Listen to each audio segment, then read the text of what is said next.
hear anything.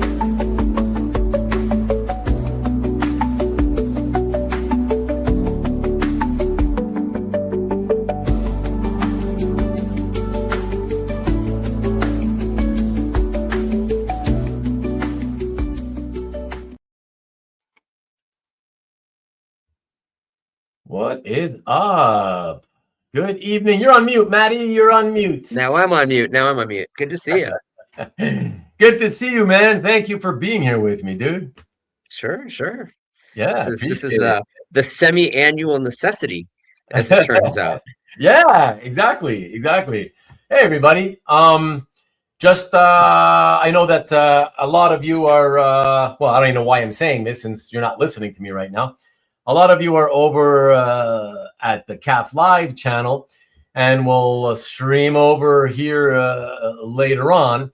But for the amount of for the smallish amount of people that are here right now, you guys are seriously talking up a storm. I see 41 comments already. Like, what the hell, man? Okay, so I love that. That's great, and I hope that here. Let me switch over. I hope that you guys will. Well, first of all, I hope that you, Matt, will certainly have a lot to offer, and as I know you always do, and you will. But I hope that the rest of you watching will also help us out here and just make it like always, make it a show for everybody by giving us all your feedbacks, your what you felt about everything in relation to this weekend's CAF Live convention. I do want to just put it out there. I want to say, as we're up to 54 comments and counting, I want you guys all to know, just so you know in advance, even though a lot of people are not going to know because they're not here, I personally will not have a lot to share tonight in terms of opinions and feedback. Something happened, some personal shit happened unexpectedly. So the weekend for me in terms of CAF Live was a bust, simply because I could not really attend. I did very, very little with CAF Live. Yeah, so I'm not gonna have much to offer, and because of that, I really hope that, like I said, you guys in the chat watching here live will participate like you guys usually do, and yeah, man, give us all your feelings about specific things when we talk about them, and then I'll sort of throw it out to you guys in the chat to see what the rest of you think about what Matt might be saying or whatever, all the little topics that we'll have. Matt, anything that you might want to preface the show with at all? Or I did spend, I didn't put as many pieces up this year as I usually do. I have on Friday, maybe getting ahead of ourselves here. I'm taking over for Nick on EXP, and so you're already going to do the promo. Okay, hold on. So everybody, go ahead, Matt. Matt has something to tell you all. Go ahead. So this coming Friday, I'll be filling in for Nick Barucci on EXP. So this came together like a month and a half ago, and I had totally forgotten that it was the weekend right after Comic Art Live. So I had quickly pulled aside 20 pieces to debut at that show, and I didn't want there to be any crossover. So when it came time to populating my Comic Art Live booth, I didn't want to just keep popping up stuff that I popped up again and again. And there is some stuff that people have seen before. There's also some other stuff. But I also wanted to not overpopulate the Sunday side of the booth. So I had about half as many pieces as I would normally have. How many did you have? So usually I have the full 48.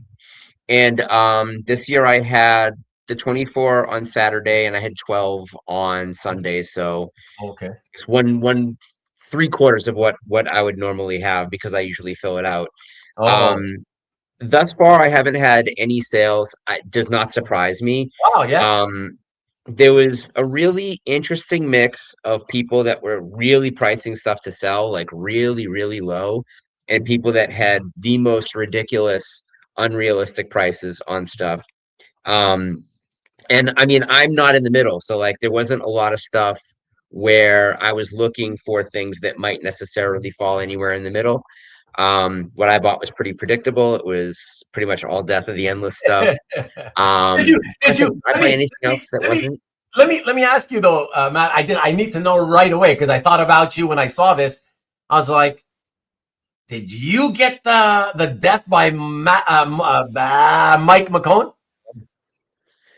No. Oh, there was a nice Death by McCone. Oh, okay, interesting. I didn't see it. It was in my I have a keyword for Death of the Endless, and it didn't pop up. I even did a search this morning. I searched yesterday, and not a lot. I think 3 pieces came up. His wasn't one of them. I have a Delirium by him, and if I'm being 100% honest, I don't love it. Like Oh, he took interesting. a very different track on the character, and I like that he made it his own. But it seemed like he was completely unfamiliar with the character when I booked the commission, and didn't really do much research into seeing what made her her. Really, just Right. kind of took a basic character and Right. dragged her like Delirium. Um, but I did pick up a Saya Om splash page from think it was New Artists, a New Talent Showcase, featuring my boy Nightwing and the villain Captain Vertigo. So I had searched Vertigo. Hey Vivian, I and hey everybody else in the chat. I'm getting carried away explaining stuff here, but the Vertigo was one of the keywords I had, and so that popped up. Even though that's not technically a Vertigo title, I was like, "Oh, that's pretty cool," and I bought it. So the keywords work, or at least they work on me. Yeah. And I picked up a set of magnet illustrations that Jill Thompson had done for Death, for basically an adaptation of how she had done Death in the manga that she had done, and the piece was even, I think, made out to Shelley Bond. And I think I got a really, really good price on that. So there was definitely, I think there was something for everybody. I saw some stuff that I thought Peter might like. So I sent Yeah. him a message saying, "Hey, have you seen this booth? There's like some pretty interesting, modern war comic art that I think you might dig." And and then it was a factor of like promising myself I wasn't going to overspend and then wait and see in a week if stuff is still around, then maybe it's meant to be. I was also a piece that Mark Hay had put up that I was like, "Hey, if this is still available, I'll take it, but can I pay you on Wednesday?" And he was like, "I'm actually going to be in New Mexico," and I actually knew that he was going to be traveling, so I figured it wouldn't be a big deal, and he said Yeah. yes to that. So yeah, I'm really interested in hearing from the chat here on how they felt about it. There were, as far as I know, the only sort of technical hiccup that I'm aware of was usually at the end of day one, you can go in and you can check who has saved that image in your gallery, and you can send a message, even though you don't know who it is that saved it. CAF has Yeah, but a mechanic. you just said at the end of day one. I saw you could do that all through the day. No. Oh, I guess maybe you could. But we got a message this morning saying that something hadn't worked the day before, but it was now Oh yeah, I got that one. Yeah, yeah, working. yeah, yeah. And so I checked, and sure enough, like usually when I would send a message through, I would get an email saying that my message with a copy of the email that I had sent, and it hadn't happened the night before. And I was like, oh, maybe they changed that. So they were really, really on top of it and getting it in place, like right as the day was starting. Okay, David. And so I actually more people had put a couple of pieces in their save file, so it worked out better. So I didn't have to double up, and I don't know if you even can double up necessarily. So I got those sent out and haven't heard back. Now, some of the stuff that I had, a lot of pieces people have seen before, and depending upon when they've seen them before, they might have been cheaper at other points in time because some people's art has gotten more expensive than it used to be. But after the first day, I dropped it down to at or below the lowest price that anything had ever been at. Again, not expecting to sell necessarily any of that stuff. And I had a couple of new pieces up that I was surprised didn't sell because of who they were from, the scarcity of their work, how cheap they were. Yeah, I had 2 pieces in my gallery that were only $50. Okay. So it's not like everything was $1 million. I did have two $20,000 pieces, but Yeah. they're $20,000 pieces, and I even marked those down. One down to 16 and one down to 15. So there's not a whole lot of Robert Williams artwork out there for less than Yeah. twenty, Oh, thirty those are the thousand ones, dollars. right? Yeah. I Yeah, managed to look at your booth really quickly, and I saw, oh, Robert Williams. Wow. Yeah. yeah. So I yeah, mean, I I mean, mean, I, I mean, I let's did be, see. let's be honest though, Matt. Typically, not what you would think as the right crowd either. Sure, sure. Although, adjacent, right? Like, yeah, you know, it's still comic books, but it's it's still, not, yeah, it's not it's bam still a pow. superhero crowd, right? So it's like, Yeah. yeah, yeah. But I've found stuff that's not necessarily superhero. There's certainly Oh illustration yeah, for artists. sure, for sure. Oh You yeah. know, Oh, yeah. I'm just saying. I even I'm had just saying. like When you put Robert Williams, you really shouldn't expect to sell it. Is what I'm saying. right, You must, right. right? I'm not saying And there's I no didn't, chance. and I didn't. No, no. So Yeah, understand, like I go into yeah. this saying, hey, if I sell something, great. If I don't, that's fine. Um, my whole thing is that at this point, the stuff that Hey, I Ryan. have that I don't want to keep, and that I am offering out for sale are pieces that I do want the right person to get. I'm not like in a super big hurry for a flipper to come along and want to take it and then sit on it for a couple of years and resell. Although, honestly, what you do with whatever I sell you is completely up to you. I don't put any conditions on it. Some people do. Um, but that, to your point, I wasn't expecting to sell the Robert Williams, but I did want to have them listed because they had been taken off my site for so long. I had presented the the pieces to a private dealer who specifically asked me if she could present these pieces to a couple of her buyers. And I was like, sure, no problem. And I was like, what range are you looking at? She told me, and I was like, well, I better take them off the site because let me tell you that the prices she had them listed at are a hell of a lot higher than what Mm. I put them up for, and certainly a lot higher than what I marked them down to. Um, but I think I picked up a piece. Did I pick up a piece in the Mannix in the auction last night? I can't even remember. No, I don't think I did. There was a couple of nice pieces that are a little bit outside of what I generally buy. Um, but no, I think it was a really good assortment of stuff, and to the point, like there aren't always Robert Williams pieces, Yeah. on Comic Art Live. There was a lot of stuff like that, honestly. There was a lot of stuff that I didn't expect to see.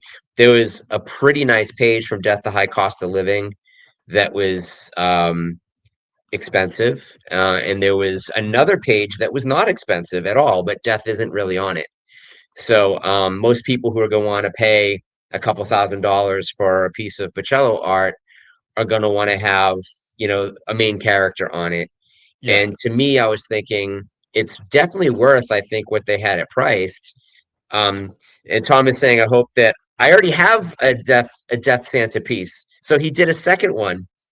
So when I saw that listed on Comic Art Live, actually it was in a CAF email a while back. Hello, Robbie. Hey Robbie, I was like, is someone trying to pull a fast one? I checked and it's very slightly different. From what? What do So you mean? Hembeck did a second Death Santa Claus piece. Oh, oh, that's weird. No? It is weird. It's very weird. Yeah. Hey, Murdoch. You guys. Yeah, that's interesting. By the way, guys, some of your comments I've skipped over, but it's not because I forgot or purposely just didn't want to show them. It's because I've been bookmarking them. All right, because I do want to get to them. I figured I'd bookmark them and get to them all together. So wanted to wait until our pal Matt said his spiel and whatever he wanted to tell us. So, but yeah, so what do you think though, in terms of, and listen, it's great that you're not miffed by it, I guess, but I don't know. Do you have anything to kind of say about like how to explain that you've got all those pieces you put as a booth setter upper, if you will, and got zero? Like, I don't know. I'd be miffed, and I'd use that as my reason for, okay, I guess I'm not setting up for the next 3 years at least, Well, I look at it like this, and so there was definitely a time where if I had spent a week, and I'll say this, I think the app had a couple of He's, he's like, dogging you, man. show me a cheaper one, show me a cheaper one. There's not a cheaper Robert Williams out there. So, I mean, look at the ones that just went up at Heritage Auction, a week and a half ago. They all went for more than the pieces I had up, and Yeah, I think one of them was definitely not as nice. The wrapping piece I have is an historically important piece, and so it carries a bit of a premium, and it's even marked cheaper than the other piece. yeah. But I used to get upset, like if I had gone through a week in programming the HTML and popping it up for the sale, and there being hiccups, and then having to do it again and not selling anything. That used to really make me crazy. But I have to understand that one thing that I know that Bill and Kazra and any of the brain trust over there at CAF would say is that you stand a much better chance of selling the work if it's brand new to the resale market. And there was only, this is true, I only had a handful or maybe 12 pieces that hadn't really been listed before. So it has to fit the taste. And if it doesn't fit the taste, then there's not much I can do about it. And I realized too that, like, Mike was commenting on the pricing on the Williams. I knew that that's not for everybody. There's not, they're not necessarily bargains, but we are, of course, dealing with unique things. So, if someone is wanting to wait to get a piece that they're going to prefer, then they're not probably going to gamble on a $15,000 or $16,000 piece. Whereas when they realize that that's the cheapest point of buy-in and their ability to obtain a Robert Williams gets less and less with every passing year. He's very old, has had health problems in the last couple of years. I hope he lives forever, but I suspect that in the next year or two, his stuff is going to take a massive, massive spike. In the same way that Bernie Wrightson's work took a massive, massive spike. And so any printed provenance, reproduced, published work is, of course, going to get more expensive. I mean, it's also sort of surprising that I saw a lot of artwork that I was really surprised how cheap it was. I saw some Alex Ross covers priced $5,000. So I'm glad you said that, because great, I could tie it into at least one of the comments. Let me pull it up here. So Mark Vega, our pal, check this out. He said some people were pricing their art as if they were desperate to sell. Wow, really? Okay, There's a lot of inexpensive stuff. And Mark, I mean, maybe give us examples, Mark. While we're talking, give us some examples. Give us an example at least. Yeah. And Marcus is commenting that the Alex Ross covers were Astro City covers. That's an Eisner Award-winning series. I mean, in fairness, Matt, I do understand what he's getting at. Is Eisner Award-winning or not? It hasn't been what's the word? I want to choose the wrong word. Yes, it's not Marvels. It's not. Yeah, I get. It's not Kingdom Come. Right. It's not ongoing, so it hasn't been published in decades. So it's out of sight, out of mind, I guess is what I want to say. Right. So people pay less for that stuff. So what happens if Amazon Studios decides that, in order to compete with Warner's and DC and then Marvel and Disney, I know, they would be a really smart place for them to go. They've done great with The Boys. So they've done really, really good with independent superhero stuff. So I could see, they've done the dirty, nasty superhero. What about doing like the really powerful but realistic superhero? Right. And I think that Astro City is not only a likely acquisition for them specifically, but it's something that they could get very, very right and would absolutely reverse the idea. While people are still going to be mad at Marvel because people hate Disney, and people will, have their opinions about James Gunn and what his, choices have been for the DC universe, there's no way that whoever picks up a third tier character at this point isn't going to be very loyal to the comic base. Like, they're not going to say, how can I fix this thing that isn't broken? They're going to be like, how can I bring this amazing thing to a wider audience? So I think that will reverse. But that aside, say it never gets adapted it's still an Alex Ross cover.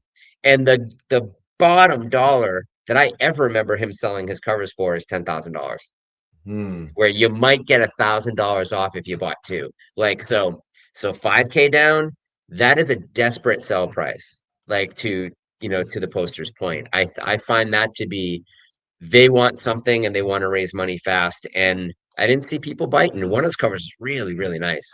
Yeah. Hey, listen. I for the little bit of time that I had on the weekend, all I had time to do was I like to see how it's going. So about 4 hours in on the Saturday, yesterday, I did my typical, okay, I set it on sold items, left the search bar empty, right? And then you get all the things that sold, right? I I will say I remember at that time that I did that, it was 163 items I think sold, which I remembered saying to myself, yeah, that's about what I usually tend to see. So the rate of sales was like basically normal, like usual, right? But one thing I also remarked about them was that I was like, my initial impression was because the results come out showing you from highest price to lowest. And my thought was, oh, at that time, the highest piece sold was a 24,000 piece.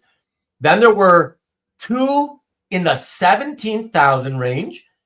And then the fourth highest piece immediately dropped down to 7,500, right? And so I was like, oh, wow, that's the fourth highest piece. And then there's 159 more to follow, all below that. And it quickly dropped to like 5 and below 5K. And it was mostly the affordable stuff, right? Where most people can afford. Yeah, it was interesting. I don't know if that meant anything or if, maybe the bigger sales came later. Although I think Marcus mentioned earlier $57,000 sale. Yeah, but I think he said that the highest sale was only like 50 something. Yeah, 57,000 was the top dollar item. Oh, so that's So I don't know. Okay, let's take another few comments. Also, 3 in a row by Marcus. Hold on now. He's offering me his Astro City covers at 10K. Are they good ones? Who knows? Maybe. Let me see. Oh yeah, okay. So there's the Marcus comment right here with a Geist Action Comics page, 57.5. What? Okay, from Death of Superman, I guess. Right? There was a Death of Superman page that someone had obviously recently picked up and flipped. There was also a page that sold last week at Heritage that I don't even think they've received yet. That got put up. That was because I bid on it. What was it now? Shit. But I remember seeing. Oh, it was the death of the Red Skull in Captain America #1 from the Brubaker run. It's a splash page of the death of the Red Skull. But that shot, murdered. But he didn't die. What do you mean? Well, there's a fake death that starts off. Oh yeah, right. I haven't read it since it came out. So okay, yeah. But that's a really pivotal page. If you're going to have a page that's not Captain America from that run, it's got to be Winter Soldier, or it's got to be ostensibly Crossbones, but everything with Crossbones is with Cap or somebody else, or it's got to be the Red Skull. So, and it to be, a splash page from the first issue of that amazing run is important. That was, if I remember, they had it marked for maybe not much more than what they paid for it. Yeah. I not, only because you mentioned Red Skull. I had a from Captain America, that same run, issue 22, the last page of the story by Mike Perkins, not Epting. It's a splash with Dr. Faustus and the Red Skull in the cemetery, talking to each other, cliffhanger, and I had it for $18.50. I sold that. So, I mean, that run is kind of catching fire. Like people love that run because it introduced the Winter Soldier. And Yeah, it's a great story. It's one of the best written runs. I think it's definitely the best Captain America run ever yeah. written. It's my favorite ever that I've Yeah, ever read. Yeah. So yeah. for sure. Yeah. Let me get to a few more comments here. Jeff, who was here, probably not here anymore, but he had said, here we go. I looked at the top 1,000 on day one, and it was only down to 2,400 price point. I don't know what he means by the top 1,000 though. That's confusing me a bit. So I guess the 1,000th most expensive piece was Yeah, 2,400 is, see, that's how I took it, but that doesn't seem possible, does it? It would take I a mean, that, 1,000 pieces before you get to 2,400. Does that sound? that doesn't sound correct. I would think you would get down to the 2,400 Oh, level a lot faster than having to go through 1,000 pieces. yeah. You know what I mean? Yeah. I, That's interesting. I would think so. So I don't know. Yeah, Um, I don't know how he did his search, whatever. yeah, But that would require, obviously 999 pieces being priced above that's what I'm $24,000. saying, right? That's the point. So that doesn't sound right to me. But Maybe it's top 100. Maybe he added a yeah, zero by accident. yeah, I don't know. Let me. I want to show everybody because I knew we were going to talk about this because I was wondering, everybody, I was wondering how, those of you who were here last week would remember I mentioned how, and I was asking you guys like, hey, how has CAF been for you in terms of, ever since the last couple of months where they did the 2.0, the revamp or whatever. And I was saying how the main problem for me is that it's not responsive. It's taking forever. Every time I click something, it takes forever for the page to change. If I click the like button on somebody's artwork, it takes several seconds for it to register. Sometimes it doesn't register. Yeah, Right, we I talked have about noticed it. that. Yeah, we talked about it a bit last week, and a lot of the guys were saying the same thing. And so I was worried that, geez, if regular CAF is not being very responsive, how are they going to be able to handle the traffic, for this because this is the first CAFCon, CAF Everything Live, comes in. Yeah. right? Ever since they changed it up a couple months back. And Marcus is saying, I guess he's talking about that email in reference to that email they sent to everybody. So Marcus says, I noticed, first of all, he says, okay, one issue is he noticed a lot of empty booths. I don't know what that means because usually if there's an empty booth, I don't think it shows you the booth. That's what I thought. But anyways, he said, here's an issue. He says, I had to resend requests a few times because they weren't going through.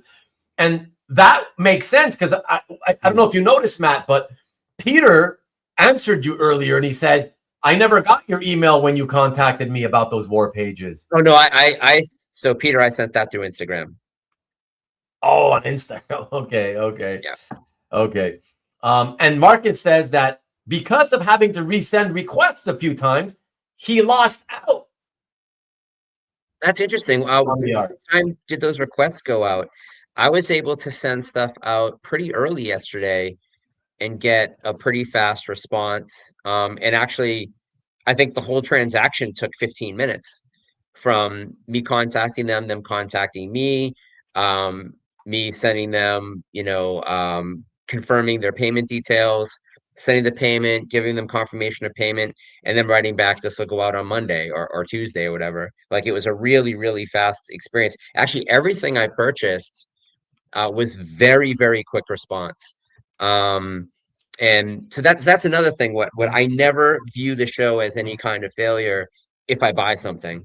And I found some pieces that I think were really good pieces that were very inexpensive. And there's a couple pieces that I looked at that I was like, I almost want this, but I just spent a ton of money at Heritage and Comic Link, and maybe Yeah. that's what we're seeing. And I mean, who knows? Maybe when Bill crunches the numbers, he's going to let us know that this was the most successful one of all Yeah, time.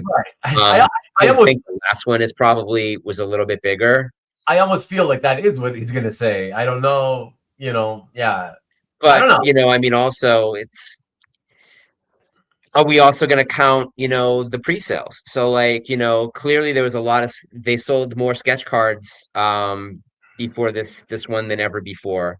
Well, They no, sold more mystery sketches, writ for large me, than ever yeah, yeah. before. They For me, had 4 or 5 or 6 or 8 live sales shows of stuff that might not have been included in the galleries. so let So me just on Jiggy's thing, there was what, 40 pieces? I just want to say one thing. Okay, look, they can count however they want to count. There's many ways they can count things, right? The numbers, play with the numbers, whatever. I just want to be clear. For me, that's like an internal company thing, right? Like it's important for them, obviously, for their revenue. For me and for you and for just everyday collectors like us, I think I'm going to speak for everybody, but obviously you guys correct me if you disagree. I think most of us only really kind of care about, well, when you're saying, well, how was it? How was the show, in terms of sales? We're just talking about people buying from booths, not, I certainly don't include, the pre-sales of sketch cards and mystery sketch. I just want to know, how was sales be from one collector to another, this, or buying from a dealer booth or a art rep, like booth to booth to booth. That's to me what I will tell me. Was it slower than usual or as good as usual? You know what I mean? That's just how Yeah. I. I understand that, and I think it, for most of us, I think almost everybody in this chat also has a booth with stuff for sale, right? Like even people that we don't necessarily think of as collectors, that they catch a squirrel and they pop it up, a little bit later on Comic Art Live, or maybe just for sale in one of their galleries.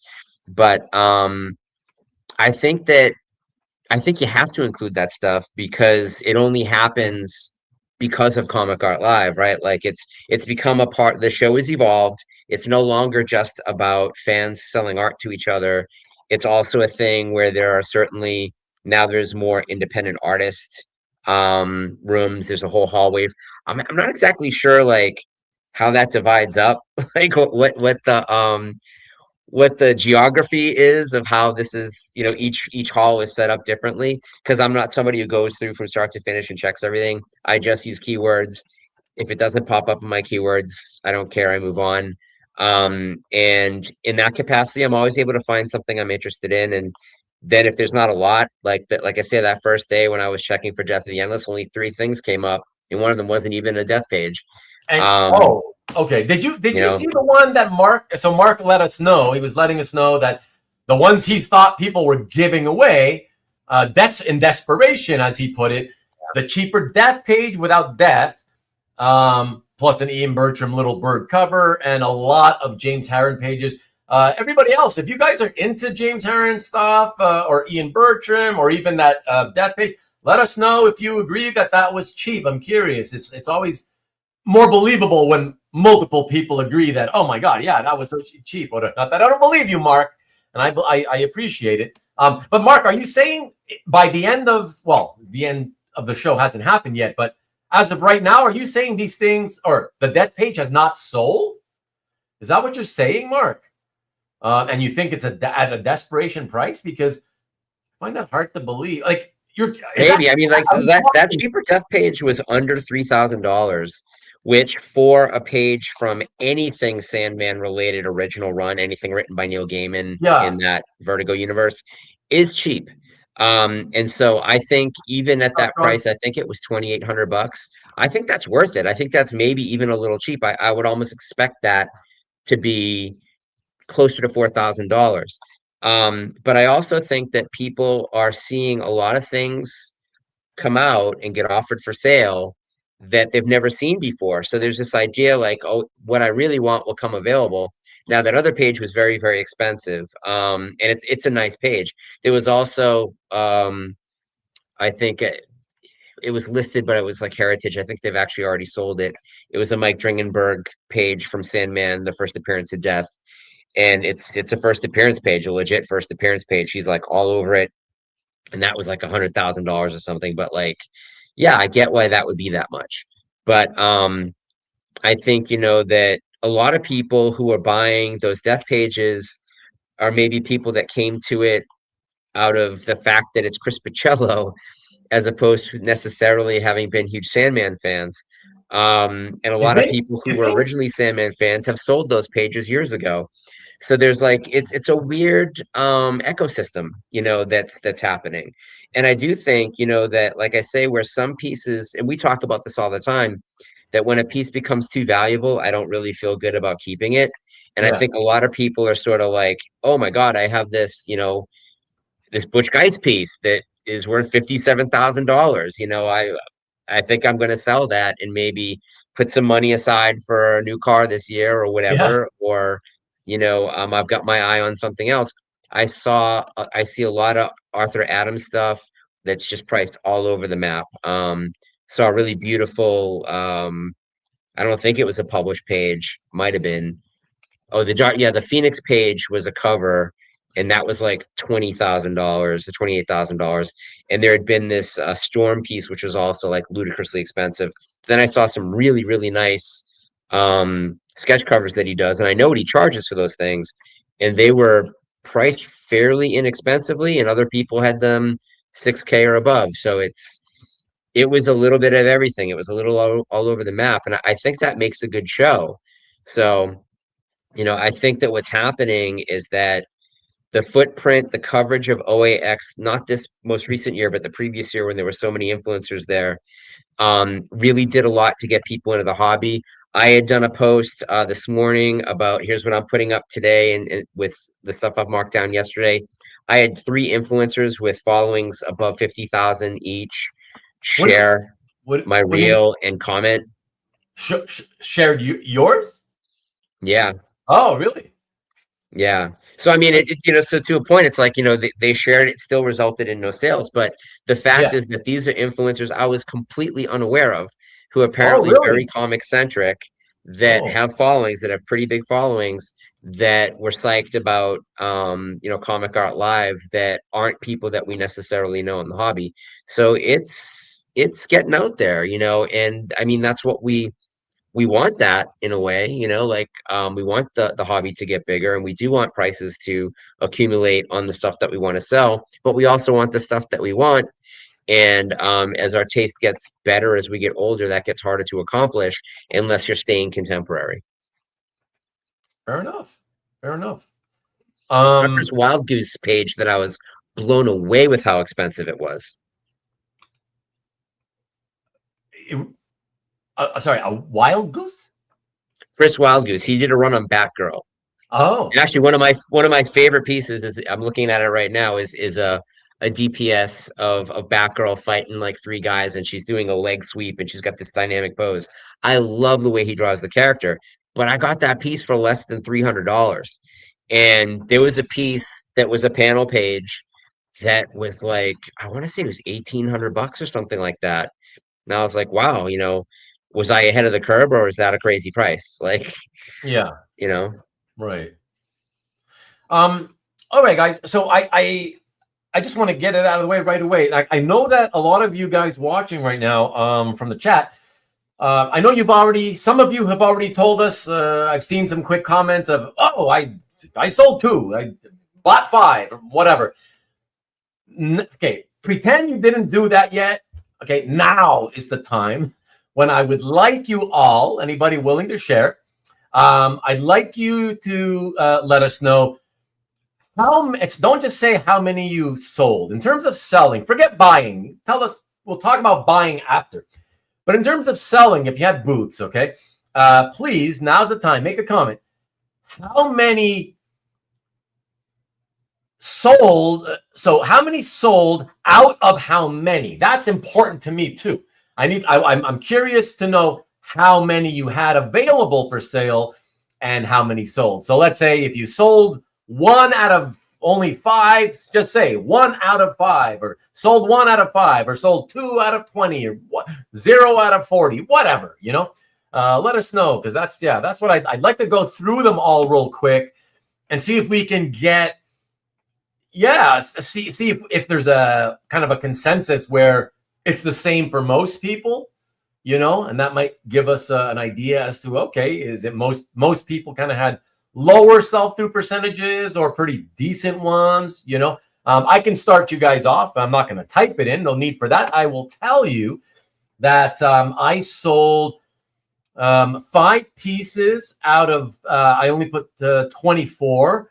And so that comes out to like about a little over 20, fractionally above 20% sell-through, which is on the high end of, like, when I do art drops, it's typically somewhere in the 10 to 20 range. And so for me this time, it was 20% sell-through. To me, that's solid. Like, I'm not going to go home running around jumping in the streets naked or anything. But yeah, I mean, again, like you, Matt, were saying, you struck out, unfortunately. And so I would probably, five sales would be like a tie for second place all time. And really? I think I've been in every single one of these things. Wow. So I usually sell 1 or 2, Yeah. or I think one year I sold 8 or 9, which was amazing. I think it was 8.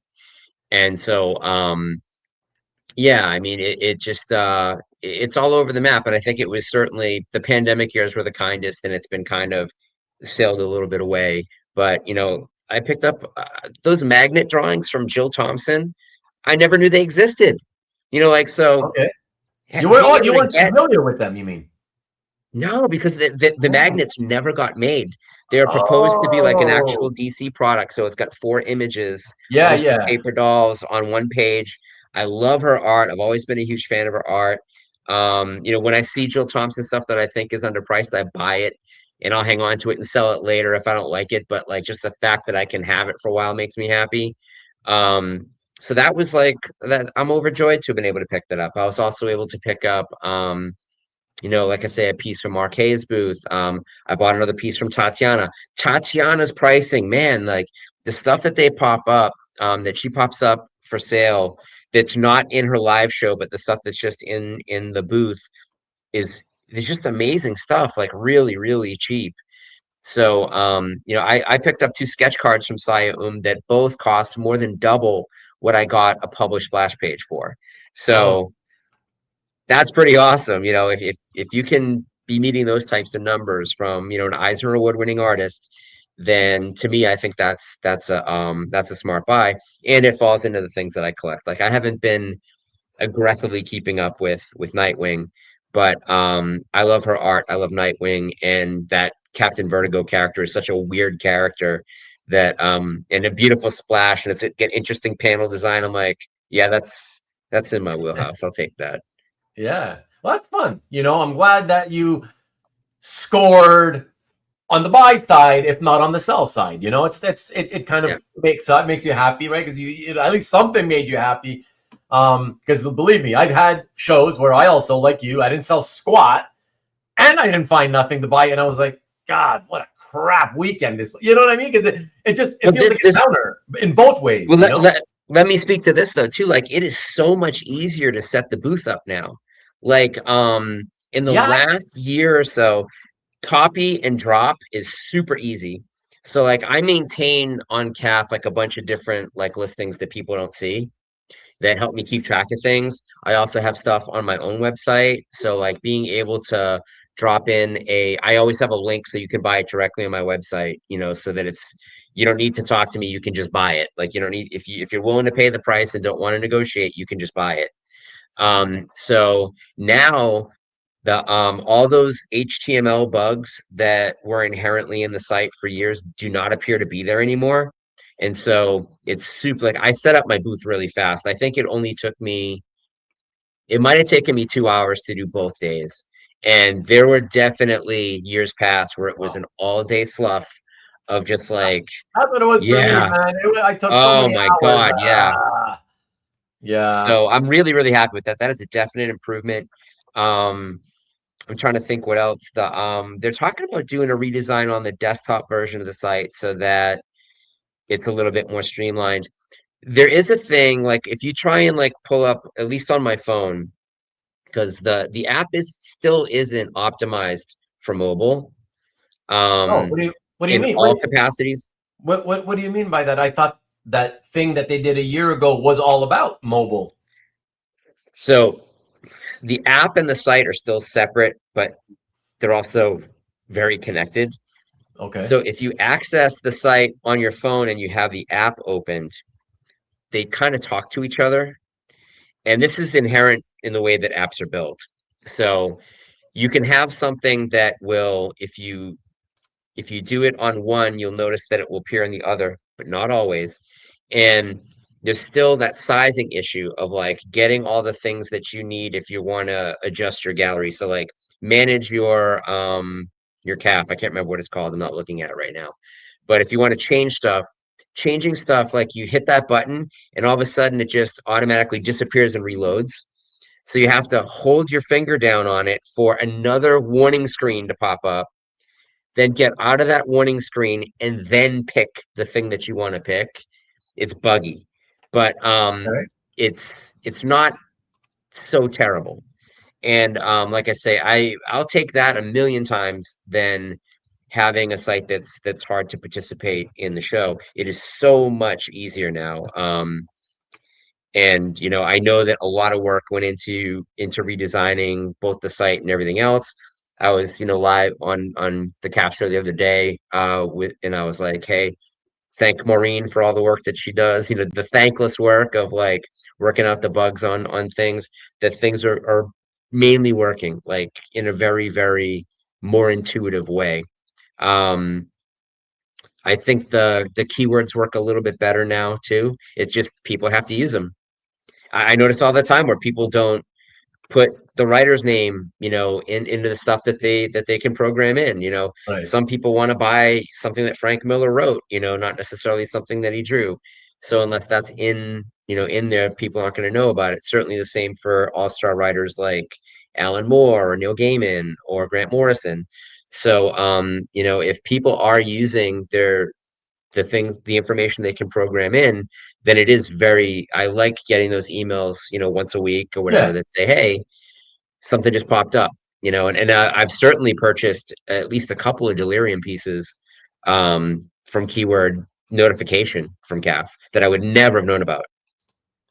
Okay. Yeah, that's good. Yeah, that's good. Good to hear. I also thought, okay, so it feels a little weird to say this, but as I was uploading my pieces for sale, yes, like I said, it did take me all day. Again, a lot of that has to do with me. My obsessive compulsiveness with I always have to write up a description for every page, and that honestly is what takes the most time more than any other thing. Okay, so yes, it's partially my fault. You could say just don't bother with the descriptions. Nobody reads them anyways, and you'd be partially true. Maybe I should, but I can't help myself. What can I say? I can't help myself. I've always been that way. I have to have descriptions. I care, so I write the descriptions. But I will say that uploading every piece, filling out the information, like you said, Matt, for me, it felt easier, somewhat quicker. But it feels weird to say, but I don't know why. I don't know. Like, I don't know why. I kept thinking to myself, why does it feel like it's easier? It feels like it's going faster than usual, but I don't know why. It seems like I have to fill out the usual amount of stuff, but I don't know. Do you know? Like, I We'll say this, I did notice one thing. In years past, you could actually type HTML into the price line. You can't anymore. So I wanted to have a into strike the through. price. Yeah. Why would you put? You mean why would you put HTML in the Show that price? it's to show that it's been discounted. So if it was $300 yesterday and I price it $200 today, I can put in HTML, Oh, to cross out the price. less than S greater than the number, and then the slash and the S, and then Oh, have the new price right next to it to show that it was more yesterday, it's been discounted. That no longer functions. You can't do that in the line. So I just put it in the description, the fact that it's been discounted. And I would put discounted in the search line to let people know in case they were staying abreast of those things that there had clearly been a price change. Some people I know also just didn't have time to check on Saturday and were going to do all their shopping on Sunday.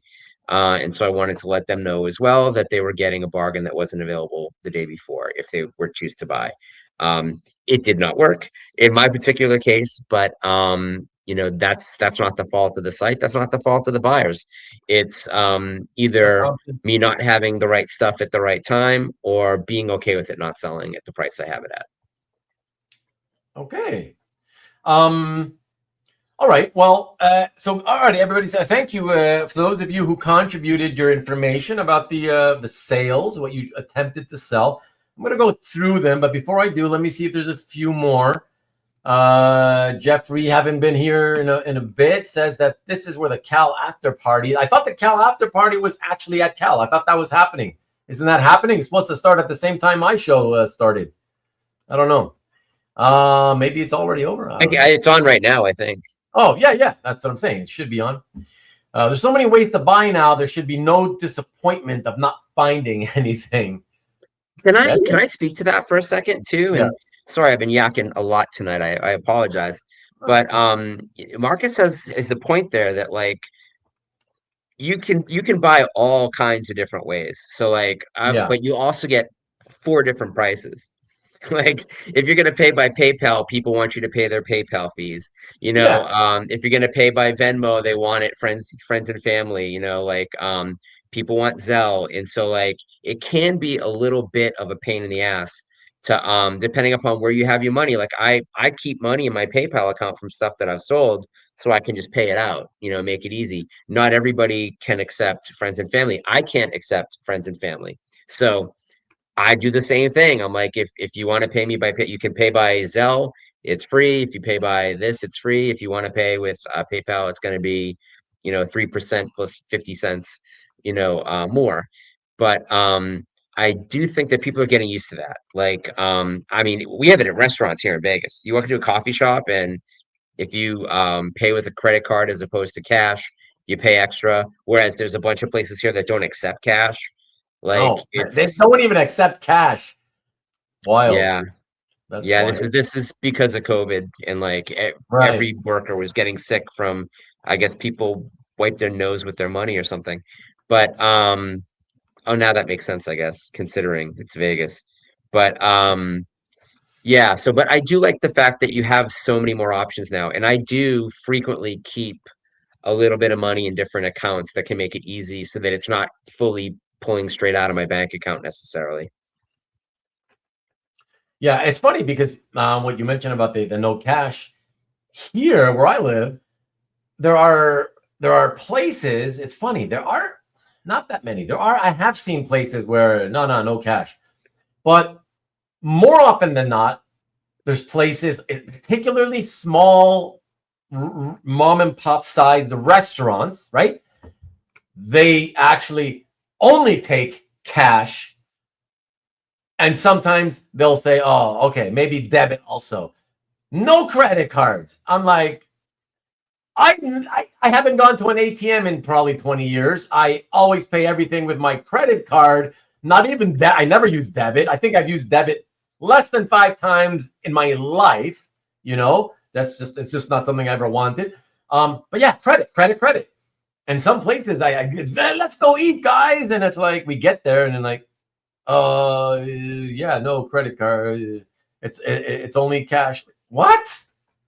It's been a long time since I've seen that. Man.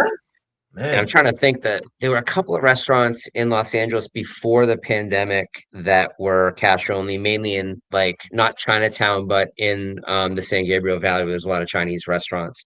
And I mean, to say the quiet part out loud, accepting cash only is a way to cheat on your taxes. It's a way to underreport your earnings. Yeah. Restaurants have a really, really tight margin anyways. Yeah. Most restaurants go out of business in a year. Yeah. And then more within 2 years. So, I mean, I understand it. Marcus had said that, but yeah, the best part of CAF Live is selling with no fees. What are you talking about? Both Berkey and Anthony charge you an extra fee if you pay with PayPal. Both of them. Oh, hey, don't even. That is true, but let's not focus on those 2 guys.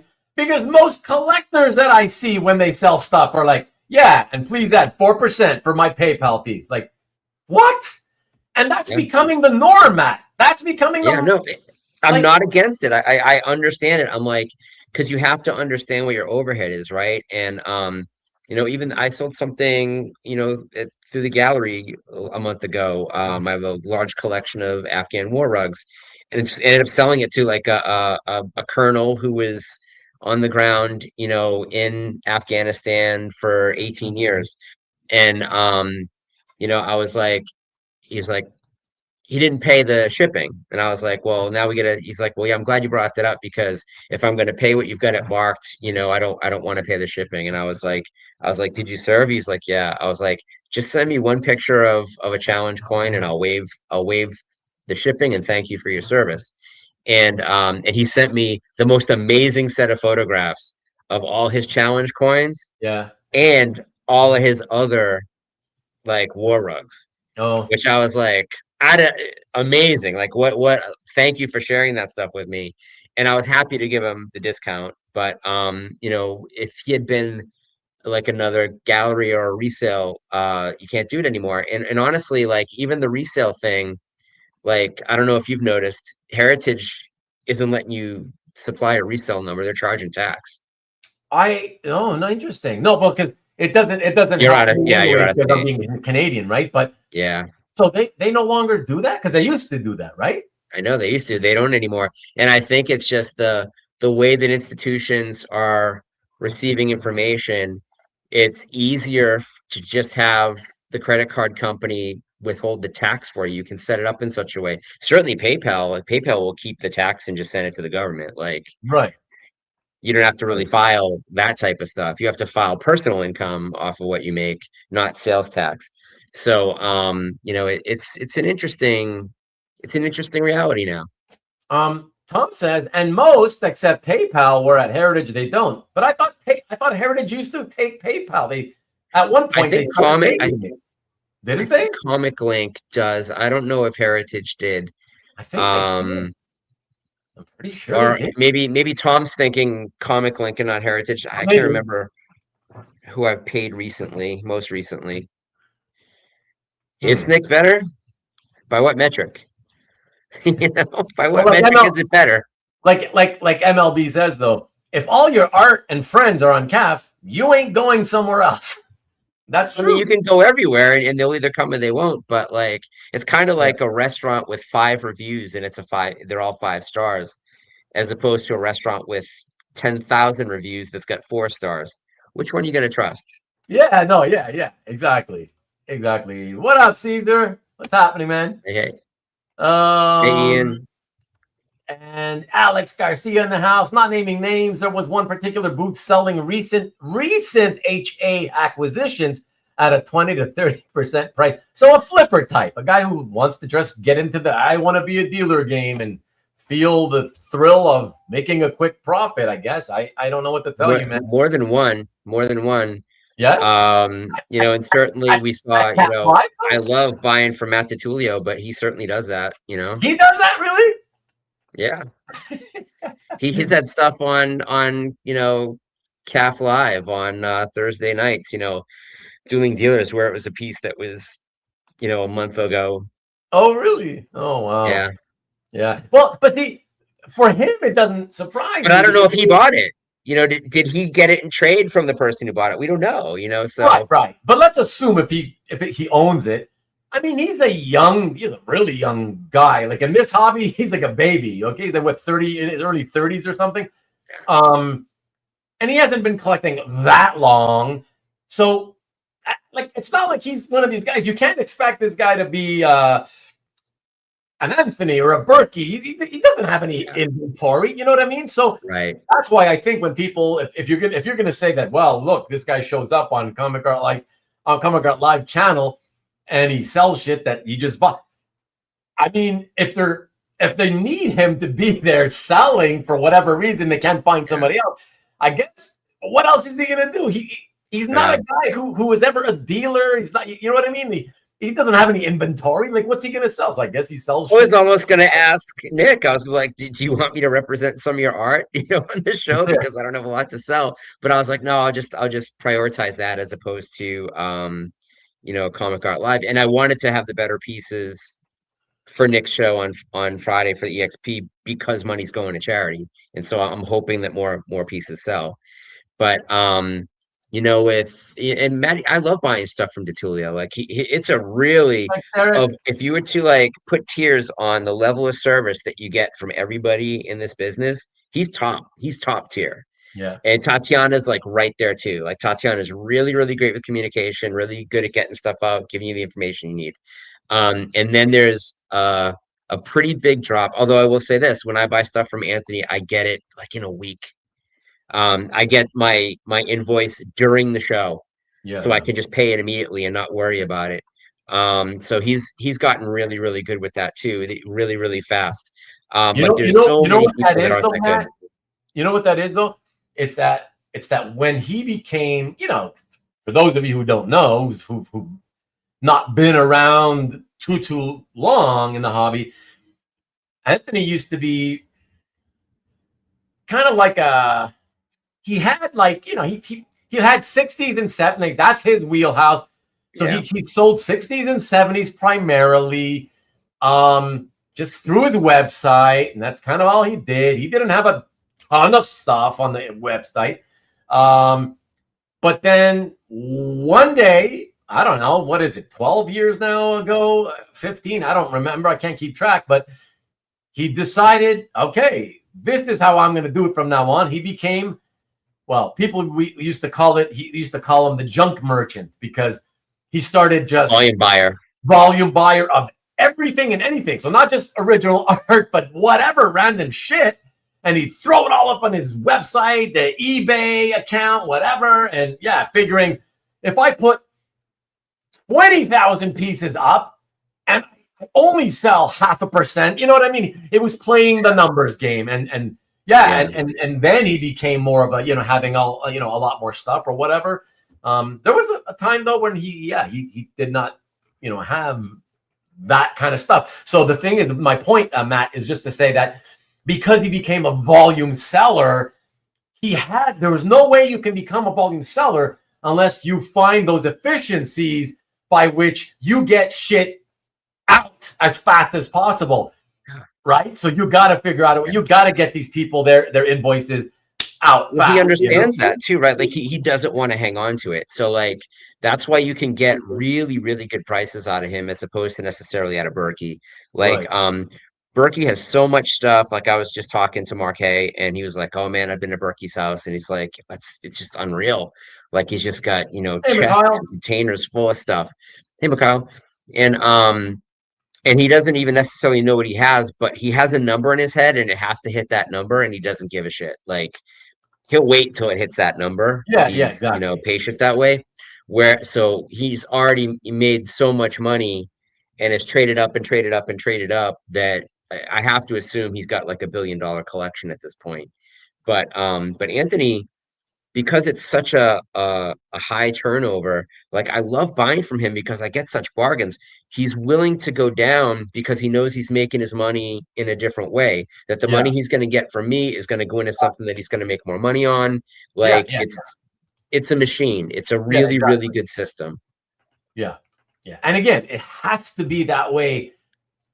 You can't let the inventory start to pile because he's being like the Berkey method, right? Because even Anthony used to be like that. Again, when he was not a volume guy, sure, it's like, man, until I get my price, I'll wait, whatever.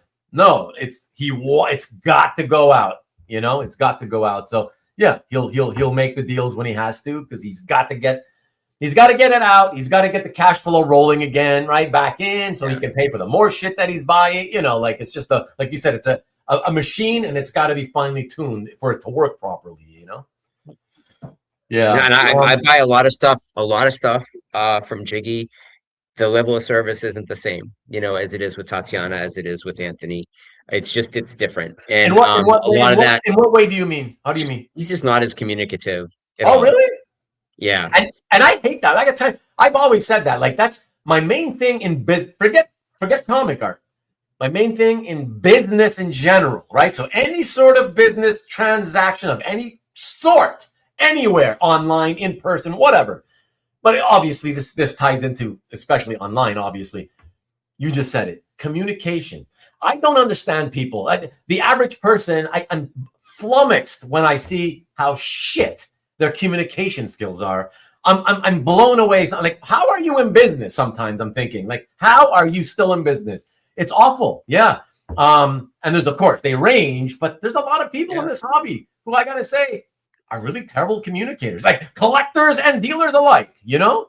I don't think he's a terrible communicator. He's just not a great communicator. Yeah. And so like I'm not you saying do he's have to terrible. I send don't know. a lot of follow-up messages. Yeah. Sometimes his answer to the message may not really be an answer. You know, like, it's Oh, almost God, I hate that. where you're Yeah. kind of like, you know, like I gotta wait another day to communicate.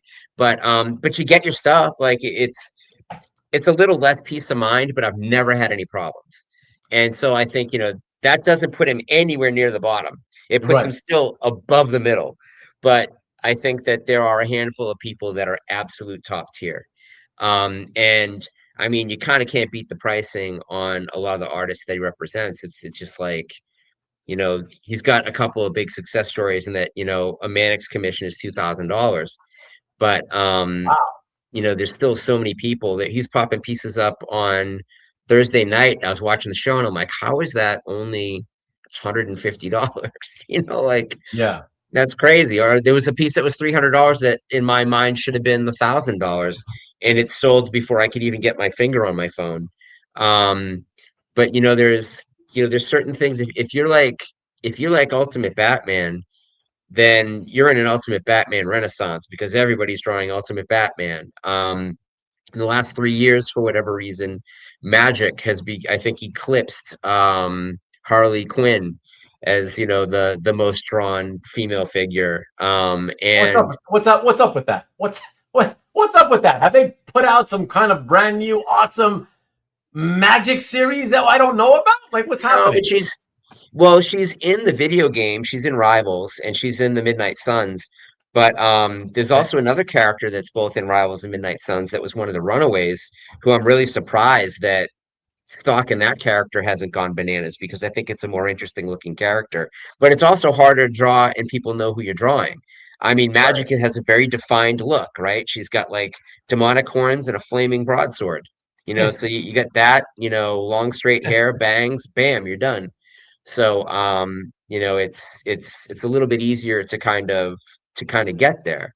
That said, you know, you can always find the artist who's going to do exactly what you want, and that's the fun of it, right? Like if you're Yeah. a collector of a single character, I don't love every piece I've picked up. I don't post every piece I've picked up. But you know, sometimes people knock it out of the park and sometimes people don't. And you know, you can see somebody and you can see like four really good pieces that they've done on Instagram, and you hire them to do something and they just it ain't there. Oh boy. Yeah. Um, Lee, what are you saying here? I don't ask for the fee anymore. I ask you. You're one of the guys who used to. But today, both buyers, oh, that bought from you paid friends and family without my asking. Nice. That's nice. Yeah. Dealers with large stock of art actually make out because their inventory goes up in value the longer they own it. Yeah, yeah, yeah. That's Yeah. true. Same with collectors, I suppose, right? You know, our collections get more valuable just by sitting there and we enjoy it, right? Where that comes into play is not for the A pages or even the B pages, it's for the C and D pages, right? Like, because reps get the whole comic, they get the whole issue. So the stuff that's left over year after year after year are these C and D pages. And then all of a sudden, that artist, you know, catches fire or people start to appreciate the series and they become more valuable. But reps don't usually mark them up, they kind of leave the pricing where it's at. So, Right. you know, with very few exceptions. You know, I think that only recently did Mark Hay start marking up, you know, jock pages that he still had. It's just they were never on the site before. They were like his personal pages. And I mean, Jock's price point is ludicrously higher than it was when he had started out being repped by Mark, you know, back in the scalped days. So, you don't see it too often with reps. But then you've also got reps like Felix who just does drops. So the market determines the price at the drop, right? Like it's Yeah. not necessarily priced, it's like instant auction. Yeah. Yeah. Instant auction. I like that. So it's funny enough, Matt, there's people, I've been flipping through the comments and some people are insisting, oh yeah, no, Heritage stopped taking PayPal years ago. That says Tom. And then I got Corey saying, I log in through PayPal. Okay. And then we got I think it was Commodore Boston saying they still take PayPal, but only for higher price stuff. Okay. So we're getting all kinds of answers on it. It's pretty interesting, Yeah, I don't know. HA used to allow TC Lafferty. Well, a few new people here tonight. Used to allow but why would you want to log in by PayPal just to get the HA? Why wouldn't you just log in on HA directly? Like, that's weird. I think last time I tried to check out, there was a PayPal, maybe not the last time, but recently, within the last year, PayPal was an option, but I couldn't pay by it. Yeah. Oh. And so I just ended up paying with a credit card or whatever, and then paying the balance off. Yeah. Yeah. I think that's what I remember. James saying they used to cap it at 25. And I remember that. Exactly. Yeah. They would let you use it, but only up to that point or whatever. Oh, yeah. Okay. But again, Cab seems to sound very confident that they still take it, but just not for cheap stuff. Who the heck knows? I don't know who to believe now. I wonder if they now maybe just use it, in a certain way, but since it's only under certain conditions, they don't make it official, and it's probably why we don't see any kind of PayPal thing on the site. You know what I mean? Maybe that's what it is. Maybe if you ask them, and it depends on, well, what is it that you have to pay for? They might say yes, okay. You know what I mean?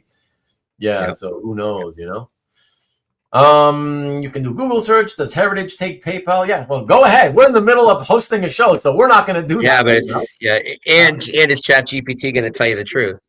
That's those damn AIs keep lying to me about everything I ask them. Giving me wrong information all the time. Cab says yes. Matt is really young. He's doing well in the circumstances. What? Clearly, DeTulio. Oh, no, from before.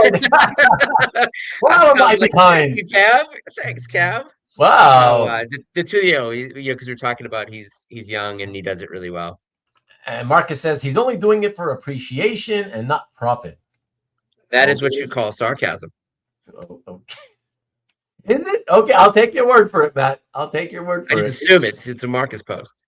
Yeah, that's true. You never know with him, though. Sometimes he's always joking, and then so it gets to the point where I think everything he says is not true because it's a joke, only to find out, oh no, he was being serious. It's like, come on, man, I can't keep up with you. So that's pretty funny. Marcus says, my chat friend, huge Rockies baseball fan, I imagine. I don't think he would care about, why would he care about Rockies? Giants, I would imagine, but exactly, Oakland A's, baby. His shipping prices can't be beat. Anthony. Okay, he got a warehouse and got himself a lot of overhead. Yeah, I mean, and that's why you got to turn shit over when you got all those expenses all of a sudden, His eBay store is huge, says Rick. Yep. I mean, I think he's got. There's a lot of comics though too, so that it's. That's it. He's one of the few guys that's selling it all. Yeah. Yeah. I believe I checked it out once, and I think I saw, if not in the tens of thousands, somebody correct me if I'm wrong. No, like in the tens of thousands. Might have done over 100,000. 100. I think he may have sold over 1 million things at this point, but I think he has a regular stock of 78,000 items right around there. Okay. Wow. Yeah. Well, that's why he's got to sell a lot. He loves to gamble. That's another thing too, but that's his business, not mine. Yeah. It's funny. Both him and Berkey are big card players. It's true. That's true. Although, no, Berkey's not a card player. He's a sports bet guy. Yeah. Sorry. Yeah. That's right. He likes to bet on the sports. Yeah. Less liquidity. Berkey needs to hire help. Well, apparently he lives with somebody. I think he told a story once about some collector was down on his luck and he took him in, and this guy lives at his house and he basically just helps him out with, packing, shipping, filing, I don't know, whatever he needs help with. And he lives with him. I don't know. It's kind of odd, but I don't know if it's still happening, but apparently that was happening years ago. Let's hope it doesn't turn into a Brian Jones situation. What? So that's hope it doesn't turn into a Brian Jones situation. You mean Brian Peck? No, Brian Jones. Brian Jones, the Rolling Stones, was killed by his pool guy. Actually, so was James Whale. James Whale was killed by his pool boy. But he drowned in his pool. There's no proof that the guy confessed on his deathbed that he killed him. But I think he confessed secondhand to this other guy. That guy revealed that news to the world, not the confessor. The confessor didn't confess to the media, right? No, because he was dead. I mean, he confessed it to somebody who told everybody that's like, hey, this guy just confessed to this thing, because the guy was literally on his deathbed and died. But it was like pretty quickly it hit the newspapers. But yeah, James Whale's pool boy was charged with murder. Okay. The machine is not finely tuned, speaking of Anthony, says Marcus, because it all depends on one guy being able to remember where the artwork is. Well, yeah, listen, nobody ever said the guy whose head was in the game. It never has been, okay? That's why he has a lot of employees to help him kind of run everything. And a lot of stuff, unknown title. It's still Anthony we're talking about. So it's like, I wouldn't, to me, it's not stunning that things go wrong here and there and whatever, But given, if you've known him for, the time that I have, it's amazing. I think it's amazing what he ultimately turned the business into, and what he ultimately ended up accomplishing by turning it into a high volume, fast turnover type business, So, what else do we got here? What happened? I just clicked on something and here it is. Everything jumped. Jiggy has been great with me. Have to send many emails to Jiggy. One after another with the two completely different. Yeah, that's what happens, right? It's when people are not very good at communicating. That's what I find tends to happen. Is some guys will get lucky, right? And because that's all they've experienced, they feel, oh yeah, that guy's awesome, right? And I endorse buying from Jiggy. Oh, sure. And many people I love do. it. I love the artists he reps. And at the end of the day, I know I'm going to get the piece. I know it's going to be well packed. But I was just saying, by comparison, compared to DeTulio, compared to Tatiana, right. Compared to Anthony, he's a bit further down, and it's a lot further down, but it's still above the middle. CJ, communication is key, of course. And so fucking easy. Well, yes, it should. You would think it is, but that's why I'm always shocked at how many people are awful at communication. I'm just like, seriously, like, come on. It's like pulling teeth with some people, But whatever. Hey, Tony. Anthony's warehouse is huge with art and comics. I love stopping by every few months, and he always wants to work out a deal. Well, yeah, he wants to know how much money you got in your pocket. How much of that can I take? Yes. So that's it. He's all business, right? I mean, he just cares about getting the money out of your pocket. So if you're okay with that, like you should be able to finagle some kind of deal from him, Yeah. I hate doing business with anybody that I can't get on the phone. And I will maybe never call them. I might never, ever call them. But if I know I can't get them on the phone, I will choose not to do business with them if at all possible. And look what Hiker says. My first boss told me, respond to every call within 24 hours, even if it's just to acknowledge the call. Yeah. Exactly. If you're super busy, you can't really get to it. Make that second or few seconds that it'll take to say, hey, just touching base. I don't have time, but I'm going to get back to you ASAP. All right. Just wanted you to know I didn't forget you, or whatever. Like, it's just do that for Christ's sakes. But no, people, whatever, whatever. I can't be bothered. And I mean, and you have to build into the fact that there's a huge time difference, between here and the Philippines. So that's going to be a factor. So I always check and see what time is Manila before I send the message and all that jazz. But yeah, it can be a challenge. The worst by far, Kirby art. Oh my God. Oh, really? They're terrible? Oh, terrible. Wow. Okay. I mean, believe me, I have friends that have told me things that make me never want to deal with her. But not necessarily that it's awful communication. It's other things. The way she goes about things. Okay. But yeah, so the communication is just very lacking. Magic is not goth, by the way, James. She's blonde and skimpy goth. She's not goth. She might be industrial, but I don't think she's goth. Sorry. Somebody's smoking outside, and I had to close the window fast. Well, gross. Stanley doesn't understand Magic's appeal. Marcus thinks girls in black leather always sell. Oh, that's funny. Lee's a friend to everybody, so he deserves the friends and family PayPal. Yes, he's a friend. Indeed. Friend to all of us. I mean, I think mainly most people don't have a problem doing the friends and family thing if they think they can trust you, and that's what it boils down to. I've gotten burned once. Yeah, oh, really? Yeah. Yeah. I always fund my PayPal when I'm buying. I have always funded it with my credit card. I don't take PayPal, so therefore I never have a balance of PayPal. So when I buy stuff, I have to just it's attached to my credit card, and I always pay, and it's attached to my credit card. But hold on. So that's funny. Felix sells enough complete issues in art that he's now basically become a comic book dealer. It's a good way to put it. Yeah. That's a good. And great. Kudos to him. Yeah, absolutely. Tip says Magic is amazing. Another bing for Magic there.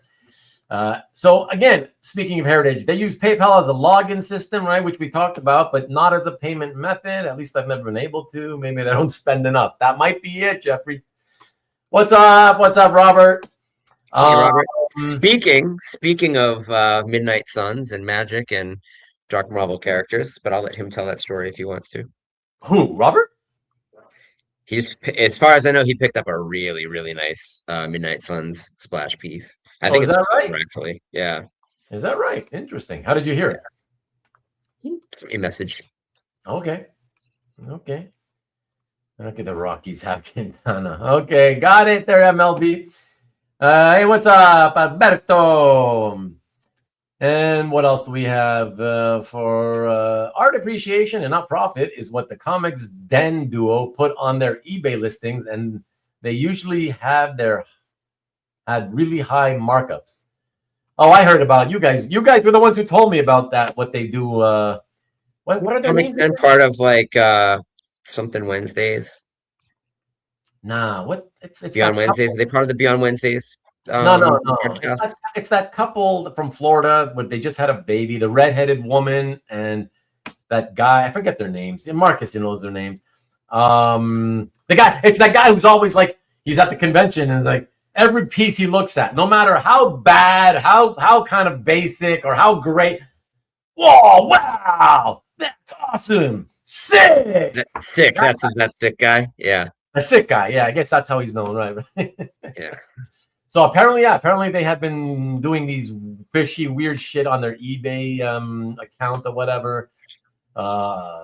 Putting things at crazy, weird prices, like buying artwork at the conventions, putting it on the eBay. I don't know. These guys could tell you.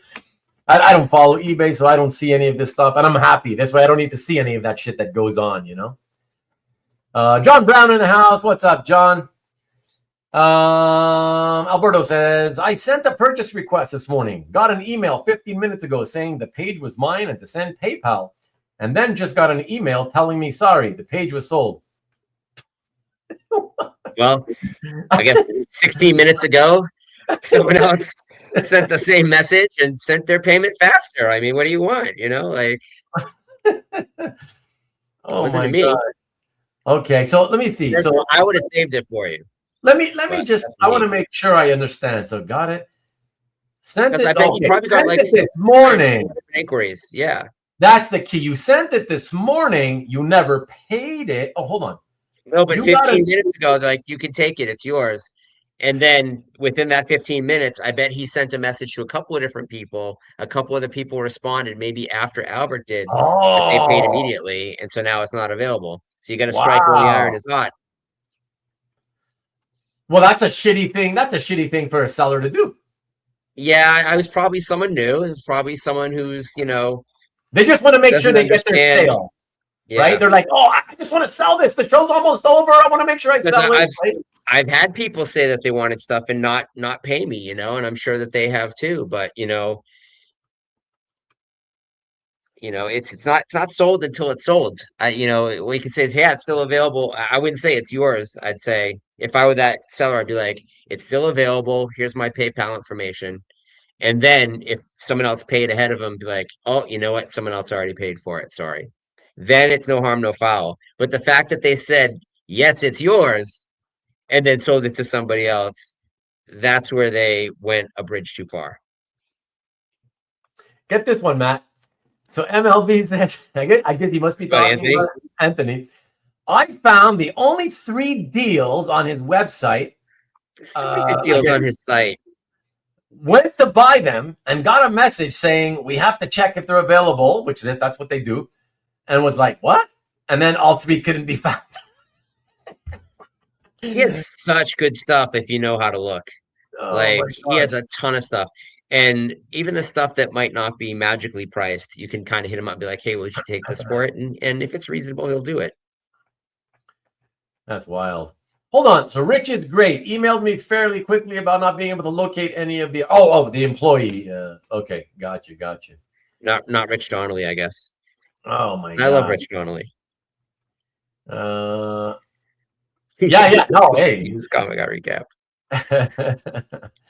This is Cal adjacent, more punk. Oh, But must be again, something. I feel like I need to say this again because I know how the chat is in here and the stuff that they're going to misrepresent what is said. I love buying from Jiggy. I love the artist he represents. I have a pending purchase for him that will happen in 2 weeks. So I'm not, there are people that are absolute top and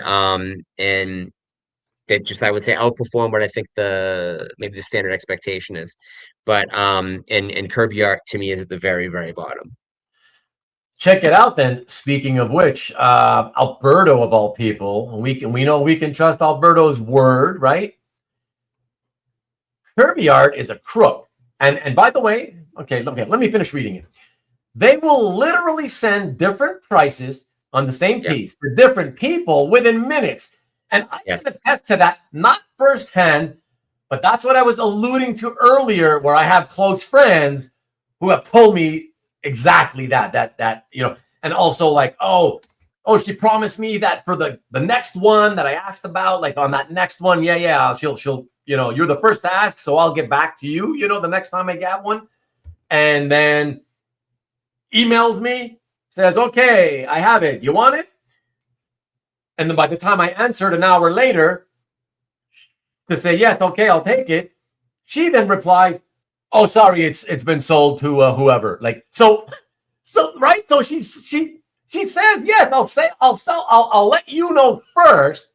But like Alberto says, I guess she will contact you first, but immediately after probably is emailing those other people. And so it's like, what are you doing? That's insane. The crazy thing to me, Matt, is it's not just unprofessional. It's like, I don't even know how to put it. Listen, what it comes down to is it's terrible business practice. Of course. How though? How do the people that she reps, how do they not find out?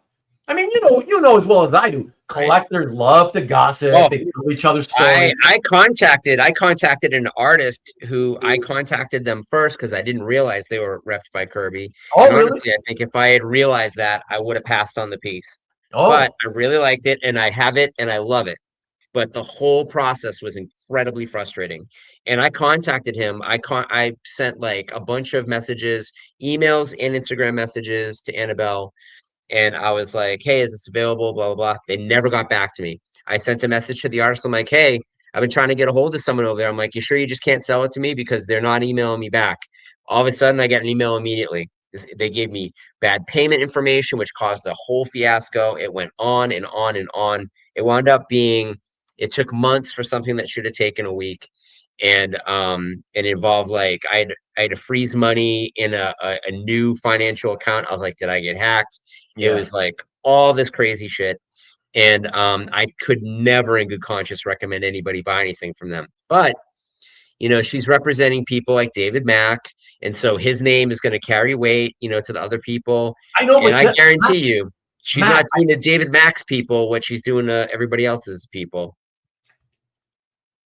I don't. How do you know? I mean, I don't, I guess, but I mean, because artists will just go, they see money and they're afraid to move, right? It's just that, yeah, I guess, but Look at Spencer Beck. I mean, Spencer Beck is still repping people. I know. Who has ever had a conversation with him or ever seen him in person and is like, that's the man I want to do business with for the next 15 years? Like it's mental, Yeah. but he's got people that won't leave him. I know. It's weird. And Mark's saying just buy from David Mack at a show. Yeah, if you can make it to a show.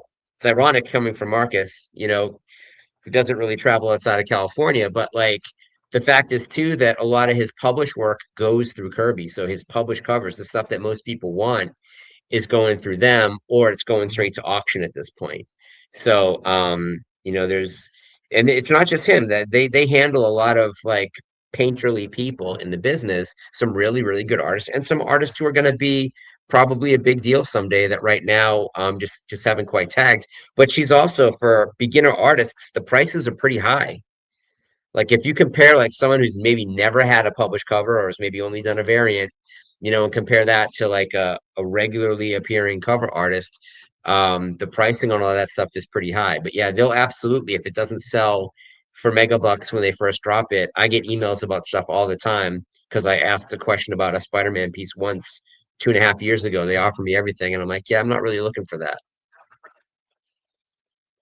Man, hey, yeah. Nick. What's up, Nikki? Don't worry, we did your promo. Got the promo in. Matt was so excited about getting it in. Man, he didn't even warn me. He started talking about it, So it's good. It's all good. I appreciate you rallying the likes. Yeah, please, everybody, if you don't mind, just click the thumbs up just for encouragement. It's the like button. I'd appreciate it. Thank you so much. Steve, always good night when Matt is on. Love your senescence commission. Oh, thanks, Steve. Yeah. Well, speak to NSN Art in the chat. That's Mike. Mike has been repping senescence. Yeah. Get in touch with Mike Dellery, Mr. NSN, and get yourself one. Yeah, they're beautiful. Very, very nice. Let me see. So I'm trying to go fast, guys, because I've been behind. You guys, by the way, when I'm behind, yes, sometimes it's because we talk too much, but honestly, Matt's been doing a lot of the talking tonight, and I still have had trouble catching up. But that's actually, it's bad because obviously we're not in sync in real time with what your comments. I get to them so late, but it's nice because it shows you guys are really, really active and into the show, So it's good to see that that's what that means when I'm so far behind. But I'm trying to catch up here, guys, because I did want to get to a few other comments because I've got 19 comments that I bookmarked from a while back. I still want to get, because I want to get back to the data on the sales for all of us, those of us who tried selling at this weekend show. Dwayne's a pain. What's happening, man? And let me see. It's because Kirby isn't a top X-Men artist. Grabbing dinner. Have a great dinner there, Nick. Compson thinks that whatever it was that we're talking about is great intel. Listen, that's why it's good to share these things. It's, of course, if it can save somebody a nightmare, potentially trouble, hassle, whatever. Yeah, it's for sure. That's what I always say, Matt. I'm always so disappointed in collectors when they'll come to me and they'll like, oh man, you gotta, oh, you won't believe what happened, and they'll give me some story about some crazy shit that some dealer or collector did, you know, and like in terms of unprofessional business practice bullshit, you know. And I'm like, man, yeah. So did you tell anybody? Did you say anything to them? Or like, nah, you know, like, no, I don't know. Like, what are you talking about? Like, coming to me isn't gonna help you, and it's not gonna help anybody. Like, but you know, I mean, there are certain cliques in the hobby, and you know, somebody may not want to rock the boat because they feel like they're going to get shunned by the they're greater gonna get clique. I shut out. completely understand that. Yeah, they're not gonna sell to me anymore. Oh my god, I don't know. I mean, a seller will sell. Well, maybe if you out that seller won't sell you. That's a possibility. They may get bad at you at the beginning, but they'll sell you eventually. They just want to make money. Most of the time, they're happy enough to make money. Certainly the dealer guys that you know, they'll get pissed off at you, they'll still take your money, you know. Yeah. So PG Carl deals with them. Comsen says Kirby has some great artists. And that's the problem, I guess, for a lot of people, right? That's the problem. That's not a good thing. Some of the other things that they do is they were presenting they were selling as original art pages that were we'll say retro illustrated, retro inked, where they took the published cover, which was a digital file, went back to its blue line or its original black line and blued it, put that out onto a page and then inked it. So that inked page is not the published comic. It is an inked blue line of a digital thing, and it was done after the comic was published. If they had done that before it was published, then it's the actual published piece. If it's done after the fact, there has to be a way of describing that tells you that that's what's happening. And I know for a long time people were buying, you know, I've got a couple of pieces in back. A lot of the pieces in the back here are digital proofs because Redondo didn't do you know, he only did digital art. Now I have some hand-drawn stuff that he's done too. Because I bought so much of his digital stuff, he's done pieces for me at 11 by 17, and I don't think anybody else has that same stuff. But they were very clear, you know, at the two people that were repping him that that's what these were. But sometimes other people aren't so forthcoming when it's a digital proof, you know, really an artist proof 1 of 1, a monoprint. So, you know, they've also caught fire for that, you know. Yeah. Well, the opposite, perfect segue. Look at that. So we got Mike saying, I bought 3 pages from an artist in Cal today, told him what I liked about the art, and he just sent me a pic of a piece that he drew this afternoon for me for free that he's going to send along with the purchases, just because he was telling him what he liked about it. Support sellers with good service. Yeah, man. That's a great story, man. Good for you, Mike. That's awesome. Steve Mussolino has heard bad things about Kirby. There you go. Yeah. Buy from David Mack at his show. Well, sure. But a lot of people don't travel to shows, so they can't travel to shows, right? So Ruben needs to poach Annabelle. Who the hell is Annabelle? He runs Kirby Art. Oh, that's her name? Okay. Yeah. Yeah. No, I'm not, you know, if they want to come to me, they can come to me. I don't go looking for artists. I can't see why people use Spencer. Sorry to say. So unpleasant. Don't even want to get into that. I emailed Spencer about a piece and he got back to me 3 years later. And I bet you he's not even exaggerating. Right? He might not be kidding. Yeah. He might not be kidding. I believe it's literally 3 years later. Oh my God. That's like so good. Look, he's being serious. He apologized. And of course, the piece was gone. Like at that point, he's rubbing it in. He's like, I can't wait to email this fucking guy asking me about this fucking page. And it's like, why would you even bother at that point? Why even bother? Just delete it. It's been 3 years, man. Oh my God. I saw him shout at an old woman on the convention room floor and call her the C word. Like, yell at her in the middle of the hallway at a show. Yeah. Yeah. And from what I could see, basically unprovoked. Wow. It was awesome. I was like, oh my God. Like, and he was talking to me as it happened, and he kind of turned and just like let loose on this lady. And I'm like, oh shoot, that's, you know, time to go. Like, whip out your phone, even though nobody's calling, and walk away. man. I will I don't know say, what you're talking about, Marcus, but okay.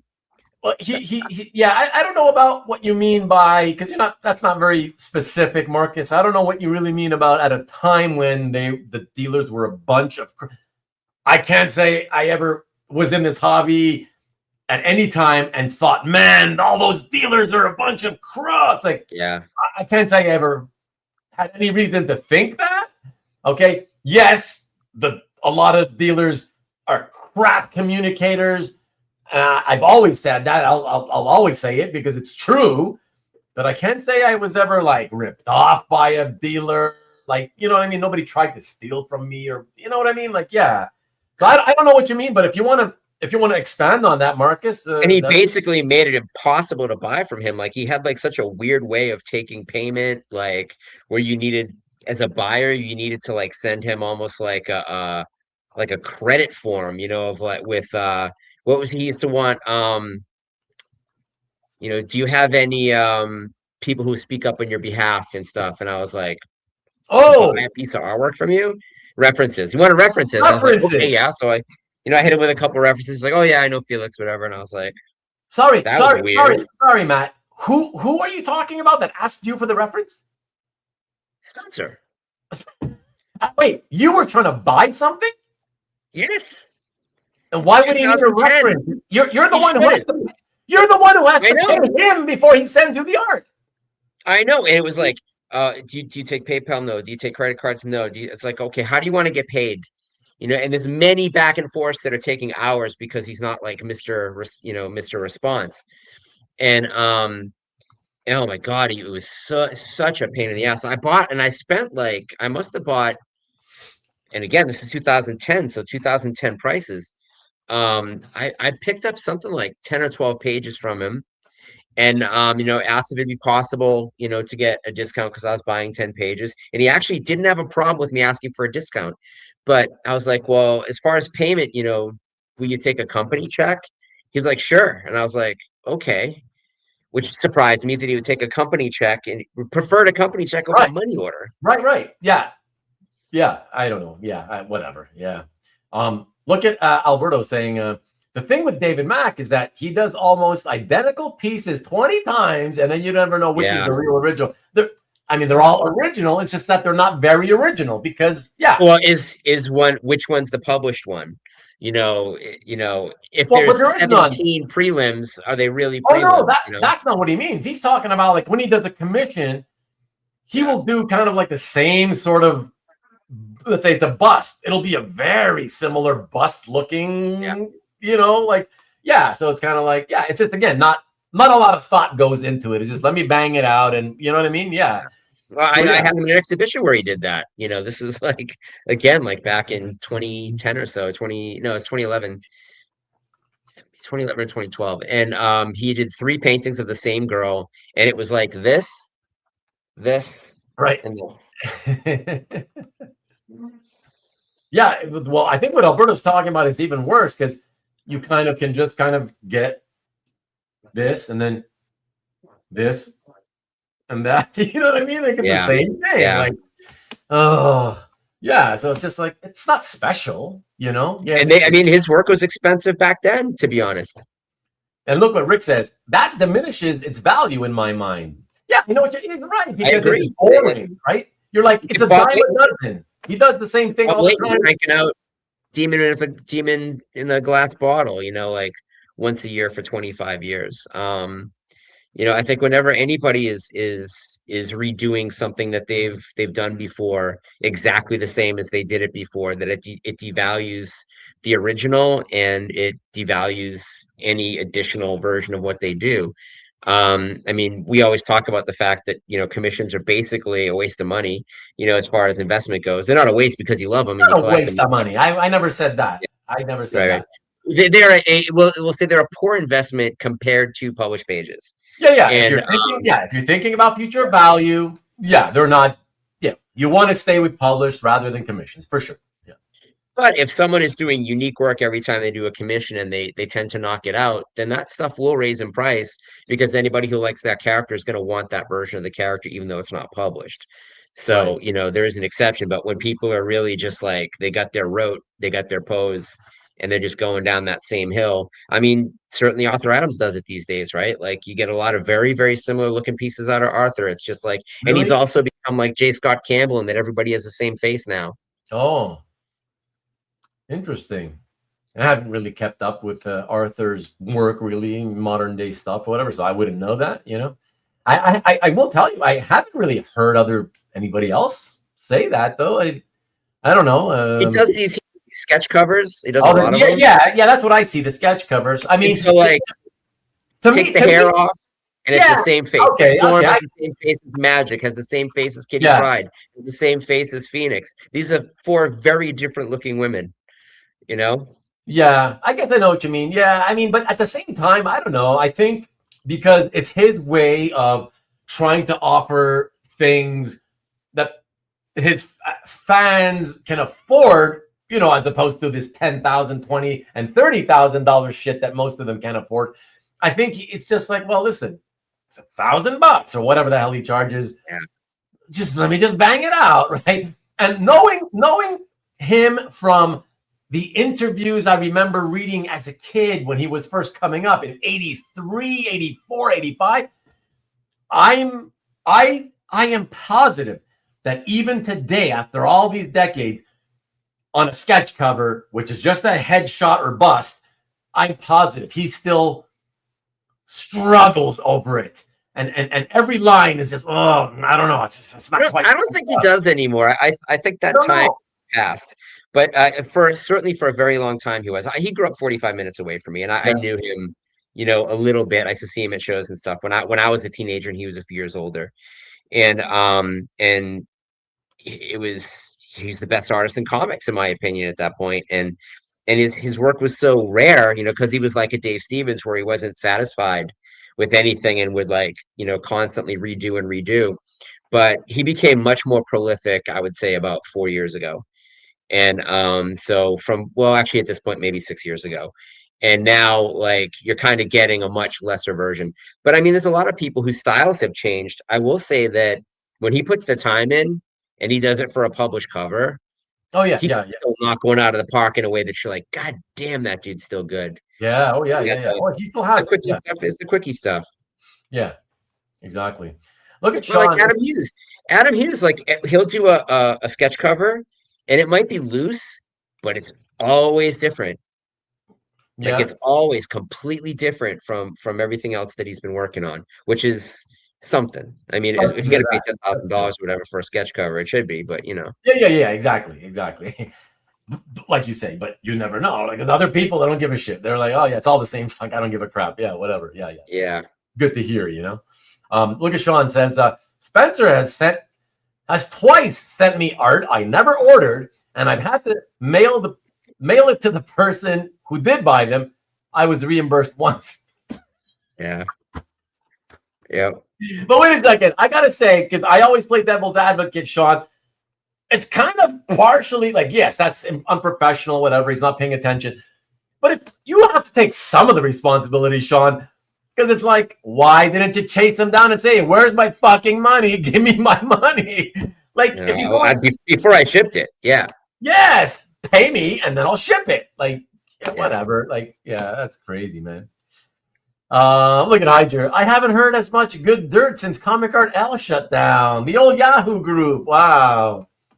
Hyder, it's been a long time. Wow, it's been a long time since you've been here and stuck around for more than just a quick hello. Very cool, man. Waiting on CAF Live to end, says Marcus. I made an offer for a piece that if it doesn't sell, I'd get a bigger discount on it.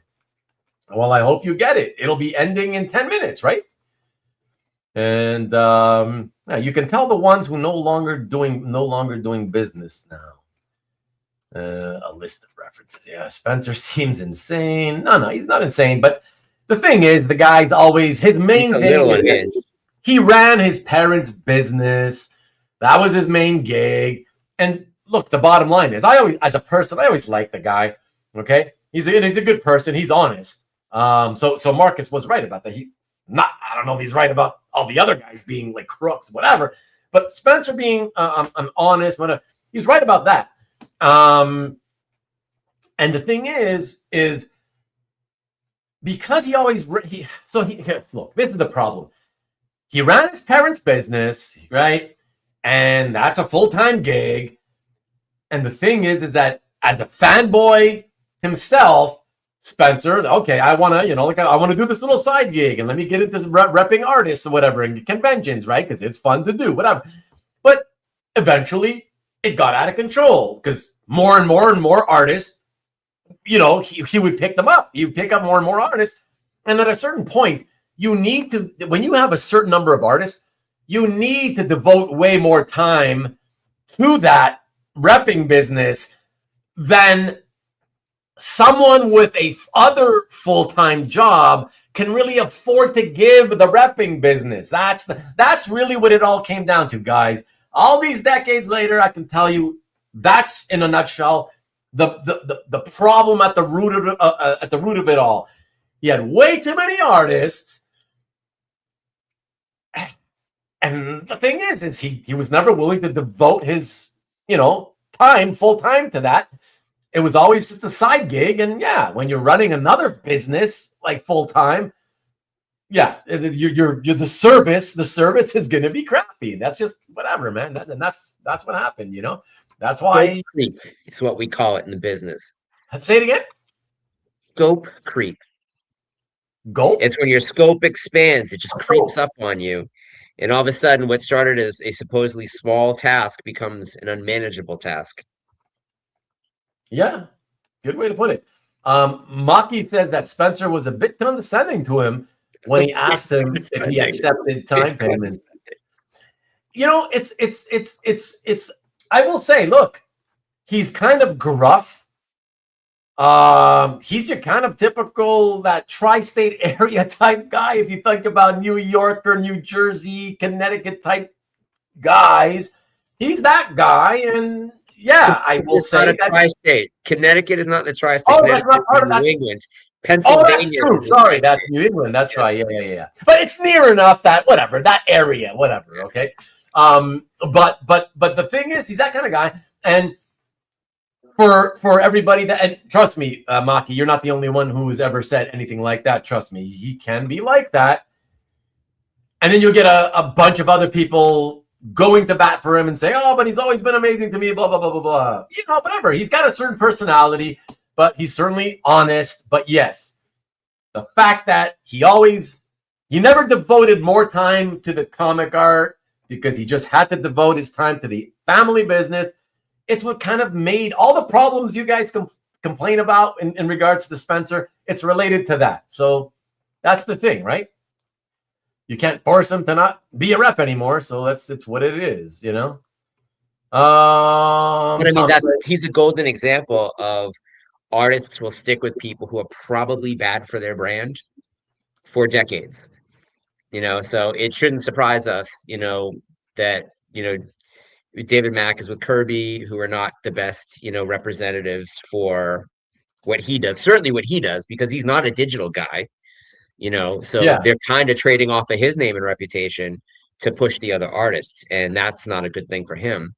But I mean, there's plenty of most dealers are decent, But I do think that overall in the comic art buying world, the level of service is different than it is certainly in the fine art buying world, and meaning it's much lesser, and to a degree, like it's lesser than you might expect just from like a standard comic book shop or card shop.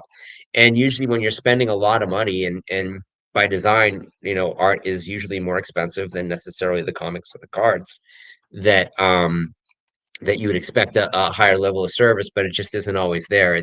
Sometimes it's just a really tight operation, and we have to discuss these things because we got to be like, hey, someone may say, hey, I'm a little worried because I contacted so and they're not very communicative, and we can go back and be like, they're like that, but you'll get it. They're honest. You're gonna get what you bought. Yeah, man. That's it, guys. Look, I always say, man, you get some bad experience with somebody, all you can do is don't deal with them again if it bothers you, right? And it should bother you. Yeah. But I know the truth is most people, they cannot help themselves. They would still deal with the devil again, as long as it gets them the art that they want and like, you know. I'm not like that. I've always stuck to my guns. I said, fuck you. If you fuck me, I'm not buying from you again. And okay, and at times I went back on that word, but I certainly, for the most part, over decades, you know, ended up maybe rebuying once or twice, as opposed to, had they not fucked me, I would have probably bought like 100 times over that time period, you know. So yeah, it's up to you guys too, right? It's we're all responsible. Like, we all have to take some responsibility for these things. You can't keep complaining if you keep going back to those people and dealing with them, you know. That's on you at that point, you know. And you know, everybody can have a bad incident with a shipper, you know, and that's not Yeah. necessarily the seller's problem. How they handle it is very important. You know, like, they can handle it really well and make you feel even better about buying from them, or they can make you feel terrible and you're scratching your head about, was it really the post office? Was it really, you know, FedEx, or was it really the seller? So, you know, anybody can have a bad day. Anybody can have a uniquely bad experience. So you got to go with the consensus.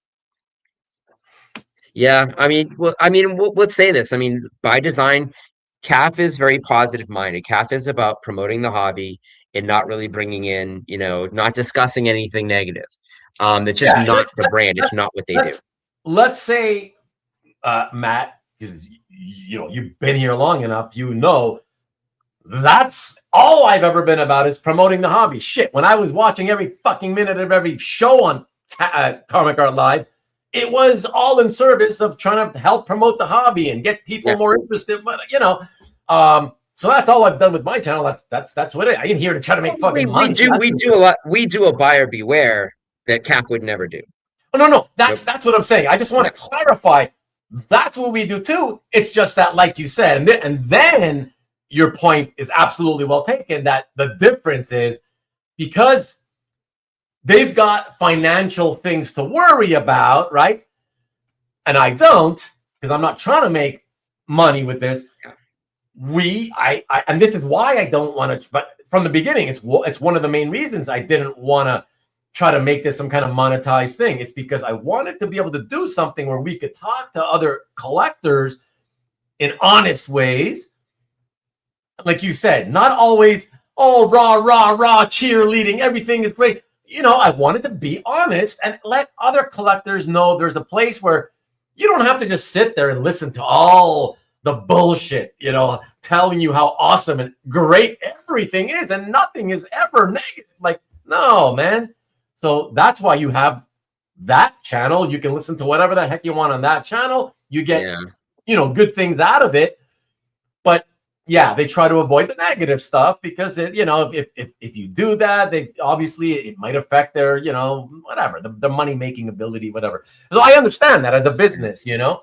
Sean, you know, Sean's point, he was saying that, you know, CAF would never have done the Death of Superman autopsy that we did, you know, about that auction. Well, that's because we don't take money from Heritage. We don't take money from Metropolis. And so, you know, going through and looking at those prices and speaking of them in a very realistic manner doesn't put us in a bad position with them. Which is not to say that, you know, that it's, I don't think it's necessarily irresponsible. I just think that, you know, if you've got an advertiser, it's kind of bad form maybe to talk ill of an advertiser. So don't take advertiser money. You know? That's the tough sort of hard to run a business without doing that, you know. That's the fine line you gotta ride, right, and choose what, you know, how you want to skate the line, right? So exactly, which is why I'm happy, you know, that by making no effort to monetize and you know, it allows us to just be honest and let's just talk about everything that happens in the hobby the way it happens, the way we see it in front of our eyes, and not sugarcoating and you know. See that Bill would hate to be called the dealer. He would hate to be called the dealer. But correct me if I'm wrong. He's the dealer at this point. But correct me if I'm wrong. But isn't he basically a glorified art representative now? Isn't that what he is basically? Because is he officially representing him?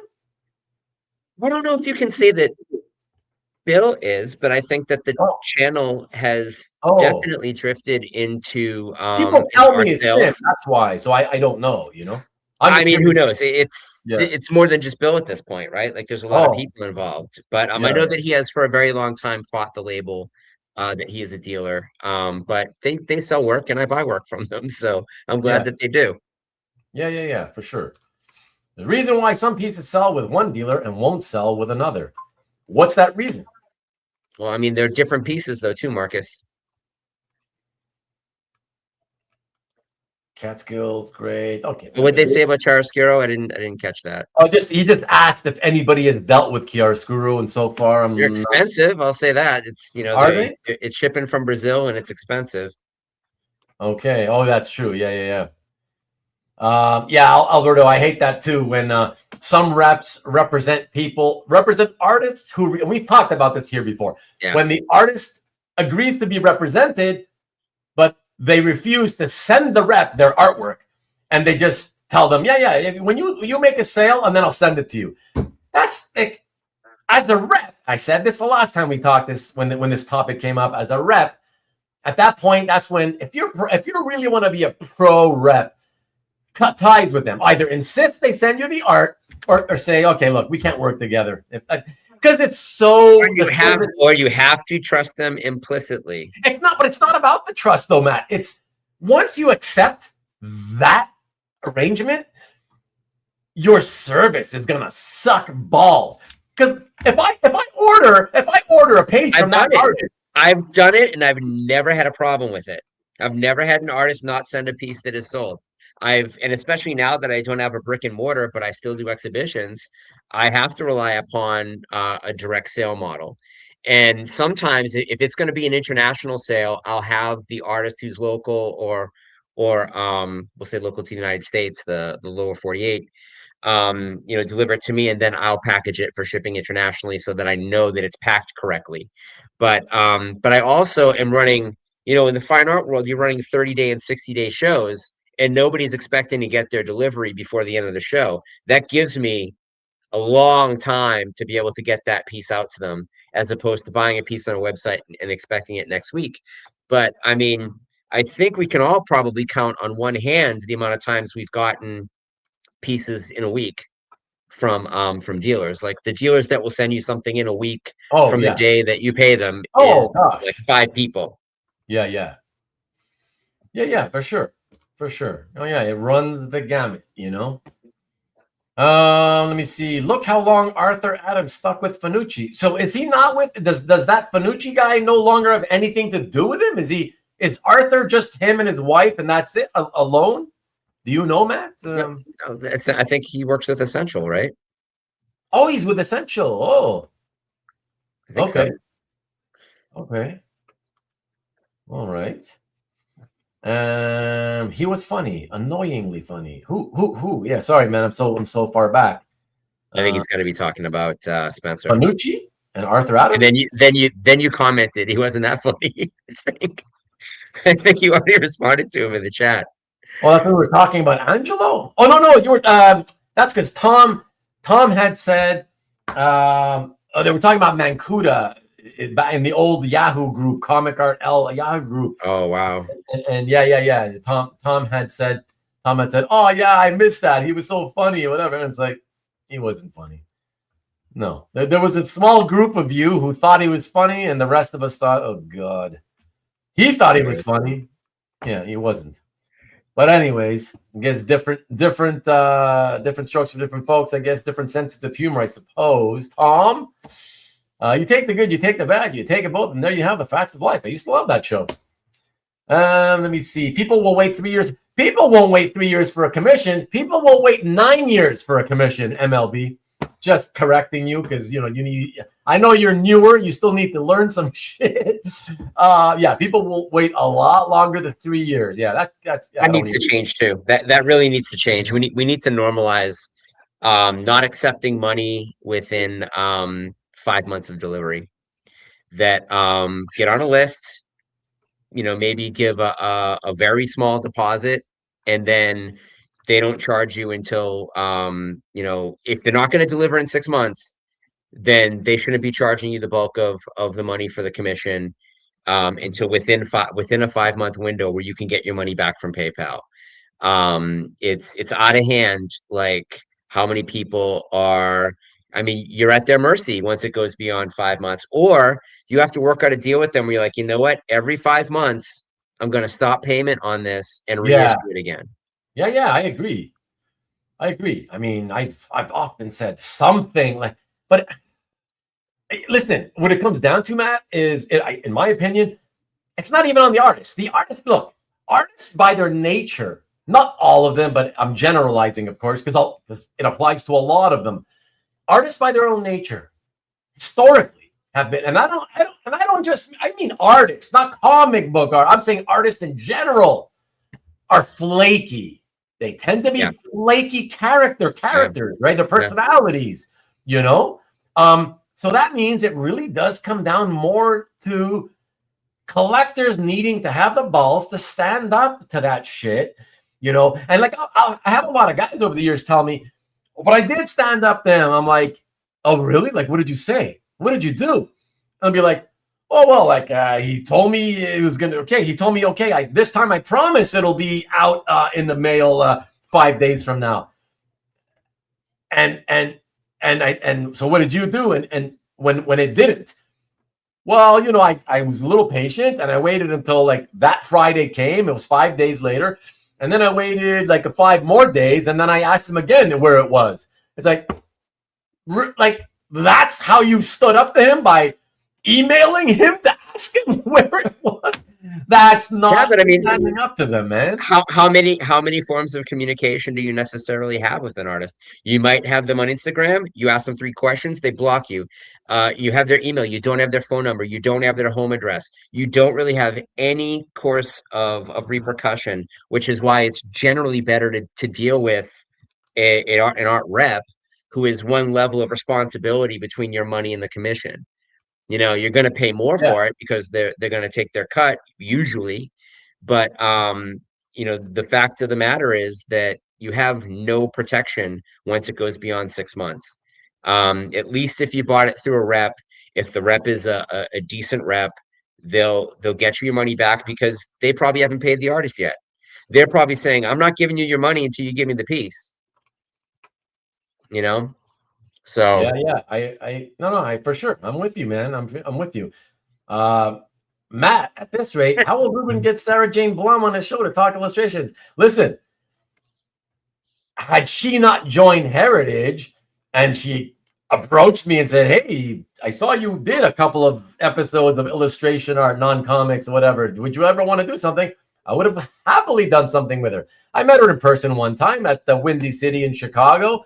Nice girl. So I would have been happy to do it, but as you guys know, I'm not in the, this on my channel. I've never been in the business of doing promo pumps for, commercial entities within this hobby. So if you wanted to come on, damn well it would only be on behalf of Heritage, to try to talk about their auction, whatever. And I don't, no offense. I mean, one thing, if CAF, if the brain trust of CAF is smart, they should be charging Heritage for the weekly show where they each pick the 10 best pieces at Heritage. Like, they should be getting a promotional amount of money for that beyond what they're getting paid for banner ads and everything else, because that is very valuable hobby space. And every week for free, Bill and a guest, usually Chris Snorek, will get on and talk about, they'll each pick their 10 favorite pieces that went up on CAF that week, and they'll pick their 10 favorite pieces at auction at Heritage usually, or whoever the auction house is that they may be covering at that point. That's something that they should be reimbursed for. That is, it's not necessarily shilling, but it's definitely free promotion that they could get paid for, that Heritage would probably happily pay for. Yeah. Since they're already never going to say anything bad about Heritage anyways. Yeah.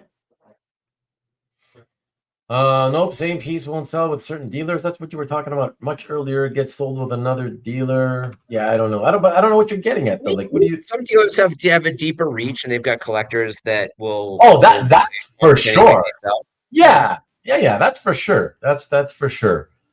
But if it Uh, didn't sell with one dealer, how does another dealer have it? if they what? If it hasn't sold with one dealer, how does another dealer have it? Oh, right. I mean, the question you're really asking is how come one dealer can get more money than another dealer can, you know, Yeah, yeah, yeah. reach. Had an artist whom I still like take like 6 months to send completed pages internationally after I paid. Okay, published pages, that's crazy. Holy shit, that is crazy. Like, yeah, I'd be so pissed. But again, Robert, that's where I'd be like, ain't dealing with you again. I'll take my money elsewhere. Again, I have broad taste though. You know, I don't know if you have narrower taste, I could kind of, I guess, see where you'd be like, but that's all I like. And you want to subject yourself to the abuse, maybe, you know, I don't know. I think you have wider taste than that though, Robert, where I think you could probably say, hey, I'm not going to deal with you anymore, you know? That was the issue with that guy that ripped everybody off, right? The was it Inky Knuckles? What was the issue? Who's the guy that went out of business for like stealing money from everybody? Oh no, Inky was the one who shut down overnight, but did he steal? No, that wasn't no. That wasn't the money stealer. What's the other guy? You guys mentioned him before. Cadence. Yeah. So Yeah. Cadence, that was a big problem with them where people were buying like, published pages and waiting 6 months, 7 months, 8 months, a year. Which if it's a dealer doing that, I mean, everybody should have been screaming to the sky. If a dealer's doing stuff like that, you have to make that known to make sure that they can't rip off anybody else, and to get them to send you your artwork because you're publicly shaming them. Yeah. Although some guys, like Rick mentioned earlier, good example, Larry Stroman. Some of these guys have no shame. They just continue for decades ripping collectors off with commission, taking commission money, not sending their commissions.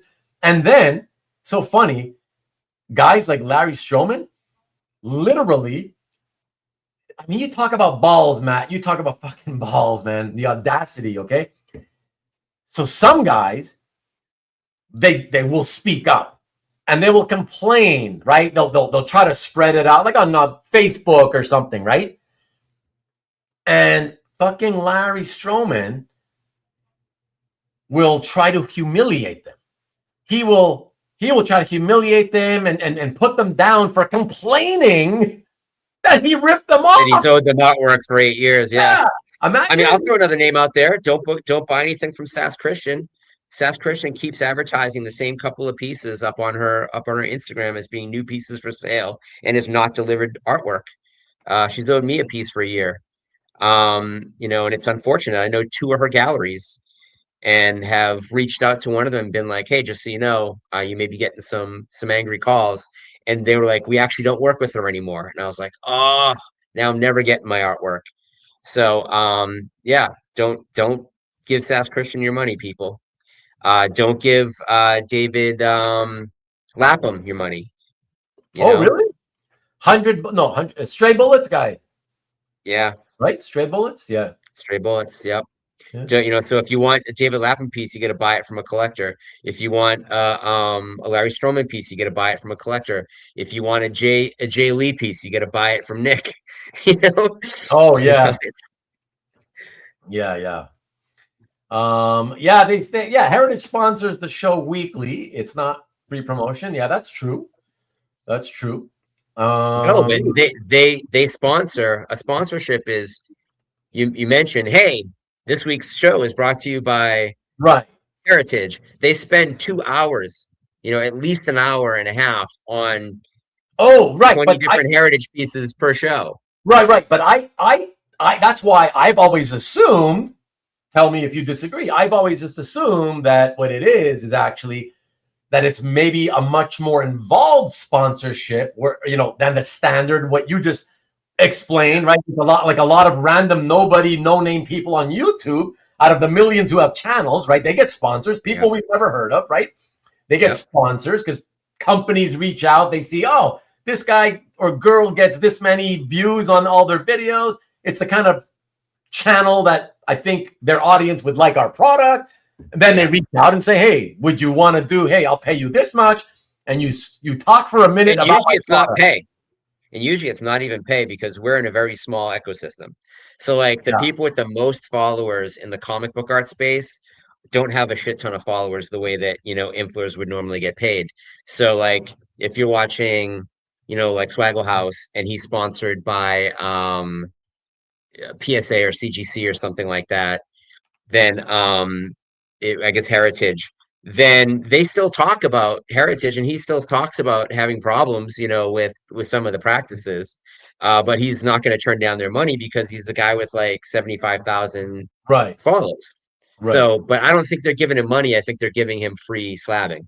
And I mean, if he's in the chat, he can let us know. But Well, but that's the that's thing, Matt. different than being like, well, now I can never say anything bad about them. And 99 Newsstand, he's sponsored by PSA. He doesn't give them a free pass. Like if he sees them doing stuff that's not spectacularly good, he'll call it out. And I think they understand that the reason that they're advertising on his channel is because people will tune in because he's ethical and he's got integrity. And so even if he's got something bad to say, it's still worth doing the Right. advertisement. It still gives them views. It Yeah. exposes the name, no matter what. Sometimes even bad publicity is good publicity, Yeah. Yeah. But like I was saying about with Comic Art Live, I've always just assumed that it's just they do get paid money, and that because again, you see, it's again, I don't watch it, but like even just by looking at the emails that I get from them, and when I go to CAF, it's just there's so much heritage. I've always just assumed that they must have some larger monetary thing whereby, yeah, it's not just, hey, make sure every show you mention us once for a minute. I think it's like they must pay more. And that's why it's like all heritage all the time. Hey, we're going to do this show on Tuesday. And we're going to have, like Marcus said, oh, Sarah Jane's going to come on. And we're going to do this whole episode on the illustration auction. He cannot. I mean, you cannot believe he's doing that for free. Like, I don't know. He might be. Or I don't know exactly what they're getting paid for, but I think there's an opportunity for them to make more money. Robert's saying that they do 5 to 10 minutes. They don't do 5 to 10 minutes. They do an hour. Like it's never wrapped up in 5 to 10 minutes. It always takes at least 45 minutes, and sometimes it goes beyond. It depends on like whether it's a signature auction or the weekly auctions. But they frequently give Heritage a lot of time. But they also, Heritage also has a full banner on the homepage. I'm not sure how that's going to work out in the app. There's links to the auction for every piece that's being sold, which isn't that much different than the fact that we can all link off to the stuff that we're selling that's available on CAF. But it's different, like Ruben said, a corporate sponsor is different than any of us who will be on the show that may have an event coming up, or right. or someone who has, an appearance that they're going to promote.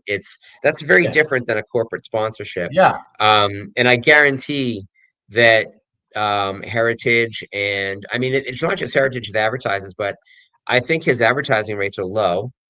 And I think that there's an opportunity for him to make more money, and that the amount of time that gets given to Heritage is worth. I mean, Heritage is foolish not to pay it. I'm sure they pay something. They should be paying more, and they would happily pay more, I think, because who I else is think so. giving them that amount of airtime? Nobody's I, giving them that airtime. I think so. I definitely agree with you there on that, Matt. Rick, just want to say, I know why you're saying that, but you got to remember. Does he watch, the Hold for the Gold shows? Like, listen, but like I've said many times, Rick. I've been saying it from the beginning. they're a great place to buy. Okay, listen, if they're what I call a buyer's market, yes, by virtue of saying that, you are saying it's not a seller's market. Okay, I'm one guy. That's my opinion based on what I've seen with my eyes. Okay, you may disagree. I've also said many times that for the quality stuff, they get very good prices for the quality stuff. But for the little lower end, lower cost art in particular, you can get great bargains. That's what I'm saying. And so, sure, they maybe you hear and that sounds like, well, you're saying it's not a good place to sell your art. It's not stopping anybody seemingly from selling their art there. And so, yeah, it's still good promo for them to hear that that's where you go to get great deals. The more I spread the word that, hey, Comic Art, the Comic Connect, what is it? No, which one are you talking about here? Comic Link, yeah. Link. Because that's the one. Comic Link, great place to buy, to get deals. It's the only place in the hobby you can really kind of consistently get art cheaply. I think Except that's great. Comic Art Live. Yeah. Yeah. I think that's great promo. So there you go, Rick. That's all I'm gonna say. I think Tom and Robert brought up a good point, which is that they do have every Thursday, is it? I think they do a sponsored, every show is sponsored by Heritage Auctions, and they do like a 5 or 10 minute thing. I bet that is paid for, that 5 to 10 minute little thing that they do. I'm sure that's part of their advertising package, but for signature auctions, they do an hour or more. And I'm hoping that they get paid a lot more for doing that. I suspect that they don't. I suspect that it's just something that they enjoy doing. I also, like I say, having had quick conversations, even with Cosra at OAX, about how much money all these different people kick in as supporting for OAX, that the buy-in isn't that much. It's a pretty low support level that I think could be pushed. And honestly,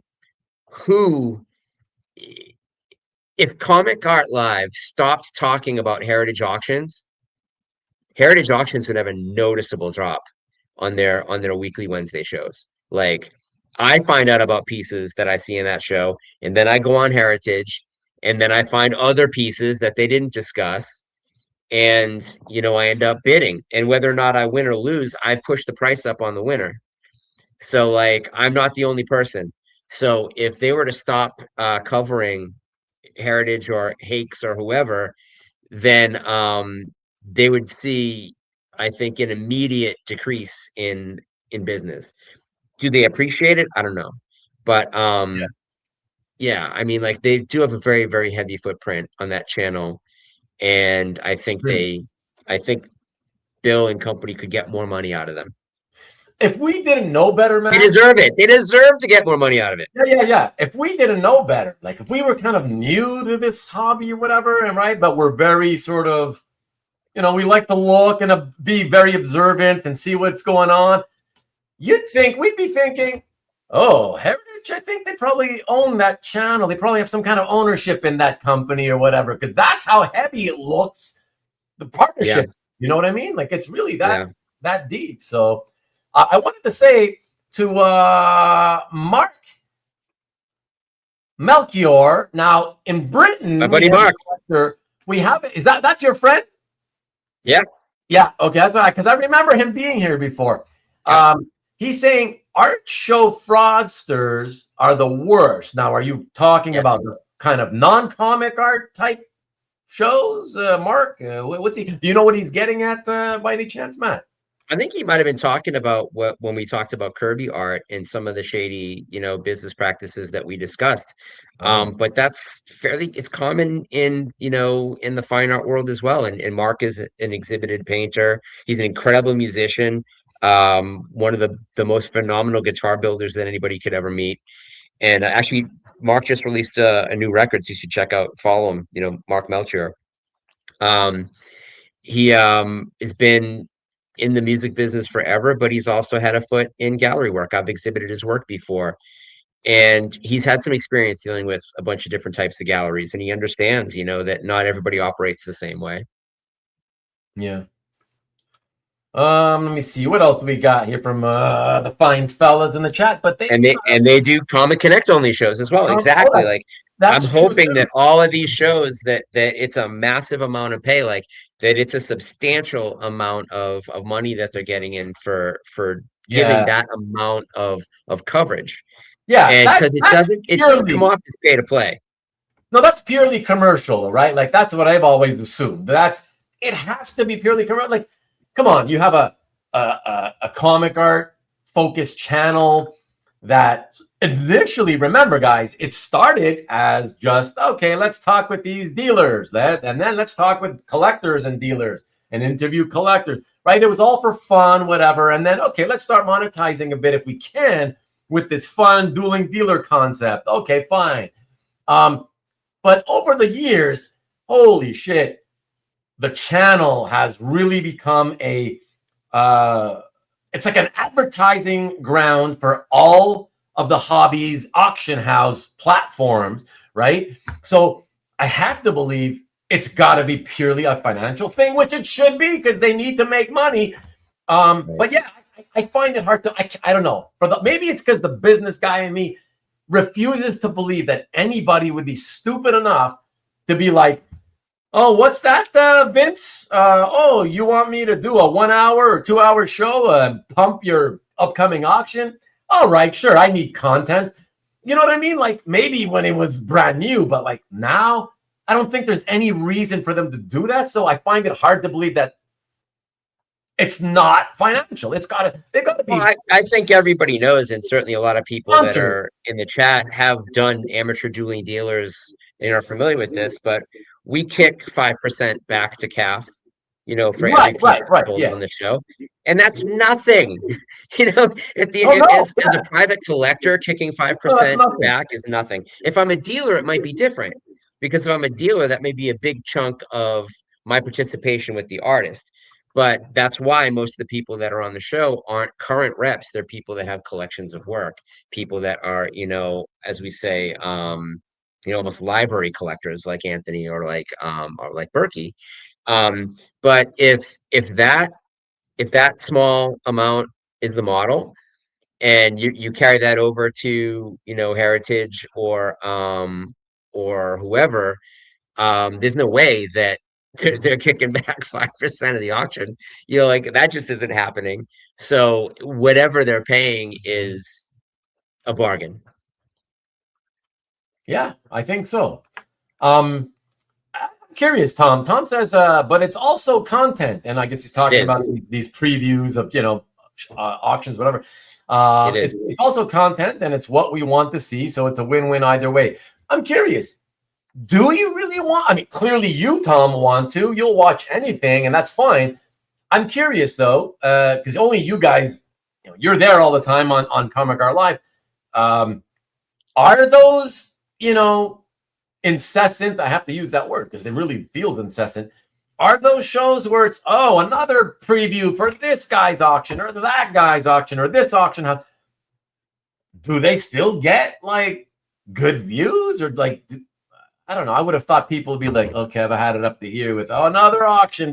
Because you can just go on their website and preview the art yourself. You know what I mean? So I feel like, why do you got to sit there for 2 hours? I think a lot of people that watch that show are interested in what, Bill and Snorek or whoever else may be hosting have to say about the pieces. So it's kind of getting a different perspective than they might bring themselves to the work. I think that CAF advertised itself as an educational channel. So that there is an element of the public being educated by what they see. So I get that aspect of it for sure, but they also keep it pretty tight. Like they don't spend a lot of time on each piece. They really kind of like keep it locked into 5 minutes and move on. And so it becomes a lot easier to kind of sweep through each piece. So they're not getting deep.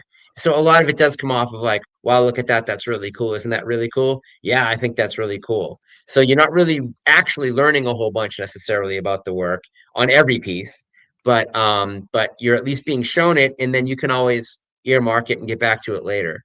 But I think you also need to do that, in order to get people to get over to the auctions. A lot of people that watch CAF never buy anything at auction. A lot of people have a problem paying the premium. And certainly, I think twice when I know what I'm building in my bid at Heritage, that 20 to 25% premium, whatever the hell they're charging these days, above what that value is going to be. So I have to figure that in. And which is why, as you say, we love Comic Link because you're not really paying that much more. So, it's a service. It's also an advertisement. Yeah, And just because the people want it doesn't mean you shouldn't charge the person who benefits from it, right? of What's course, the of line from course, the Joker? If you're good at something, never do it for free. And they're of good course. at it. Of course. Hey, listen. And then when we've talked to Kazra when he's been here a few times, and even privately, I chatted with him, whatever. And I said the same thing. I was like, "Fuck, you should charge more for that. Like, what the fuck? You guys need to charge more for that. Yeah, you're not charging enough. Whatever. Like, I certainly believe it. It's yeah. I mean, they got tons of money. They have more than anybody. People like Heritage, whatever, more than anybody in this hobby. Shit, they can afford it. And it's not just, and don't get me wrong, guys. I'm not saying that, just because people have a lot of money, they should spend more of it. No. But if you are giving them fucking a fuck ton of promo like they do on Comic Art Live, shit, you better hope I hope they're making a good return on all that promo. They definitely, they definitely deserve to get it, so yeah, I'm all about that for sure. Everybody get their fair share, Tom, I noticed this comment here saying, been a while since Hake's been in. I don't know what you mean by that, but not Yeah. since Alex left. Did Alex Winter? Are you talking about Alex Winter? Did he leave? He's the only guy I ever knew at Hake's. When I hear Alex Winter, I think of Bill and Ted. Oh, wait. Alex. Yeah, you're making me think of Bill and Ted. But I think Winter was his last name.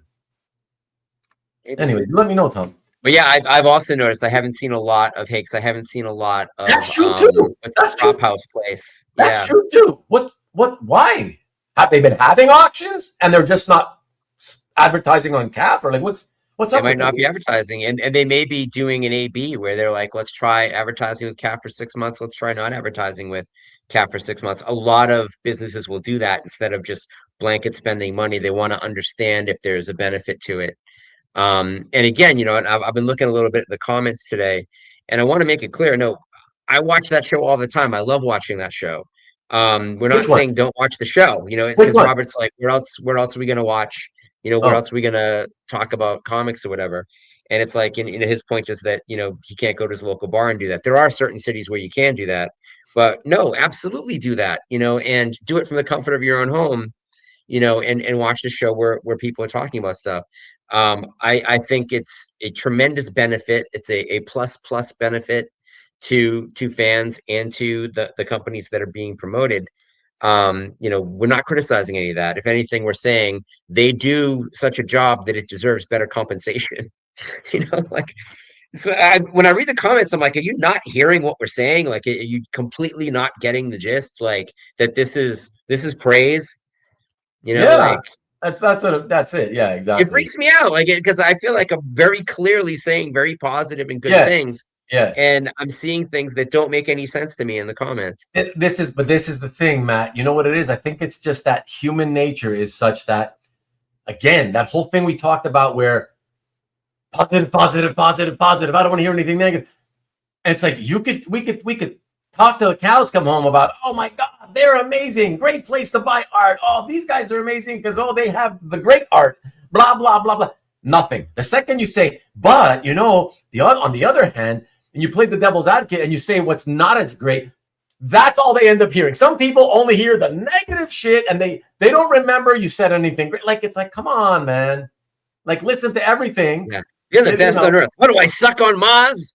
Yeah. Yeah. Let's see what else you guys are saying. It does help show pages many might not remember to bid on. Yeah, I guess it's a good for a reminder for sure, Yeah. I mean, and that's what I accept it as. And like, sometimes they'll do a show and I don't care about anything and I won't go to Heritage.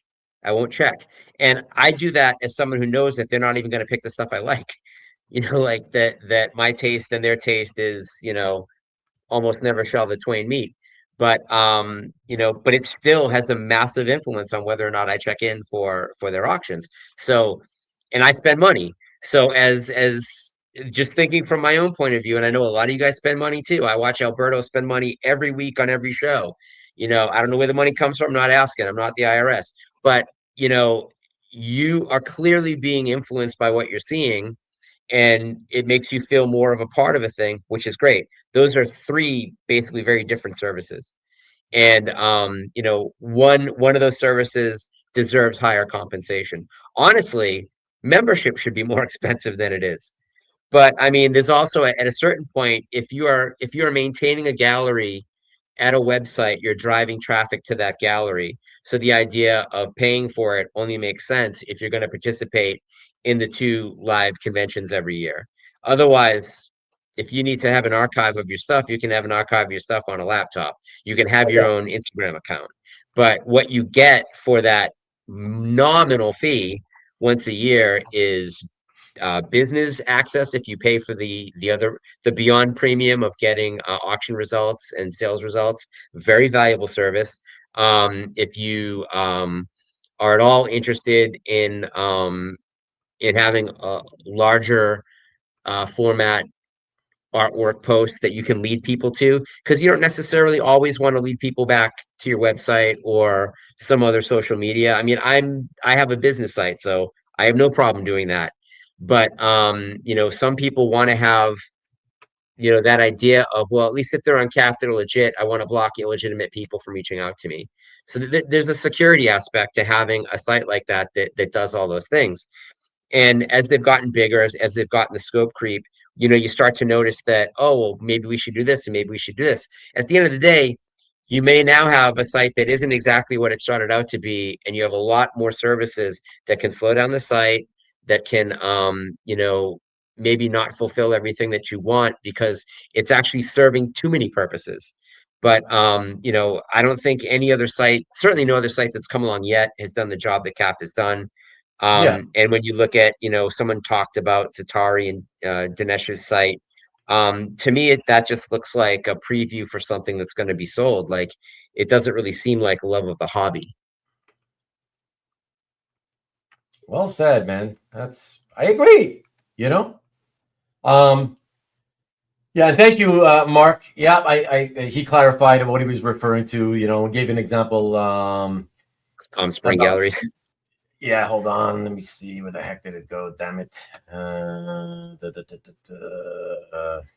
been trying to whiz through. Oh, Nun Comic. I worked at gallery in Hot Springs, and the owner worked with these two guys that sold places at Vegas and other fine art conventions. The artwork never left our building and often didn't. Well, it sounds pretty bad already, anyways, but yeah. I don't know. Alberto was claiming that I'm overblowing it. I don't know, overblowing what?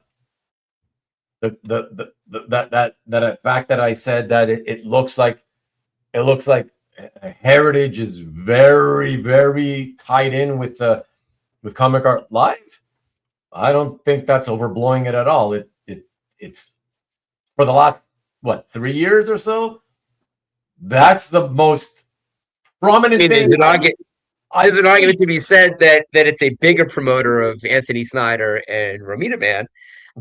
But if you're getting 5% of the sales in each one of those shows, that pays for itself. Like, I think that's a somewhat fair exchange. And they get to list everything and cross promote. And it's, Robert, it's true that a lot of people don't have new stuff to post every week, and that's fine. And some people will post 100 pieces a month. Um, you know, so I don't think I started doing premium membership until, oh no, I wanted higher res images back in the day. So I've been doing it for a long time. But really when the convention started, the online convention, that was a big push to premium because you had to be a premium member to exhibit. Right. And then as a premium member, you got that hour early entry thing. Yeah. 1 hour or 2 hours? I can't remember. Is it 2 hours? I think it's one. I'm not sure. Okay. It might Okay. be two at this point. So Robert's telling us, well, first of all, I should say, because earlier when I asked, how are the views on these auction preview shows, right? So Marcus says, nah, not crazy views, right? Okay, that's what I would think. I mean, it's, to I me, think it they're just pretty got kind of consistent. I think tiring. they get over 130 likes every show or something. Well, again, 130 likes, but they have 7,500 users or whatever, followers or whatever, subscribers. Right. So if you look at it that way, it's nothing special, right? I may get 50 on average, 50 likes, but only on 700 users. You know what I mean? So, right. But okay, you got Rick saying, I stopped watching the preview shows. Okay, so that's what I'm saying.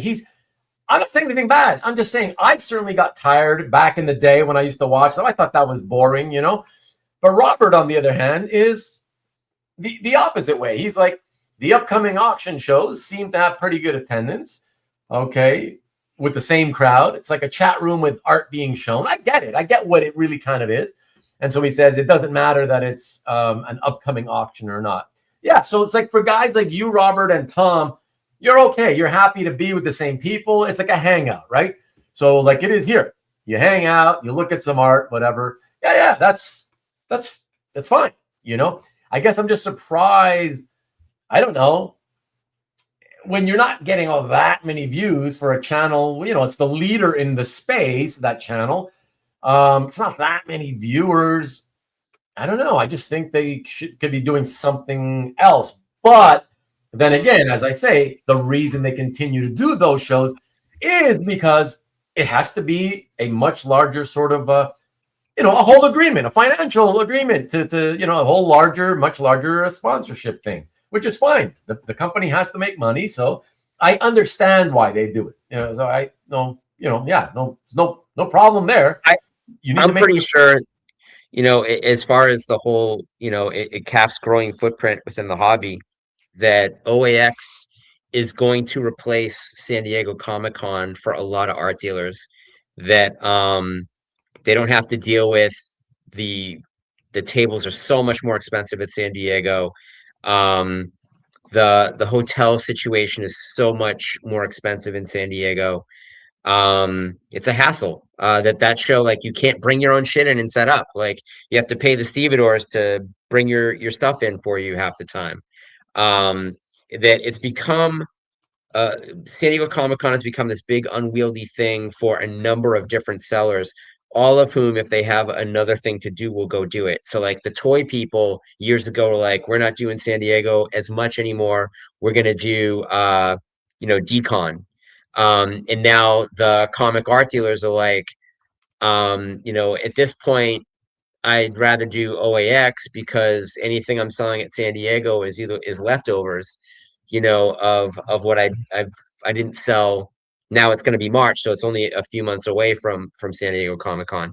And it's an easier do. It's an easier hang. So that's, something to think about. If the footprint of that show keeps growing and it's remains comic and illustration art, and there's an appetite and the fandom keeps growing, then it's going to be a much more valuable entity within the overall hobby. Then the cost of advertising within it and the cost of sponsorship should go up dramatically. I think the sponsorships, from what I understand them to be at this point, are very fair, like cheap, for what you get for it. Yeah. So there's definitely room to be able to charge more for the amount of promotion that you get from working with CAF. God, this sounds like people never believe you. If you tell anybody at CAF, that 2 hours and 45 minutes into a show, it's been a 2 hour and 45-minute commercial for comic art fans. But I mean, it really has been. That's love it. That's that exactly. It has been. Listen, my final word to Robert and Tom. You're absolutely right. Right when you say, Tom, you say, okay, it's far more than just seeing the pieces in the auction. It's just about hanging out with friends and talking art. Right. Yeah. That's what I do my show for. Right. And so it just comes down to taste, which is why I was asking, how are the views? Because I like to hang out with you guys and shoot the breeze, right? I'm just saying I would rather do that while we talk about other stuff other than promoting somebody's auction, some commercial entity. But I'm also saying I understand why they do it. It's financial. They have to make money. That's why they do it. I get it. I get it. So I'm just saying, as a fan, that's the thing. Like Rick said, Rick got tired of watching the preview shows for the auctions. And I did too when I was watching every show. I was like, ugh, whatever. I don't care. And yes, I like to hang out with you. But I'd rather do it doing something else, not a commercial preview for something, you know. That's all I'm saying, you know. Kat says that the description of the previews is, I'm not sure if he means those preview shows. No, the art. I think he's talking about the art descriptions. That it's respectfully, it's a lot of the very same language. Yeah, that you don't get a lot of new. Describe something. That is true. It does get hard to describe something and try to make it different every time, you know. I know I have a lot of difficulty when I do spend time trying to write up descriptions for my artwork that I'm putting up for sale, or even the ones that I'm posting just for my collection. Yeah, I want to say something, but you realize, didn't I always say that about the other piece? But then it's like Cap says, there is only so many different ways you can kind of describe something. You feel like you're repeating yourself, you know? When Anthony blew up on Wednesday, I don't know what that means, but I'm going to try. I think, I think Anthony's sales started to go. His business has gotten much bigger since he's been doing those weekly shows. Oh, yeah. Because it's a commercial week after week for the fact that this guy has a tremendous amount of artwork for sale, that he's willing to work with you on price. You know, I mean, it's again just like a net plus. It's like there's just so much good about that. But again, you know, like there's a participation in that. So he's paying 5% of his sales, you know, back to, maybe more, because the regular dealers may pay more than the amateur dealers, but he's paying at least 5%. I've never had colored mats ever. His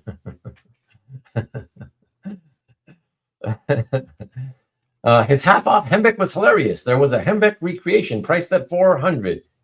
No, that it wasn't. I don't think it was 400. It was a set, right? Like it was. I think it was 8 cards. They're basically $50 a piece.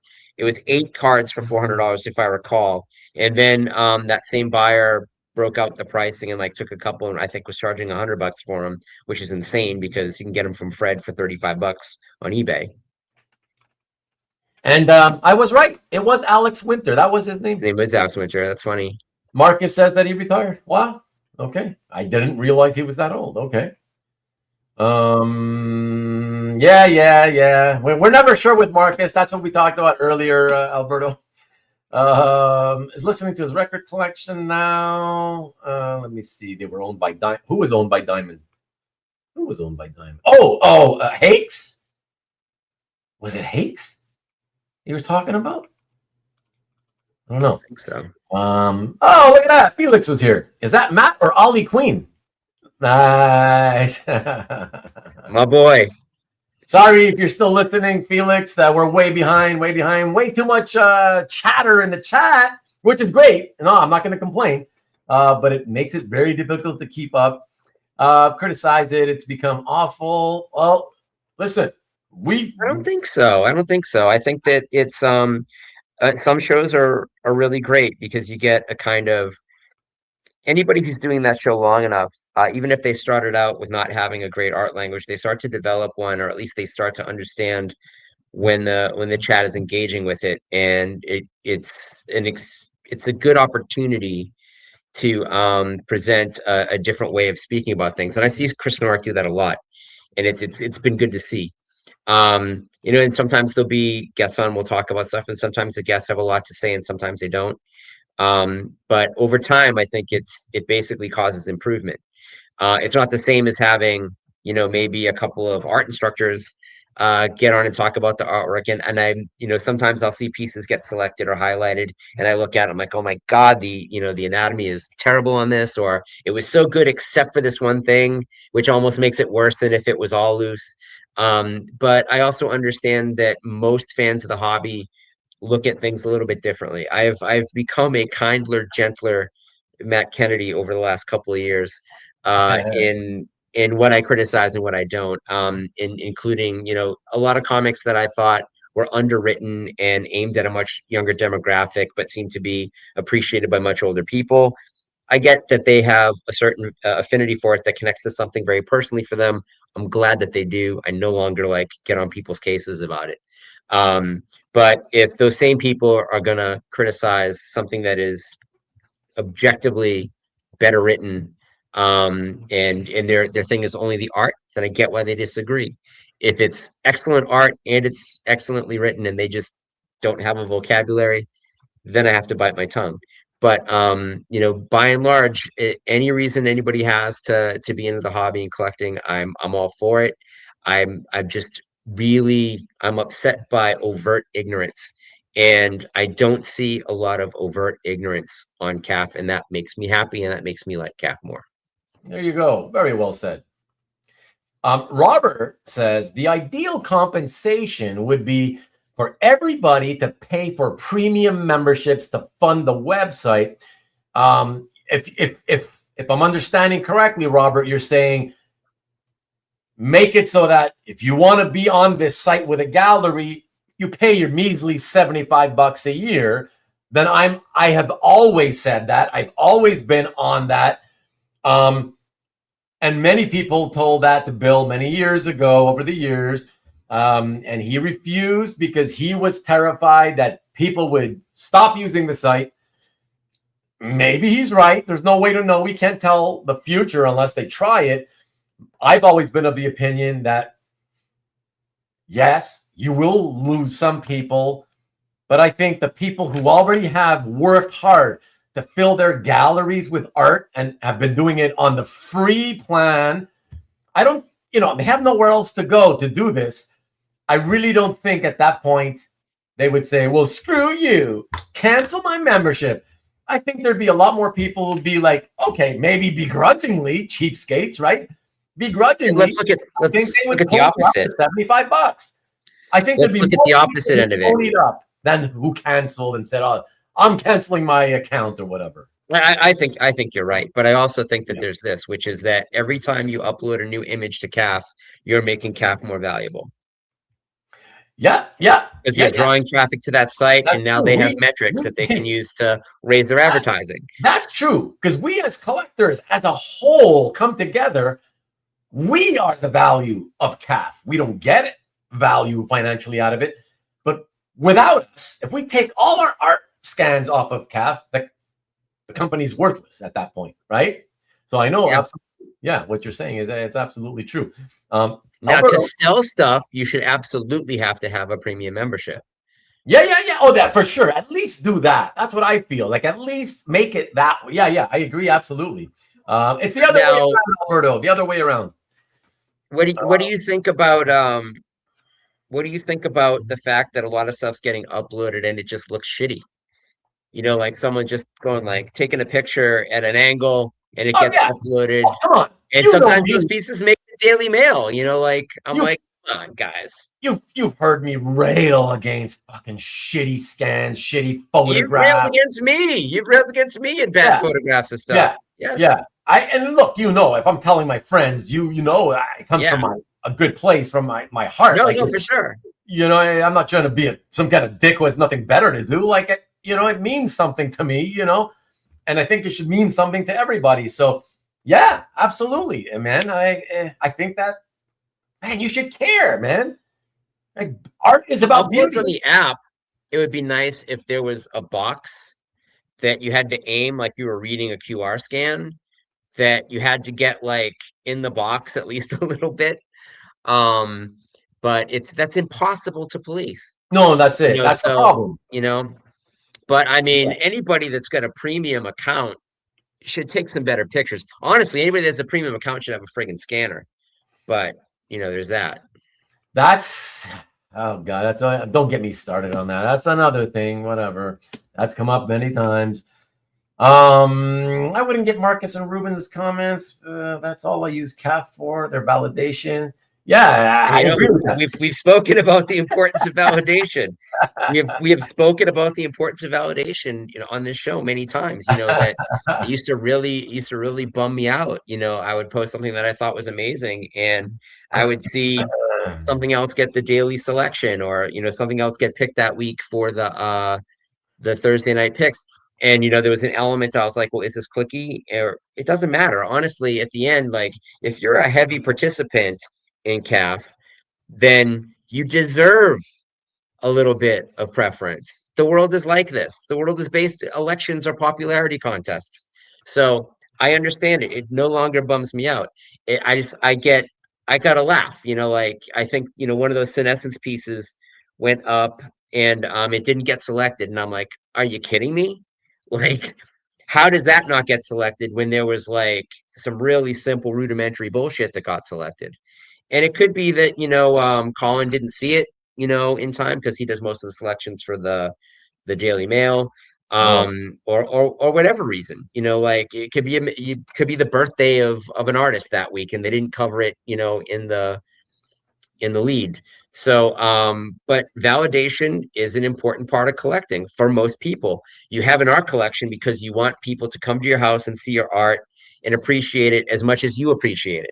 If yeah. you're if you invite anybody to your house, and so like in CAF, what you're doing is you're opening up your living room to the rest of the world, where you can invite a lot more people in, and you're discovering your tribe. There's people that like what you like.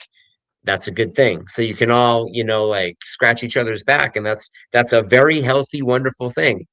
But there's also, if there's an aspect of educating people on what makes a good illustration versus what doesn't, what can pass for good but isn't quite excellent, what makes for a particularly good panel page. Why are some panel pages better than splash pages? Like there's a lot of different things that go into what make artwork excellent. There's even more criteria that goes into what makes sequential art excellent, and I don't think there's as much coverage throughout the hobby, on those things as there just are about our obsession with price, our Is it appreciation of is it machines an that is went it in. is it an obsession with price though?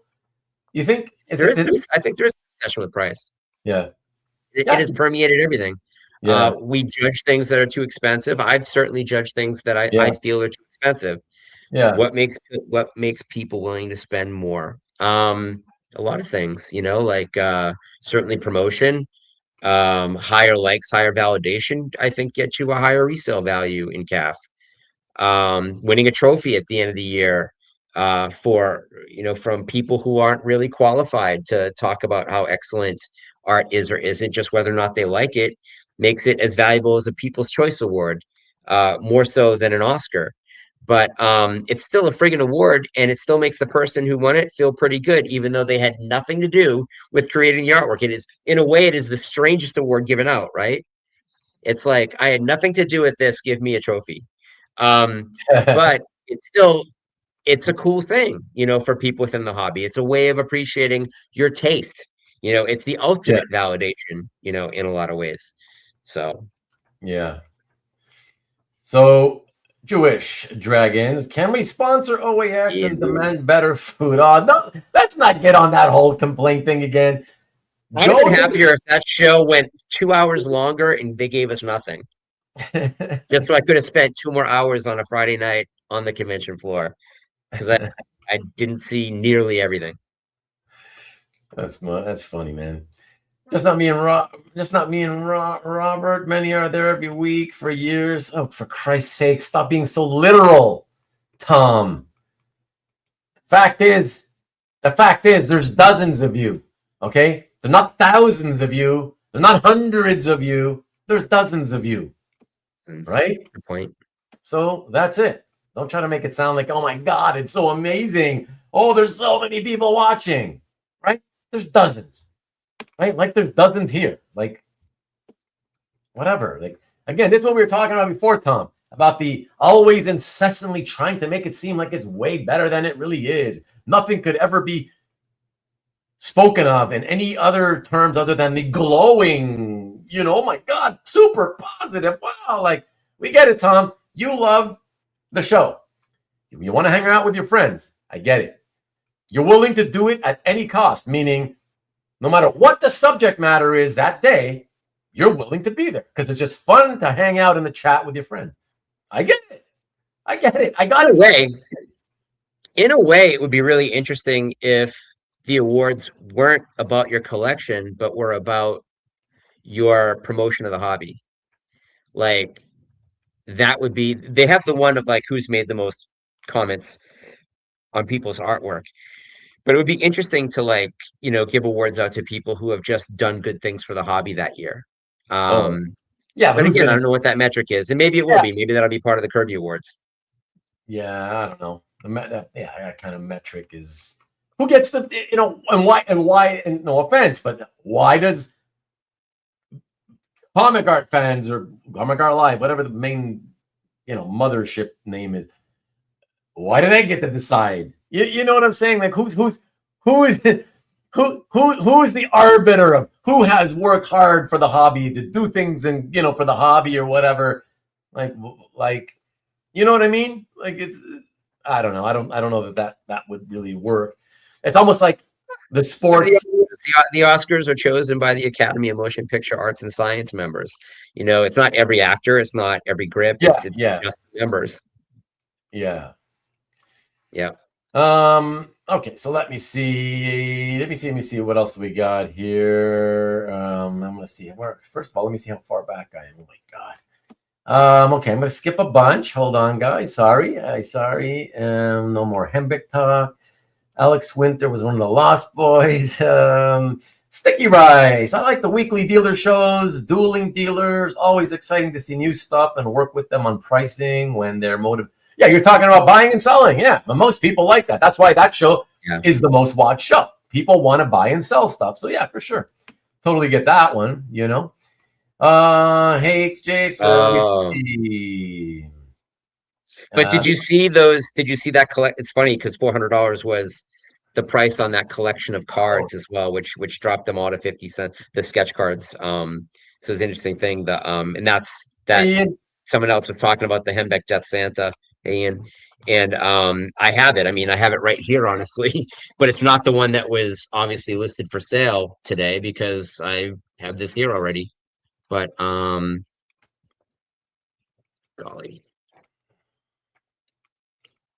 get quite a few Hembeck cards. And Marcus is saying we were talking about Anthony's Hembeck cover recreations, large art. Oh, large art.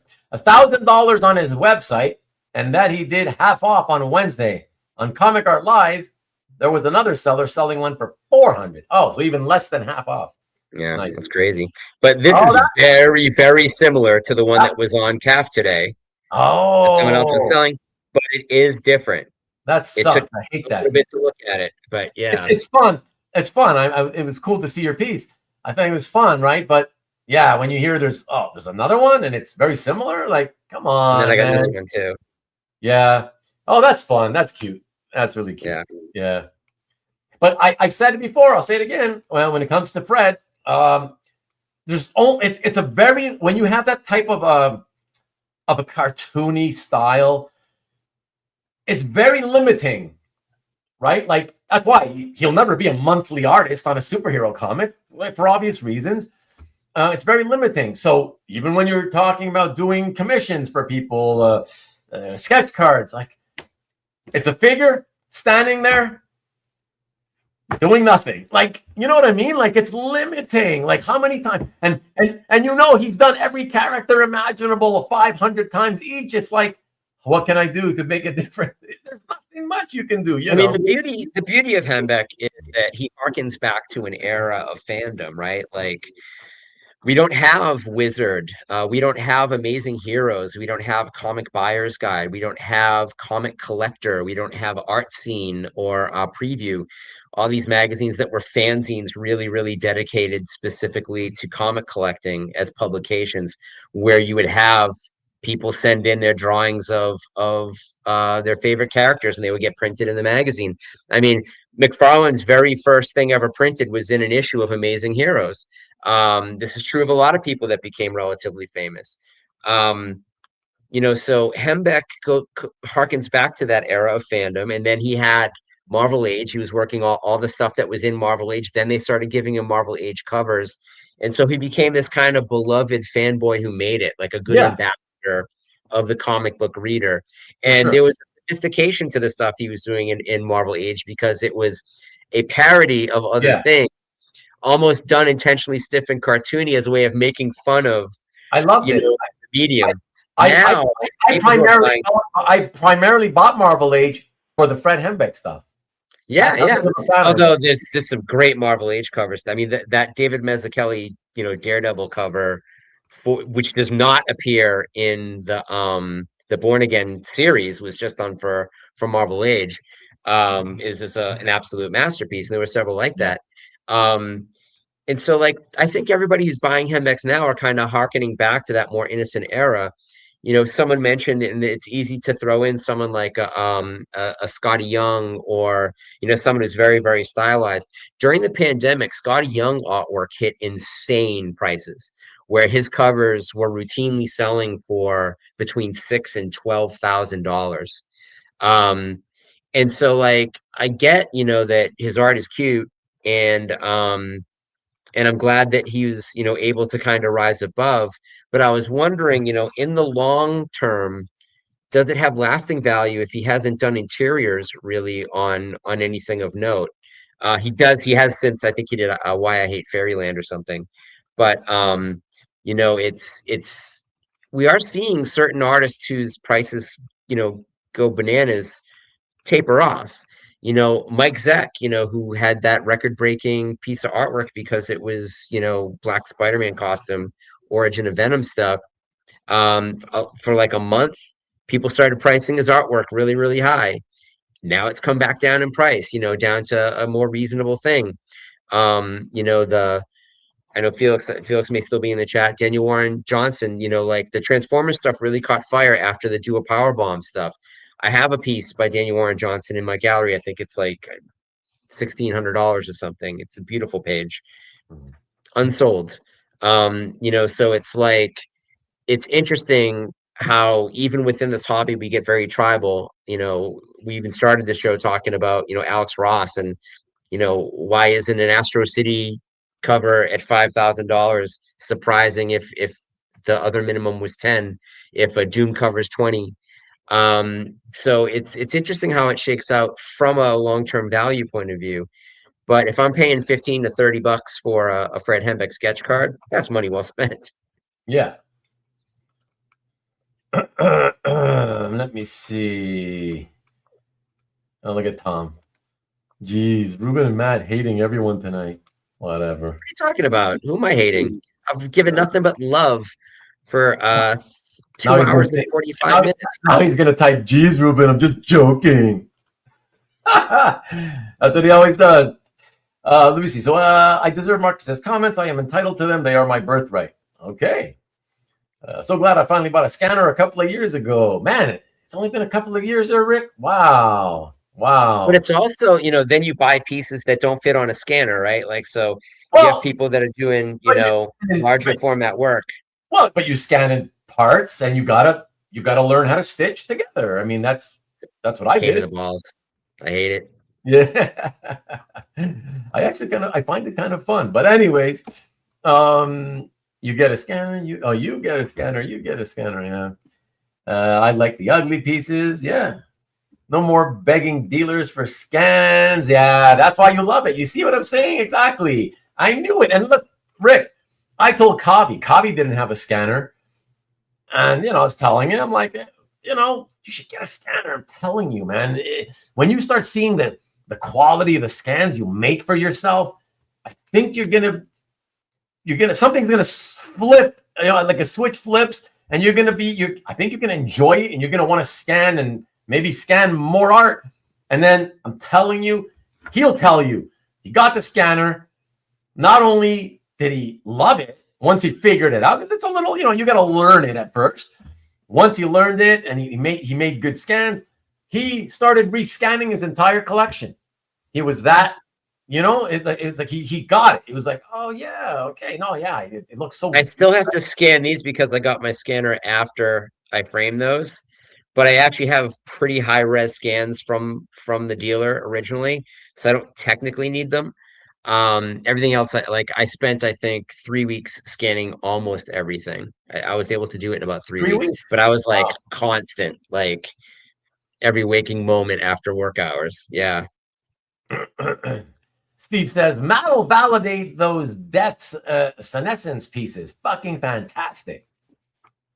And I think he's really talking about the Delight and Delirium. But yeah, I've got a couple, one Death one, and the Storm piece, which is fucking beautiful by any metric. Oh, That's yeah. why I was surprised. I mean, that one I'm like, you're not going to give this a pick of the week? Like, come on. Like, it's X-Men, it's Storm, it's like all the things you guys love. So, it's occasionally it's hard sometimes not to take it personally. But at the end of the day, I guess I don't care anymore. Because I know it's bomb. You don't care anymore, huh? I don't care anymore. You've given up on life. It's over. I've given up on caring what 3 or 4 people who make a very small decision, how that impacts my life. Yeah. No, that's cool for sure, So I just Murdoch, I bookmarked your comment. I put it up and then I took it down, but I bookmarked it because it's going to add to the other ones that I've got to get to. But I'm just skipping comments so that I can finally get to those comments. Yeah, let me see. What else are you guys talking about? Castle Freak doesn't want to lower the drawbridge, CJ. Okay. I love those Castle Freak jokes now. I'm a Castle Freak fan for sure. Let me see. Only thing that makes me wag my finger at CAF is their popular art categories on CAF. Doesn't include internal panel pages. That's the backbone of the comic book medium. It is the backbone. I mean, I see them. Medium, but I don't know what does he mean by that. What kind of sets me off is that, when you get that Popular Daily Mail, one of the categories is people are talking about. I've seen pieces get selected that had absolutely no comments on them, that had 1 or 2 likes. Oh yeah. Like, so by its own criteria, nobody's talking about them. People are not talking about them. I'm the only person talking about why nobody's talking about it. Yeah. So that happens a lot. So what do you think? They just automated that, and that's why it picks things that don't have. It's just randomly selected. Maybe, I don't know. I have no idea. I mean, if I wasn't getting paid and I had to set something up like that daily, that's a pain in the ass. If there was a way to automate it, I would automate it, but change it. Be like random art shuffle 1, 2, 3. Then everybody's like, oh, okay, random art shuffle. Well, make it longer. Dedicate 3 spots to stuff that Bill is selling on the show, so you can get the CAF recommends. Then do the 3 most popular pieces with the most comments that week, or the day, because in this case you can do it the day after. And then a row of like the popular art at auction, and there should be a row that the algorithm uses based on your personal selections, where you could set up an art program that, because the address connected to it, you can connect to the account and it would know what you like and what's on your search list, and it could pop it in. So they would make the email longer, which I don't think is necessarily a problem. But there's a whole bunch of different ways of doing it. And I don't know how much infrastructure or budget for infrastructure there is. But it seems to be working for the purpose that it seems to be serving. It would just be a suggestion of how it could be improved, possibly. And people may disagree. Yeah, for sure. And that's what everybody's got the right to do. Agree or disagree, it's all up to you guys individually. I wanted to highlight this comment from JC, because JC says, I don't know what he meant by mags are not a thing anymore, though. Oh, mags are not a thing, right? So I missed Wizard Mag.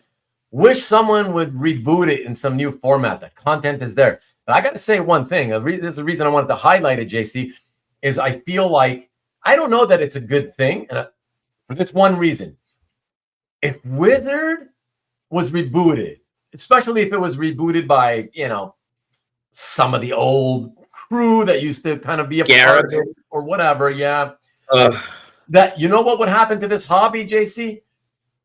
Faster than you can blink, it would become what most of us despise.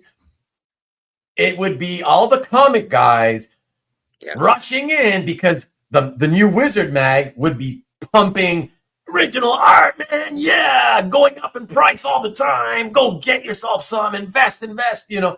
And that's what would happen. That's what would really drive the comic guys in here just to speculate and invest, and it'd be like, oh god, you know. I mean, even the sort of anti-comic magazine, which was the Comics Journal, you know, which at a certain point took a hard turn away from superhero comics forever, and became like kind of like the most widely distributed San Francisco or Portland magazine. And really kind of lost what was so magical about it. It was great when it was intellectuals talking about superhero comics, and then right next to it was a column about someone talking about like Pogo or about, you know, Nancy, you know, about like comic strips and about like funny animal stuff. And it was beautiful to see people almost over intellectualize it while having interviews with the top professionals in the hobby. Then it just went hard left into only Fantagraphics or stuff like that, and it really, you know, I think it lost its way. To me, the magazine that I always really loved, and I think someone was talking about Comic Buyer's Guide, great publication about the business of comics, give you circulation numbers, all that stuff. Now the publishers don't report their circulation numbers, which would kind of make something like what Comic Buyer's Guide was about a little bit moot. But for me, it was Amazing Heroes. Amazing Heroes was generally dedicated to superhero fiction, but it covered everything in depth. It had good writing that wasn't over everybody's heads. It had a huge connection back to the fan base by constantly printing people's letters, having you know, fan art in there. Really wonderful magazine, and a total bargain for what it was, comparative to the price of comics at the time. So that to me would be like a project, like a dream project worth relaunching. And you know, it would be fun to have someone do, you know, a comic art, you know, article in a magazine like that. But no one's going to do that as a print publication anymore. Comics Interview was great. Comic Scene was great, you know, when Stranko, before Stranko turned it into like pornography on every other page. But that was like really, Comic Scene was really the one that kicked them all off. And you go back and read some of the interviews and they still just stand the test of time, like people asking really smart questions. I only recall one article ever in Wizard Magazine that I read and I was like, this is real journalism. And it was, who killed Gwen Stacy? And I think it was Peter Gilstrap that wrote that. And he it's coming. Yeah. And that particular article I felt was like on par with the best, you know, writing about fiction in the world. And they just never hit that pinnacle again, and they had never hit it before, and it really just became like a price guide for fanboys. You know, who's the sexiest comic book character, like really prurient stuff. But I mean, if you're of a certain age, I could see how that had great appeal. I was already in my 20s at that point and was like, this is really immature. So, you know, it really depends like where you enter and what you expect of things. And now that we're in our 50s, are we really the demographic that should even be making these decisions? Probably not. Yeah. So let me just put this back up. Robert says, there's a thrill in seeing one's collection get discussed by others. Sure, it's the validation thing that Matt was talking about. But when I see the pieces that make the cut each week, I can't say mine would have been more deserving if it had been included. Well, the piece you showed me the other day, Robert, if that went up and didn't get selected, would be a crime against humanity. And by the metric that they judge by. And Robert, I just want to say, so I have a lot of friends who, when they talk to me, I don't know if complain is the right word or not, but let's say that I've had many friends, I've lost count, that's that many, who have said to me, many on more than one occasion, how it's obviously it bothers them that their pieces are not chosen from time to time when they have a really great piece, and not necessarily because they think, oh, it's so deserving, as much as it is. Yes, they do think it's deserving, but it's more about the fact that not only did they not pick my piece this week, and it was really amazing, but once again, they picked all their friends' pieces. That's the most common complaint I hear from friends. I don't have a problem with that anymore. I don't have a problem with it anymore. Really? I get that it's a social club and members of the social club are going to get special treatment. I don't have a problem with that. Yeah. I have a problem because some of these people have really great stuff in their collections and it deserves to be highlighted. But if you're going to have a great piece on it, you've got a week to prepare for that show, or you at least have a couple of days. Learn about the piece. If you're going to pick a piece, learn about the artist, learn about the comic that it's from. Like sometimes, it'll just go up and it's just like they're staring at it and talking about it's this, that, or the other thing. It's less common, but it was something that used to happen quite a bit a while ago. And I don't think that happens anymore. But, Yeah. I do think that if you're going to narrow choices down to 10 pieces per person, that's 20 pieces, maybe a week that 1,000 pieces went up on the site, that they should become familiar and intelligent about their selections. Yeah. Yeah. I don't know. I think a lot of it might have to do with the fact that it's not just, oh, well, let's favor our friends. No, I think it's more of a, well, we're busy doing other things, whatever, all week long. Doing this takes time. And it's easier. Oh, well, once we see something from somebody we know, okay, he's here all the time. We might as well pick it. It's cool, and he's here all the time, so we might as well pick it. You know what I mean? Like, so it's not like a conscious decision. I think that, okay, yeah, every week, let's make sure we pick at least 4 or 5 from our friends. I don't think it's that.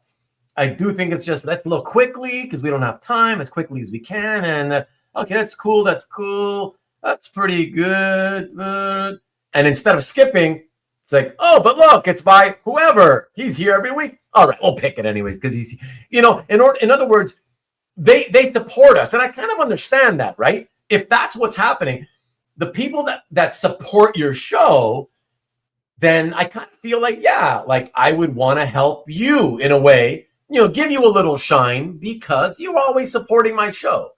You know what I mean? And at the same time, I don't have a problem. I don't have a problem with that. And yeah. And I think he had a follow-up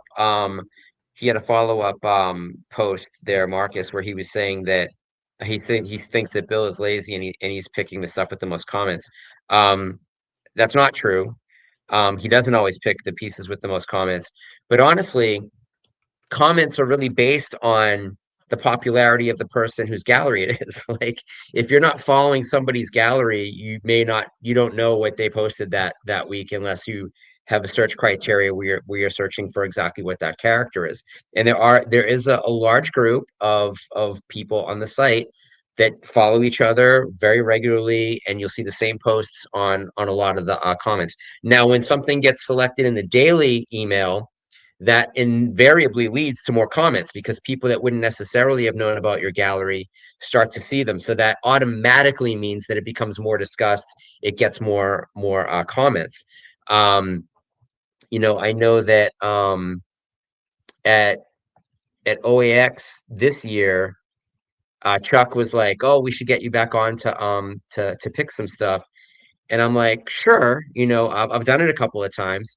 I take it really, really seriously, and so it takes me a lot of prep because I want to know about each piece. I want to know about the artist. I want to know about the comic that it comes from, so that I speak with a little bit of authority on why I selected the pieces, even if they're brand new to me, because that's what preparation is.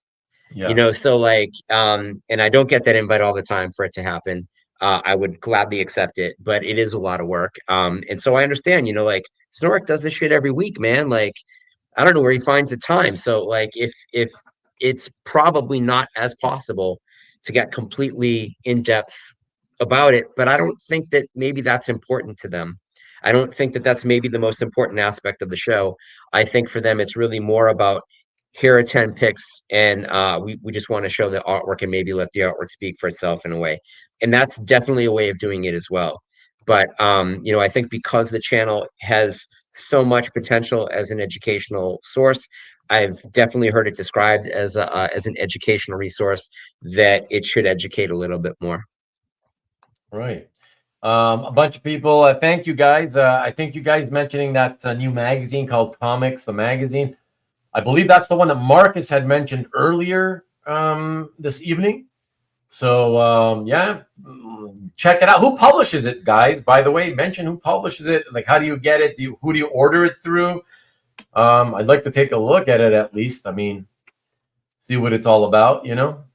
I miss reading prozine type stuff like Comic Scene, Comics Interview, and all that stuff. I would love to get a monthly magazine like that, you know? Like a magazine that focuses on the industry. I don't know, like, hey, what's happening? What's coming up? What's, you know, happening soon or whatever? And what are creators up to? Yeah, I don't know, something like that. But not, no offense to the lovers out there, but no, not Wizard style. Not that. Like, I enjoyed Wizard. It was kind of fun for the first few issues, and then it really started to become really sophomoric. It, like, a bunch of 15-year-old nerds took over the company all of a sudden, and it was like if 15-year-olds wrote Soap Opera Digest.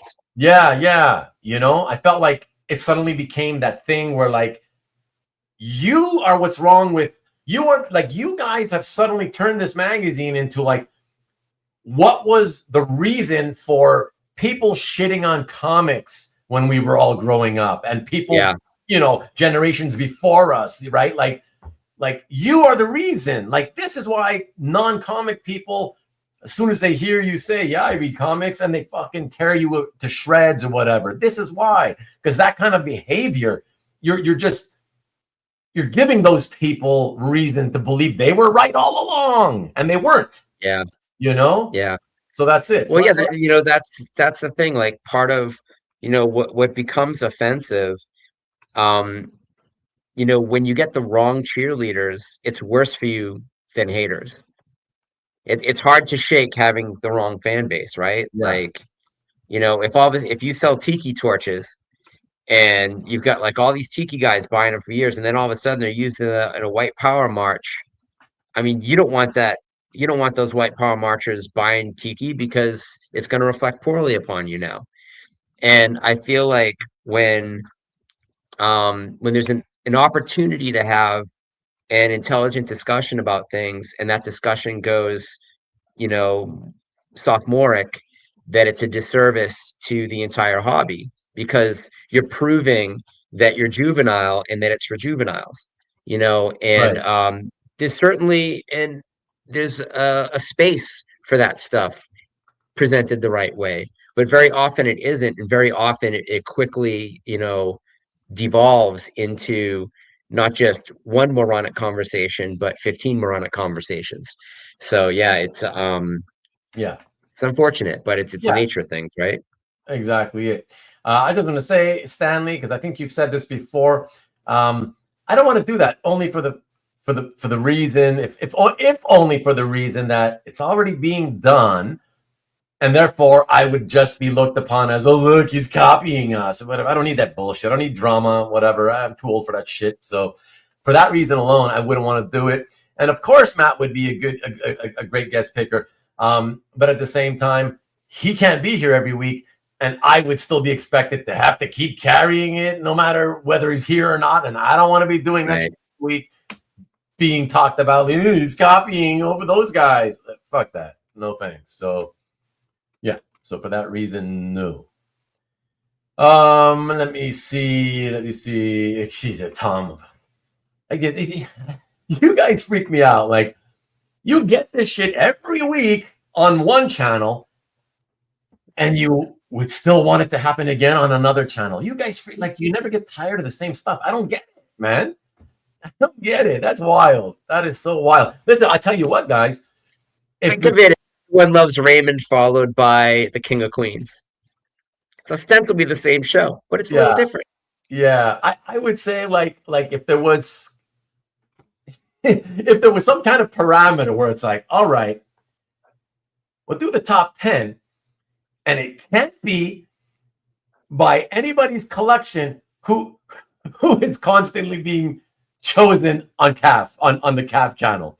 You know, this way nobody's gonna, say that I'm doing what they do and picking their friends or whatever. Of course, I'm just joking. You can't do that. There's no way to police that or whatever. But yeah, whatever. If there was some weird, different, fun way to do it with weird, interesting parameters that would make it different, I would maybe consider it. But honestly, Tom, I think I would still say no, unless you guys need to agree to come on. At least one or two people comes on every week. You guys do the choosing. Why should I spend all my time having to, now I got to look through CAF at everything that crossed through, posted on CAF all week long. No, that's going to take me hours. I'm obsessive about it. No, but if you guys want to do it, you can be, I'd be happy to have you guys come on and do it, Hilarious comments. One is by Tom, and it's like 50 comments after this one, where he's like, okay, for fuck's sake, leave me alone. And then the one that made me laugh out loud before that was Marcus had said something like, oh my God, I have to look it up now. It was caught me sideways. It was so beautiful. Hold that for a second while you look for it. I want to say to Sean. Oh, Ruben, 60 seconds of snick starts now. No, I'm supposed to stare directly in the camera like this and say it, but that's funny. Sean was going to make a screen grab and a T-shirt out of that. Sean, so Back Issue Magazine is like it's a prozine because it's a professionally done thing and it's for money, it's for profit, right? It's a prozine, but yeah, I get what you mean. However, although I did collect Back Issue when it came out, and I collected, I thought I only collected it for a few issues, and recently I moved a bunch of boxes. I looked at them and I was like, holy crap. And I had a whole short box and maybe a little more than that of Back Issue Magazine. So I collected it for a few years. The thing is the reason I dropped it is because I honestly, I got tired of it even long before I dropped it. I got tired of it because initially the idea was fun. Oh yeah, let's reminisce about these 80s titles and 80s issues that came out. Great, that's my time period. I want to reminisce about that. The thing is, eventually you run out of the fun stuff to reminisce about, but the magazine is still profitable, so they're going to keep it going. And what did they start doing? They started putting articles about how this title and that, like the worst, D level, E level kind of crap. Oh, let's reminisce about this and let's give a second look and take a look at this title. And the articles are all glowing about how, hey, this was much better than anybody ever thought, constantly. Like in the end, if you look at the entire run of Back Issue Magazine, no article spoke about how, like, wow, what were they thinking publishing this crap? No, everything, no matter how bad the title was, they did an article on it in glowing terms. So really, it's years and years and years of articles effusively praising everything from the 1980s. Like, in other words, you would think if you read that, you would think, wow, a bad comic was never created. A bad idea for a comic was never thought of. You know what I mean? So that's why I wouldn't want to do another, magazine like that. And I know it's still running, I believe. So I would not want to read that. If they were more, honest about it and did things and said, yeah, look. But again, I know you can't really do that in publication because then you're kind of seen as you're shitting on the creators who created the stuff and did the titles or whatever. So the massive amount of overhead, that I'm amazed that Comics the Magazine is a reality, and I think it only is because you need a celebrity writer behind it. I think Chip Zdarsky is the editor of that, and I think so. So it's kind of professionals and my friends type of thing magazine that touches on some of the stuff that I think we all enjoy, but it's still very, very contemporary, which is what all of these magazines were in their day, except Back Issues, which is clearly about Back Issues. But Wizard was about the comics of the day, comics journal was about the comics of the day. So, we're seeing all the kind of like classic magazines, regardless of what they cover, whether it's, there's still a couple in England, magazines are still big. So like, Mhm. places where there's people travel by train, subway, where you can sit down and like look at Yeah, something quick yeah, and then take it and go, and you don't care about, it being in good condition because it's disposable entertainment. That's where magazines do well. So, yeah. certainly Los Angeles, Las Vegas, not huge magazine cities. New York may be a bit better, but probably not these days. But having to stock all those back issues, it seems like an impossible thing. If you could do a magazine that was sort of print on demand, every month, and have a digital version of it, through like Amazon's printing thing, it might be a little bit more feasible. And then you'd have to figure out what that minimum profit margin is in order of whether to keep it going or not keep it going. Once you bring in a print, then you have to make way more money for it to be worthwhile because you have to cover that out of pocket. So, it's picking is a thankless job. Thank you, Robert. I want to It see your really, picks, really Tom. is. I want to see your picks, Tom. You come on every week and you pick and you pick 20, pick 10. That's fine. We'll do a whole section. Yeah, for sure. Yeah. Hey, listen, in all honesty, I kind of would be open. I kind of really would be open to doing it. Hang the whole, I'm like he's copying them or whatever. I don't give a shit. I would be open to doing it only under the parameter that I just stated, because of the fact that, hey, if I can get you guys to stop being weenies and get on the fucking show, and you don't have to stay for the whole show, but at least, you want to commit to coming on every week and show us all your picks. No problem. I mean, I'll do it. I'll do it if it means like I'll have two new guys all the time, or even the same guy, whatever. But you decide on your own who's going to do it, and that's it. And if you guys tell me, oh, I don't have time this week, oh well, then there's no show because I ain't going to spend my time picking. So What's funny is like I think a kind of like more holistic and more collector friendly version of that would be like Newell. Newell does like an unboxing like once a week where he like opens up what he bought that week, and he yeah, does a whole show based around it. It's got some decent editing in it and stuff too. It's like a real show. And that's of course incredibly personal. Like that's a very incredibly personal thing. It's like it's my stuff. This is what I got. Here it is. I think part of that is connected to I don't think he would feel empowered to be posting stuff that other people had received, okay, which I totally get. And I don't see it as being a selfish thing of just having your own stuff, but it makes it very, very niche. It's then now all about a smaller class of things because it becomes about what you can afford, and whether or not you had budget every week to be able to do that. But that type of thing done on a grander scale would be great because then everybody can be showing exactly what it is that they're buying and what they like. Whether or not 5 people watch it or 500 people watch it, at least you're going to find out, who your audience is. And yeah, then you get like 50 of these people, and now you have enough people to constantly revolve. You can have a new one every week, come on and pick 10 pieces. The hardest part is that 10 pieces isn't 10 pieces, right? It's 20 because it's your 10 pieces and their 10 pieces. right. So that's twice as long. That's a very long show.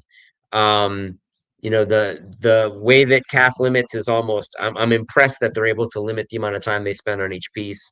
And it's easier to make it through for sure. Yeah, yeah. Look, I don't know. I just can't see myself initiating something like that. But again, Tom, the guy who never wants to come on, you're the one who wants it, and not only him, but Stanley. Eh, Marcus. Marcus, you guys want to do it? Sure, I'm all for it. As long as the guys who never come on want to do it, I'm all for it. Let's do it. Let me see. I would love a show on vintage inking techniques, not just inking techniques, but vintage specifically inking techniques and paper types. Holy shit. Well, Okay. that's niche. There's niche, but there's a channel for you. So Yeah, Saya yeah, yeah. Om has her own channel, Yes, and multiple she artists do inks that. a new page like almost every episode. Often also has other like colleagues that will be working on their pages at the same time too. So like you should definitely be watching her show. She doesn't do it once a week. A lot goes into it. I think her partner is like a really, really good filmmaker. So her videos have a really high production value to them. Check it out. Yeah, and I've seen some of those as well, and there are other artists. Yeah, there's plenty of artists out there if you look long enough that you'll find, and they'll yeah they like to show how they do techniques on penciling or inking. You know, they show you the tools, blah blah blah. You got to look for them, yeah, but eventually you'll find some. Like to watch quill inking, tedious as fuck. Rolling Stone doesn't take up space with review articles of old albums that were inconsequential either. Yeah, they wait until they're reissued. Yeah. Yeah. Derek says, I just want to see Vivian prank call Ruben's phone. What? What? Because I showed you this baby last time? This beauty? Guys, hey, I got news for you. You want some news? Here, you heard it here first. You're never going to believe this. What's this? What's this? Hold on. Let me get this off the screen. What's this, everyone? What's this? What's this? Oh, my God. Is it an iPhone? It is. Look Wow. at that. What is that, everyone? Okay, don't ask me for my number. You're not texting me shit. This is what I set out to do, what I was been trying to do for 2 years. I kept telling you guys, I was like, I just really want to stop having to pay $76 a month on my landline. And so I finally did it. And I was able to switch the landline number because I've had it for many, many years. I switched it over. And so my landline, and then now it's this here is just for show now. It's dead. And this is my phone. This is my landline now. So yes, I have come into the 21st century to join you all with a cell phone. And I keep feeling this thing, I don't know, vibrating and stuff in my hand, whatever, weird. But anyway, just wanted you to see. I thought you might be like shocked. Hopefully nobody's having like a heart attack or anything, seeing that I got a cell phone.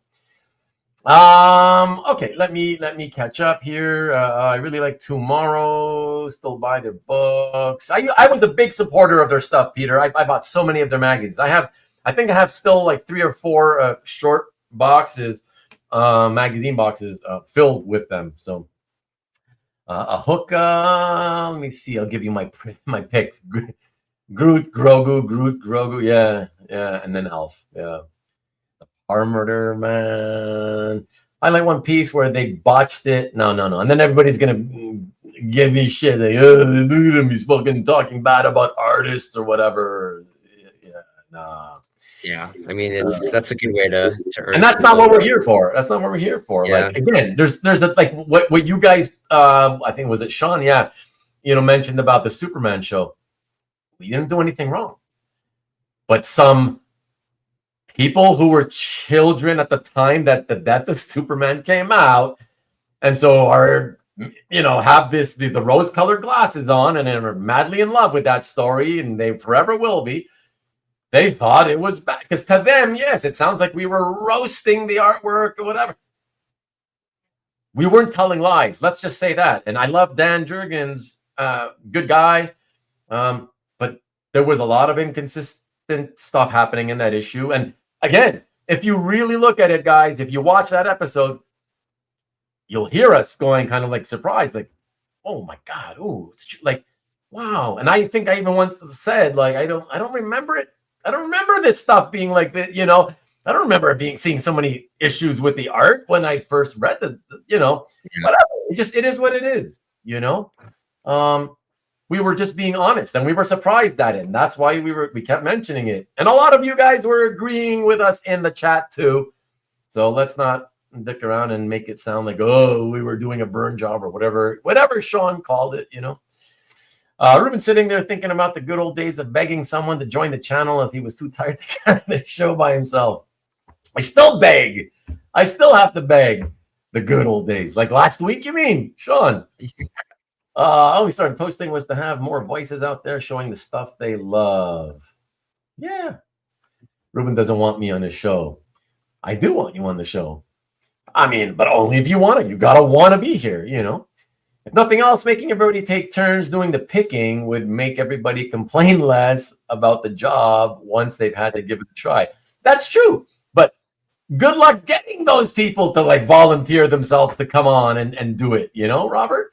I know for a fact, just from my experience, you know, just doing this every week for 4 years, I know for a fact that if I said to you guys, okay, all right, starting next week, top tens or whatever, I'd be the one every week having to start reaching out to these people, the same guys all the time, whatever, hey, begging them basically, hey, you want to come and do the top 10 this week? I need some.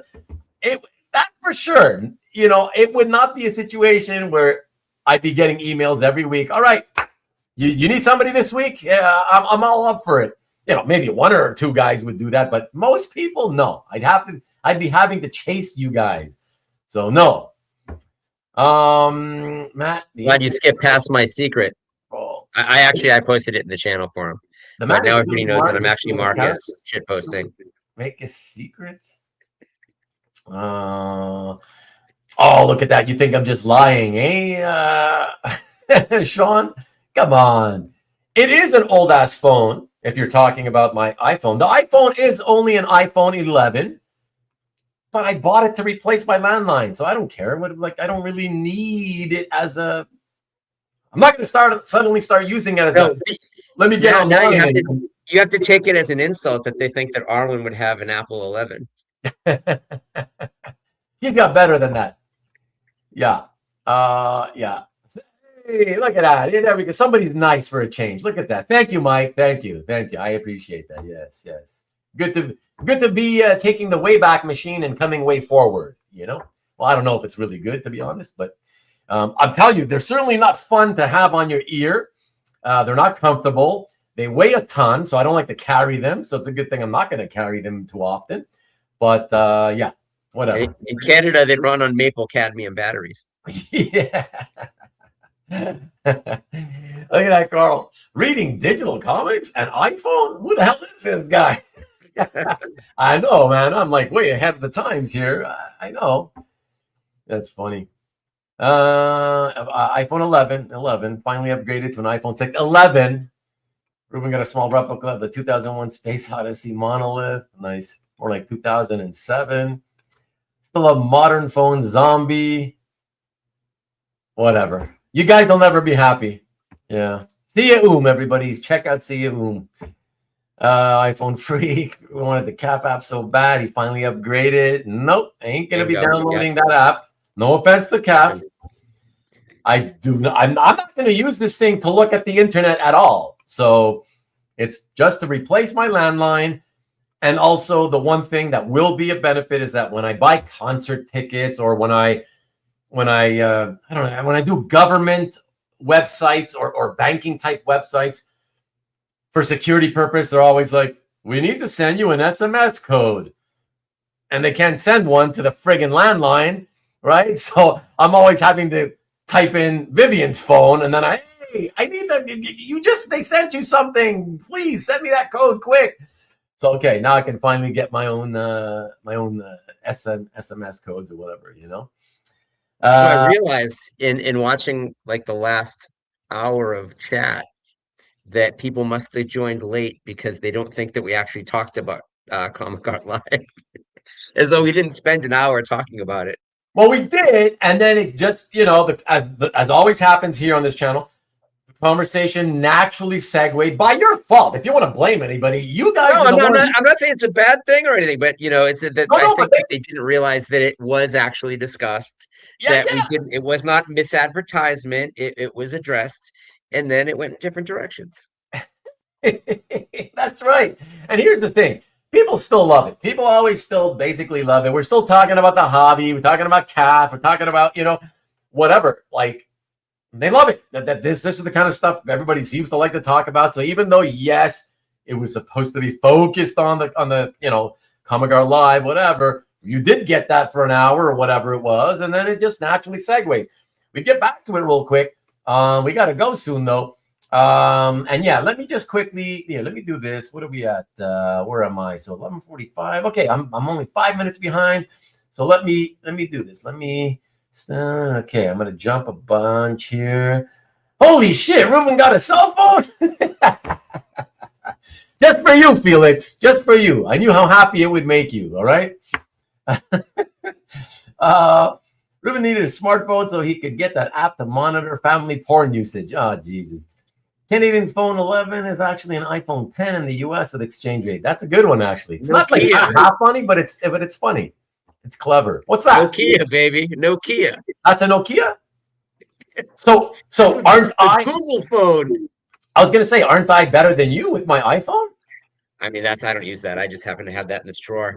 Oh. But that actually came with a Zeiss lens camera. It's beautiful. It took amazing pictures. I actually shot an entire billboard campaign on that phone. Look at Robert. The Matrix can finally track Ruben. What's next for Ruben? A BlackBerry? Oh, just BlackBerries.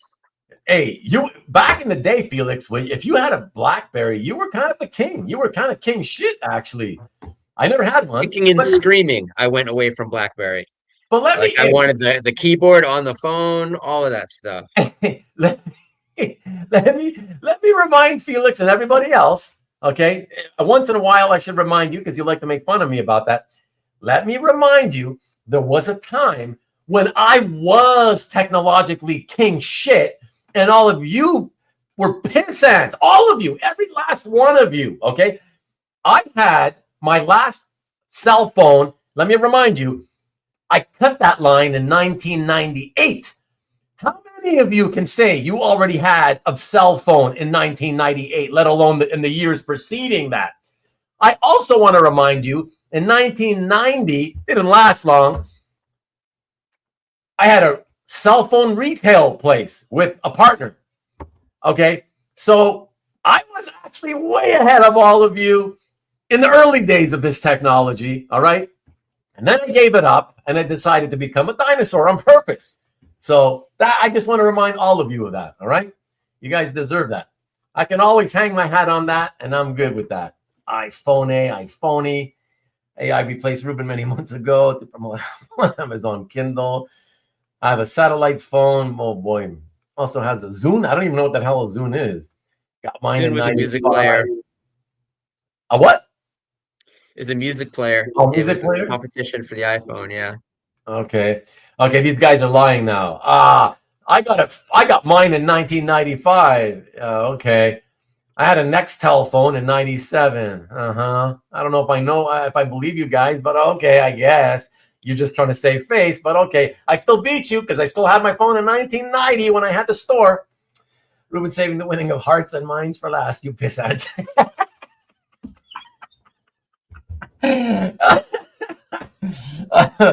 That's awesome. Zune was cutting it. Okay. All right. So now I caught up. We'll finish with this.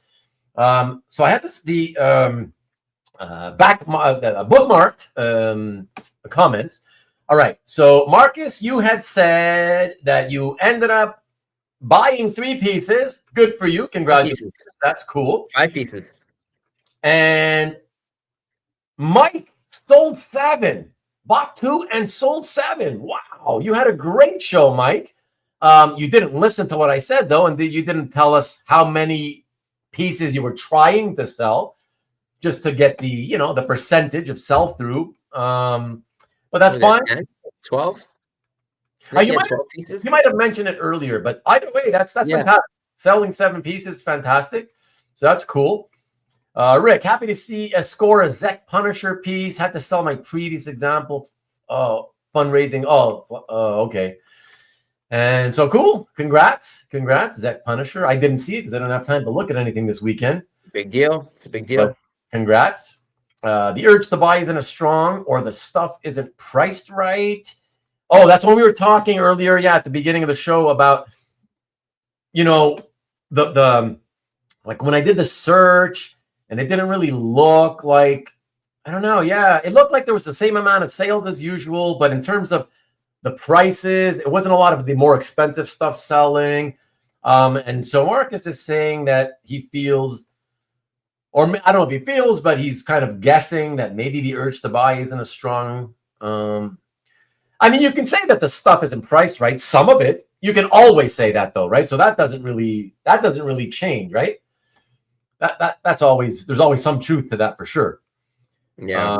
So Sean said, I had sold one piece offline to a buyer who bought something I had listed. So overall, 4 pieces sold and bought one. And of the 4 pieces, he summarized, I made $6,600 in sales, but I spent $9K.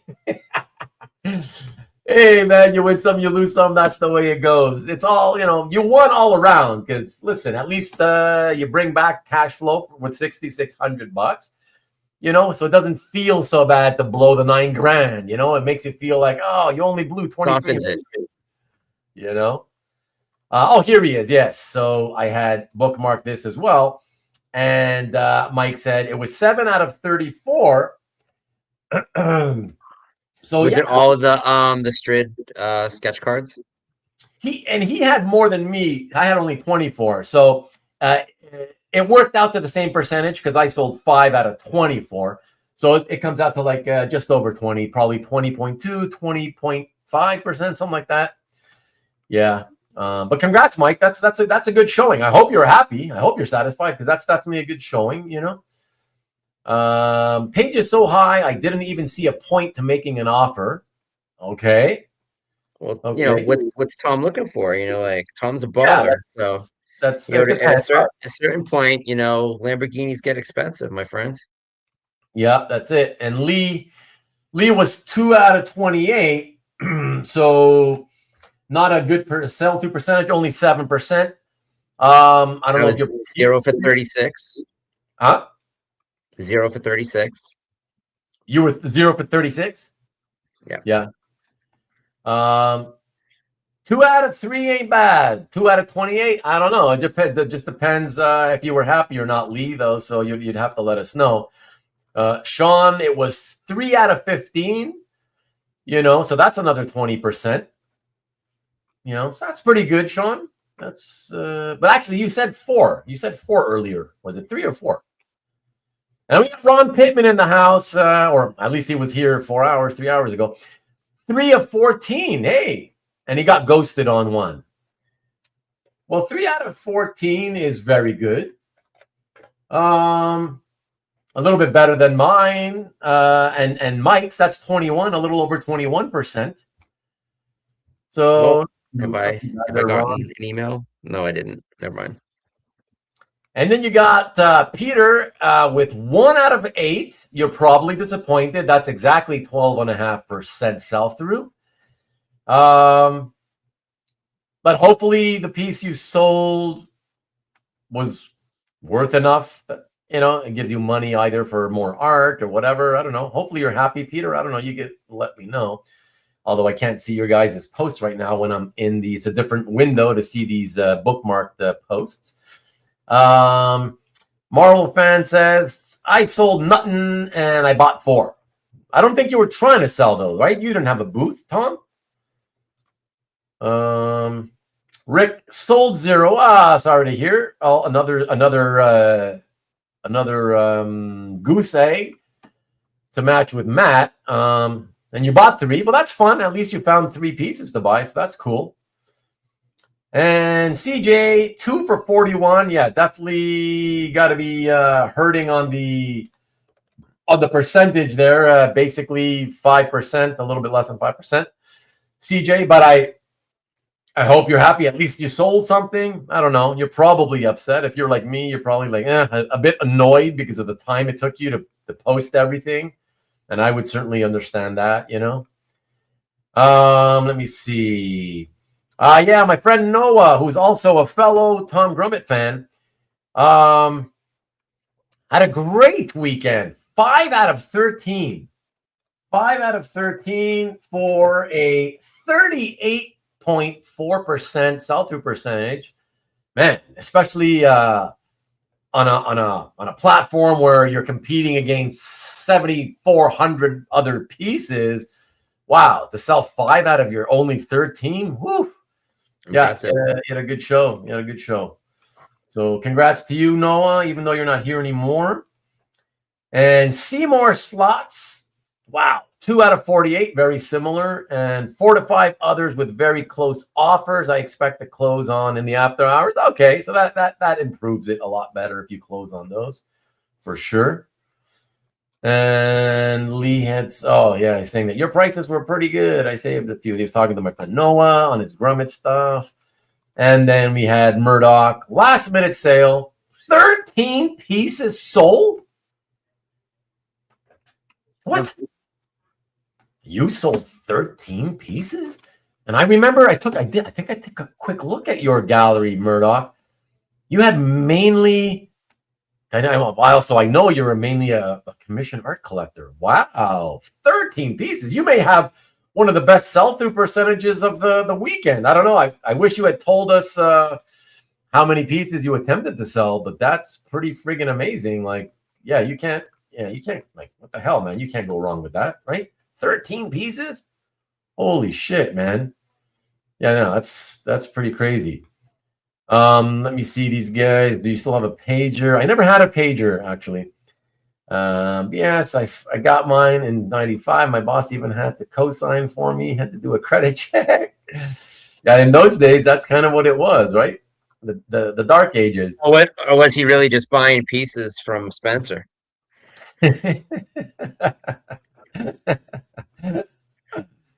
Marcus says, my phone had a battery that you can also use on power tools. Nice. 5 pieces. What? 5 pieces? Your phone, or He bought 5 pieces. Bought 5 pieces? Ruben hasn't shirked all his Luddite ways. He listens to Edison wax cylinder recordings. The Guess Who recorded on cylinders. The Guess Who, by the way, of whom I am going to see in 11 days. If anybody gives a shit. I don't know if anybody knows who the Guess Who is. They never... Who's singing for him at this point? Huh? Who's singing for him at this point? Oh, it's Burton Cummings and Randy Bachman. Wow. Yeah, it's still them. That's the core right there. Yeah, and Burton Cummings still has a beautiful voice, even at his age. I've heard. Yeah, so I'm looking forward to it. Going with Arwen. I couldn't find, I don't have any friends locally that are into the band. And she doesn't like that many, she doesn't know that many songs, but she's my daughter, and I love that she loves music, so I'm gonna take her, you know? I think you're gonna find that she knows more songs than she thinks she does. Because I remember like having a conversation like 25 years ago with someone about the Guess Who, and I was kind of like making fun of them. They had like 20 top 10 hits in the US. Oh yeah. 20. That's enormous. This is the thing, is that it's one of those bands that, because they just, for whatever reason, didn't get a lot of push down south into the States. Yeah. That's what's going to make a career, right? Because that's where the market is for music. So and not to like 71, 72 American Woman, but like so Alice Cooper started working with Bob Ezrin because Bob Ezrin produced the Guess Who. Oh, is that right? So now Bob Ezrin working with Cooper, Bob Ezrin starts working with Kiss. So it's like all these classic albums happen as a direct result of him having worked with the Guess Who. Interesting. Oh, very cool. I like to hear that. Nice. Hey, Tom, you're mentioning ROM. Did you guys see that? How about you, Matt? I don't know if it was Wednesday auction or what, but I saw recently an auction, Heritage, and they had a lot for 2 ROM pages, primarily Galactus from the Galactus 2-parter, I think it was. And so it was, I think on the 2 pages, I think there's a total of, I want to say maybe 1 or 2 ROM panels. It's basically very, very Galactus focused. The pages sold for over $8,000. Because Galactus only interacted with ROM in two issues. So like if you're a Galactus and a ROM guy, nobody cares about that. Your holy grail. Nobody. Apparently 2 people do. Well, I gotta wonder why though. I don't know what happened with that. That's like ROM pages, they still kind of go for like 15, 17, pretty decent pages. So $4,000 a piece, and clearly not a Rom fan, more of a, it's got to be like a big Galactus guy or whatever, because it was really Galactus-centric, you know? I don't know. That's, man, Sal Who was the Buscema, artist? Ron Was it like Pages. Ron Friends or somebody? Sal Buscema. Well, I mean, Sub Summer pages are starting to just become a certain price these days, anyways. I know. I don't know. I just, that seems strong, you know? That seems strong. Very strong, to be honest. I didn't think I would buy anything, but ended up getting one from an artist I didn't know beforehand, but love. That's cool. I always like to hear stories like that, where you're introduced to a new artist. That's, yeah. I bought a piece from someone I'd never heard of before as well. That's cool. You mean this weekend? Yep. Oh, cool. Very cool. Yeah. Well, that's cool. That's what it's cool about you, though, Matt. You're always willing to do that. You know, you don't balk at some random no name. If you like it, you will buy it. You know. Yeah. You're open. Your mind is open to that stuff without, you know, being, what's the word for it? Snobby. Like, oh, that's really cool. Yeah, but he's a no name. You know, that sort of attitude. No, because I mean, some of the best stuff I see lately are people I'd never heard of before. And I mean, there's certainly, I mean, a lot of the artists in China that are becoming famous in the hobby were just people posting their shit on Instagram, you know. And I mean, and there's also not just China, Korea, you know, like I'm buying stuff from Japan. But like, you know, when I bought Dayong's piece, Dayong didn't have a single published comic art piece in the United States. And they were already at like 1,200 bucks. So like sometimes it can, even the unknown guys can get expensive, but if they're good, they're worth it. Yeah, for sure. Steve, congrats on selling the one piece. Sorry it wasn't more than your 1 for 9, but it's something. Still, I suppose 11% sales. Yeah, when you're willing to sell stuff because it means you know, you feel like, I don't need this anymore, right? I guess, you know, yeah. I think we're all happy, even when we get poor sell-through percentages. I think we would all admit, well, I didn't really want it anymore anyways. So you're still happy to get rid of it, even if it's only one sale, let's say. But my only question, again, as I always say, is, but were you pissed off because of all the time it took you? You know what I mean? Because that's frustrating, you know. Yeah, I mean, if he's been around since the first shows, then like I say, this one was a breeze compared to just a couple years ago, where it was like a week long of getting everything set up and trying to work around the dodgy HTML. All that stuff's corrected now. It's just super easy to do it. Yeah.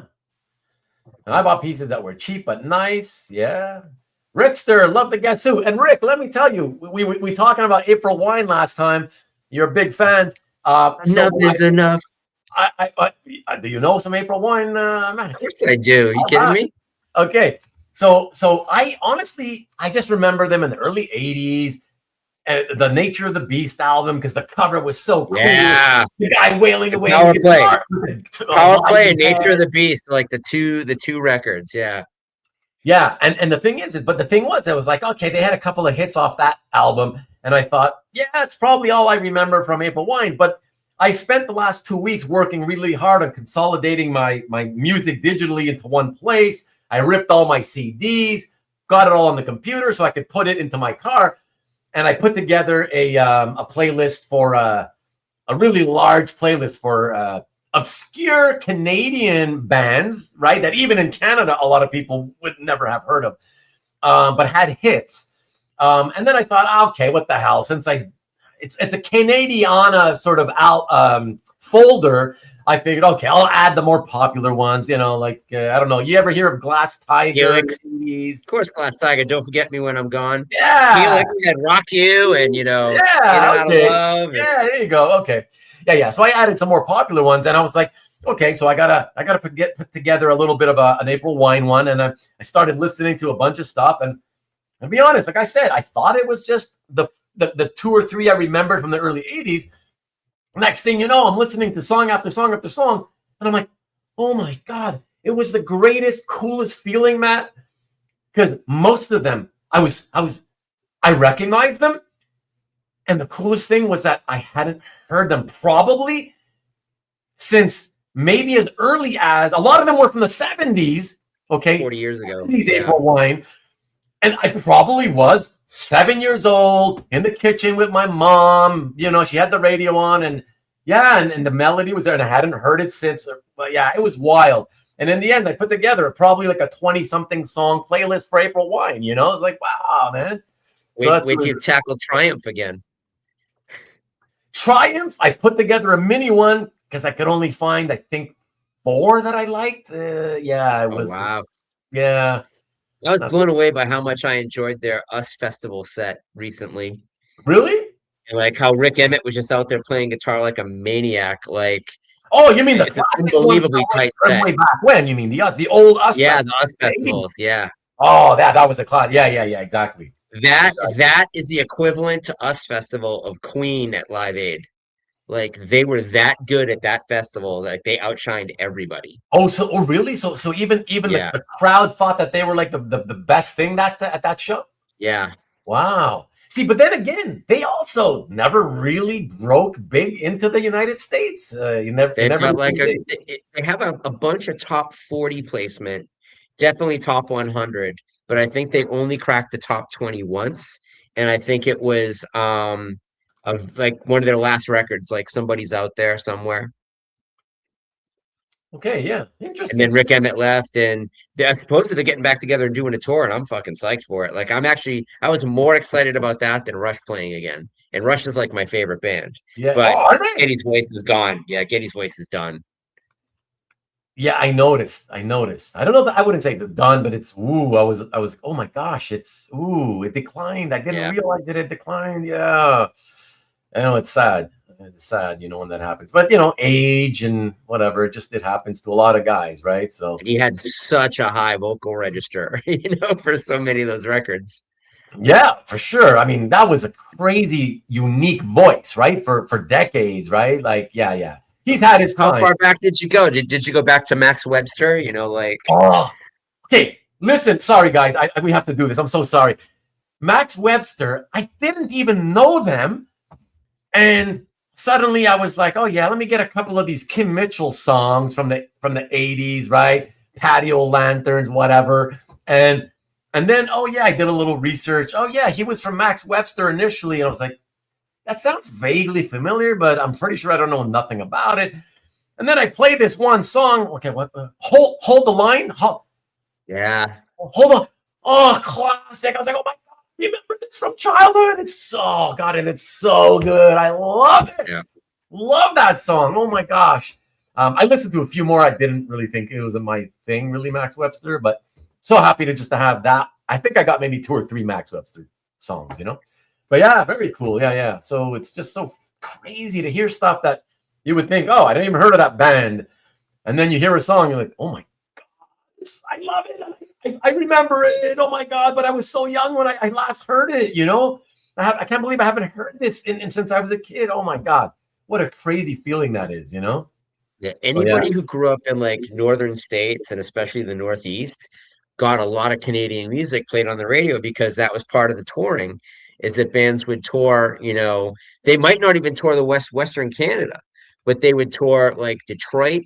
Oh, yeah. They would tour like cities, like 5, 6 cities in Ohio, you know, 7 cities in New York, from upstate all the way down to, you know, New York City and New Jersey. They would play 5 places in Massachusetts, and they would also play Rhode Island and Connecticut and New Hampshire. Like, so all these Canadian bands would be all over the place. That's wild. But again, all over the place. In the Northeast. Yeah. Okay, so guys, I just wanted to say that Matt, obviously, as always, I want to get him to bed because he does have to wake up super early. It's been really great, really fun. Wanted to mention, you know, for those of you who were like, hey, are we ever going to talk about, you know, Cal or whatever this weekend? Again, we did. We started with the first hour, and don't forget, I didn't ease into the show like Mark Vega was saying. I usually ease into the shows by shooting the shit with you first. Nah, man, we got right into it. But give me a few. Do you still have just a few minutes? More minutes. I want to show you guys here. This is for Marcus. Okay, here I'm gonna share something. So he really did send a video. Oh, did he post that he had done that?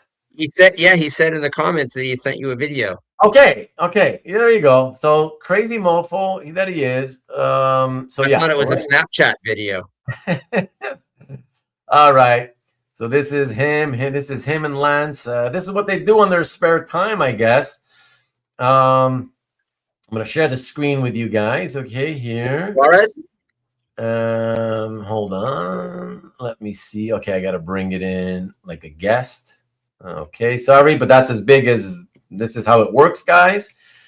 All right. Only for the loyal one, says Marcus. That's right. That's right. Okay, what up, Carl? What up, Carl? And okay, so let me go and play. Everybody, here we go. It's a 4-minute video. So here we go. I'm going to stay silent as I play this. Here we go.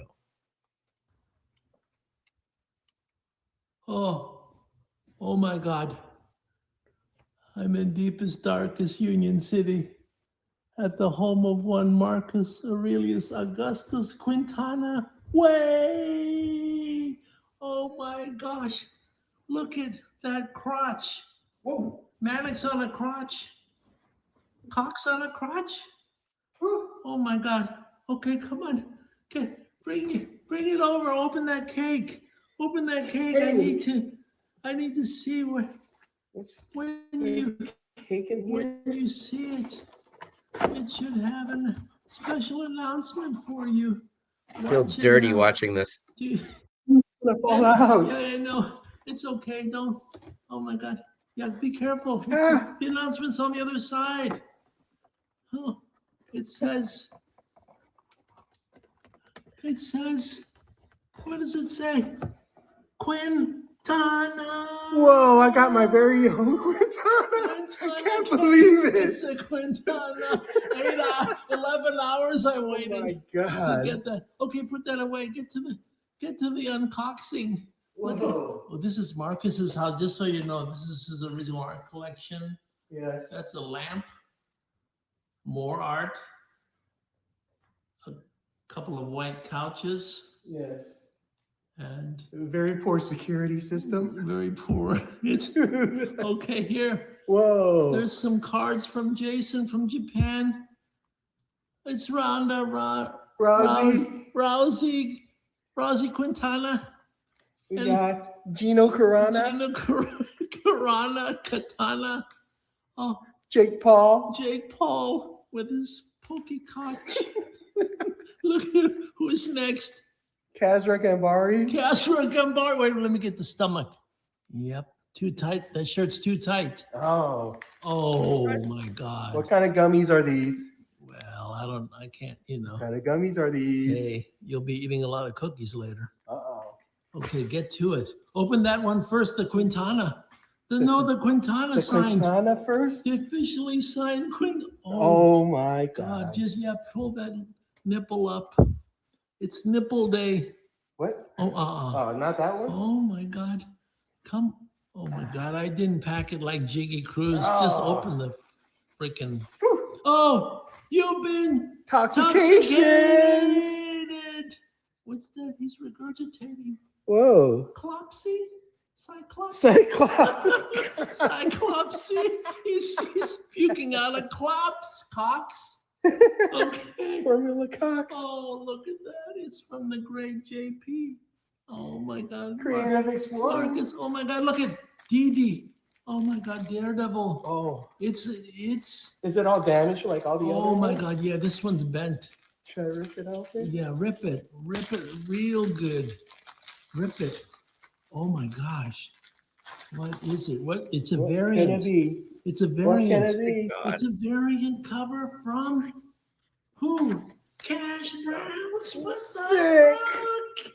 What the fuck?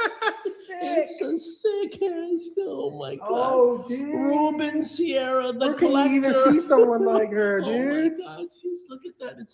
Who did she draw? Nancy. Oh, Yancey Fake Pen. Yes. Very nice. Yancey Street. Where do you even go to find someone like her? The intersection of Kirby Way and Yancey Street. Whoa, there's no convention you could see her at? Only at O-A. Say it. You were there. What's OAX? Okay. Happy birthday, Marcus. Thank you, Lance. You're welcome. Thank you. Wow.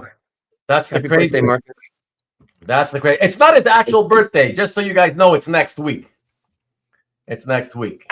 Apparently, Lance is busy next week. He couldn't get over to his house next week for his birthday, so he did it early. So that's why it's happening now. But this is not his birthday. Is this meant for public consumption? If not consumption, at least regurgitation.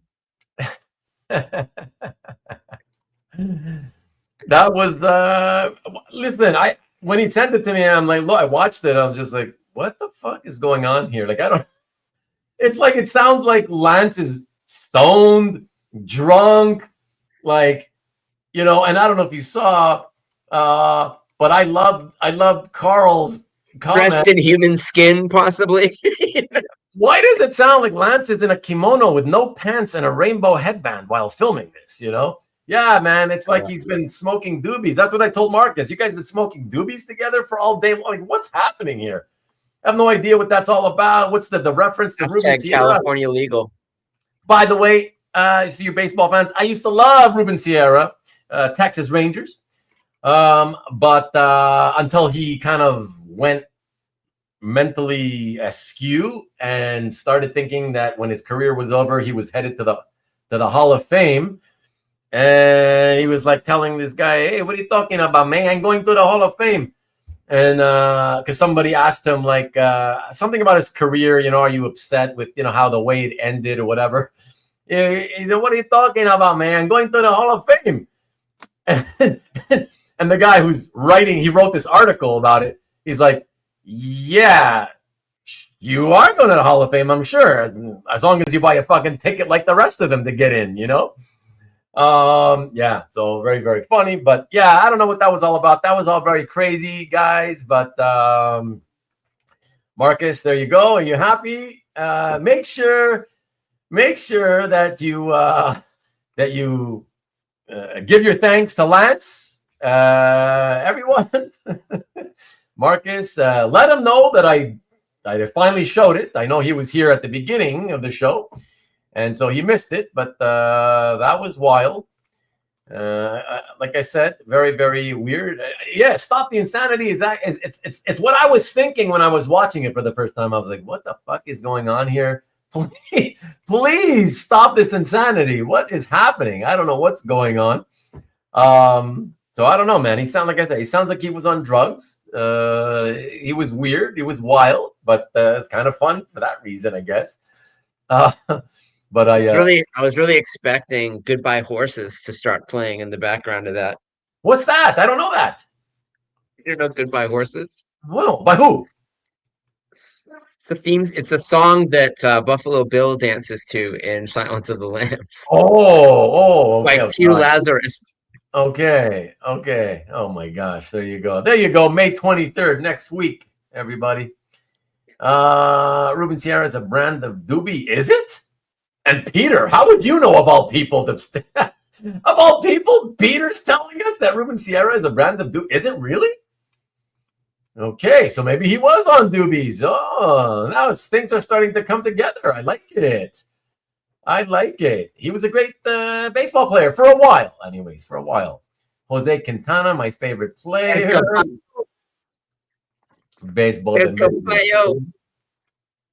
I had to look at my cigar again to make sure it wasn't laced while watching this. Tucked and ready. Nice.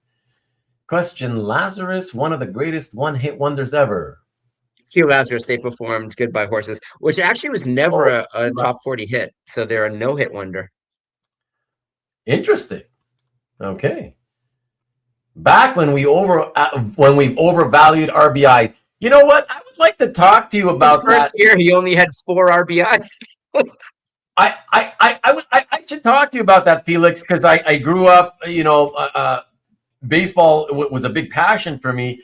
And then in the mid '90s, I gave it up. I got more into football, and so I actually missed that whole change, that transfer from like home runs, batting average, home runs, RBIs, which was the three main metrics, and suddenly this whole WAR thing, which I hate. I hate all these new stats they've come up with over the last 20 whatever years.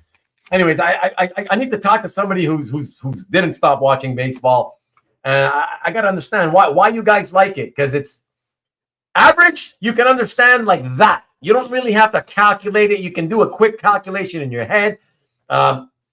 Ribbies and home runs, you can understand immediately. But statistics where you can't understand it unless you know the formula and you have to calculate the formula. Why do you enjoy that? To me, it doesn't make any sense. I don't know. I still love the old school ribbies. But anyways, I got to talk to you or somebody to have me explain what's so great about all those new stats that baseball came up with. But anyways. Well, I will always love Ruben Sierra for hitting the ground ball that brought the Red Sox to the World Series in 2004.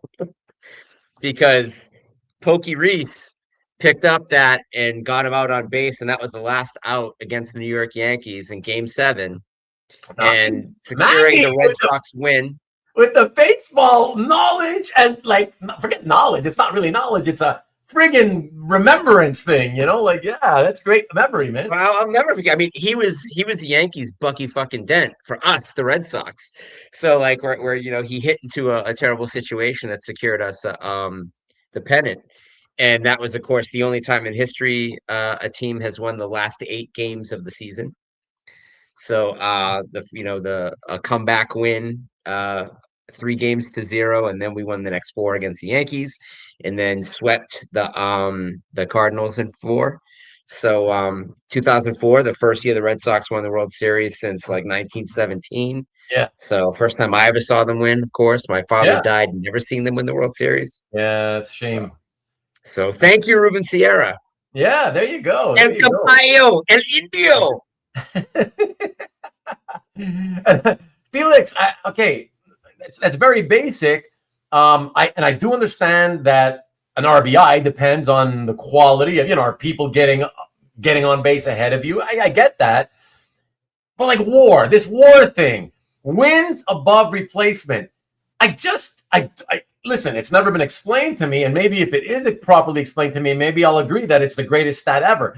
But I just feel like, how is it even possible that anyone could possibly come up with a statistic that can calculate how valuable, like in terms of how many games this player would be worth more to his team than any other replacement if he wasn't there?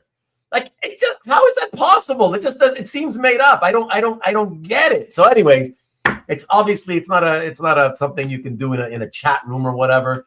But yeah, that's how I've been feeling. I don't know. Nobody's explained it to me. I don't like it, but whatever. I like it because I can take a nap, and when I wake up, the game is usually right where I left it, score-wise, that is. I still have a dozen Ruben Sierra rookie cards. Felix, because sometimes the chairs are uneven, and you want them to stop rocking, so you want to slip a Ruben Sierra card under one of the legs. Hey! At least he was pretty awesome at the beginning. You got me beat. I don't think I have them anymore because I haven't seen them in decades. They may be in a box somewhere. I don't know. But I had 100 Todd Van Poppel rookies. All right. I get you both beat. Yeah. Did you even know who this is? Vladimir Valentin. Never heard of him. I never heard of him. This is a PSA 10. Gem Mint, baby. He's the all-time home run champion in Japan.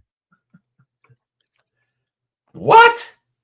He was on the team coached by Sadaharu Oh. Sadaharu Oh's record is broken? By that guy. Really? Yep. What? That means that guy spent his entire career in the Japanese leagues? Yeah, was it lifetime? I mean, maybe it's home runs. Maybe it's home runs per season, which makes him the all-time leader in the globe because The Japanese Okay. record was so much better than the US record. But he's in the Japanese Hall of Fame. Yeah, so it's pretty crazy. Look at this. Steve Mussolino. I've only ever been to one baseball game, but it was game 6 of the Yankees Diamondbacks 2001 World Series. Shit. Wow, like a World Series game? The only baseball game you ever went to. That's awesome, dude. Holy So that shit. means he saw the sock pitch, man. He saw we ended up taking that pitcher for the Red Sox. Turned out to be a real right-wing piece of shit. But you know, he pulled their number, man. That was a great year World Series. Everybody was kind of hoping the Yankees were going to win because of 9/11. Like the year that everybody no longer hated the Yankees because of what had happened in New York City and they lost. Whereas in 2000, was it 13 or was it 17? 2017, Boston bombing, Boston Red Sox win the World Series. Oh, yeah.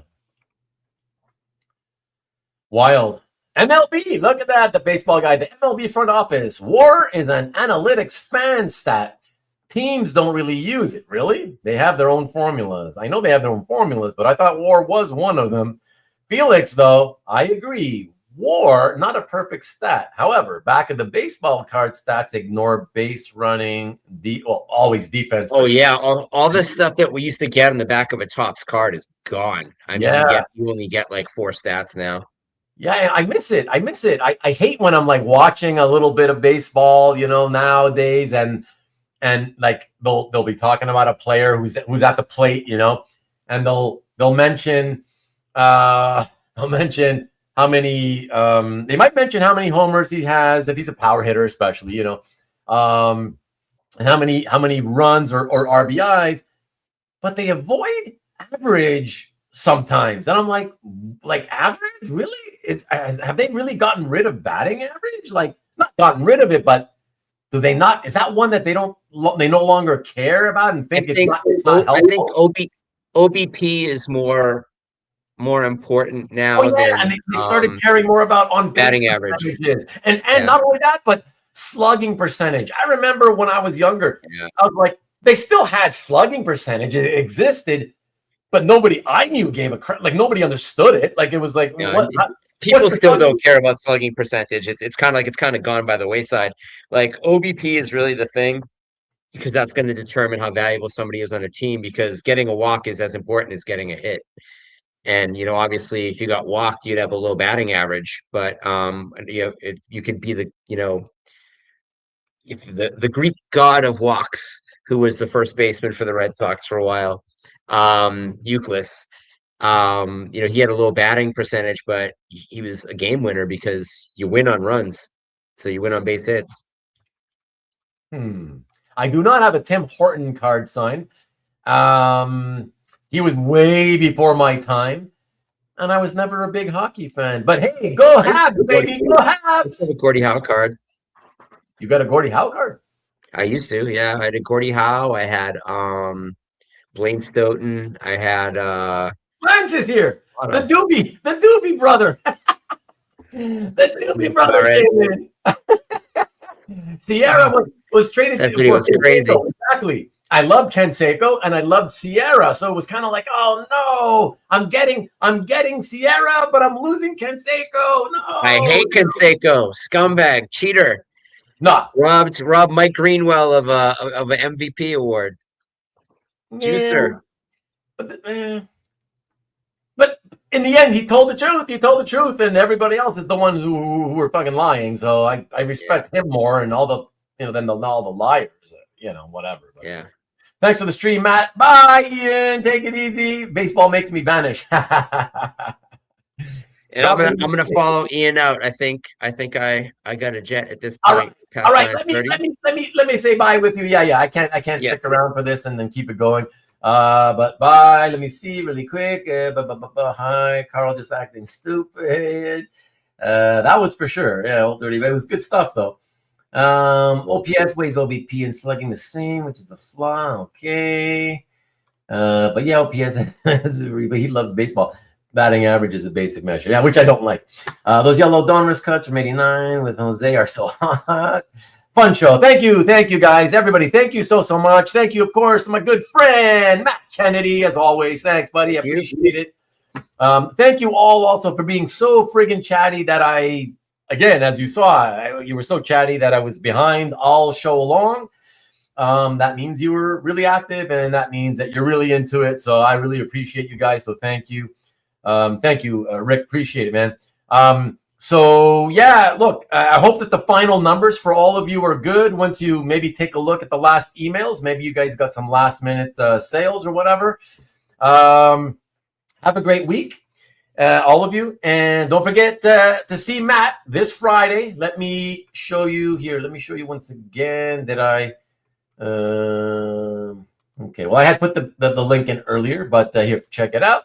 So he's going to be classing up. Look at him with the wine. Oh, baby. Oh, baby. I love it. I love it. But he's going to be break out my razor for that show. Oh, shit. I can see it. Look at that. Friday at 7 p.m. Eastern, 4 o'clock Pacific, everybody. Please do check him out. I'm going to see. I haven't been by in a while, and I know Nick's going to get jealous or whatever, but I'm going to see if if the girls, I don't know, see, maybe we can move around our supper time. We maybe we won't go out. I don't know.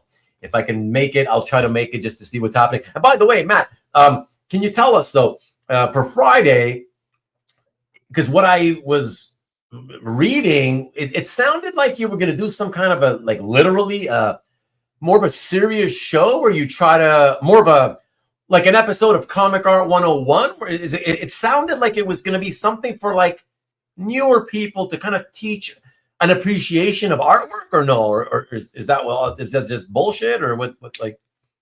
I'll definitely get into the work, and there's a lot of different types of production art that are going to be on the show. So there's everything from digital analog, digital proofs, color guides, drawings. I think, do I have any animation cells in that? I don't think I have any cells in that one. I've got a doga for sure, so a piece of animation art, published pages, splash pages, covers. 4 hours, 37 minutes apart. Sorry. And but the most important aspect of why I wanted to do the show is a couple weeks ago or a month ago, Nick did a show where he was raising money to make sure that vets were getting fed, because a lot of American veterans aren't being taken care of by the government. They're not being, the promise of their contract isn't being met. And so I was like, well, I would also like to get on and raise some money for a charity. And so I chose Sandy Hook Promise. So Sandy Hook Promise was developed by some of the parents and students who are now already like high school kids from Sandy Hook, the site of one of the worst tragedies in American school shootings. But they cover a lot of ground. It's not necessarily even, just an anti-automatic weapons thing. It's protecting children who are at food risk, at risk of local violence. So it's a really, really good charity, and I'm hoping to give as much money away as possible from that show. So if you're supporting a purchase, you're supporting a really, really good cause. The art is going to be yours. Yep, it's all mine. And yours. I meant to say yours and yours alone. Yeah, I didn't borrow any pieces. It's funny, if I had realized when we booked it that it was the week after CAF Live, I would have I may have asked, to bring some pieces in, but it's all stuff from my collection. A lot of the stuff is, nothing that was in this weekend show is in Friday's show. So it'd be all completely different work than was in the Comic Art Live booth. Several pieces have never been offered before anywhere. And there's only 20 pieces total, so it's a pretty good ratio. And I've got some really friendly pricing on stuff, but the goal here is to raise as much money for Sandy Hook Promise as I can. And I'm sorry, did you mention? Sorry, because I don't catch everything when I'm also trying to read messages at the same time. Have you said how much of the proceeds goes to the Sandy Hook? We're doing at least 10%. Okay. But I'm hoping to do, if pieces cross over, if they cross over $300, I'm going to donate $100 from each piece. So the minimum will be, as long as it's over $300, and I think the cheapest piece is 150. And that'll probably just kick in 20% anyways. But I'm trying to, make sure that each piece that sells gives them $100. And with 20 pieces in the show, some pieces will be more than $100 just necessarily from the price and the work, although it's not a lot of very expensive pieces. But it's, if we could raise 2 grand for them, that would be amazing. Wow, that'd be great. Wow, yeah, for sure. Absolutely. Yeah, I guess what I was asking is about, whether it's all your art, meaning was it going to be all your art, or were you helping Nick to try to sell his usual art as well, that kind of thing, No, I was actually almost going to ask him if I could do that, because I was like, do I have enough pieces to be able to do this? But I chose to not have pieces in my booth in order to be able to have stuff for EXP. Okay, fantastic. Well, everybody, again, check it out. You know where to find it, right here on YouTube at The Original Art Experience. All right, Friday, 7 p.m. Eastern, 4 o'clock Pacific. Please do check that out if you can. And I these motherfuckers get me all the time. He wants to do a giveaway now, Felix does. So I'll let you go, Matt, and I'll. How can I say no to that? He's a nice guy. Like, what am I supposed to do, man? But yeah, Matt, thank you again so much, man. Appreciate it. Had a great time. Had a great time. Me too. Thanks, everybody. Thank you, buddy. Bye. Talk to you soon. All right, guys. You fucked me again. You look at you, Stanley. You got your wish. Oh, look at that. Oh, man. Eric Plunk. The good old Eric Plunk. What are you guys talking about, Eric Plunk? Eric Plunk, a great pitcher named along with Josh Outman, Grant Balfour. What? The giveaway should be Ruben's Canseco KB rookie card, baby. Oh, yeah. Let's pull this baby out and take another look at this. Again, what was it? 70,000, 80,000 I said it was worth? I don't know, man. I got to be careful with it. That's why I have it in this handy dandy soft sleeve for protection. That's what you do with a $70,000, $80,000 card. Check it out. Check it out, baby.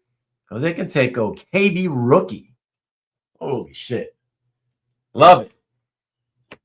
Love it. But if I give it away, if I give it away, I don't have my Canseco anymore, Marcus. I got to keep my Canseco, man. I don't give away my gifts, remember? You gave me a gift. I don't give away my gifts. Like, I got to hold on to that one. But anyways, we had such a huge crowd, and now we're like less than half of that crowd. You really want to do a giveaway to a much smaller crowd, Felix? Oh, wow. Well, Felix, just FYI, I sent you a link. So if you want to pop in, baby. Oh, look at that. And we are still here. It's all because of you, Tom. You and the likes of you. Steve's still here.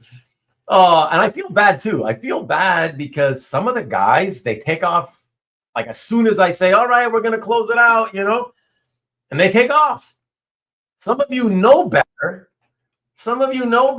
And you stick around because it may not still end, right? So I got Felix popping in, but he's having some kind of a technical issue. I don't see him right now. I see that he's trying to get in, but I don't see him. So I'll just keep talking to you guys until I see him. The old record. Oh, hell no. We're not. I got to go out of town tomorrow, dude. I got to go out of town tomorrow. I got to go 2 hours out of town. All right. And then 2 hours back in the same day. Pain in the ass. Yeah, I don't want to be here breaking any records. And we're still very far from the record anyways. Okay, so I see you left. Oh shit, Felix. He finally did it. He did it. Now he's trying to. Oh, he disappeared. He was here and he disappeared. He's having trouble. I don't know. Got to get that batting average up, Felix. Or the WAR. Your WAR score is no good. Oh, shit, look at that. People realize we're still on. We went from 24 to 31 people. Oh, people are going to start coming back now. Oh, that's funny. We should tell what I said about Felix after the giveaway. What do you mean? What did you say? What did you say? Let me see. Ruben just can't hang anymore. Such a shame. Hey, there he is. He finally figured it out. Look at that. What up? Hey, good evening. Good evening, Ruben. Good evening, everyone. Good evening, Felix. Good to see you again. It's been a little while since you graced us with your presence here, man. I know that last time we talked, you wanted to do a show and tell, and I dropped the ball. And I told these guys, no, it's all right. It's all right. I keep telling them that I dropped the ball because I told them that you were the only guy who I accepted, your request to say, okay, do the selecting of the pieces and then let me know and we'll fix a date. And I keep telling these guys, they keep asking, when's Felix coming for that? And I keep saying, it's not his fault. It's Don't all worry. mine because I told them that I accepted that, but I said the problem is that when I'm somebody who, when I don't have that schedule, I just find I lack the motivation to get the work done because it's a lot of work. What it is, it's like a Mexican standoff because I need you to do that to sort of force the issue because otherwise, it's just like an idea in my head, right? I mean, There we go. Yeah. There we go. Yeah. So that's what I'm saying. So I keep telling it's gonna happen. It's just I have to fucking find it in me to motivate myself since there's no date. Without a date, it's so easy to just be like, that's okay. I'm sure he'll still do it eventually when I reach out. Whatever. It's like, yeah. Stanley keeps asking about it, and it's just like, I'm like, okay, don't worry, man. It's gonna happen. I gotta get motivated. It's my fault. It's entirely my fault. This Stanley is the one who loves to keep these going. Why doesn't he come on? Stanley, come on. Yeah, forget about it, Felix. Like, we could say that about a lot of these guys. Like, oh, do this, do that. And it's like, yeah, what about you? Why don't you fucking come on and do that? No, now it's all of a sudden it's like, no, not me. Do it with other people, but as long as it's not me, no, yeah. But stay on, stay late. Hey, Stanley, do we know you? Are you are you on CAF? Have you emailed before? Do you collect? You just like watching like nerds talk about, like super nerds talk about comic art. We can confirm Stanley does have a CAF gallery. Yeah, and he participated. I don't know. Did you participate this weekend's CAF Live, Stanley? We know that he did last. He told us he did last the 6 months ago one. So we know he's a collector. He's definitely a collector. But I don't know. Doesn't want to come on. But again, he's not the only guy. There's a few suspects here who never want to come on. Does he think he's Banksy or something? I think at this point we even know who Banksy is. So come on, don't be shy, Stanley. Don't be shy. You want to keep this going. You gotta contribute. Trust me, I've given up on that. I know, like there's some people listen, Marcus doesn't ever go on, Rick doesn't go on, Tom doesn't want to go on. Yeah, there's plenty of guys that don't want to go on, right? But whatever. That's why I don't want to bust their balls or whatever, unless it's just joking around, whatever. But like I don't seriously bust their balls. I know some people it's just being on camera is nerve-wracking or whatever, for whatever their reasons are. Whatever. I don't bust their chops too much about it, so. Oh, Rick should totally go on. I met Rick for the first time at OAX. What a great guy. Definitely come on, Rick. Fabulous. I met Tom at OAX. Tom's fabulous guy. The funny thing is, in person, you can't shut these guys up. So come get on the show, guys. Get on the show. It's fun. And the thing is, Felix, and that's the other thing is, so not only have I heard, go Dodgers, giveaways, go off the table, done. I'm hanging up. Matt, you're telling me if I get this as a PA, if this ends up being a PSA 10, I can get $114.13 out of it? Wow. Holy shit, man. I'd miss him. I'd miss my Jose, so I can't do it, man. It's a gift from Marcus. I got to keep it. But Felix, Stanley's a mystery, but he did reveal something about himself with the Dodgers bit. So yeah, bandwagon jumper. I got to tell you though, man. So I've heard from other people that Tom's a good guy. A lot of my friends met him at OAX, whatever. Oh yeah, Tom's a good guy, whatever. Not only is he talkative there, in person, but he, out of all the guys that I mentioned, he's the one you would think would have already come on because he already broke his cherry and he has been on Bill's show already. So he did the fucking show and that's not it. I'm not even done. He also said one day, this is a couple of years back now, yeah, Ruben, I'm going to do your show soon. I think I'm going to do your show soon. I got to get ready. I'm going to do it. So he even reached out to say he was going to do it, and he still hasn't done it. It's like, what? I don't get that. At least the other guys have never appeared on any show. So it's like, okay, well, that's to be expected. They're not going to come on here if they haven't been on there, whatever. But man, Tom, come on, man. What did I think he's traumatized? He goes, you go on and Ruben hurts you. It sounds like there's PTSD or something. Wow. You know what he said was though, Felix? That's true, actually. He said, I brought it up once. I was like, yeah, we haven't talked about it in a while, Tom. When are you going to do the show? You said you wanted to do the show, And he says, oh, I don't know, man. I don't know. I forget his exact words, but it's something to the effect of, I intimidate him or I make him nervous, something like that. I'm like, what? I've seen you. You've not been on the show, but I've seen you. You're like twice my size. I should be intimidated by you. You look like you're riding Harleys and killing people for the Hells Angels. That's the physical appearance he's got. What am I going to be intimidating to you for, man? And I'm always nice to everybody. We shoot the shit, and he's watched all my shows. He knows how it goes. He knows I'm going to be nice to him. And if I make fun of him, it's just all in good fun. So I don't know what he's scared of. I don't know. But recently I brought it up again and I said, maybe if you want, we can do, I don't know, a prop show. Only out of desperation, really, because I'm not into props personally. And I know I recently saw you saying to Dave on video, by the way, that the little story of how you ended up getting into props, whatever. Yeah. But I'll just say again, if you haven't heard the podcast, I'll just jump straight to it. I tried it out. I dabbled it. I experimented. Yeah. And at the end of the day, I'm a comic art guy. Yeah. There you go. That's cool, and that's all good. But I said to Tom, I was like, for you, just because I'd like to have him on, he's been a great supporter of mine, since the beginning. I was like, I want to have you on just for that reason, So if you want.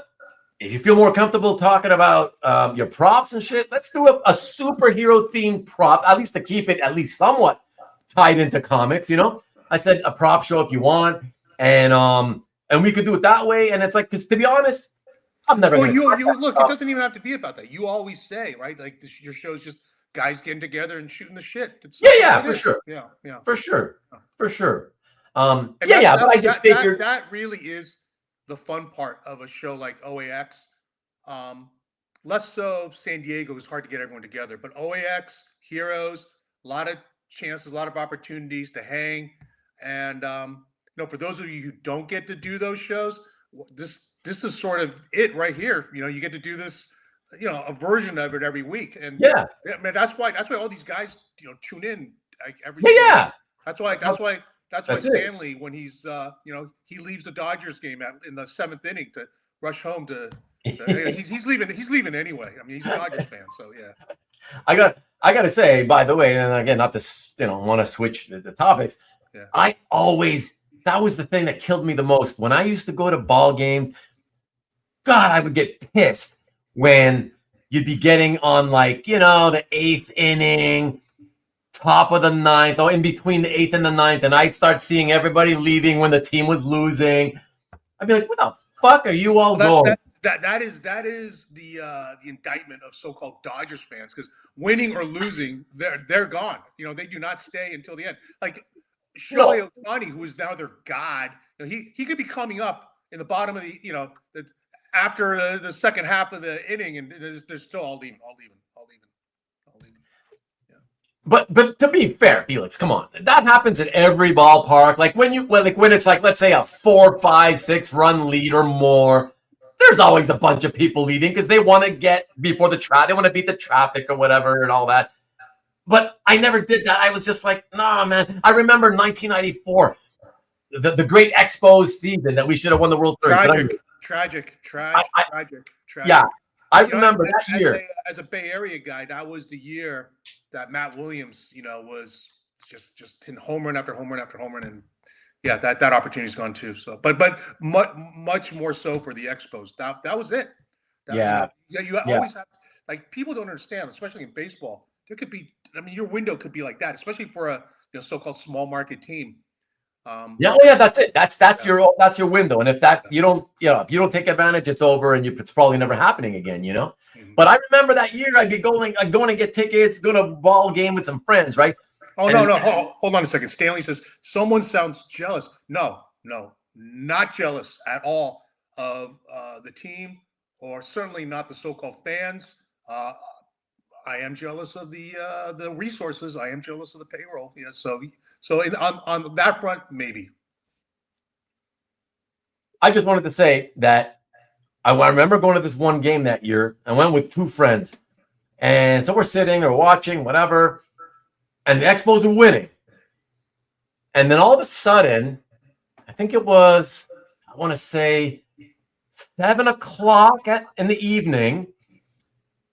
Both guys are like, all right, Ruben, we gotta go. We're gonna take off. And I'm like, what? What are you talking about? Go where and why are you leaving? What's happening here? We gotta go watch Friends. I'm like, you gotta what?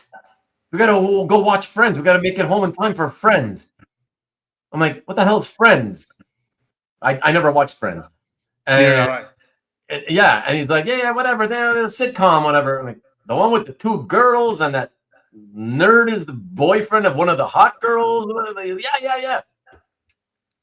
You can't record. You didn't record it with your VCR. Again, this is 1994. Like, what? You're going to leave we don't come together to the ballpark that often. And you're going to leave while we're winning so you can get home in time to watch a 30-minute sitcom. Are you fucking serious? And they left. They left me at the ballpark to watch a stupid TV. I'm like, nah, man, I can't. Imagine you're not losing and wanting to beat the traffic. You just wanted to go see a show, like a sitcom. Yeah. Okay. So, anyways, that's where I stand on that whole leaving early thing. Yeah. Who's your favorite Expo? I never had favorites of anything. There's too many things and people I love in life. Going back to what we were talking about, how we evaluated players before. It was much simpler with the offensive stats, and that's what kept a guy like Tim Raines out of the Hall of Fame for so long, right? So. Yeah. So that's the thing. So look, I was a Ricky Henderson fanatic forever. So look, Tim Raines was our Ricky Henderson. So of course I love Tim Raines, right? But I loved the Hawk, Andre Dawson. Gary Carter was who was the third outfielder? Ellis Valentine. Well, Ellis Valentine was good. He wasn't an Expo for all that long. No. But, yeah. Sort of like that Blue Jays had the 3 outfielders, Studley outfielders. Yeah. George Bell, Mosby, Barfield. Yeah, Jesse Barfield. Yeah, the good old days. Oh my gosh. Not a Blue Jays fan though, but yeah. But yeah, anyways, whatever. That's what I wanted to say about that. Let me see. Okay, how many people we have? Oh my God. So Stanley, I hate the Dodgers, but I am stretching out the show for you. So if you say Dodgers suck, I'll drag this out another 10 minutes. So let's test Stanley. Let's test Stanley. How badly do you want this show to go on? Well, I love the game. And so I will say, and because I've said this before, I have no shame in saying it. Even though, when the Expo's around, of course, I rooted for my home team. But, in the major leagues, there's 2 leagues. So I still had, favorite, I like the Yankees because of their history. but I also love the Red Sox for their history because I'm a history guy. So you know what I mean? So plus I love like favorite players. There's so many great players that play all these sports. It's like when I have all these favorite players, I just admire them. So it's like I never had a big affinity for the Los Angeles Dodgers, but they do have kind of a cool history as well. But like I will cheer on Shohei like forever because just what he has done is well, you're a real fan, but I'm a petty fan, so I hate the Dodgers and I hate the Yankees. No, and but you're a classic American baseball fan, though. This is what I always saw growing up in life. When I spoke to my American friends, that's what I learned. It was like, there's no such thing as like, oh, okay, so you're from Canada, you cheer for the Expos, okay. But there's two leagues. So in the American League, you cheer for the Yankees. That's your business. Okay. But there's no way you can tell me that if you're cheering for the Yankees, you say you also enjoy the Red Sox because of their history. No, because they're enemies, right? And it's like, yeah, every American is like that. No. And I'm like, sorry, but like if I not only their history, but when I see great players come up and it's like so fun and a pleasure to watch them and follow their careers, I can't help but root for the team. As long as they're playing a team that I don't give a shit about, I will root for them. So yeah, it's just that's how I've always been, you know. But everybody in America is like different. It's like, no, you have your one team, you root for your team, and if you root for that team, you don't root for nobody else. It's like I can't do that. There's too many. So there's a stereotype in sports in America, right? Like the East Coast fans are diehard. I mean, they they bleed their team's colors, whatever. And West Coast fans are soft and are more wishy-washy, and that's really because of the Dodgers. The Giants fan base, on their hand, rabid, nuts. In the old days, less so now, I will admit. But there used to be the Dodgers suck chant, and in Dodger Stadium there was no equivalent. Giants suck, because everyone was there, sipping their wine and whatever. But so I don't think there's that. I grew up in a different era. We definitely hated the Dodgers, and I'll fully cop to the fact that there is that sort of how should I say inferiority complex. Okay. The Bay Area versus glamorous LA. Yeah. And especially in the 70s, the Dodgers had great teams and the Giants were kind of shitty. Yeah. But that's just how I'm wired. I have not seen the Dodgers suck yet from Stanley, so I think we're gonna wrap this up now. Let's see. So let's see okay. So you guys are this was when you guys were talking about letting Felix on. Okay. Ruben rant we've been waiting for. I know you love the rants there, Sean. Felix doesn't want to hear this. I've been on here twice. No excuse for the virgins in the room. You tell them. You tell them. You tell them. Tom needs to calm down and do the show. That's true. He definitely does. What are you worried about? Like you're gonna bomb? It's just we're just talking about comics and comic art or baseball. There he is. There he is. Oh, you want to talk about? There he is, Felix. Look, he did it again. Look.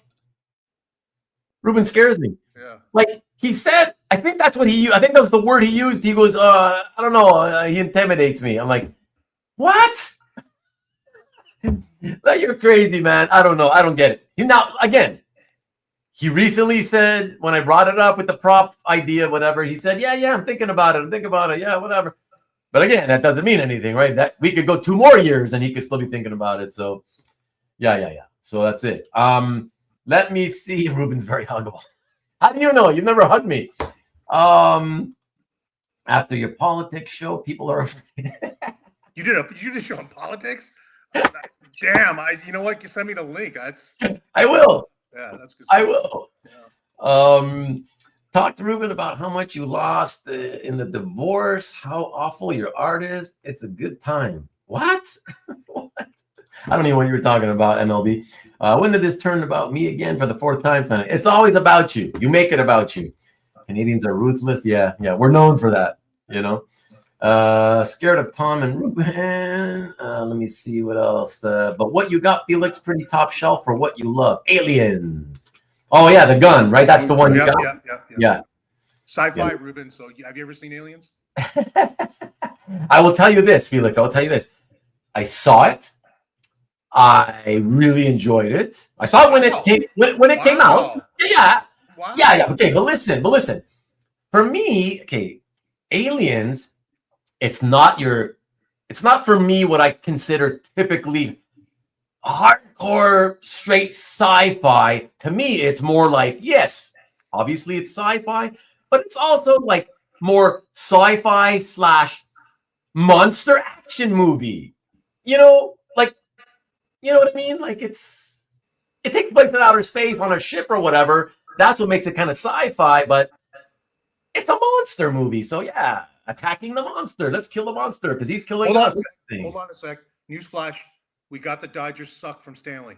We got the All right, Stanley. All right. We'll drag this on another 5 minutes now. So okay. Dodgers suck. Very good, Stanley. Good boy.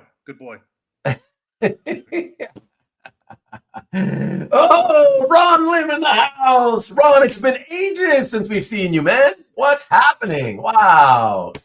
What's going on? Holy shit. Look at that. Audience is increasing. But I have heard like horror stories regarding divorce and collections that, just. Yeah. Oh, sure. Yeah. Horror stories. Yeah. They can be very ugly for sure, Yeah. Friends, don't let friends watch Friends. Nice. Rachel. Yeah. I've never seen a single episode. Me too. I'm quite proud of it. I'm actually quite proud of it. Me too. Yeah. That's awesome. Wow. Yeah. Hey, that's what a bizarre thing to have in common, though. Hey, we've never seen a single episode. One thing we have in common is I'm actually almost a technophobe. I will say I'm not as bad as you because I own a cell phone, but yeah, I'm not a technology fan. Yeah. Hey, don't say that. Hey, don't say. Look at this view. Look. Felix. That's nice. Yeah. Look at that, baby. It's only an 11, but see, that's what I understand. You have a wife, you have a daughter. You just got to get on the family plan, right? They practically give you those things now, don't they? Actually, I got it better. See, because here's the thing. I only really got it because I wanted to stop having to pay $76 a month for my landline, okay? Mm-hmm. Otherwise, I would have kept my landline if it was $30 a month. It was just such a ripoff. But the plan I got, it's not even a plan. Because I don't intend to use it because a phone screen for me is too small to do interneting. I want a big screen. That's why I'm on a PC all the time, So I will never use this thing unless for maybe emergencies or whatever. I don't intend to use it to get, on the internet and browse shit. So I ended up getting a thing where I pay in advance for the whole year, right? And it only gives me 40 gigs of data for the year, not per month, for the year. Right. But for a guy like me who doesn't intend to really, use it. Yeah, just disable all that stuff, right? Yeah. And so it's basically for, I use it as my landline. It's going to be a phone and I can text if I want to text. And it's costing me with tax for the whole year $190 or something. $190, dude. Not even $200 for a whole year. I don't know what 40 gigs is. Is that like 1 day of Well, no, but a lot to put context on it. A lot of standard phone plans will give you 40 gigs for the month. Mm-hmm.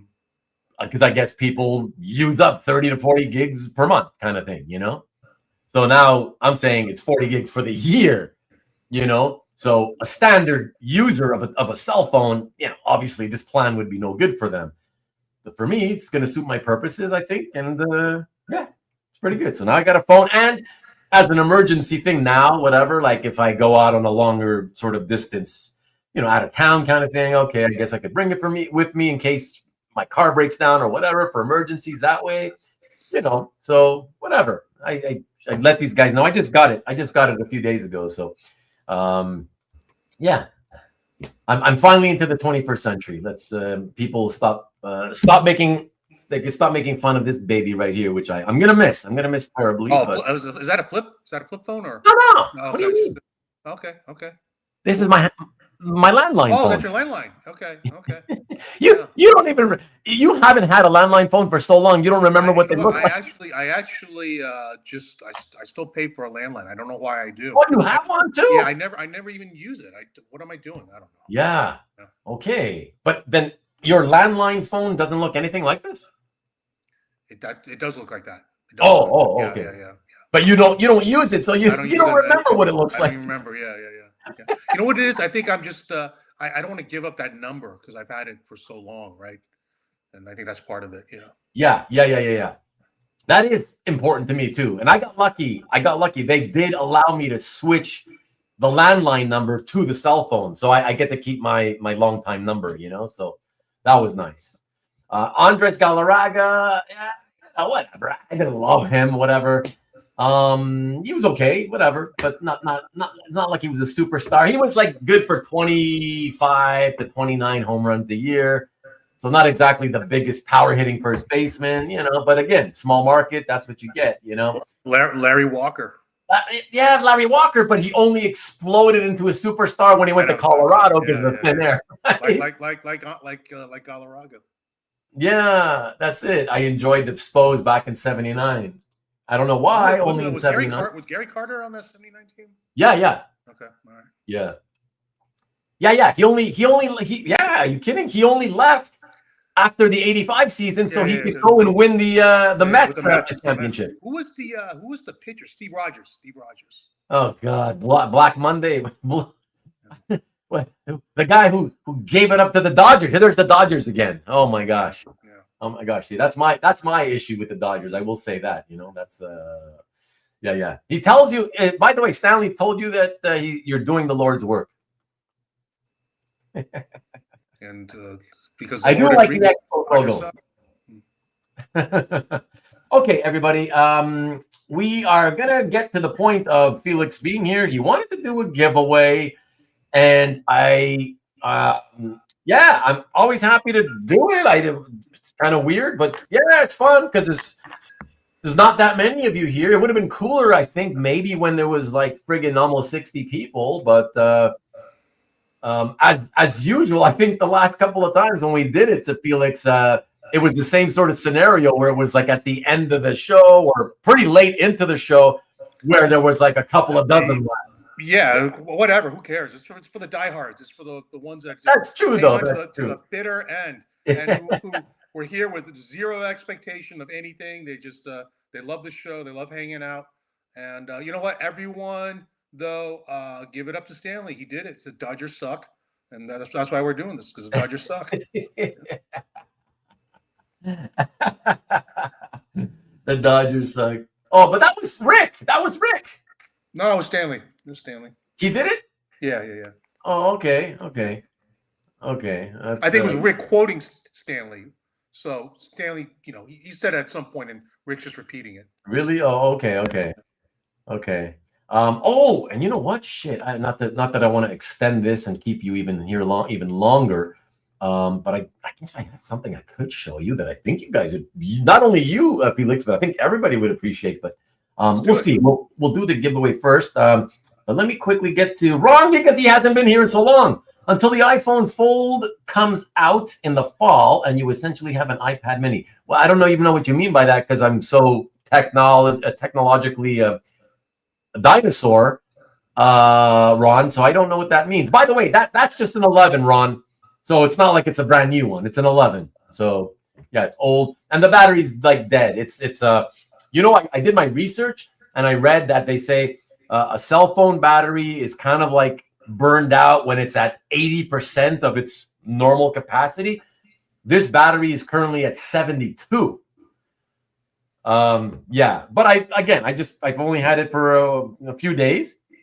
So I'm just going to see how it goes for like a month or so. I'll see how often I need to recharge it. To be honest, I've been leaving it plugged into my PC and it just keeps staying charged. So I don't know, but AI told me that I could, for like $130, I could buy a new battery, and it would be like a brand new phone, the same as buying a brand new iPhone. I don't know if that's true, but AI is not always right, but that's what AI told me.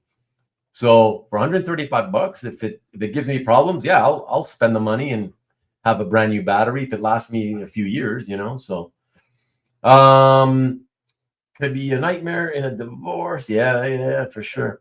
Ruben will be the top user of the CAF app by year's end. I will not be downloading apps. Ruben got this phone so he can use Snicked on the go. Oh, I love that. I must. Oh my gosh, for sure. Ruben will switch back to his landline when it goes over his iPhone plan limit. No way. Landline is utility bill that helps loans getting your free. Okay, you're crazy. What else? Let's get to the serious stuff. Look what I'm asking. Serious stuff from you guys. Yeah. You came back. Yeah, people are coming back. Caesar on standby to do his unboxing. Yeah. What's the Dodgers?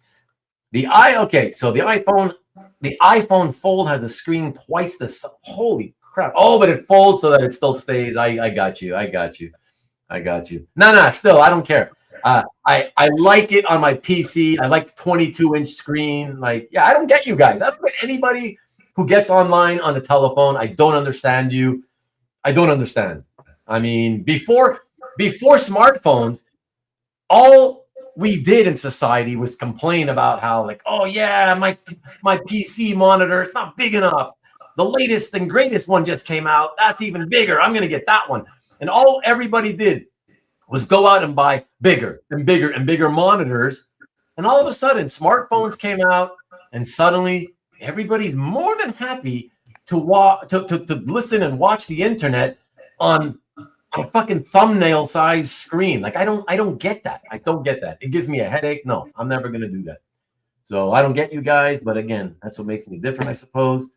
Look at that, Eric. Mine is a 63% battery life. Nice. Oh my gosh. Okay, so that means I know that I'm still okay for a while with this piece of shit battery. That's the max charge. That's wild, man. Holy crap, I stepped away an hour ago and you're still on. You know how this show works. Not always, but sometimes. Come on, Lee. Recently got my battery replaced for about 100. Well, there you go. There you go, Peter. 100 US, 130 Canadian, ish. Probably 135, whatever. But you should look into that. Yes, indeed. Okay, enough about batteries, but I appreciate that. $89. Yeah, in the United States, for sure, it's going to be cheaper. Ruben wants to use his new phone to create 60-second videos about art. Holy crap. No, I don't.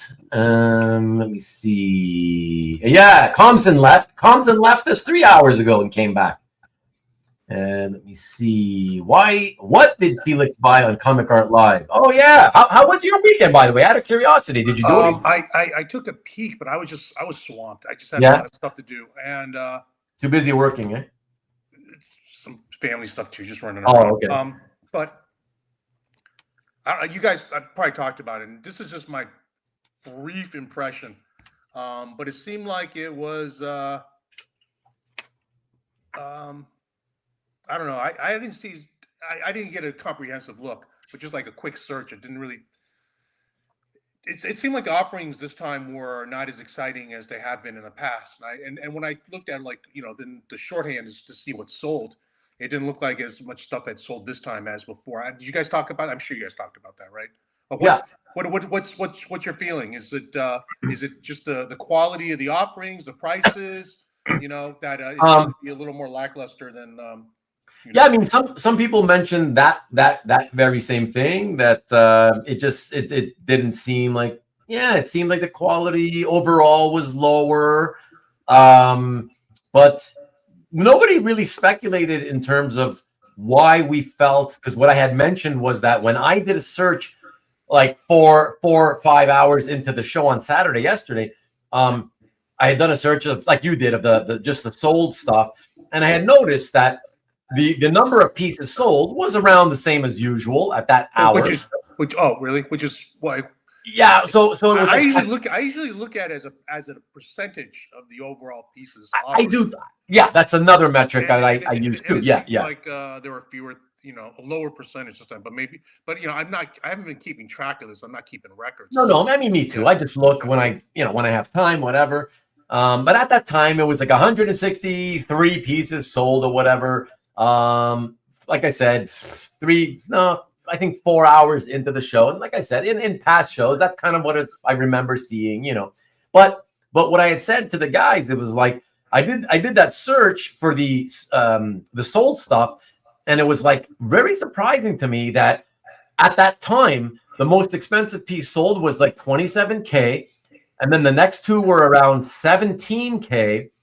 The number 4 suddenly dropped all the way down to $7.5K, and then quickly went down to 5 and lower from there. So I was like, that seems a lot less than usual in terms of even 4 hours in. It feels like usually there's more higher priced pieces sold. Not such a quick drop off from only 27 to 7.5 after 4 pieces, So to me, it felt like, oh boy, the same amount of pieces are selling so far, but in terms of the money being spent, it feels like it's probably slower than usual. But I had somebody passed away, and I had to go and spend time with whatever, funeral and whatever, all this stuff. So I didn't get a chance to do anything with CAF Live this weekend other than that one search, really. So I don't know what happened after that. So that's why I was hoping other people would kind of share what their thoughts were. But, we didn't really get much into the weeds with that. We kind of talked more about like what people sold, how much their sell-through percentages were, the people that set up booths and stuff, I'll tell you the truth. Every time I've seen it, I'm actually surprised as much sells as it does, because a lot of stuff just seems way overpriced.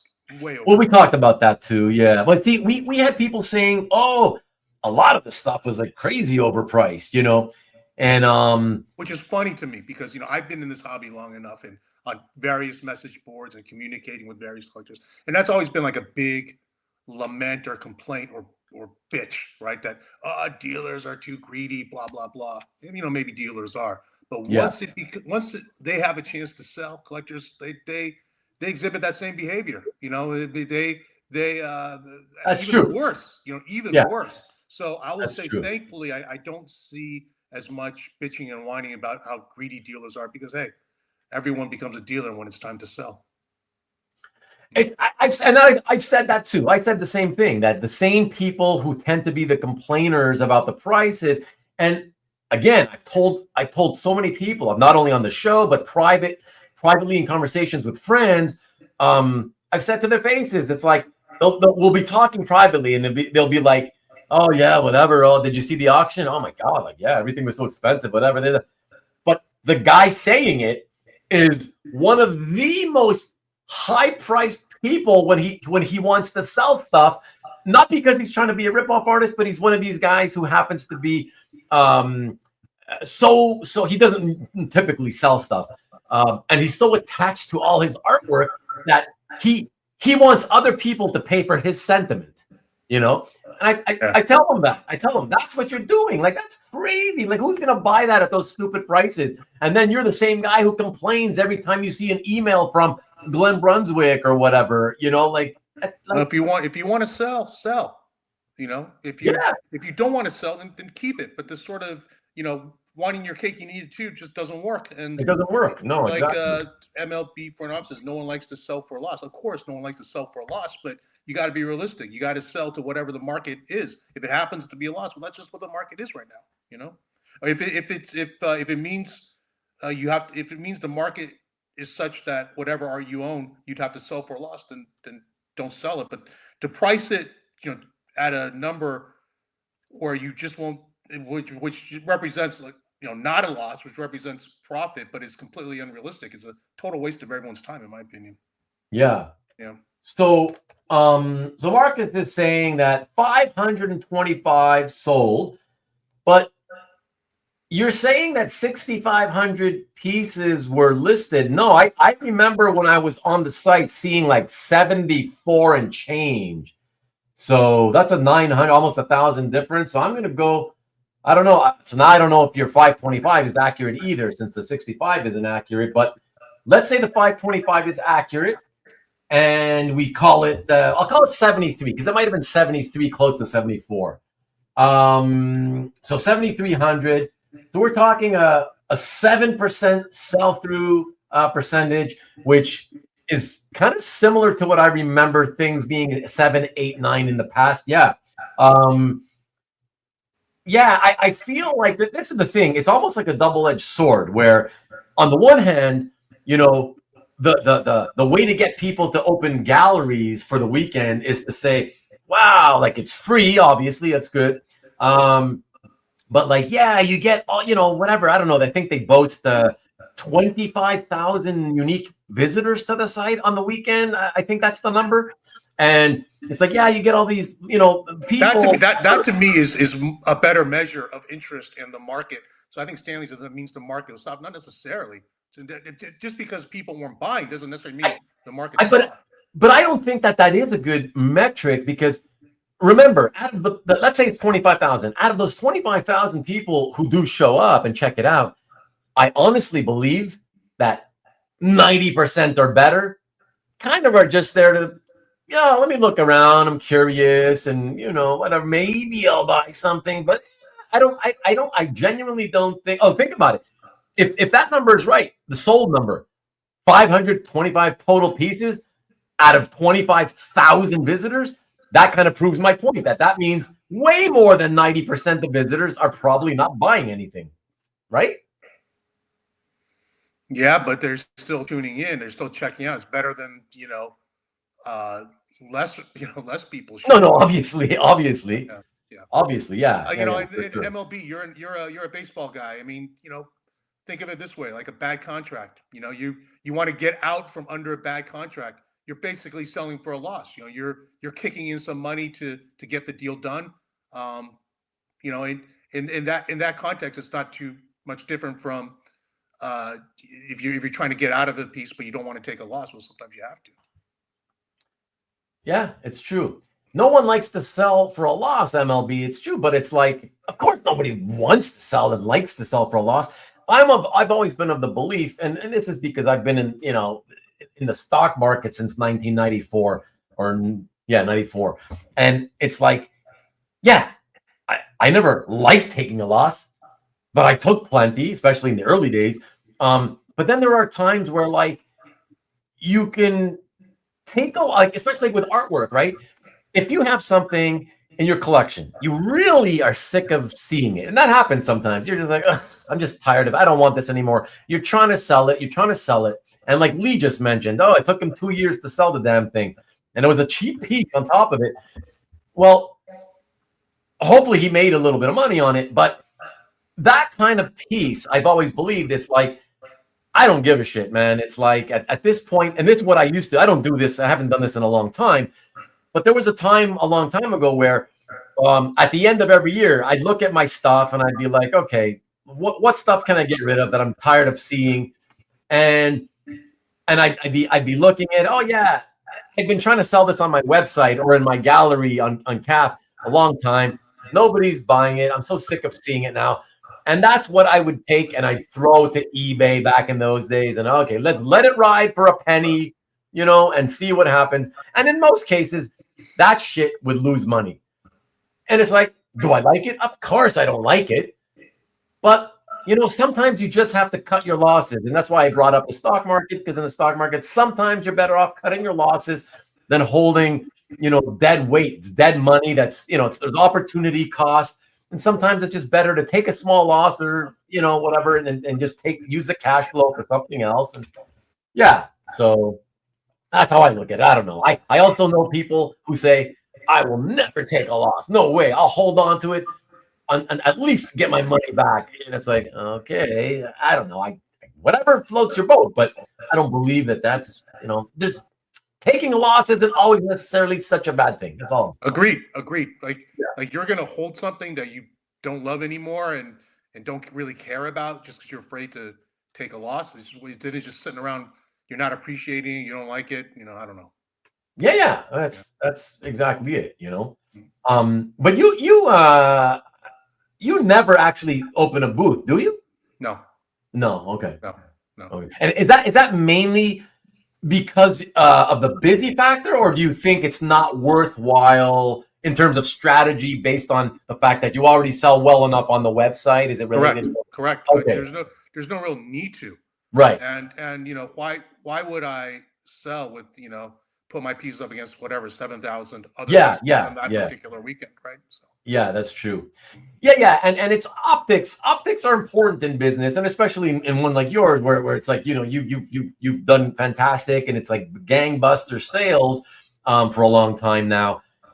I would think you would agree that optics are important too, and it's kind of like I agree that if I was in your shoes, I also would not do that, because but it's less about the things not selling, because there are things I know I could populate the booth with that'll sell no matter what. But it just feels like it just becomes noise. It gets lost in the shuffle. If I sell something noteworthy, I want people to remember, I want people to see it. So it's not really just about the sale, but also look for everyone else. I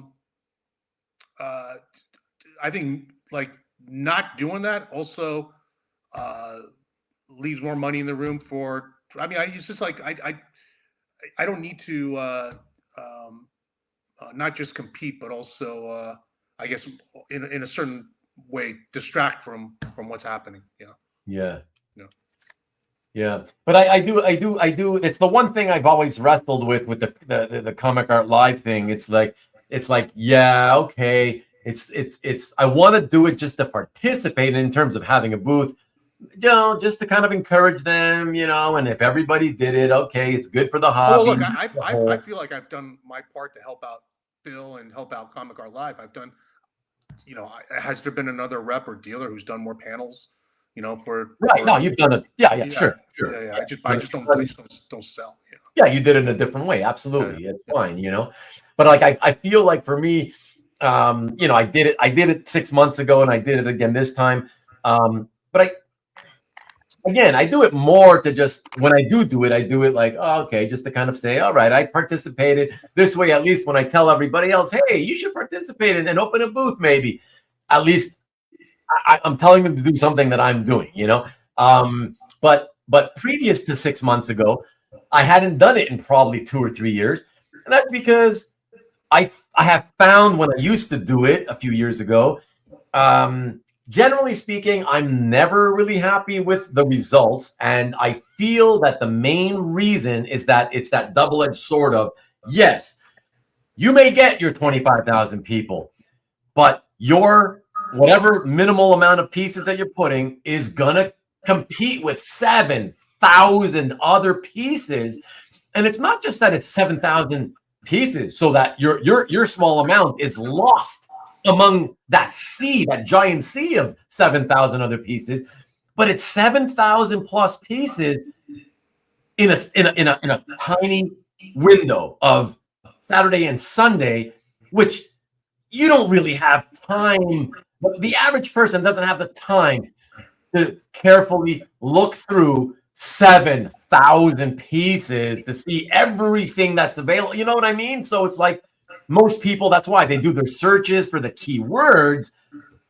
But just doing keywords, you'll still miss things that you may have liked if you would have had the ability to see every single piece. You know what I mean? So I just think you're competing against so much in a short span of time. I think again, the whole double-edged sword thing. So I think there's this certain psychology at play too, and I don't know why this is, but it feels like collectors are more okay just paying up with a dealer than they are from a fellow collector.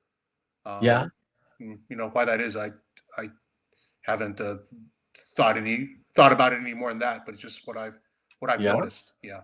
Like if you see something at, say, Comic Art Live, or even just CAF on a regular basis, and it doesn't sell, but somehow it eventually ends up with Albert or Berkey, then it moves, Yeah, but that's it.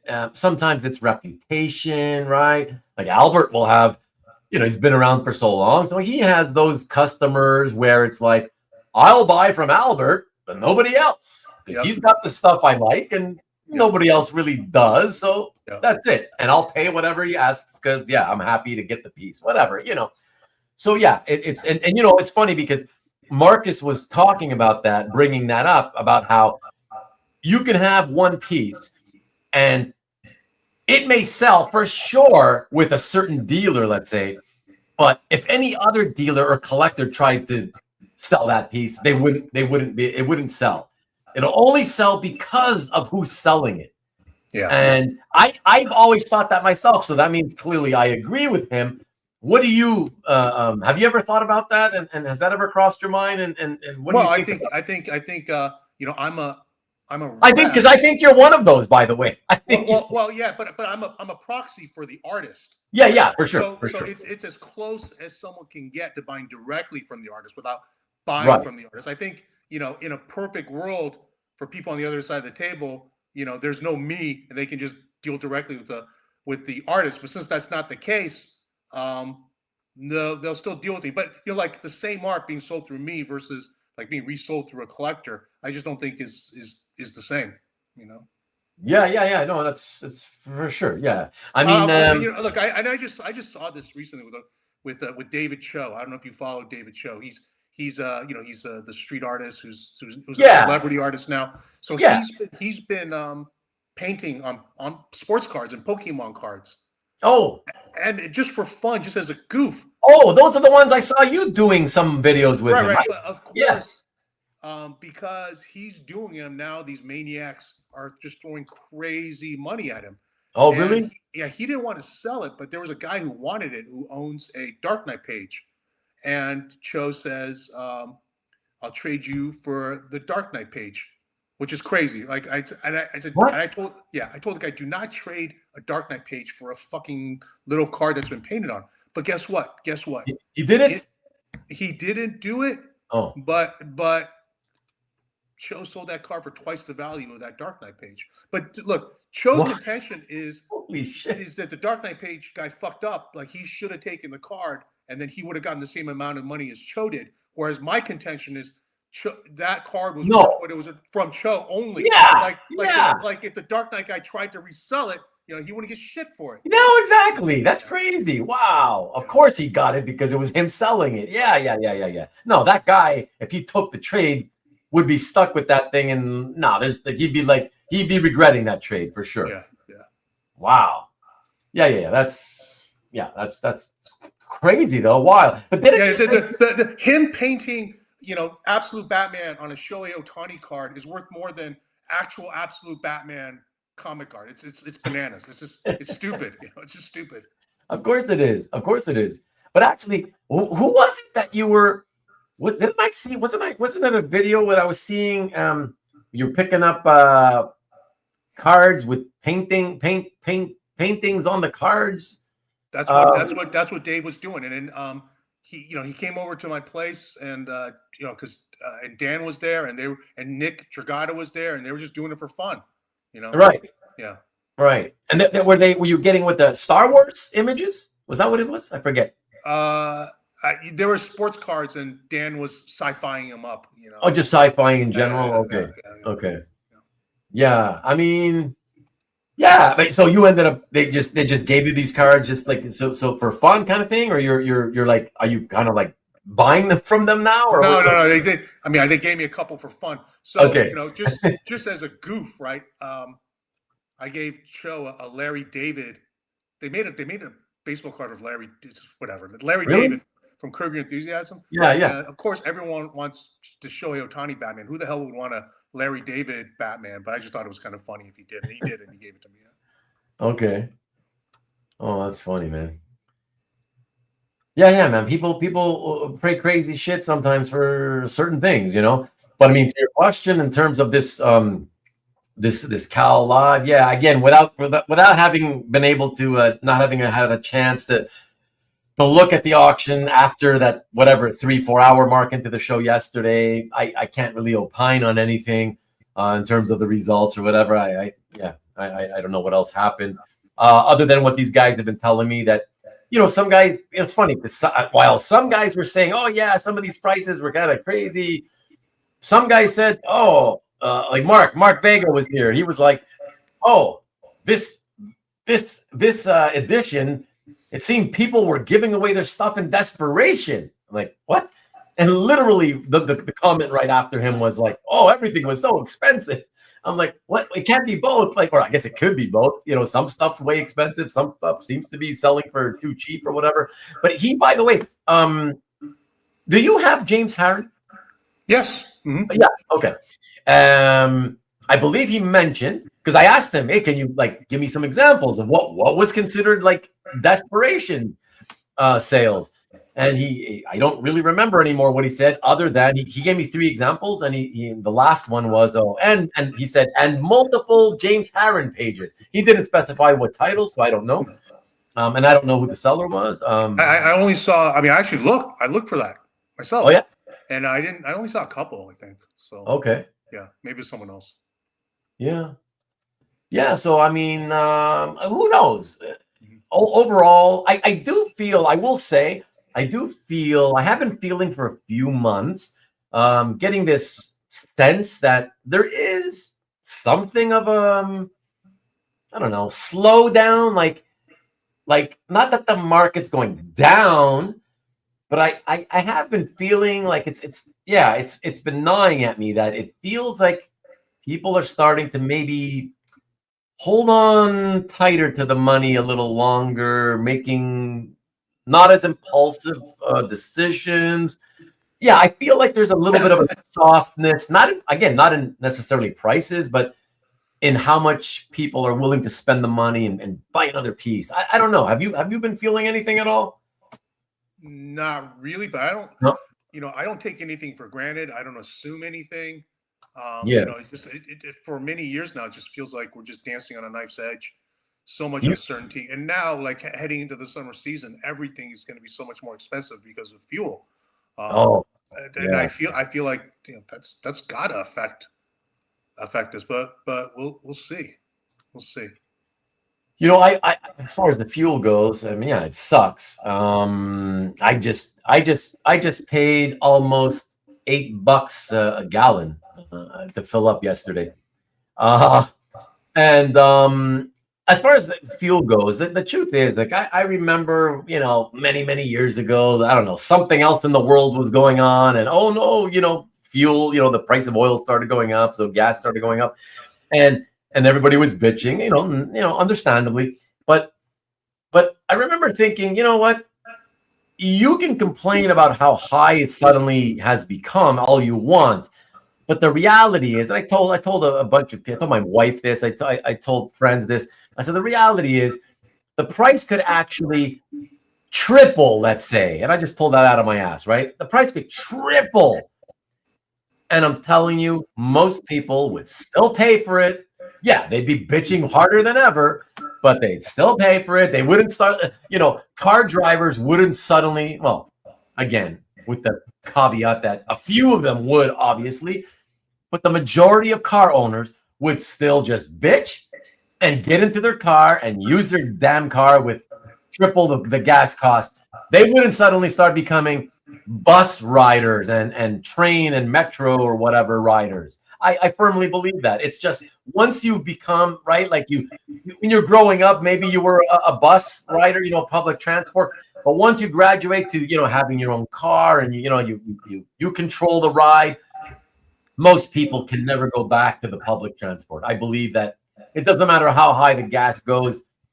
Most people, nothing's going to really change. You know, people will still just get into the car, complain, and ride their cars everywhere. You know, do you agree with that, or do you think that a lot of people would suddenly become? I don't know that they would take public transportation, but it could be they just don't leave their house as much, or they, you know, like let's just. But Felix, the in that scenario, the choice is okay. I'm not talking about the home workers, right? I'm talking about the people that still leave the house to go to work.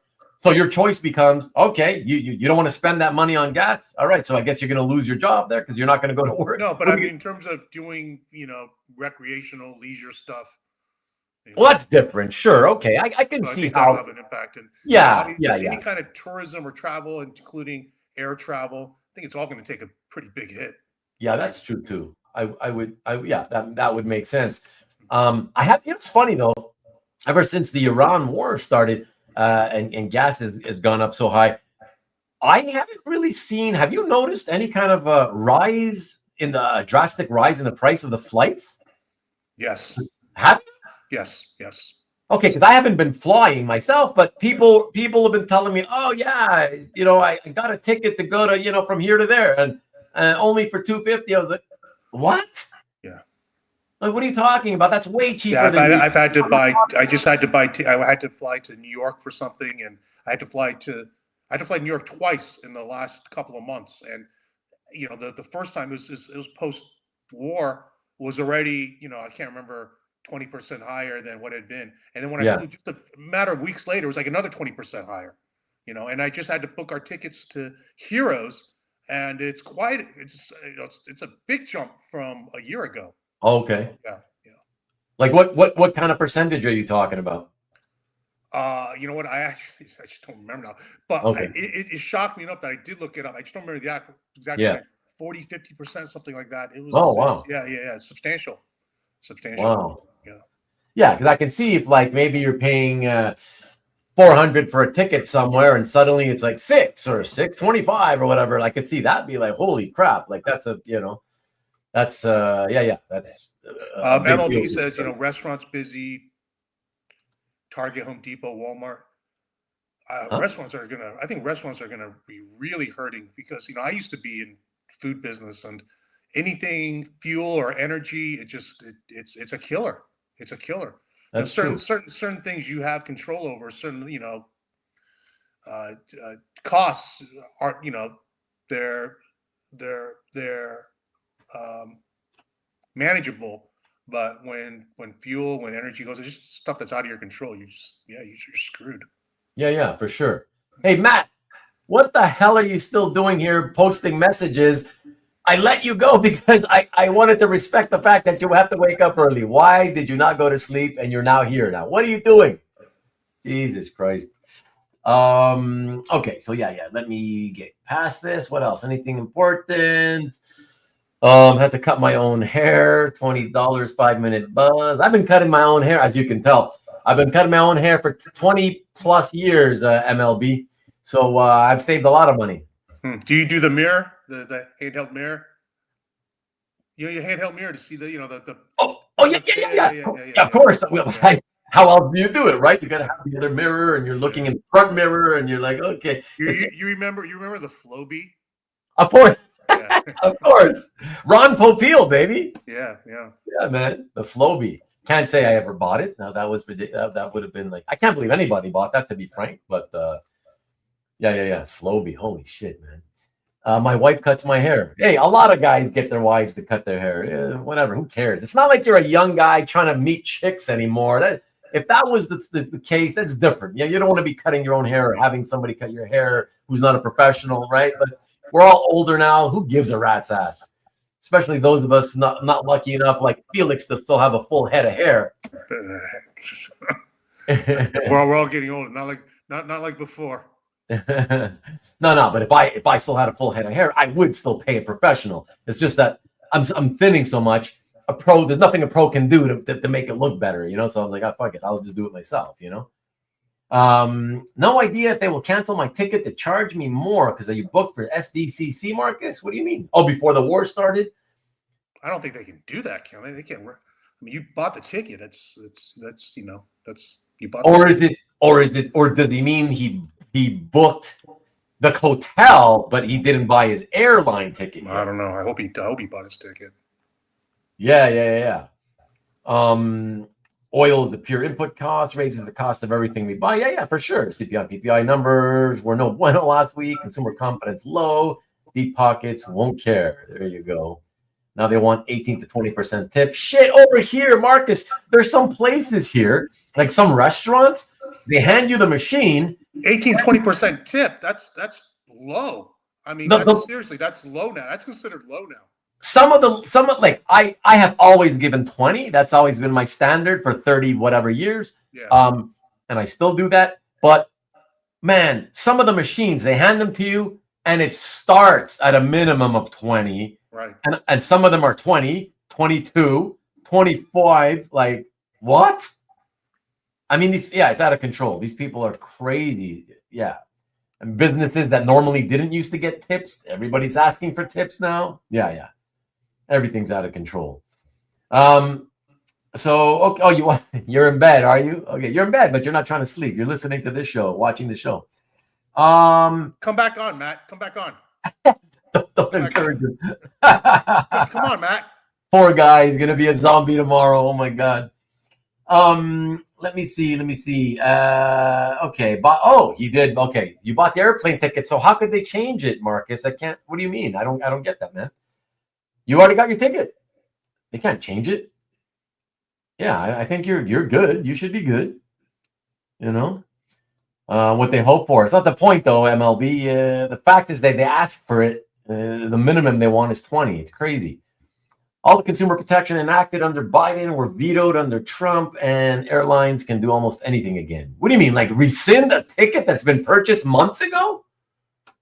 Like, were they ever actually able to do that? That's criminal. That's verging on corrupt. Like, that's a corrupt company if they do that. That's crazy. Like, you can't have any. If I can't have any confidence that what I buy from you today for $400 is not going to be honored 3 to 6 months down the road, why would I ever want to buy that product ever again from anybody?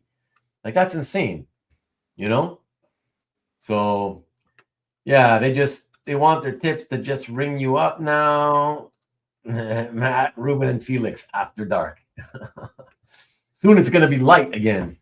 The flight is going to suddenly get overbooked and they have to reaccommodate Marcus. Oh, those are the tricks. Okay, that's kind of what I was along the lines of. I could see that, rebooking, but like taking his ticket away and saying, no, you'll have to pay us more now. That would be, I can't imagine that happening, Okay, so I've caught up. You never know. They might punch me in the face and drag me off. You're not a white guy. So that's always the possibility for sure, Marcus. I got to admit that these days in your country for sure. I hope not. I hope you'll be okay. But okay, everybody, let us do what we were here to do, to have the whole reason that Felix jumped on. So Felix decided he wanted to do a giveaway. I don't even know what the hell kind of giveaway he's doing. I'm assuming it's one of those limited edition comics you've been selling that you gave away, similar to how you gave away last time. But yeah, that got flipped on eBay. What? Yeah, I saw it got resold on eBay. He did really well. That's fine. Wait. Who? I can't remember. Who won it? Do you remember? Don't worry about it. Not important. What the fuck? But the point being, did really well. Oh, yeah. I cannot promise this one will do as well, but it's a nice one. And it is our Daniel Warren Johnson Invincible #1.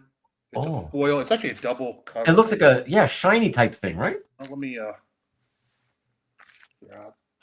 I don't want to mess this up, so I'll kind of grip it like this with my sleeve. You can see it's a double cover. It's a wraparound. Oh. Yeah, that's so it's like a silvery shiny thing? Yeah, it's a foil. Oh, it's a foil. Okay. There's a Dodger getting punched in the face on the back. So okay. Yeah. Okay, cool. And so what's the deal with this, Felix? This was limited to 1,500. Okay. Sold out right away. Okay. But yeah, is this one of those like the last one where like it was sold through a comic shop guy? No, it was our exclusive. So it's how these exclusive variants work is that retailers, and these days they're almost all online retailers. Oh, okay. Will pay an artist to produce a cover. Right. The retailer will then pay the publisher for X number of copies. Oh, I know about that. Yeah, that program's been going on for years now. Exactly. Yeah. But all the artist gets out of it is whatever they got paid for the cover. Right. But in our case, even though it says, I think it says Felix Comic Art on the back, right there. This is for Dan. So like any of the variants we sell, the exclusives we sell is on behalf of the artist. So the artist actually is the one who's going to get the benefit from a cool cover. So okay, so you're saying all after the costs are taken out, you're giving the money to the artist, or like you guys all split the proceeds? Yeah, exactly. So Okay. actually, I did the very first one myself. It was a Daniel Warren Johnson Transformers exclusive, and I did all the fulfillment. And I said, "Fuck this, never again." It was a nightmare. Yeah. So so I got we got a third party, uh, Third Eye Comics. They're a giant outfit, as it turns out. They're the Right. second largest mail order outfit in the States, which probably means the world Wow. as far as American comics go, after Midtown.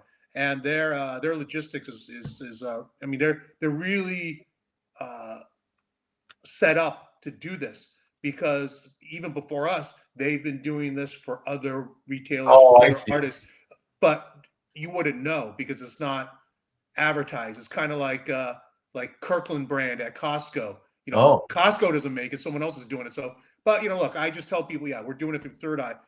Part of it is, if you got an issue, please contact Third Eye. Just don't contact me. Yeah. But yeah. So anyway, but this is our recent, our most recent exclusive, Invincible #1, with Okay. a double wraparound cover by Daniel Warren Johnson. And when they say Invincible #1, because I've seen like a lot of these type, like Absolute Batman, where I see these variants. Oh, a variant of Absolute Batman #1, but I'm like, but it just came out. But how is that possible if it's already a 2-year-old series? So they will still publish something with the number that they want, which obviously will be the first issue, even though the first issue, the true first issue, came out years ago. The true first printing came out years ago. Right. Yeah. So okay. I mean, with the Absolute Batmans, it is so crazy, Ruben. I can't even tell you. It doesn't matter what issue number, whatever the current issue number is, there'll be, the last one I saw had some like over 100 variant covers, and it didn't matter that it wasn't in #1. It didn't matter at all. People still want it. Now, in this case, Invincible #1. The reason this is Invincible #1 is because it was always a popular comics property. Yeah. But now the show has just made it a monster, a blockbuster property, period. And in March, Skybound/Image/Robert Kirkman did a whole Invincible month, and they put out Invincible 1 again, just so people could have it. Yeah, the remarkable thing too, and we're seeing this, we're learning about this with Absolute Batman, is that unlike before, where we cared about which printing, right? Like there are kids now, which I've been collecting comics, like religiously going to the shop since the mid '80s, and they're always going to be hot comics. There's always, at any given moment, there's some comic that's super hot and people are buying.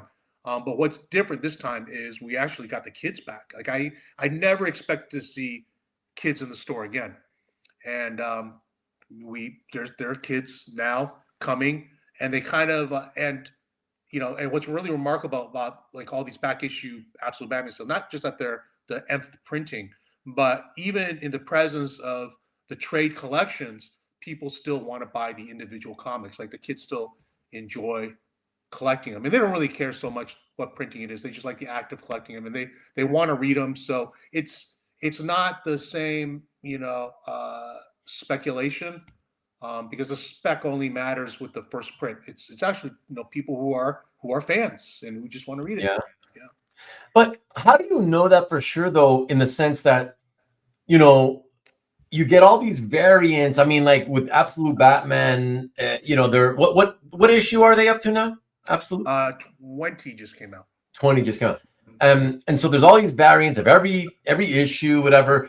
And since comic people in general are very just speculative, especially with variants, how do you really know that the kids do want the comic because they really want to read the comic? I'm not saying they don't want to read the comic. I'm sure they'll read the comic.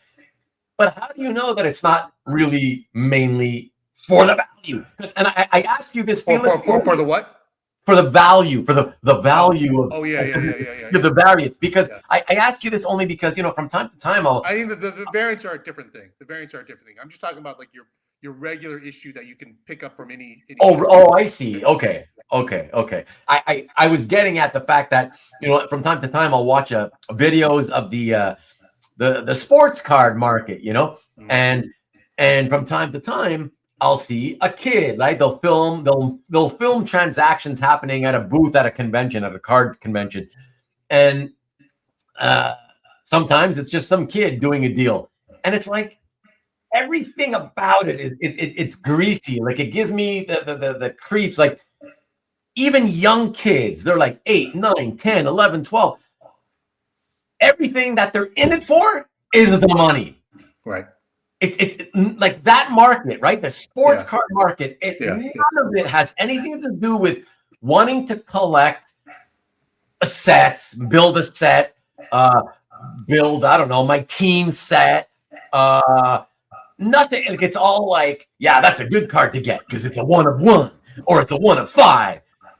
Like that's all it's about. That's what's right. I mean, I get the same sense from cards, not just sports cards, but obviously Pokemon cards. It's, you know, it's a lot of that. It's more about the value.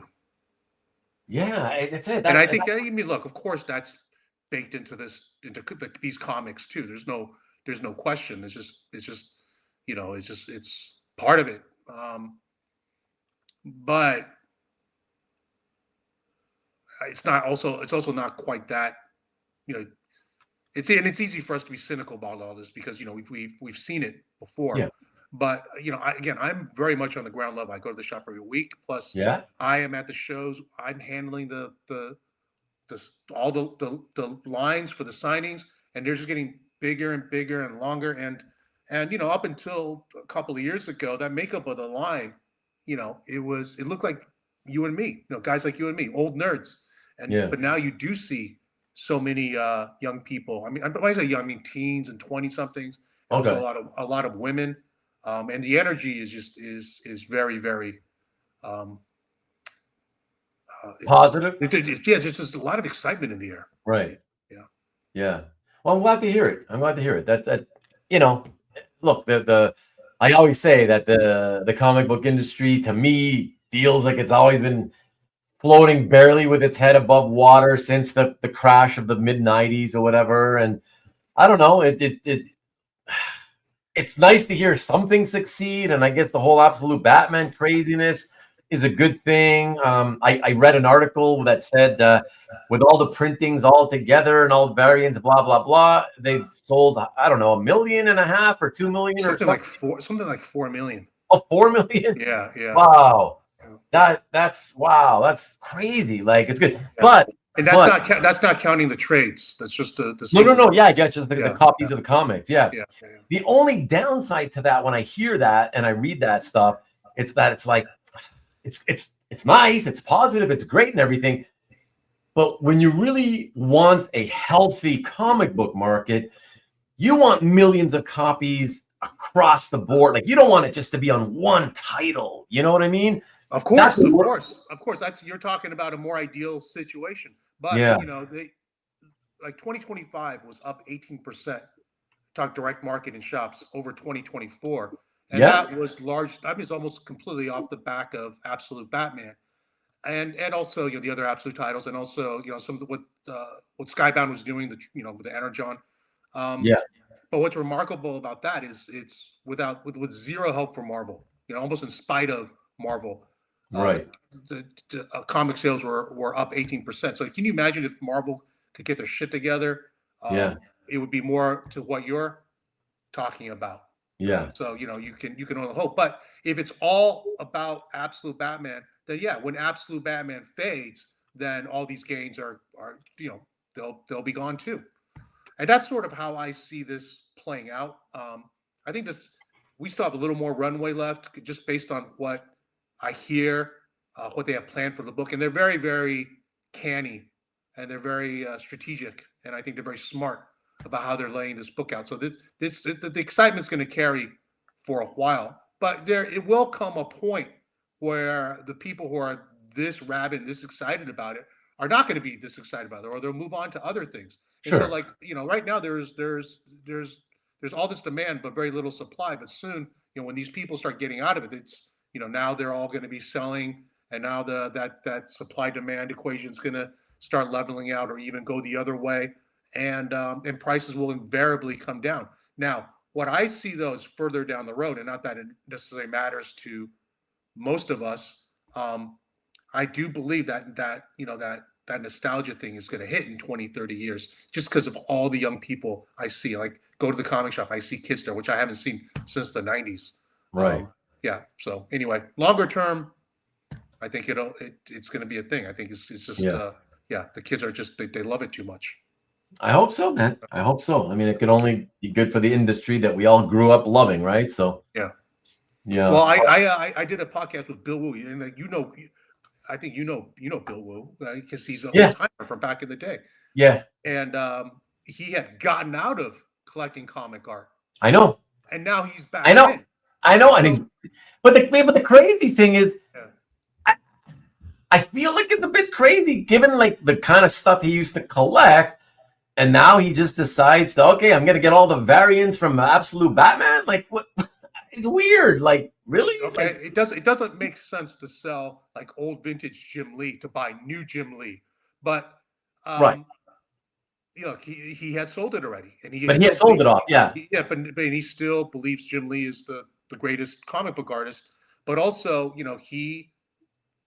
he's also ground level. He has owned a shop since, what did he say? I can't remember, like 1990. Yeah.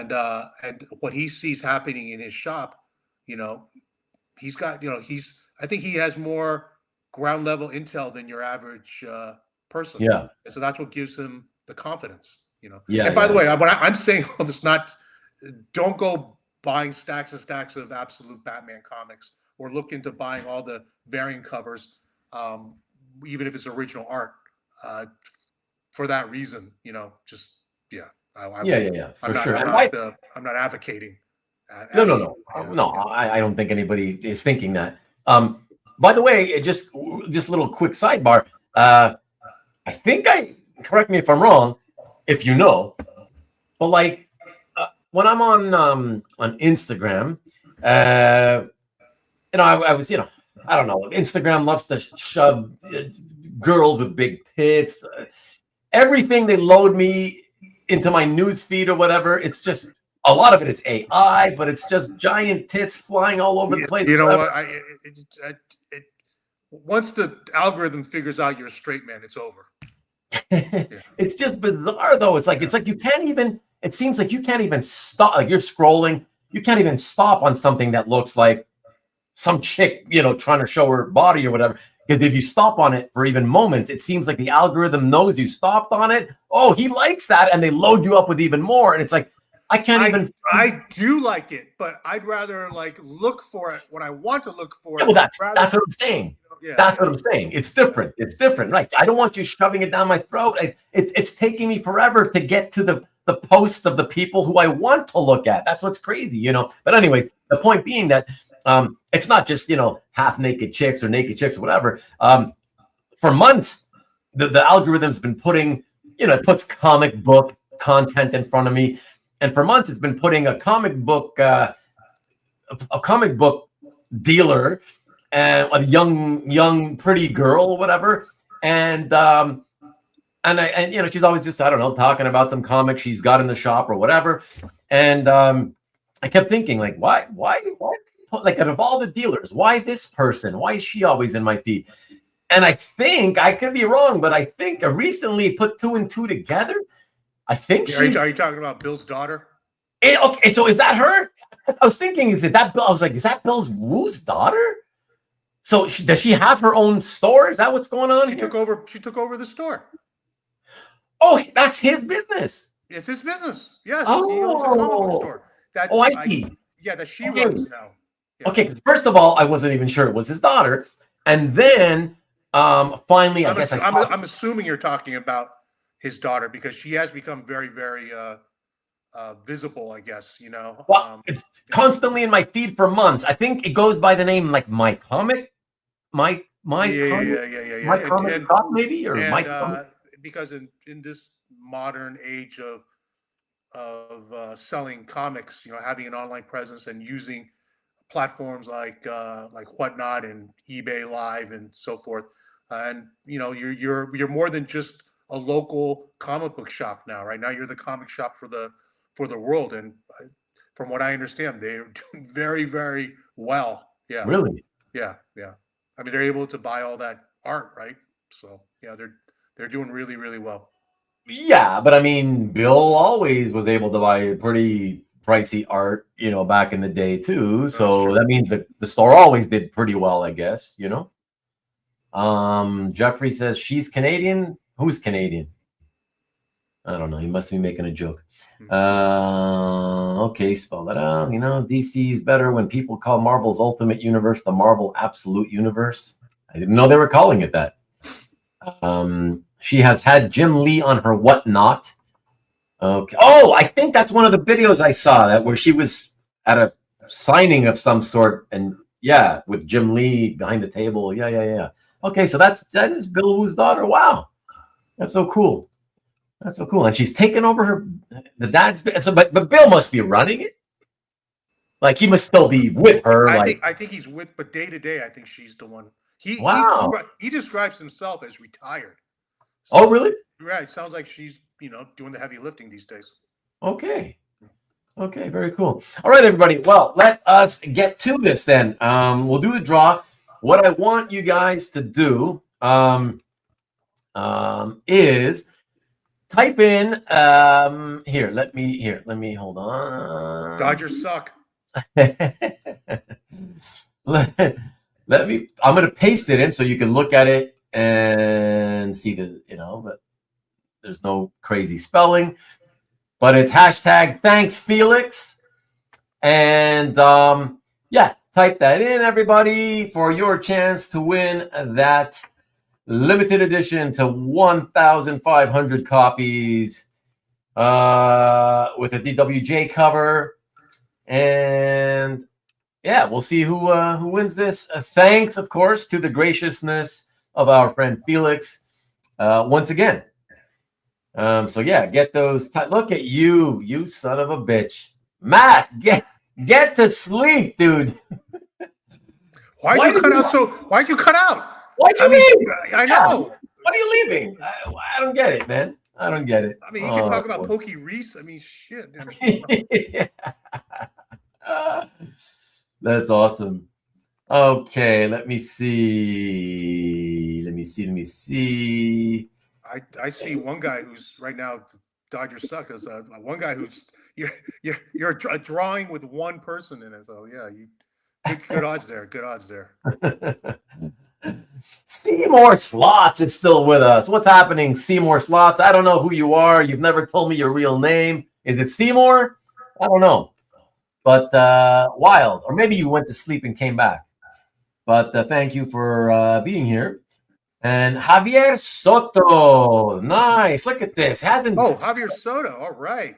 Hasn't said a word all night. We didn't know he was here. All of a sudden, Felix is on for a giveaway. I know Javier. Javier's a great guy. You know Javier? He's a good guy. Okay. Great guy. If you say that, then I take your word for it. Yeah. All right. Javier, you better not win this and then sell it. Don't flip it. We're going to catch you. Go ahead and flip it. He tells you to flip it, but I better not catch you flipping. Okay, let me see. Let me go to the giveaway tool here and start the whatchamacallit. All right. Wow, a lot of you. Wow. The odds are getting good because we're down to only 25 people at this late hour. And there's a bunch of you who don't want to participate. There are so far only 15 out of the 25. That means 10 of you are not interested in potentially winning the book. That's funny because I always participate at Nick's show just so I can at least win it if I win it, and then I give it to someone. I'll choose who I give it to. Funny that you wouldn't even participate for the fun of it, just for winning. I do it just because I want to win. It's just fun to win something. But okay. But if you guys are done, I think we're good. Let me last few seconds notice, guys. Yeah, Matt can stay up as long as he doesn't have to bother talking with Ruben. Yeah, but let's see, Javier, you're laughing. That's good. That's good. But don't let me catch you fucking selling it. Don't hate the player, hate the game. Flip it, Marcus. You're. I give up. If you're gonna take Felix aside, what is this hobby coming to if it's all about flipping? All right, I give up. All right, so yeah, you're right, Tom. You're right that the other 10 guys are still logged in, but they fell asleep at the computer. That's probably what it is. Stanley, I just said, you know what I said. Stanley, we better not let you of all people should not flip it. I never win, but it's fun to play. Yeah, that's my point, Steve. That's my point. Okay, so this giveaway comes with a flip. Okay, all right. Okay, so let me go to the tool and let me share the screen with you guys. Wow. Man, that's so nice of you, Felix, giving it away with only like 15 people wanting to participate, man. I appreciate that. That's very kind of you. Let me see here. Where did that? Okay, share screen. Giveaway. Here we go. Share. Okay. Are we seeing it? You see the share screen, Felix? I see it. Yeah. Okay. Okay. Very good. And look at that, Steve. Even Steve's still here, and he's got to be up in less than 4 hours. That's hilarious. You guys are gluttons for punishment, man. That's what it is. Yes, thank you, Eric. There, you see what I mean? Very gracious, very gracious.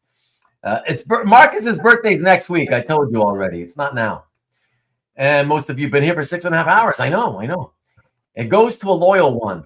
Yes. Well, except for Javier Soto, who only popped in now and he's not loyal.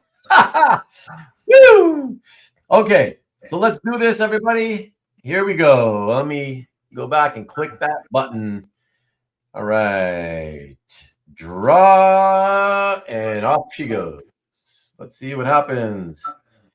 Peter Seymour, Marvel fan, Marcus, user, Insler, Lee. Whoa, my buddy. That's Irby guy. I'm not sure who you are, but it's Eric Belanger, and he's a fellow Canadian.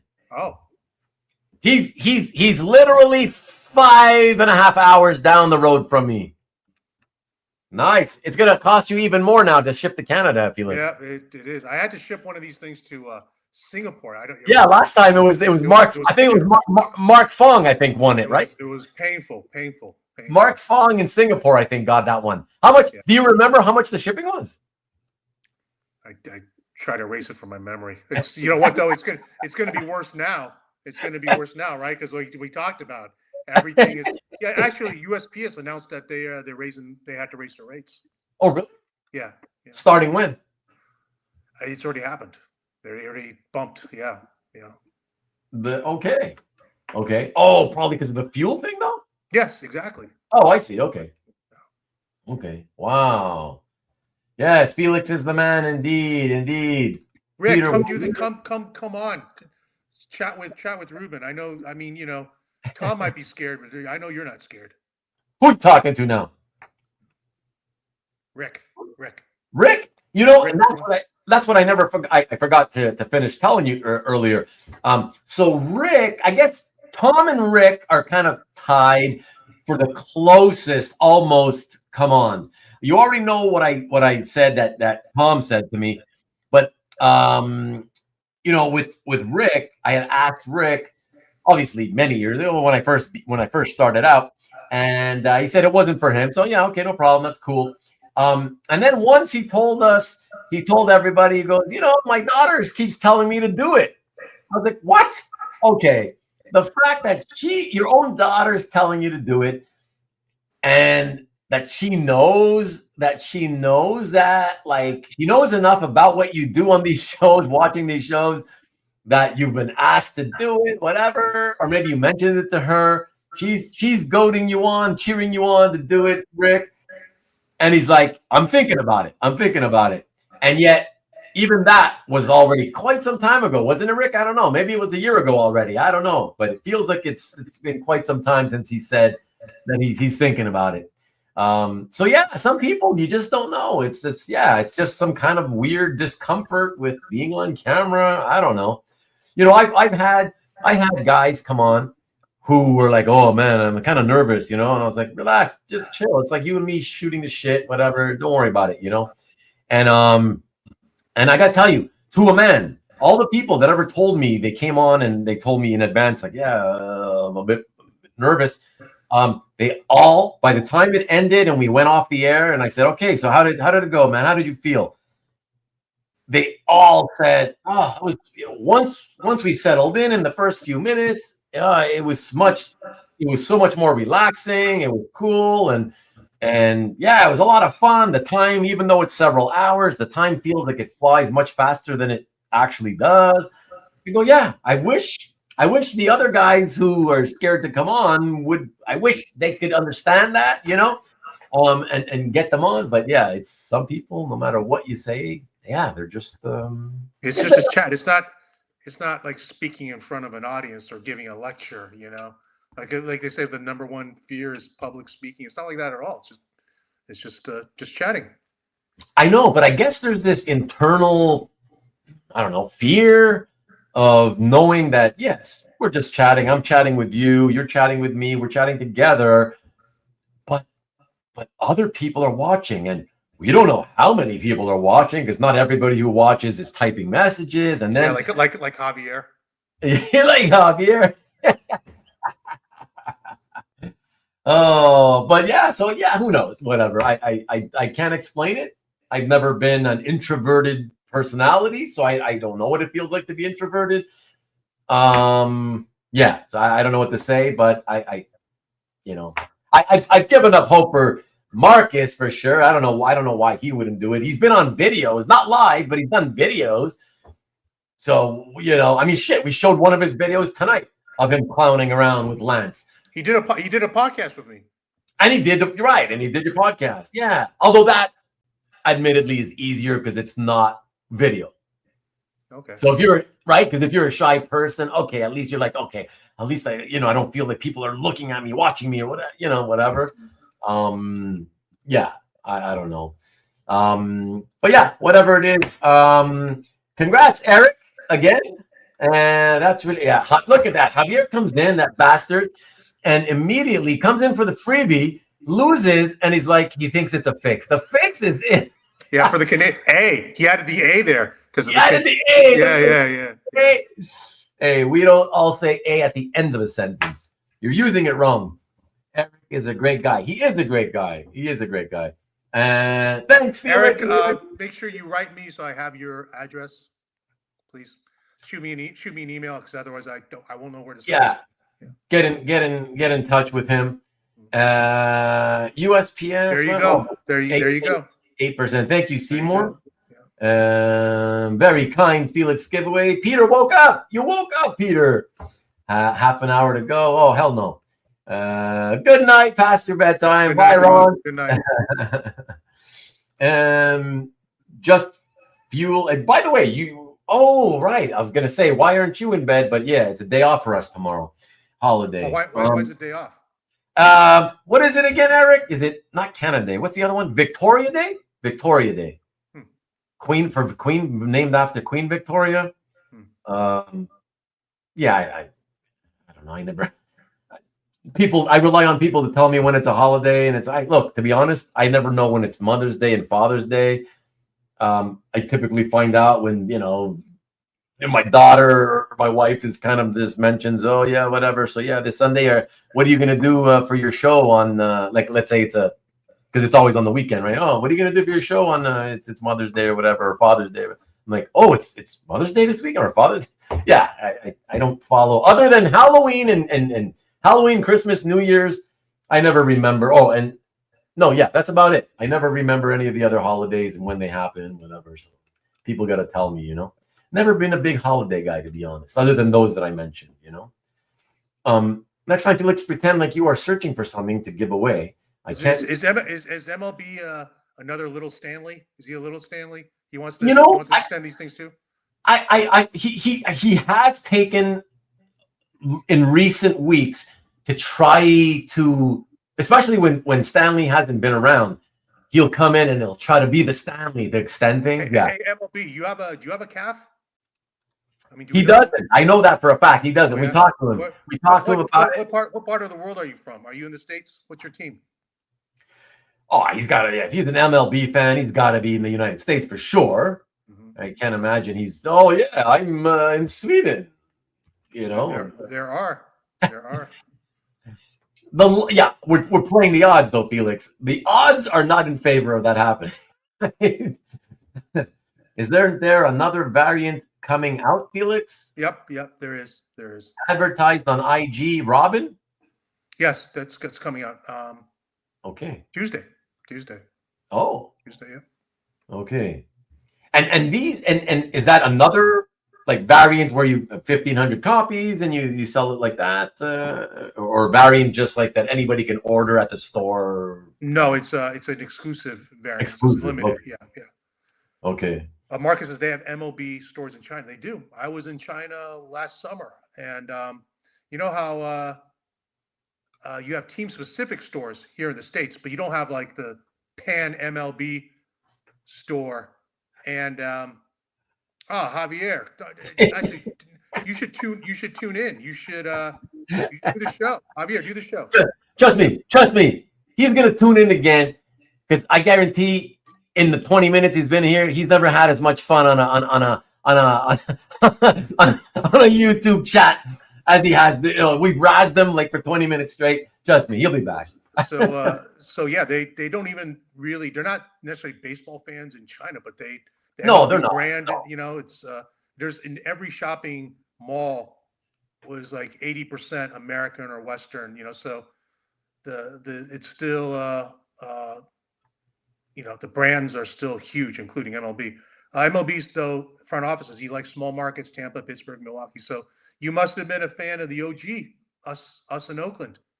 But you know what though? Like see, I don't believe that that the fact, you know, what you mentioned about the, you know, in China, I don't think that's proof of anything, because don't forget, China is the world's leader in knockoff stores and products, and so they'll do anything just to try to make money illegally, right? So I mean, they got fake Apple stores. You know that? You ever see that? No, that's not. I mean, you're talking. That's like yesterday's news. It's 20 years ago when they had no money. Yeah, no. I'm not saying you can't find knockoffs or bootlegs, but it's not prevalent like it was before. The government is actually cracking down on that because they are, you know, they have money now, and they're doing as recently as a couple of years ago, I think it was like two years ago. I was watching a report on how, you know, in China it's how crazy it is that they can literally, you know, it used to be counterfeit products, but literal Apple stores go up, like storefronts and malls and shit. Apple stores, and they're not legitimate. Like, yeah, that was 2 years ago, and they were doing a report on that. Yeah, that's. You think it was a bullshit report? It's almost all bullshit. I mean, I will tell you, it's almost all propaganda, and I didn't realize this until not that long ago. But you know, I'll just ask a simple question: when was the last time you saw a story that didn't have at least a negative slant? You know, when it came to China, from mainstream media. You know. No, that's for sure. You know, and why is it that when you hear the word China, or you think about China, automatically it's some negative connotation, some negative association? In honesty, I actually believe that the main, deep down, it's more deep-seated than what we're thinking. I actually think the main reason that when you hear China and you think negative connotation, it's actually because of the long-standing fact that it's been a long-standing communist country. And so they're always looked upon as one of the villains, you know, of the world. That's right, because that's the narrative. So the fact that you automatically, it's almost instinctual. It's because you've been conditioned, you know, and because frankly the propaganda works. Yeah. Propaganda does work. Yeah, for sure. Yeah. We know that. Yeah. That's you know, I mean,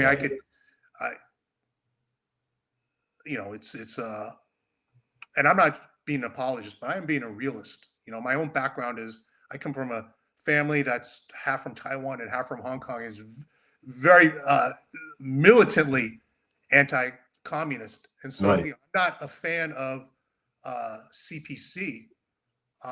But on the other hand, it's ridiculous to say to have a very simple read on it. You know. Bye, Rick. But out of curiosity, did you end up learning both Mandarin and Cantonese, or just No, just Cantonese? Mandarin. Just Mandarin. Just Mandarin. What the heck? You don't speak Cantonese, but you do speak Mandarin. A little bit. I mean, you know, I'm not a fluent No. speaker. I'm an American at the end of the day. I know you're American, but Yeah. you could have been fluent. I mean, with let's say a bad accent, but still, you know, a lot of the vocabulary. But no, not.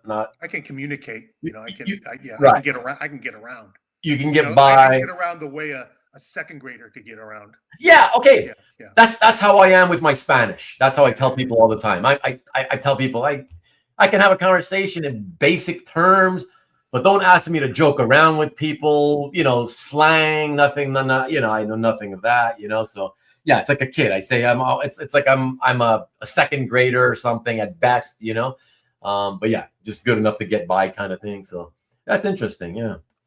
Yeah, no, I would have figured Cantonese. Interesting. But I mean, not that was a bad guess, because as you said, half and half, right? Yeah, my wife is their family is from she was born in Taiwan. So. Oh yeah. Yeah. Multi-generational. Yeah. She and her family are the first immigrants to Canada. So. Yeah. I mean, multi-generational Taiwan. You know, did they identify as Taiwanese? Taiwanese, yeah. Okay, but they're probably ethnically Chinese, right? They're not Aboriginal Taiwanese. No, yeah, exactly. So it's more of a political thing. Well, you know how that whole thing is, and I hope I hope that nothing ever goes bad with that in China and whatever. I hope they stay, you know, status quo as it is now, whatever. But man, that's why we need things to change in the United States soon, because that's scary, man. I don't want to find out that suddenly China's what the hell? He tried to grab Canada and Greenland. He's letting the Russians grab Ukraine. Let's just try to take Taiwan by force. You know. I think people assume that because that's they're just projecting. They're projecting their own beliefs, their own values, but I don't think that's the plan. You know, I mean, I think it changes if, for example, I think that the equation changes if we wanted to put missiles there like the Russians wanted to do in Cuba. But short of that, I think time's on their side. On whose side? China. Oh, of course. Yeah. They play the long game. Yeah. Yeah. No, absolutely. So Emily, you're a fan of Oakland's front office then? I like small markets. The OG, you know, David's. Billy Bean did good work. These are real stores. Glad I stumbled by, gents. Have a good night. Bye, Javier. I was just joking. I'll talk to you soon. We'll talk about San Diego. I'll see you San Diego. Every company wants those 1.5 billion or whatever potential customers. Well, of course. I mean, you know. And by the way, you know, even though as countries, you know, there's tension, there's friction. You know, they still look up to us.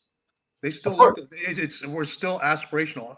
Whereas I think us as Americans, you know, we look down on them. We call them peasants or whatnot. Right. And I think it's just managed very, very poorly because, okay, let's say they are set to become the world's largest economy. That's good for us because they're still buying our shit, you know? Yeah. They love American stuff. Yeah. Yeah, for sure. For sure. Although I think they're always going to be more of more serviceable to the world as the producers because of the cheap labor for the American market rather than the American. That's changing because they've said they don't just want to be the world's factory; they also want to be the world's market.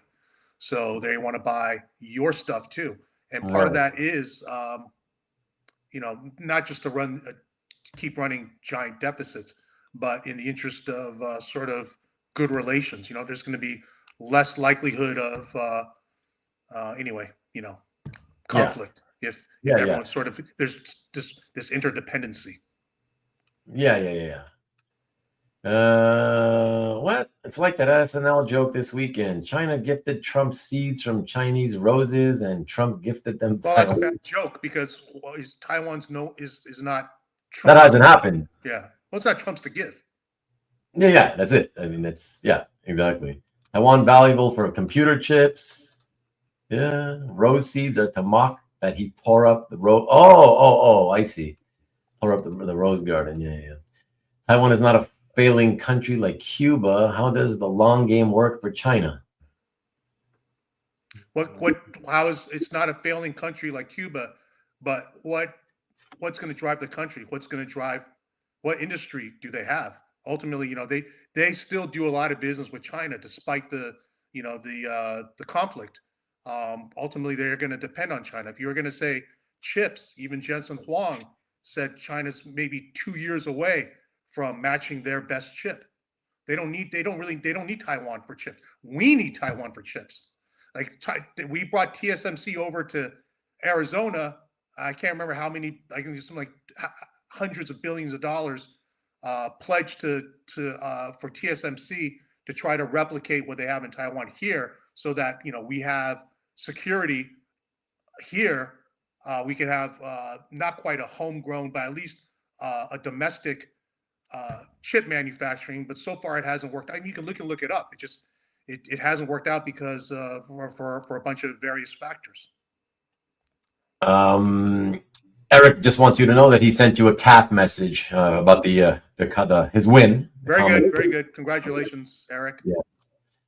And Peter says, I haven't heard people calling Chinese of today. Yeah, you didn't hear J.D. Vance say that. He just said it.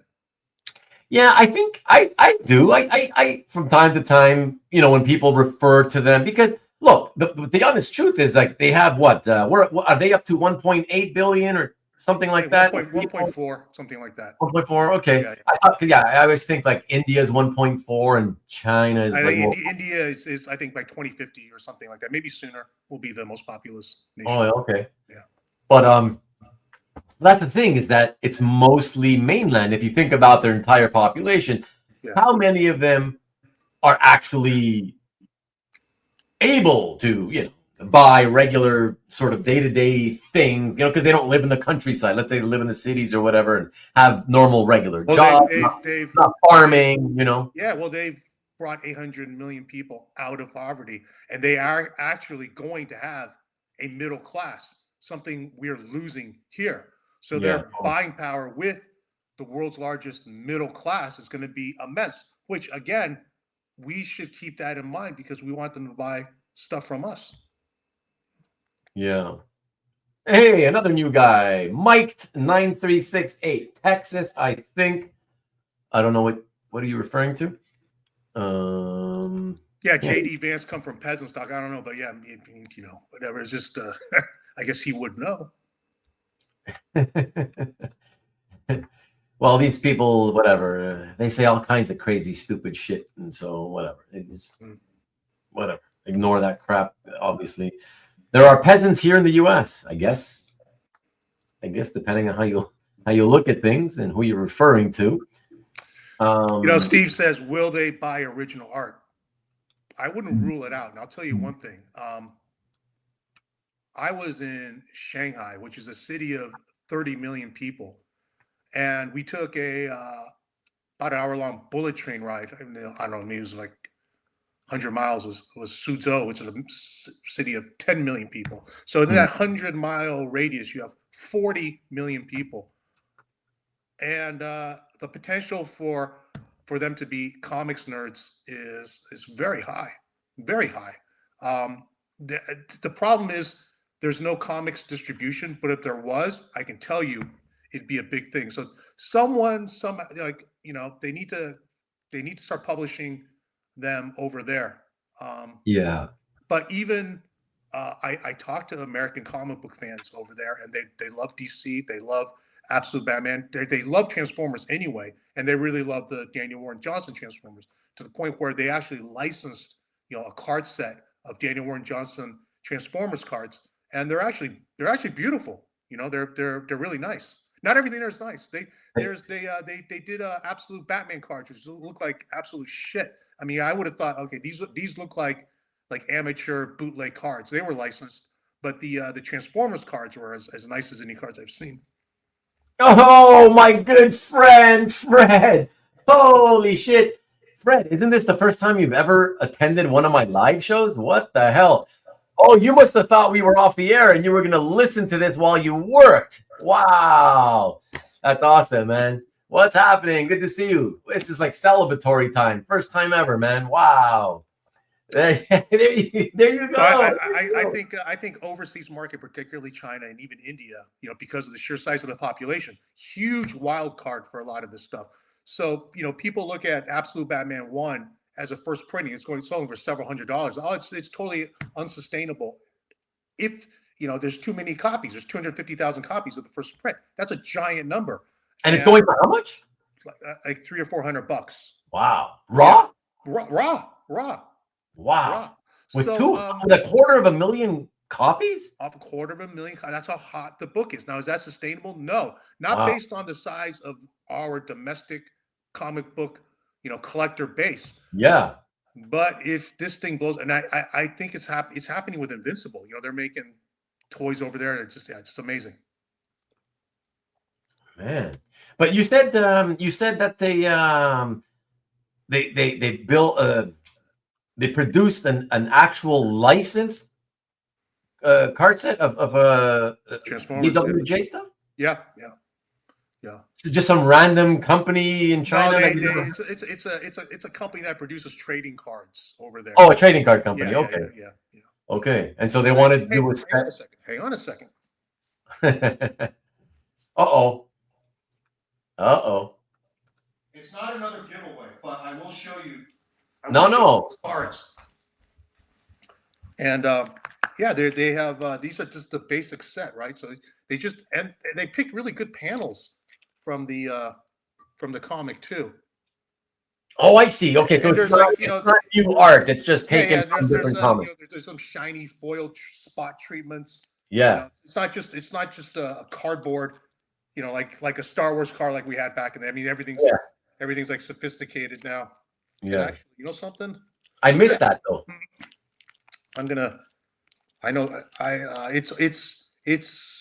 It's nearly all DWJ, except there's one subset that has some. Look, this was our exclusive cover. They made a card out of that. Oh, cool. Let me see. I gotta find something real quick. How many cards in the set? It's like 60 something. Okay. And did they market them in China to be bought like by packs so they could try to build by packs. Okay. Yeah.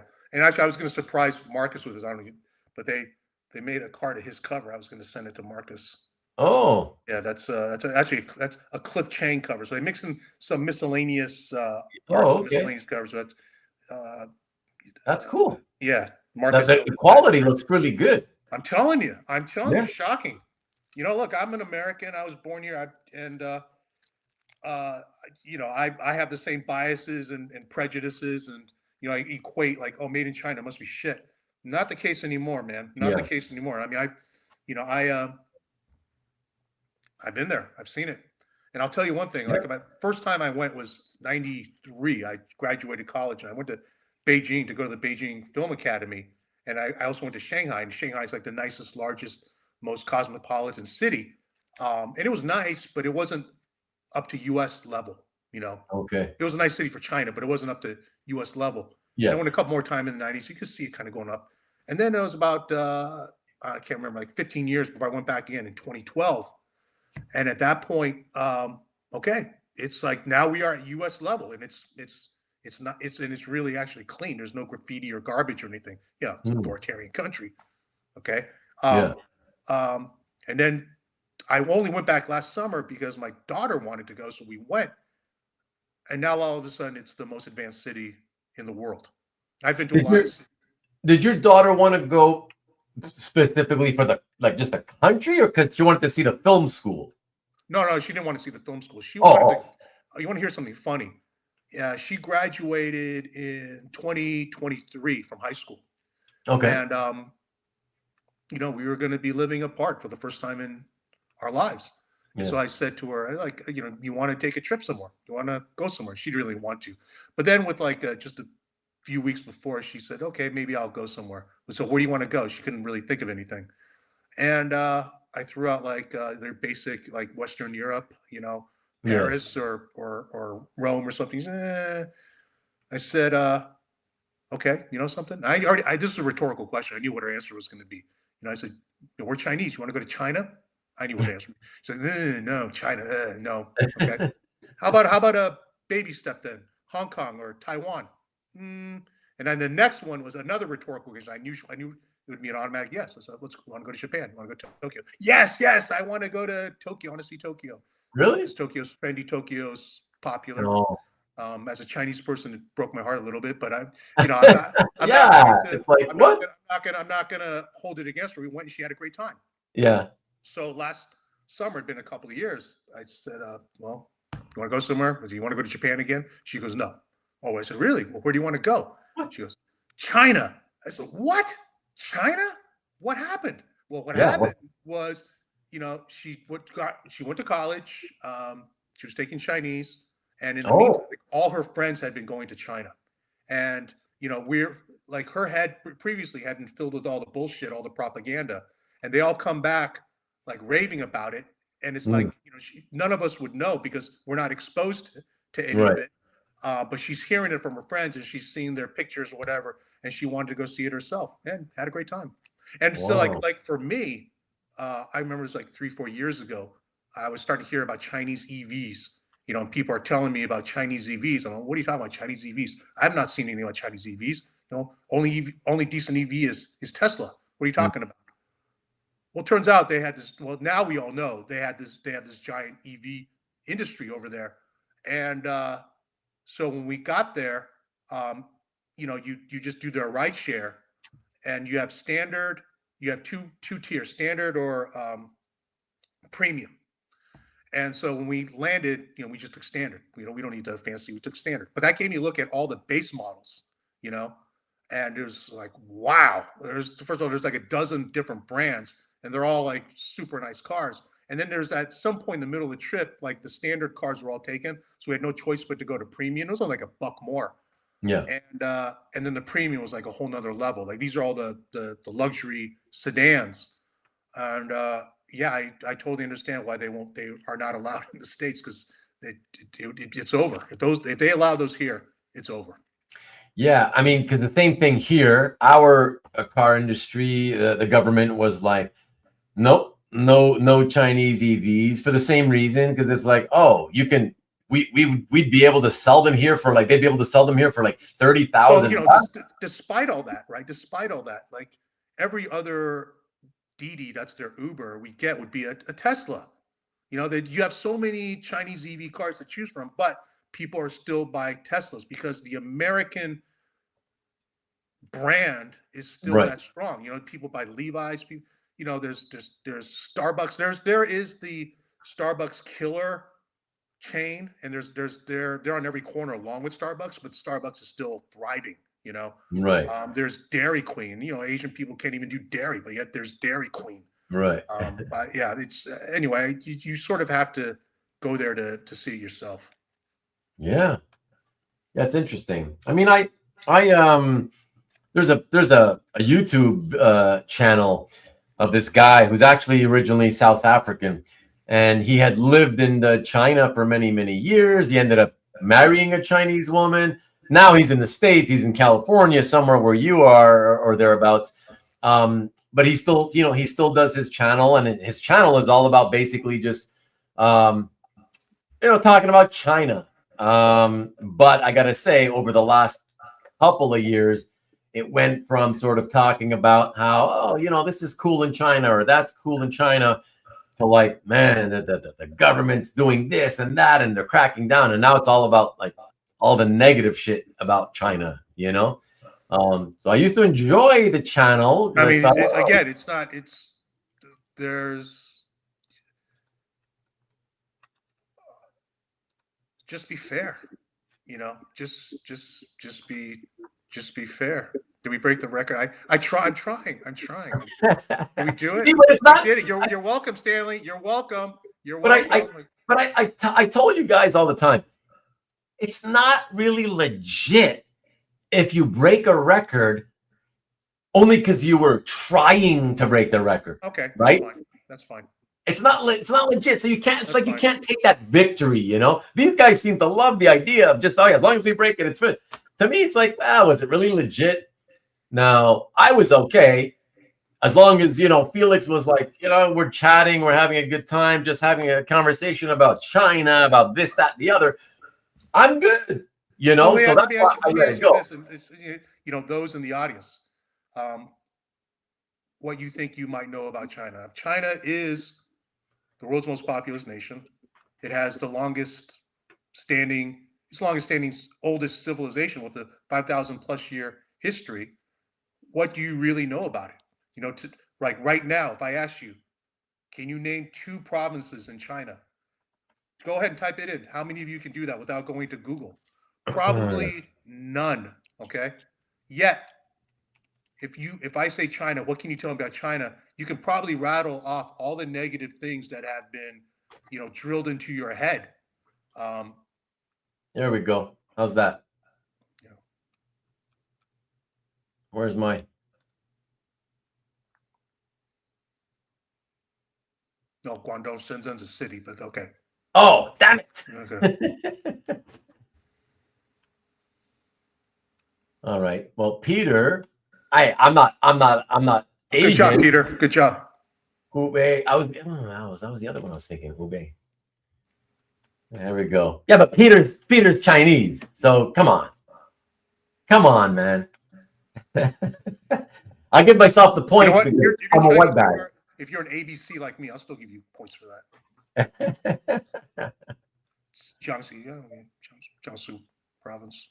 That's funny. Yeah. Record legit. Felix ran to get that trading card. He didn't install to buy time. Yeah. He was aware that we were getting close. He was kind of, you know, hanging out just because he knew that, okay, you make you happy. Hunan province. Oh, that was an easy one. How did I forget that one? Yeah. Hunan province. Yeah. Oh, well. Wait, Peter, you're not Chinese? What are you? You thought Peter's Chinese? You know, now that I think about it,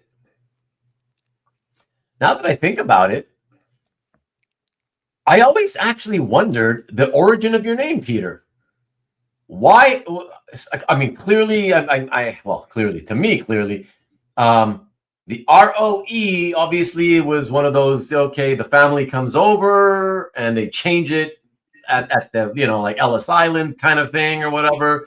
I'm assuming. But let me know, Peter. I've always been curious about the ROE and what it's really supposed to be pronounced like. Because nobody in any Asian country is going to say "ro." So I know there's some kind of change that happened there. Yeah, you should have. Yeah, you've been in the studio with me many times. You should have let us know all about your background. I love hearing about people's backgrounds while you were here in the studio. So RO or NOH in Korea. So it's very Korean and but what do you mean, ro or no? They don't sound the same. It's like an R and one's an N. Interesting. Hey, listen, it's not Kim, so at least it's a little bit more unique for a Korean. But yeah, that's interesting. You know, I've met quite a few Koreans, and I gotta admit, I feel like more than other white people, at least, I can sort of recognize the differences between Asian races.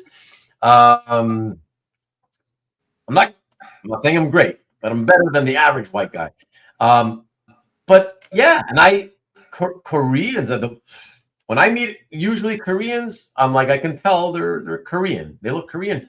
I gotta say, Peter, yeah, you did not look like the Koreans I've met. So very interesting. Very interesting. South Korean stock market's killing it. Steve knows. Your boss is going to be killing you very soon in a couple of hours when you fall asleep at the job. Sounds like no. Okay, so in Korean, sounds like no. Wow. And we keep saying, so that's the thing. So given that it sounds like no, how did it get changed to ROE instead of, let's say, NOE or NO? It's kind of weird. I mean, even if it was an Ellis Island situation, I would think, okay, what always happened is, okay, name, and the person, obviously with their thicker accent, says the name. Okay, it sounds like it's harder to sort of catch the exact sound of the letter, and so they screw it up. But like no, if it sounds like no in Korean, how could the person have screwed that up and turned it into ro? I mean, they rhyme, so maybe they heard the wrong thing just because it rhymed. That's wild, man. It's always fascinating to hear how people's names changed. That's pretty crazy. Cap would have shut down Felix giveaway like poor Anthony trying to sell art. Midnight firm shutdown. I expect Koreans to all look like BTS members. Look at Carl's collection in the house. All right. Woke up long enough to see the record broken. Can't wait to tell my grandkids someday of this historic moment. Time for bed for real. You did it, Carl. You did it. You're part of history. Oh my gosh. Not really, because he wasn't here. He was sleeping, But yeah, guys, thank you so much. We should get out of here. We're literally down to 8 people. That's how long we've been on. So just so you guys could I will outlast you all. I'm gonna hang in to the bitter end. All for a meaningless record that you guys seem to think is so important. Ernie Chua, yeah, Ernie Chan and Ernie Chua. The funny thing is, I heard that Chua was the original name. So I feel like people might be getting the story confused. I've heard people say that, it was Chua, which is why you saw the Chua, signature for a few years in the late 70s, and that then he decided to change it. I don't know. So I don't know. I've heard it both ways, so not sure ultimately if it was Chan or Chua. And the other thing is, he's Filipino. So I would say with the history of the Chinese being there, I would say Chan would be more likely to be the last name, the real last name he was born with, not Chua. I never, other than Ernie, I never heard Chua. Mind you, again, that could have just be a screwed up, whatever pronunciation. But yeah, interesting.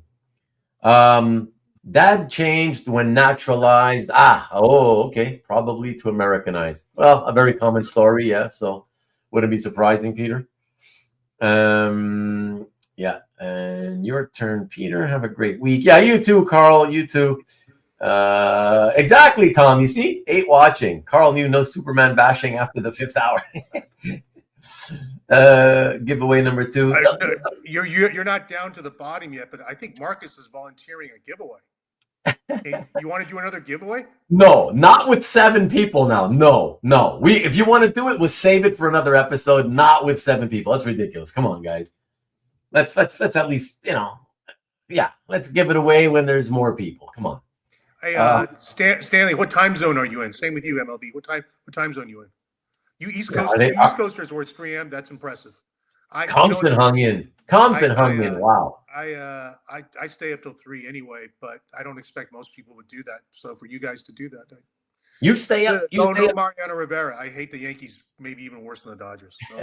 No Mariano Rivera. You typically stay up till 3 on average, Felix? Yes, 3 or even 4. That's like your average? Yeah. But was that, I assume that only became a thing as your art business grew, right? It wasn't pre-art dealing, it was that wasn't your habit, right? I assume? Like on a weeknight, on a that's okay. Well, no, I yeah. mean there's Sunday, other stuff. I mean, there's other stuff going on that, so it's insomnia mostly. Oh yeah, right. You mentioned something about that last time too. Yeah. Yeah. But when you finally fall asleep though, do you get a good amount of it or no? No. Oh. No. Yeah. Okay. Yeah. And so on a daily basis, do you constantly feel tired, like out of energy, and like how do you, because man, no sleep at our age. Yeah, I've adjusted to it, but yes, I do feel tired, and yet I can't sleep. It's a big source of frustration. Yeah. Yeah, I can imagine. Yeah, and there's nothing that can there's no meds for that, or there's meds that don't work, or what's the deal? There are some meds that I'm resisting. Oh. Yeah. You mean resisting taking? Yes, I prefer not to.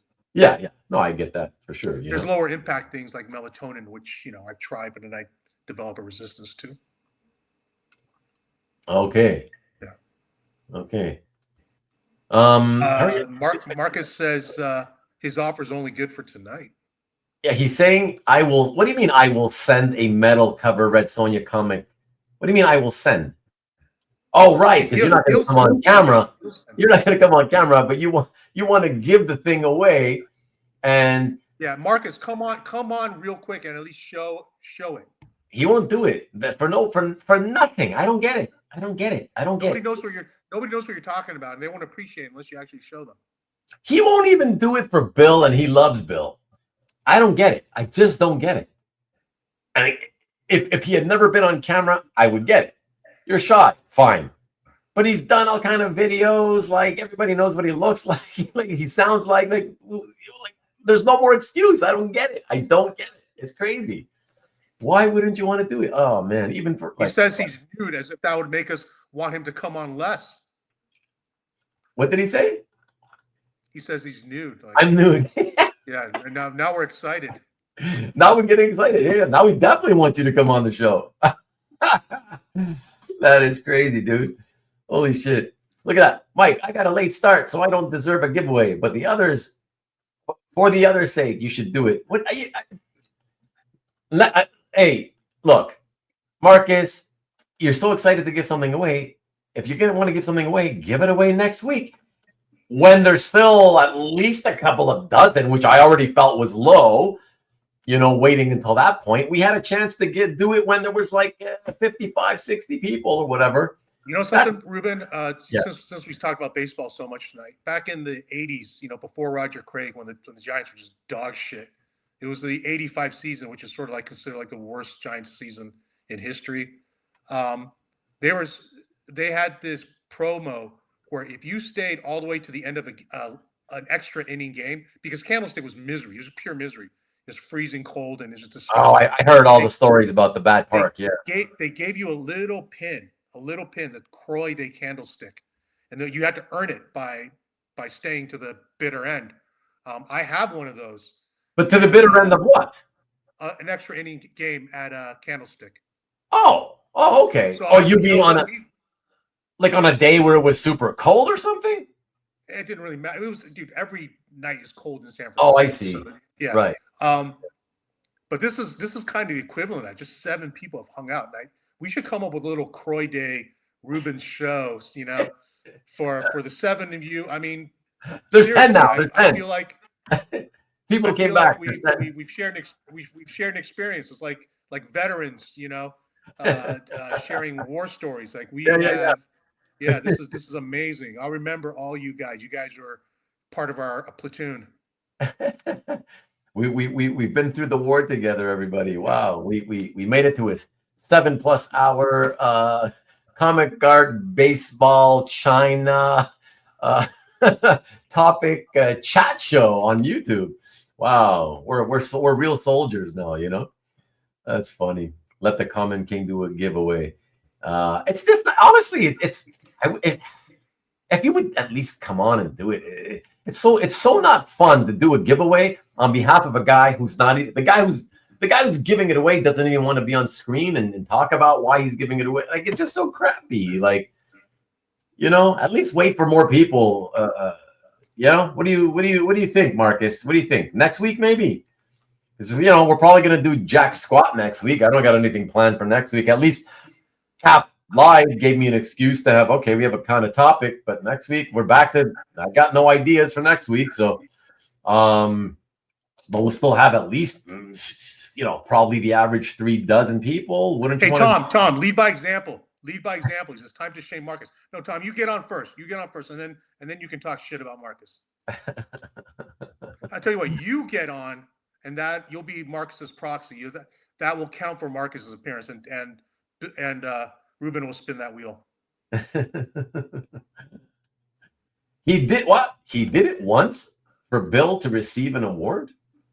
No, not live, right? He recorded a video. That's what he usually does. I've seen him do that. I don't think he's never been on live. Tom, your turn, Marcus. Nice. That's it. Always trying to go to other people. I'm here for the hum babies. What the hell are hum babies? Hum babies is Giants rallying cry during the Roger Craig era. Oh, okay. Who said that, by the way? It was Marcus. Okay. Marcus knows. He's a real one, unlike the bandwagon jumping Dodger fans. Mike says people are now arriving for Ruben's next show. They're getting ready for my Sunday show now. Oh man, people waking up now, getting ready to go to work. Yeah, like Fred. And he's in Europe, obviously. That's why he's already at work and tuning in, thinking he was going to catch my the rewind here. Tom, you got to go to bed. What do you mean you're about to die here? Of course you're about to die here. Go to bed. I got this for you, Marcus. Do you want me to send this? Or you want to just meet up? Like we can meet up. I can give it to you because I wasn't going to send it until I got like a proper, thing to put it in so it doesn't get fucked up. But anyway, write me, text me. I'll meet up with you. I can give you this card. Which would be fitting because when I got Marcus the original art, we met up to do the exchange. Well, there you go. Yeah, and Fred, isn't this the Monday show? Well, I mean, now it's the Monday show, I guess. Literally on the West Coast and the East Coast. So it's all across North America. It is now the Monday show. And you are up to 15 viewers on my side there, Marcus. It's starting. I guess it's a new week. People are waking up and okay, let's see what's on YouTube. Oh shit. Yeah, we didn't just break the record. We are freaking demolishing it. What was the record, guys? Tell me, because I have no idea. I know it was 6 something, but I don't know. 6.5 hours, and I guess we're up to about 7 now. Oh my God! Go 1 more hour. David Barr might be done with work, and he'll jump on. That's true. That he might. That's crazy. And 15. Yeah, exactly. That's what I see too, Tom. And there he is. What? And there he is. Who? David Barr. He said someone said like. Oh, that's what I just clicked on. Yeah. Oh my God. Whoa, 5 p.m. Monday afternoon here. He's still on. There you go, David, just for you. We were all talking about how much we wanted to just be awake, stay up until you could, finish your workday and tune in and check us out. Yeah, we're here for you. Oh, that's funny. Get new subscribers from new time. I don't want new subscribers. I told you. You should know that by now, MLB. I lost one this week. I was so happy. I saw it go down from 747 to 746. I was like, woohoo! It was like something to celebrate. What time you got to wake up? We got to leave. My friend's going to be here probably by 2 o'clock. Thankfully, it's not a morning thing. So I'm good. I'm good. Yeah. And it's an afternoon to night thing or whatever. So no, it's good. I got plenty of time to get and look, Tom, if I wasn't on here with you right now, I still would be awake anyways. So for me, this is not, it's not late for me. This is still kind of early for me. Yeah. So Australia is joining. Indeed. There you got David, you know. So it was 6:49. Oh, okay. Oh, wow. So it was already actually close to 7. I didn't think it was that close to 7. You know something? It's I think we can still claim this as a record because you didn't set out to have, you know, like, okay, this is a show. Ruben's gonna break his record. No, yeah, it just yeah. happened. So yeah, this counts. Yeah, but I guess what I mean is that, like, you know, when I said, okay, you know, we're gonna close out or whatever, you know, I mean, when they said, you know, when you were like offering to do a giveaway, I could have easily just said, I appreciate it, you know, Felix, whatever, but some other time or whatever. You know what I mean? So I could have done it, and it would not be close to a record. It'd be 4 hours, whatever, you know. So that's why I don't know if it's really legit to me, but whatever. If people want to think of it as a record and think, yeah, it is. It's because it happened. It happened. Okay. David is not going to jump on, and also, you know, there's no filler or dead air. Yeah, maybe it's filler, but it's not dead air. Yeah. I mean, no, dead air. What the hell's the point? At that point, shut it down, you know? But officially scheduled, yeah, Stanley. You know what? When we do the show and tell, let's just get it done in half an hour. Like, we'll do the opposite. It's just like, boom, like, bing, bang, boom, done. Blast through every piece fast, you know? Next piece. What do you think about this one, Felix? Yeah, I like it. It's cool. Yeah, me too. Next. How about this one? Oh, yeah, that was pretty awesome buy. Got a good deal on it. All right, next. Yeah. So that's what we'll do, just for you, Stanley. So all these years of waiting and anticipation, you know, you'll be very disappointed. Clearly, we are all night owls, indeed, Mike. Yeah, absolutely. Yeah, no, not 17, 15. Yeah. 15, Marcus. With Matt Kennedy as guest, no one was thinking record. Actually, he's a talker, so you should always think there's potential for the record when Matt's here.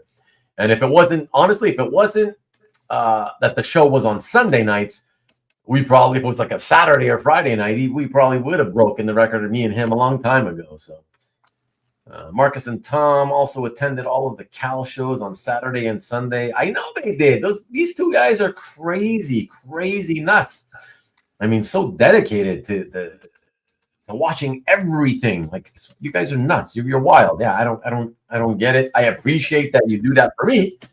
I appreciate it for sure. Love you guys here, having you here, you know, hanging out all the time. But man, I still think it's crazy. Wow. Yeah, like, nice, Stanley. Nice try, but like, relax already. All right. It's legit. Steve wants to know it's legit because he has to wake up in 2 hours. And so he's like, yeah. It had to be for something, right? Yeah. Please. It could have been for nothing. Yeah. Please give this to me. Let me have this win. He's about to lose his job. He goes, well, at least I was there for the record. Yeah, exactly. Let me have this one, please.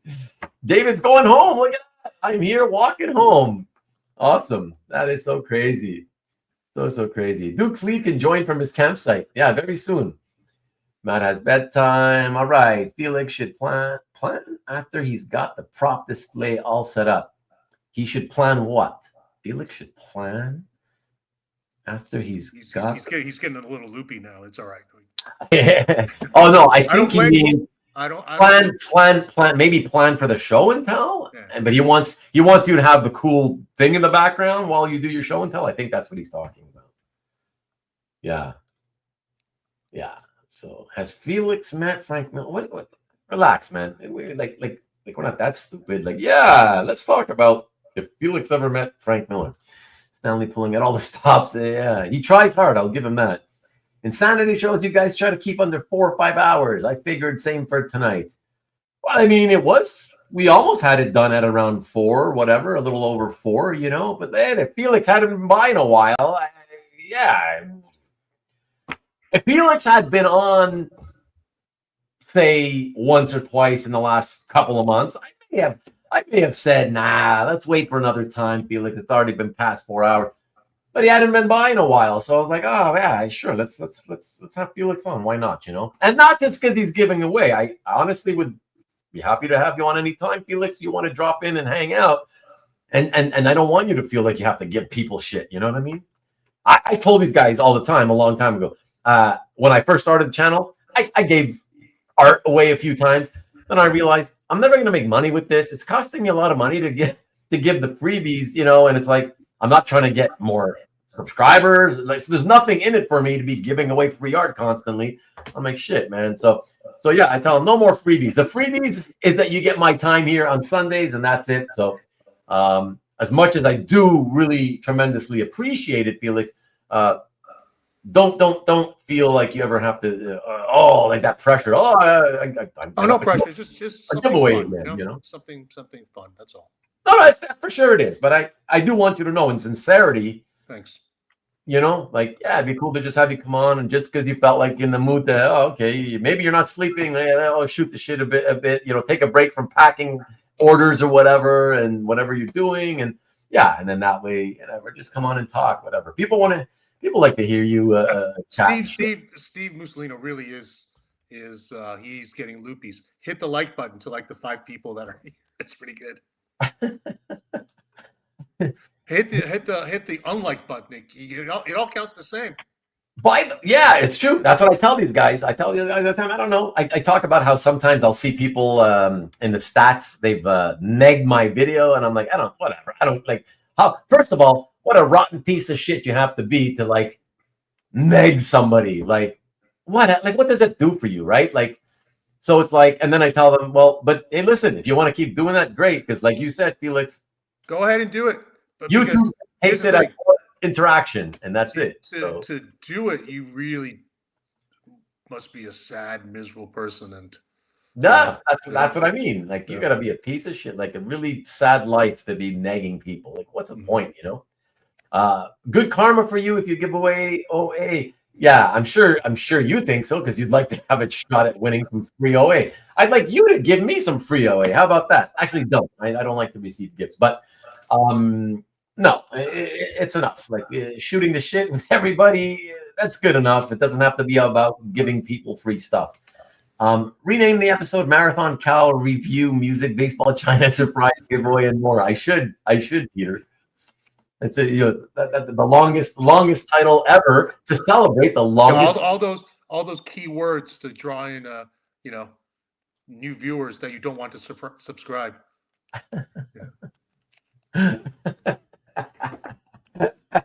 All those new viewers that I don't want to subscribe. Good way to put it.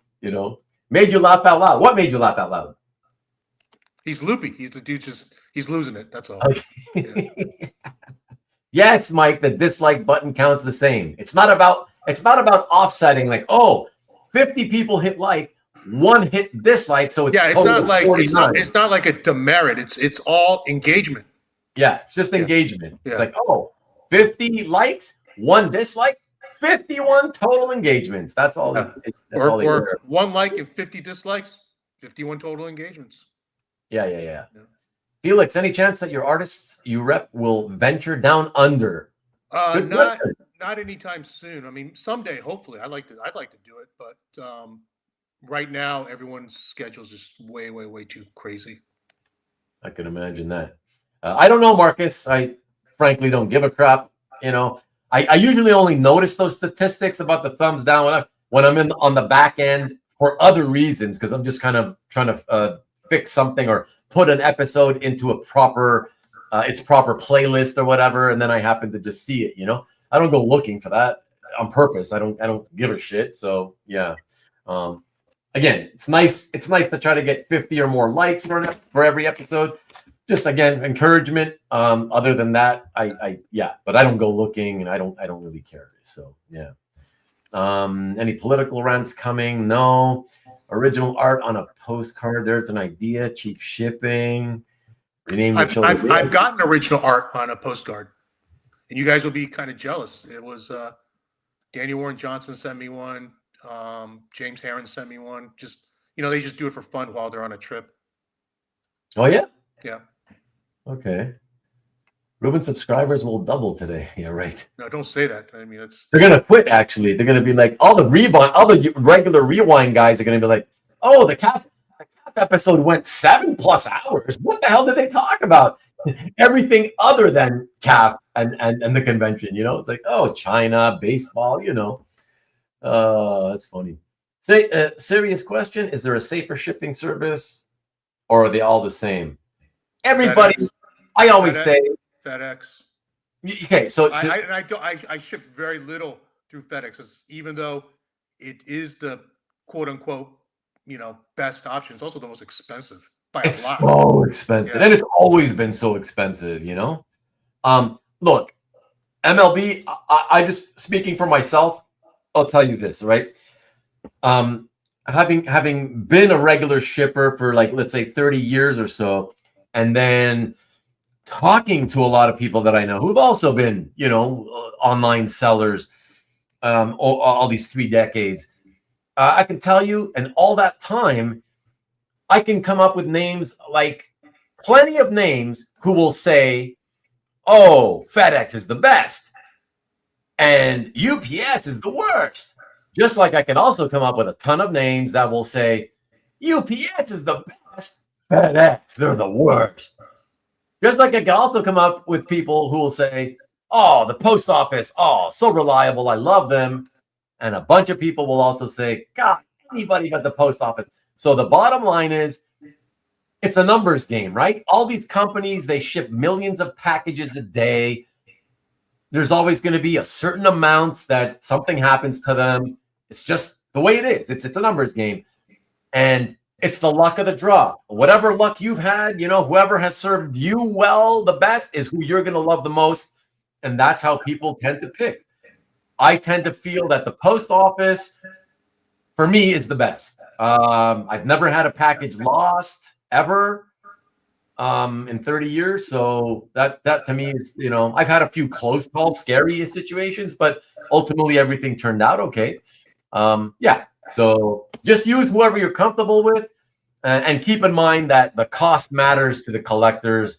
Like even in a hobby like ours, where like we're talking about people are on the cheap end, people are spending $150, right?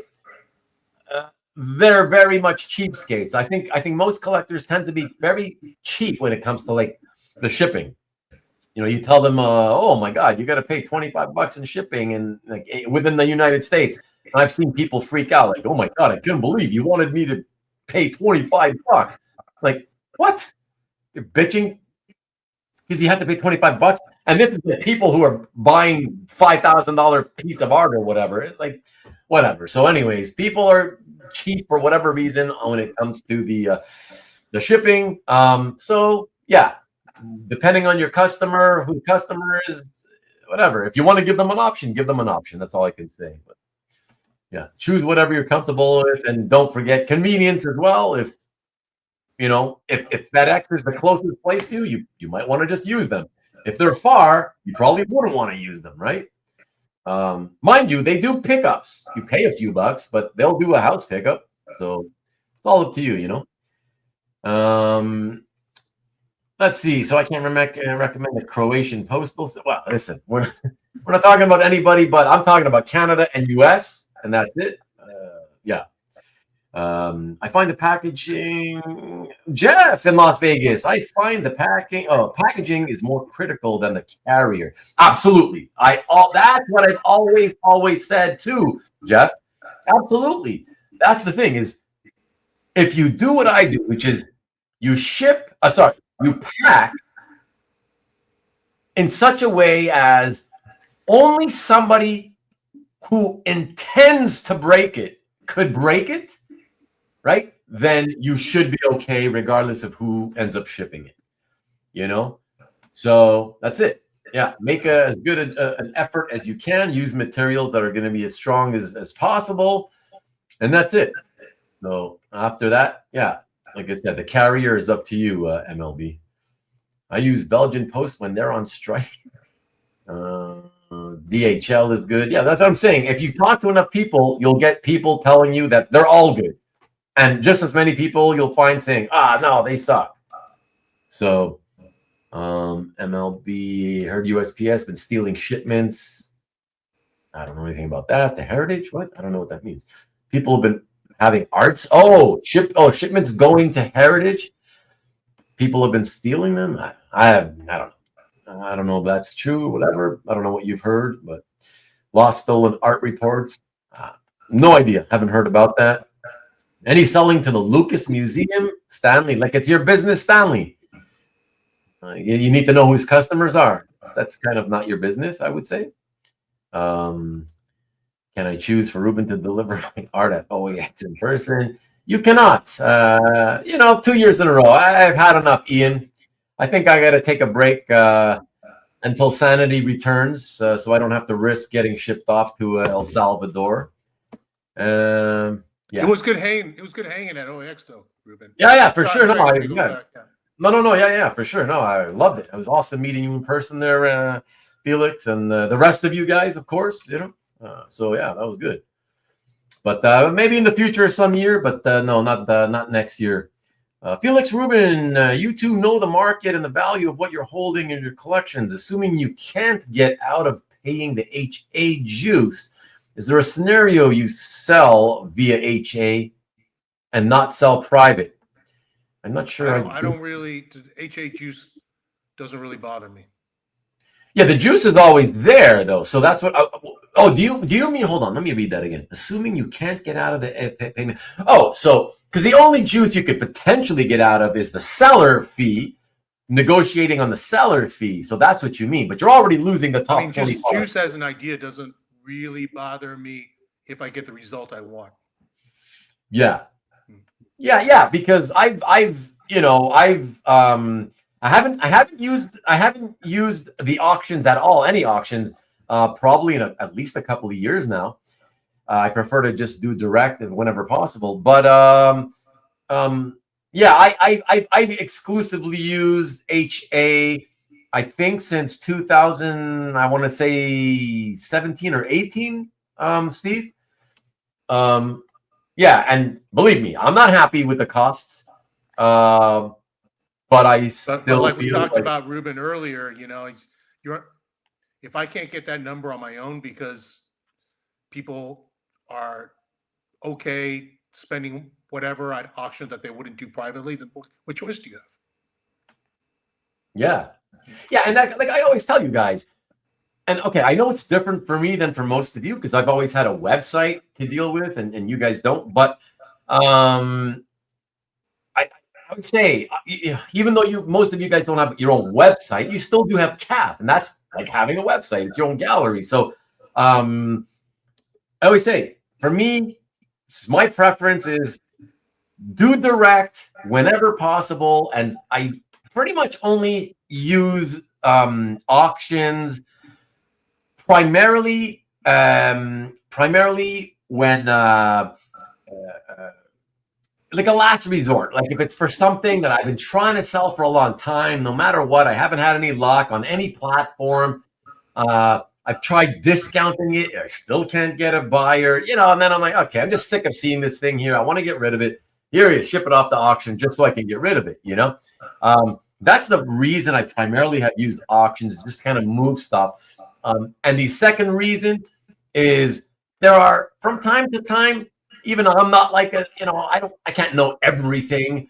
And there are certain pieces where I'm like feeling like, this is one of those kind of weird pieces where it's like, I just think that even with the high cost of the fees, I think I should let's just let the market tell me what they want to pay for it. And, and it's just easier to do that than for me to kind of come up with a price. Sometimes there's pieces that you're like, I don't know, I just can't figure out what this thing should be worth, and then maybe I'll send it into auction. But typically, at any time I can, I'll try my best to do direct sales, and like, again, if you're having trouble selling direct, you're not getting a bite, drop the price. There's things you can do. Keep in mind, for those of you who love to just send in things to auction immediately and then lose your shirts and make an episode, make it to one of my episodes of Stop the Insanity, rather than just automatically sending in the stuff,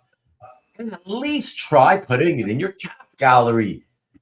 Like, man, like there's nothing to lose. Like, why let it ride at auction, knowing the odds are against you unless you've held that thing for like at least 5 years. You guys know how it works.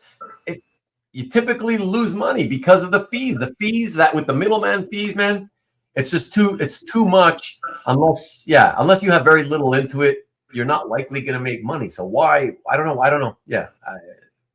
Direct that's always more fun to me as well. I know there's a certain fun factor about auctions as well. I get that. But again, for me, it's more of a last resort. I always suggest using it as a last resort. So yeah, that's all I can say about that. Brian Peck had his package stolen. Yeah, again, listen, look, if you've been in the hobby even longer than I have, Marcus. A lot of people you've heard have had, packages stolen. It happens. Like, what are you gonna do? Like, it happens. But again, it's such an infinitesimally small number. Like, we're talking like 0.0. I don't know how many zeros after the decimal percent of packages really gets stolen or whatever. Yeah, so it should happen. And yeah, it sucks, but yeah, it happens. Said hello to Ruben at OAX, but he acted like I wasn't there. Come on, Peter. Wait, Peter was at OAX? Peter was at OAX. Oh, well, that's news to me. Yeah. You missed him.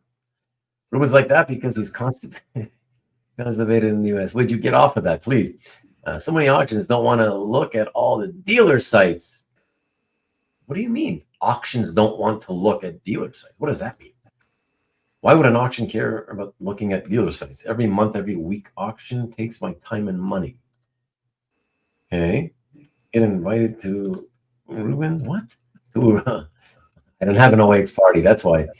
Don't need to go through all that. Just sell your Matsu Kelly to me on the cheap. What is it with you and Alberto? Like, you're so desperate. I told you, I had 8,000 on it. It hasn't sold. One of you just has to tell me what you want to pay for it, and then I'll think about it. I just don't get what you guys keep harping on. Only the card guys went. Not to my party. And instead of thinking what I want, auction throws things in my face. Look, if you're always looking at the auctions, there's plenty of auctions. It's never ending, basically, So the card guys love me. Yeah. Heritage can reach a huge market, including newbies and folks who need validation confirmation for a high price they're paying on art. Plus, it's easy to follow pieces, get alerts, and set proxy bids. Oh yeah, for sure. Listen. Like I said, there's advantage, there's pros and cons, right, to selling at auction. But pros and cons to everything. There's pros and cons to selling direct.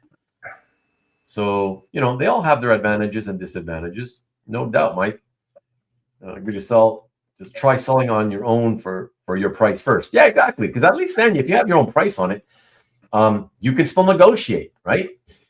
Keeping in mind that when you do send stuff in, let's say you send stuff into Heritage, always remember these days, at an absolute bare minimum, the top 25% is, no matter how the art does at the auction. So even if it does supremely well or supremely poorly, you're going to lose the top 25% minimum. Okay.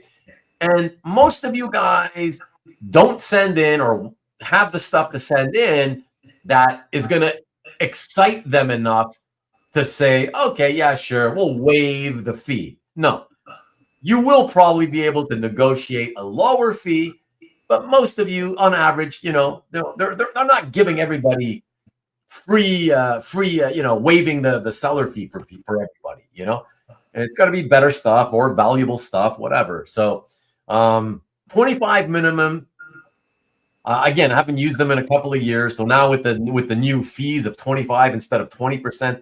I don't know. They're probably being stingier, and I don't know. Maybe the people that used to say, okay, only 10% seller fee, maybe they're trying to say now, okay, maybe 15 now. I don't know because I haven't used them in a couple of years. But yeah, if you sell direct, at least if somebody tries to haggle with you, keep in mind if you sent it in You have no guarantee of what the selling price is going to be, right? Plus, you know that regardless of what the selling price ends up being, 25% minimum is gone. So if you think of it that way, when you make a direct sale, you attempt to make a direct sale, putting it on your calf gallery or your website, wherever, then you know that, hey, even if it did well at auction, I would only get no more than this much after fees. So keep that in mind and say, okay, that means I should be a little bit more flexible on a direct sale attempt. You know, that's it. But I know it's easier said than done. Everybody gets greedy as soon as you start selling your own art. And it's like we were talking about earlier, and when Felix mentioned about everybody likes to complain about the prices being high, whatever. But then as soon as they have to go sell, they're asking just as much, you know, ridiculous prices. So yeah, so that yeah, there you go. Direct is great if you have the buyers and you're confident about your asking price. Well, listen, you got to do your homework, right? You don't know, you got to do a little bit of homework for sure. And you don't mind cashing people's checks and mailing original art. Oh yeah, of course. Listen, the lazy man's game is definitely the auction game, and I admit I love that. That's why there have been times where I have a bunch of low end crap that I don't want to have anymore, and that's another reason why I would send to auction, where it's like, okay, yeah, I don't want this stuff anymore, and I just want to liquidate it. Whatever I get for it is fine. Yeah, send it in, because the beautiful part about that is, yes, the packing. The worst part of selling art is the packing for me. Everything else, I love it. Packing, I hate. I do a great job of it anyways, but I still put the time in, but it doesn't mean I have to like it. I don't like it. So yeah, that's the nice thing about if you have quantity and you send it into auction, that's like, wow. Like, let's say you had 20 pieces or whatever. Man, that's 20 pieces that if you sold individually, you'd have 20 packages to pack, let's say.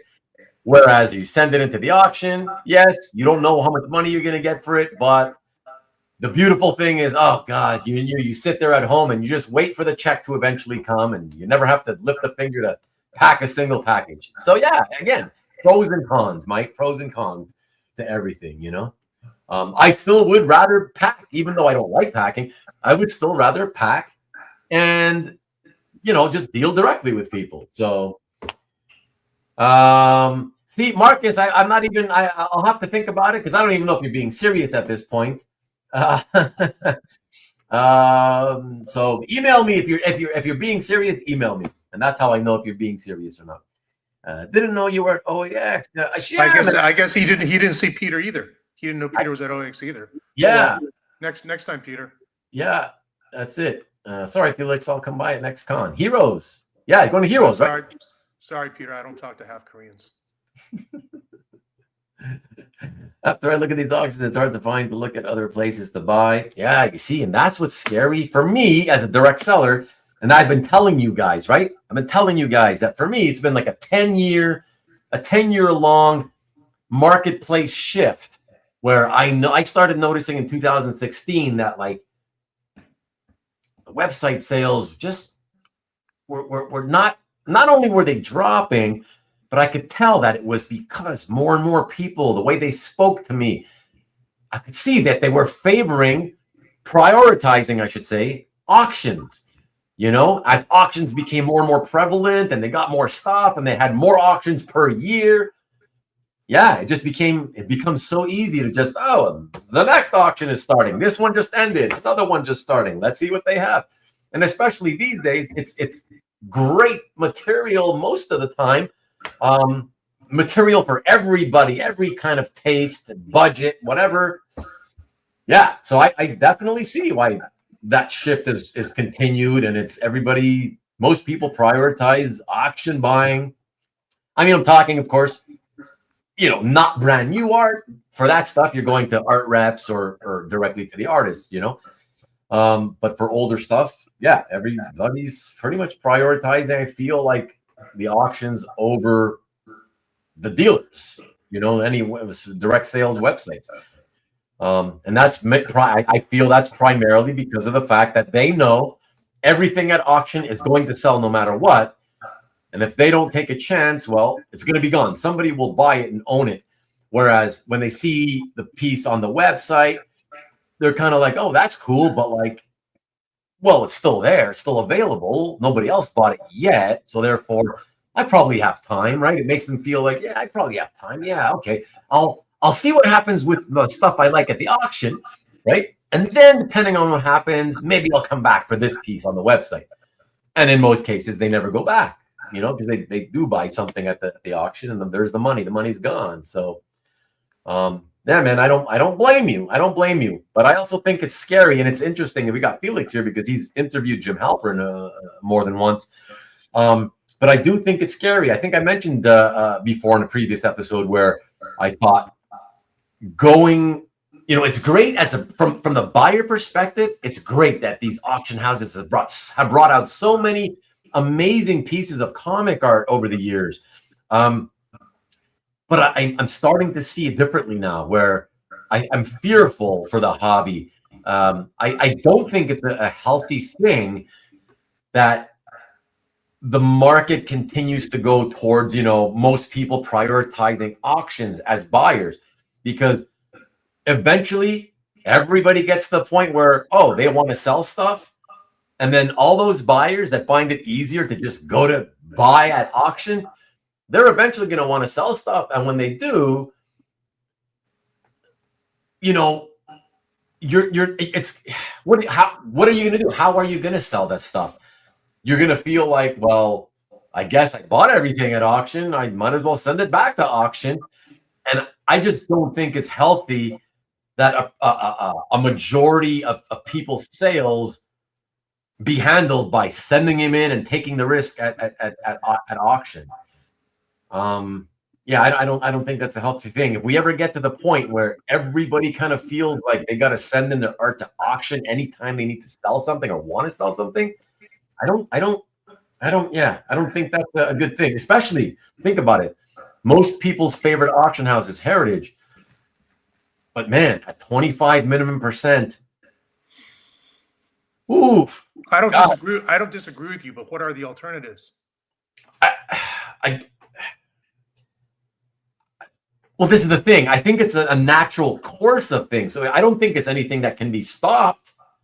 So that's why I'm saying I don't like it. I'm not saying that there's really an alternative in the sense that, well, the alternative is, you know, guys, maybe instead of constantly prioritizing the auctions, you know, maybe frequent more, you know, direct sellers, whether it's a dealer, a website, or people, you know, other collectors on CAF, you know, try to make more, you know, person-to-person sales or whatever. Listen, ultimately, we all want. You know, dealers are one possibility. It's going to be even less of a possibility, you know, whenever Albert and Berkey hang them up. I mean, there's definitely won't be anyone to fill their shoes. So here's the thing, and this did come up. This topic did come up not that long ago. The thing about that is, think about this, right? The thing about this hobby, it's interesting. A lot of money flows through the hobby, but it's like segmented, right? So you got a lot of customers who buy expensive things from your artists. Okay, so that's kind of like one segment of the hobby. And then I see, in terms of big spenders, you have the people that most of us don't even know who these people are. Who the people are, the buyers we see on Heritage, Comic Link, you know, every Comic Connect, at every auction, soaking up like literally hundreds of millions of dollars worth of artwork. Okay, so we have those people, and then there's everybody else, right? I don't know. I don't know who all these people are, right? So, like, are they in it for love? Are they in it for long-term investment? In which case, you know, better than flipping, but it's still worrisome in that in the long term, eventually, maybe they want to get out, and then what? How do they sell at that point? I I don't know. I'm not saying I have solutions to any of this, but I don't like it. I don't think it's healthy. And it's not just a nostalgia thing. I do miss the fact of, the old days when most buying was like, oh, okay, let me see what this guy dropped on his website, or this collector put on his in his gallery. Yeah, I like direct, person to person sales. But you're right. Yeah, I mean, it's nothing. I'm not saying there's anything you can do about it. I mean, people like what they like, and like I said, it becomes very easy to just continue to prioritize buying at auction when the auctions are pulling out such great, amazing. Again, there's something for everybody. There's something literally for everybody at auction these days. So yeah, it's. I don't know. I just feel like I can see a day where, since everybody today is prioritizing, and for the last 10 years I've seen prioritizing auctions to buy, I feel like we will reach that point where everybody's gonna, okay, I have time to sell. I guess I'll be selling it, at auction. But is that healthy? If every time somebody wants to sell stuff, they just, okay, I'll send it into Heritage or whoever. I feel like, again, because you can easily lose money, especially with the heavy fees.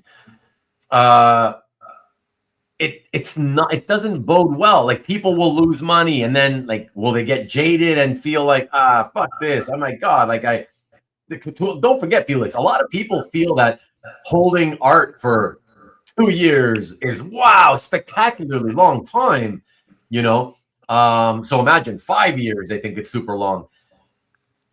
So if people start selling their stuff, a year, 2 years, 3, 4, 5 years, and they still, because of the fee structure, they still lose, or at best break even, Mike, one of the concerns is, like, are they going to leave the hobby? Because they're just like, wow, I can't believe after all these years, all that money I put in. And yes, I enjoyed my hobby, but damn, I thought it would at least hold its value. And if they start kind of losing money rather than breaking even, that could send a lot of people packing, So that's just one kind of fear. I don't know, and I don't know how far away we are from stuff like that starting to happen. But I don't know. I guess it also all sort of falls also into the category of the fact that I have never been a fan of monopolies, and so for that reason alone, I feel like if the hobby ends up going the way of the explicitly the way of the auctions for buying, it's almost like a monopoly. And yeah, not in the traditional sense, because obviously it's not just one company, right? There's multiple auction houses. Do you buy just regular everyday, say, household items from Amazon? I used to, but I haven't in probably at least 2-3 years. Really? Okay. Yeah. Why? Is that a conscious decision? No. I will admit, though, like, my wife still will buy when she wants or needs something. She'll still get Amazon, Yeah. No, I just haven't. There hasn't been stuff I really need, and when I do need to get stuff, it's. I feel sometimes it's just, hey, I'm out and about. Let me drop by this store, and so I just rather get it at the store, kind of thing,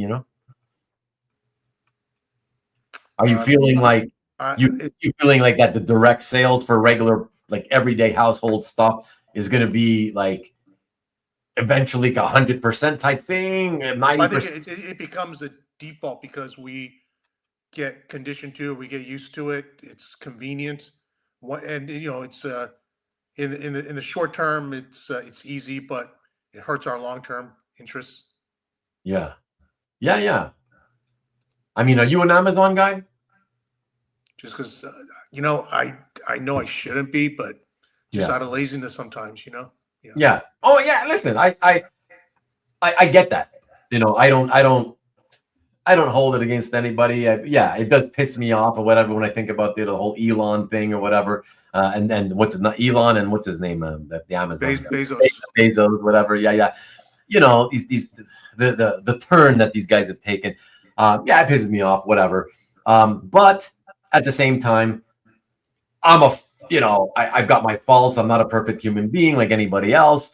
And yeah, if I'm feeling lazy and I don't want to go to a store to get a certain something, I absolutely do not have a problem just getting online on Amazon and placing an order. You know what I mean? Yeah. So that's why I understand why Amazon, it's not like they took a big dive, even though, a lot of people in the United States are, in the last year, especially, oh my God, Jeff Bezos, what a piece of shit he turned into, whatever. All those people are still buying from him on Amazon. So, yeah, and I get it. So, we're like I said, we're imperfect, David says, I purchased my Libremajo piece from a calf collector. All went well. There you go. Nice. Selling or buying, what if there are no comparables to set a price? Well, again, now you got to do your homework, Peter. Always got to do homework. A lot of people, they're too lazy. That's the reality of it. They're too lazy. They don't want to have to go and look for comps, blah, blah, blah. So I think he means, what if there actually truly are no comps? Then you just have to do your best. And so yeah, exactly. I kind of like, for me, when it's like, and there have been those situations where I feel like, oh man, there's those, and I talked about it earlier. I actually mentioned where there are times where it's like, for one reason or another, I feel like, I don't know, man. I think the best place for this was probably let the bidders have at it. Let them tell me what they're going to pay me for it.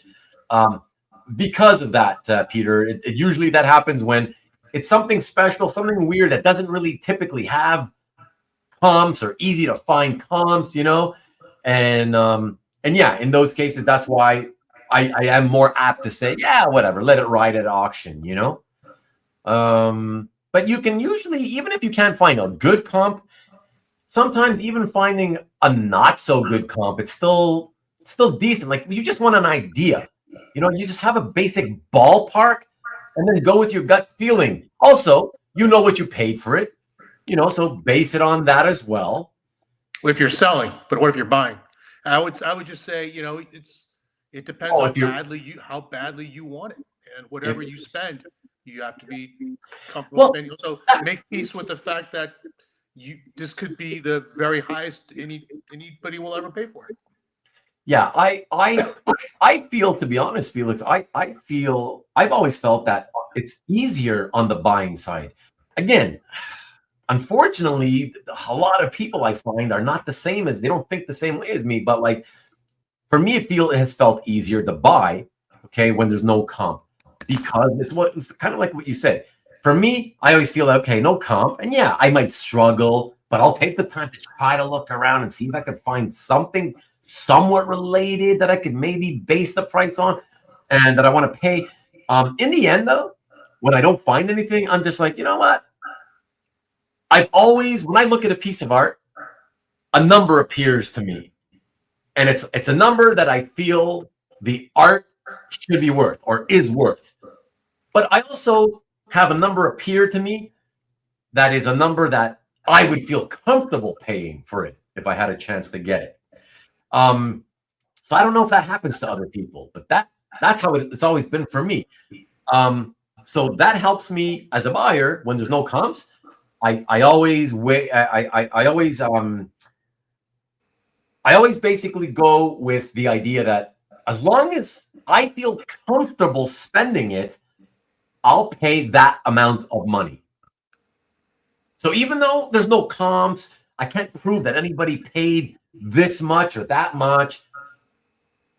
If in my mind I feel like, fuck, I really want it, I'm good paying that much, I'll pay it. Even though there's no comps to prove that anybody else would pay that. Maybe I'm overpaying, but I don't care. I feel comfortable. As long as I feel comfortable spending the money, I'm good. I'll spend it, So that's kind of the only thing I can say to Peter is, yeah, if there's no comps, I mean, what's your option, Peter? Right? Your option is, I'm scared of, because that's everybody's fear is, oh, I'm scared of overpaying.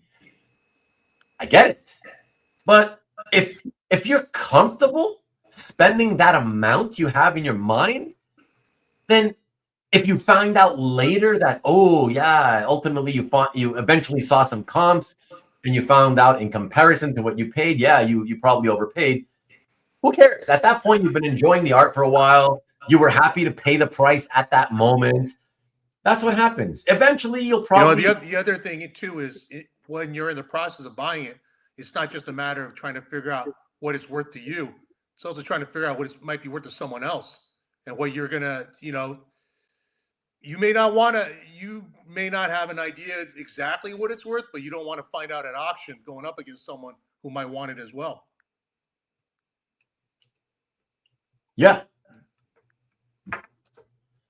Marcus made a public claim. How can that not be a serious bid? Between the buyer and seller premium. Steve, Jesus, you got to start working at 5 minutes, I think. Between the buyer and seller premium, you'd need the auction price to go 36% higher. Right. If I did the math right, then what you'd get selling privately. Right. Like to break even, basically. It's like I was saying, when we do the Stop the Insanity shows, right? Like, to me, that's why I keep freaking out that people keep doing that, because I'm like, what were you thinking? Because how could you have paid that much for it the first time, right? And how could you not have done just a little bit of like back of the envelope calculations, a little bit of math? You would have realized that, holy shit, for me to break even, to get my money back out of this piece, my $8,000 piece would have to sell for $10,000+. And it's like, if you would think of that, I'm pretty sure you would say, okay, yeah, that's not going to happen. I'm probably going to lose my shirt here. I don't know. I don't know what these people are thinking. Like I said, none of these guys are ever really kind of willing to come onto the show, obviously, and, talk about their why they did that or whatever. But yeah, man, that's true. That's the problem, is that, in particular, if you're selling within 5 years of owning it, that's the danger zone right there. That's what the data shows. It's like you're not likely to break even until a good solid 5 years later. So yeah, they're especially with an auction house that has selling fees that are that strong, So yeah. So say hi to Comics Den so that we have what? You guys you're obsessed with Comics Den. What's Comics Den? It's just this husband and wife from Florida, young, like I guess in their early 30s. Okay, never mind. I think I know what you're talking about now.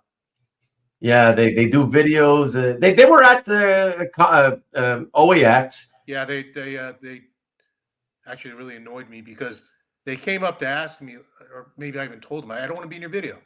They're just pointing at the camera and saying, I don't want to be in your video. It's don't worry, you won't be in our video. And then I still end up being in your video. Oh, really? Yeah. Oh, man, I don't like that either. Yeah. But yeah, I don't know why everybody keeps mentioning them. They love them. I don't know. 21 in the chat plus Felix and Ruben. You'd need the auction to materially outperform the possible private sale value. No, that's exactly my point, Steve. Exactly my point, Yeah, so it's that's the thing. It's like, just to break even, you have to really hope and get that you luck out that the art you send to auction performs at the high end of the possible range that it could sell in. Like, it's sorry, I don't mean to interrupt you. I'm sorry, Ruben. Yeah. Marcus, you got to come on. What do you mean they backed out of claims? What does that mean? And Marvel fan says, yep. What does that mean? What I haven't seen on HA, which I do, I'll be there in a second. I do see on DraftKings.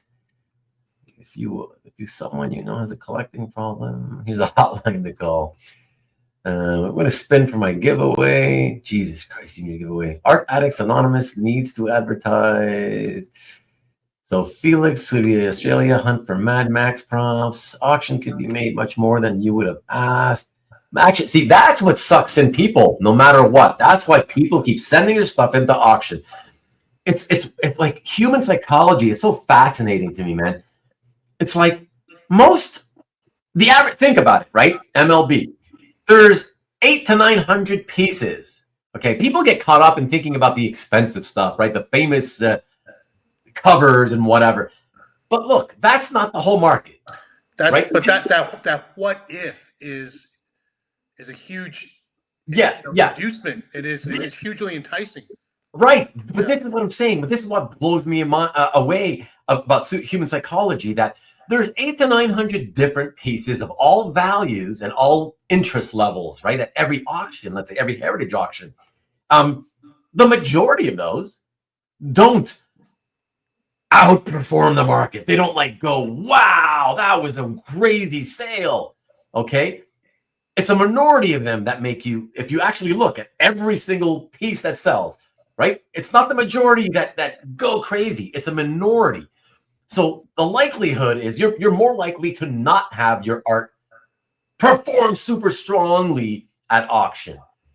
So by sending into auction, not only are you more likely to not make money, okay, or let's say break even, okay, but with the heavy fees, you're also more likely to really lose a lot, because not only are the fees themselves really heavy, but if you don't outperform, holy crap, are you then you're really losing. Like if your item only kind of does okay, right, in terms of the sale price, what the buyer pays for it, like when you minus out the fees that you're giving up, holy crap, you're losing a fuck ton of money.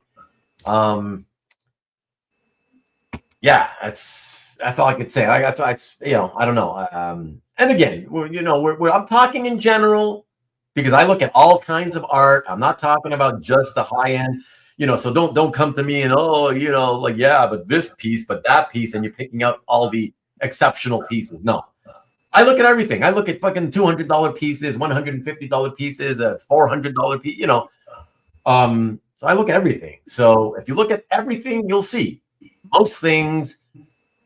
Most pieces of art at any given auction are not blowing you away. So. Yeah, your odds, if you're selling within the first 5 years of ownership, your odds are against you making or money or breaking even, But again, in terms of the human psychology factor of it all, that's why I find it so fascinating, Felix. It's that in spite of that fact, just the fact that people will see some, I don't know, look at that McFarlane piece. Oh my God, $500,000. Everybody thought it might sell for 200. It went more than double. That factor alone, even though the art they're sending in is not even remotely as in demand as the McFarlane Spidey piece, right? They're so caught up in the fact that hey, look at that piece. That piece went for so much at auction. That's it. That's all it takes. They're convinced, oh my God, auction is the way to go. I got to send my stuff in at auction. That's how I got to sell my art. You can't convince them otherwise. So No. It is what it is. Yeah, exactly. So that's what I'm saying. Mark is saying, what? Do you care that the movie prompts are hero or just used? What? Yeah. Okay. Next. Is he fucking around? Auction houses, even though there are a bunch of them, can't handle the volume now. Well, they can handle it, much less in the future if more want to sell. They'll just get bigger and hire more people. Private deals and smaller dealers will always play a role. Oh, sure, I'll always play a role. I believe that, but a much smaller role. That's my point, is that they'll always play, I think they're always going to play second banana from this day forward to the auction houses.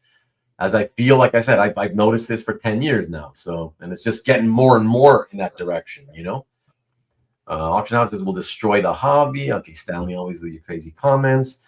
I guess it's possible, but I don't know what you mean by that. Cav, comic art fans, that's what I'm saying. If you don't have a website, you get a gallery there and try to sell direct. Facebook, IG Live, selling show, whatnot. And that's really for like comic people, though. I gotta say, it's that kind of a crowd. The comic guys, the flipping comic speculator types, love that stuff, I guess.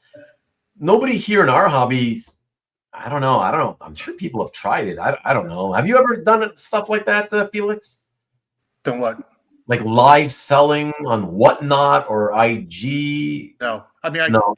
I did it once with a couple of artists because the Whatnot seller just made a crazy offer, so we did it, and it wasn't, we did it just to try, just to see, and it's not our thing. Right. Yeah, I mean, I'm not ruling out ever doing it, but certainly not anything we'd ever do regularly. Yeah. It's very, very, QVC. Yeah. Sort of, thing, Yeah. Yeah. Exactly. Yeah. I'm not a fan of it as a seller or even as a buyer. I don't know. Just not for me. Yeah. Steve makes a good point. Interesting. Auction is great if you're selling that jock cover for $288,000, right? Which the seller had no idea was going to happen.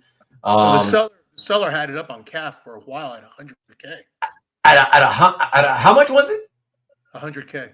Yeah, 100. Yeah, which, and I know people probably were thinking at the time, that's a huge success, auction success story for sure. Yeah, for sure. But he says, Felix spoke to David. I feel like, if you just sort of have to average it all out. Some things you might sell better privately, some things will do better at auction, Yeah. So, yeah. Certainly when you're sending in multiple pieces, there's no other way to look at it. Of course, you look at it on an individual basis first, and you're like, one at a time. That one, man, that was disappointing. Yeah, I mean, you're never really going to know exactly which ones would have done privately or via exactly. Auction. Someone mentioned it here somewhere, like Dave Mandel. Some results he was disappointed by because this is done better privately. Yeah, the one that I had up right here by Steve. There it is, right. And but on the other hand, some way overperformed. So on the whole, it's a wash, really, at worst. Yeah, that's what I'm saying. So you look at each piece one at a time, and you're either going to be disappointed or happy or just okay. But then in the end, you do basically tally them all up, and it's like, okay, well, what did it all cost me? What am I taking in? And then, okay, as a whole, did I make money or break even or lose? That's what really counts in the end for sure when you're sending in multiple pieces. Because, yeah, the luck of the draw factor of auctions means that you will. Like, even when you have, quote unquote, great stuff, like you talk about David, Dave Mandel, like, he's got great stuff. Yeah. But even he has stuff that disappoints and other stuff that does great. It's, again, it's the luck of the draw because of the auction process, Yeah. Told they didn't even have them. What? Spending time researching website only to have to wait for Rich to find items, and told they didn't. Sounds maybe. Do you mean the Donnelly brothers? Even have them. Oh, he must be talking. Yeah, MLB is new in the hobby, so it's probably it.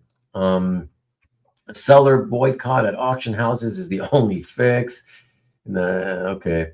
Buyer boycott that I won't be participating in sounds great. Maybe it's helpful if you've got a few people out there that will go to the mat and bid hard. Yeah, exactly. If certain people love the shit that you have, yeah, then you can kind of say, okay, let them all fight it out at the auction. Then you're almost kind of guaranteed to do really well. But that's the exception. That's not the rule. The average person has average. That's not a sure thing either, because I know several cases where the potential bidder / buyer thought he had a deal, and the seller eventually went to auction, and that pisses the buyer off so much they just refrain from bidding, and it ends up selling for less. Anything can happen, though, right? Yeah. I mean, that's the thing. Happens to me, just a good feeling of what it should be worth. Yeah. And then bid percentage less just to be safe. Yeah, exactly. Yeah. You go with your gut feeling, right? That's basically what I'm talking about. I mean, of course, in my case, certainly my gut feeling is based on 30 years of sort of being in the hobby. I guess for somebody newer, it might be a little bit more sort of difficult. Maybe, how do you get a gut feeling if you've not been buying for very long, for sure. But for a lot of us, we've been around long enough that I think we should have gut feelings on things. You've seen enough prices, things for sale for different prices, and you should kind of have an idea, at least a ballpark, What's this? Hold my beer. What? Oh gosh. Great question. Okay. All right. Yeah, I want to get us the heck out of here. Let me just quickly skip over a bunch of you. Ruben's family are saints to live with him. They're sleeping, so they're all right. Sarah and Angela. Oh, right. Talking about the Comics Den people. Yeah, I see so Marcus, talks about how they backed out of a deal. They did that to me too. Oh, they backed out of claims. Is that right? Yeah. What do you mean claims? Claims on what kind of? You mean like dueling dealer claims? Like, what do you mean? They backed out of things they had committed to. Okay. Tom knows about that too. Okay. All right. Hey Al, what's happening, buddy? Good to see you. Comics that aren't very nice when camera is off. Ooh, look at Tom getting spicy. They're not very nice when the camera's off. Interesting. Yeah, well, you never really know, I guess, people until you kind of get the, meet them a little bit in person and speak to them in person. And yeah, listen, you guys were loving them when they were, when they first came out with their videos and you saw Angelo going, whoa, and the whole shtick he does, freaking out over every piece of art and asking everybody, what's your best piece of art? And all these sort of silly beginner type questions where it feels like it's fake. I don't know. You guys always loved it, but then you guys found out that they were doing these weird kind of shifty things on eBay. Oh, they're flipping things, like all the things they're ooey and I and like love so much. Now they're flipping on eBay for massive multiples. And the funny thing is, I heard that they only put it on eBay because it's a platform for them to share the art with the world and promote the art. It's nothing to actually. It was not about selling it, but of course they're at OAX, which is comic art fans, as if they never heard of comic art fans. But no, they have to use eBay. They have to use eBay as their vehicle to share the art. And coincidentally, it's got some massive price tag. And if someone happens to hit the buy it now, oh well, I guess it is sold after all. Yeah. Marcus mentions a thing that I do remember that one. I did see that video, Marcus, where they bought the Scotty Young piece from Scotty Young, and they found out, not realizing it was Blue Line, and then returned it. I can't really blame them because, again, they're kind of like amateurs. And Scotty Young, I think, come on, he's been around long enough. He knows, he's got to know that there's this sort of, a lot of pushback or hatred, if you will, from collectors, on things that are Blue Line or whatever. My guess though is it's less about the Blue Line than they figured it would be more difficult to flip. Oh, you think? Yeah. Well, if I remember correctly, Marcus, correct me if I'm wrong. Wasn't that the piece that it was actually a Mike Mignola piece? It was a Mike Mignola piece he had or something, right? Didn't he ink a Blue Line of a Mignola piece? I think that was it. And he thought he was buying an original Mignola. And I guess he felt when he realized, oh, well, he just inked over a Mignola piece, so it's not Mignola art, actually, original inks by Mignola or pencils, and that's why you wanted to return it. I don't know if I'm a beginner. I have to be playing devil's advocate. I think I'd feel, like it wasn't fully honest. Like I think it should have been disclosed exactly how it was made. Yeah, I'm iffy on that one. I don't feel like it's necessarily, oh wow, they backed out of a deal and they returned it or whatever. Yeah, I'm not as bad on that one if they're still learning. But by now, listen, once you have experienced it once, you should know. So hopefully then you know about Blue Lines and what they are, and yeah, from now on, buyer beware kind of thing, you know. But I think it would be the same loving, friendly Canadian off camera that he is on camera. Well, I'm Canadian, so supposedly we're all very nice, regardless, right? Well, you know what? Nice or not nice, I wouldn't expect you to be, full of shit. No, I mean, look, I look. The thing about me is like, well, look, I think you pegged comics then. They're just kind of fake, right? It's like this whole new sort of wannabe influencer. Yeah, the influence thing that's going on, and whatever. Do your thing, but I don't have to buy it. Yeah. Like I am who I am. I mean, like, you don't see me here being very straight-laced and all polite and I only speak very nicely and say nice things, and but you also don't, I don't come here and I'm just like constantly using the platform to like, let me just trash people and talk about how bad this artist is or that artist or whatever. I'm honest. I speak my feelings, and that's all. I just want to be me. So you can pretty much guarantee eventually, those of you who haven't met me in person yet, I will bet anything that you will not say you felt I was any different in person than what you see here on the channel. So caught up in bidding it a few times, even though I had a number in mind. Oh, we all have for sure. I'm not, nobody's really immune to that.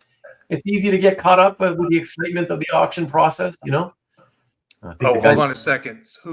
What guy? Do you mean the Comics Den guy, Marcus? God, mentioned he had Bitcoin once. What do you mean he had Bitcoin once? He's a crypto bro, so that would totally track. I don't think he's a crypto guy though. To sell your art through auction, hey, my buddy Fred's here. Either you love and or accept the risk, or you don't care at all about the pieces you are consigning.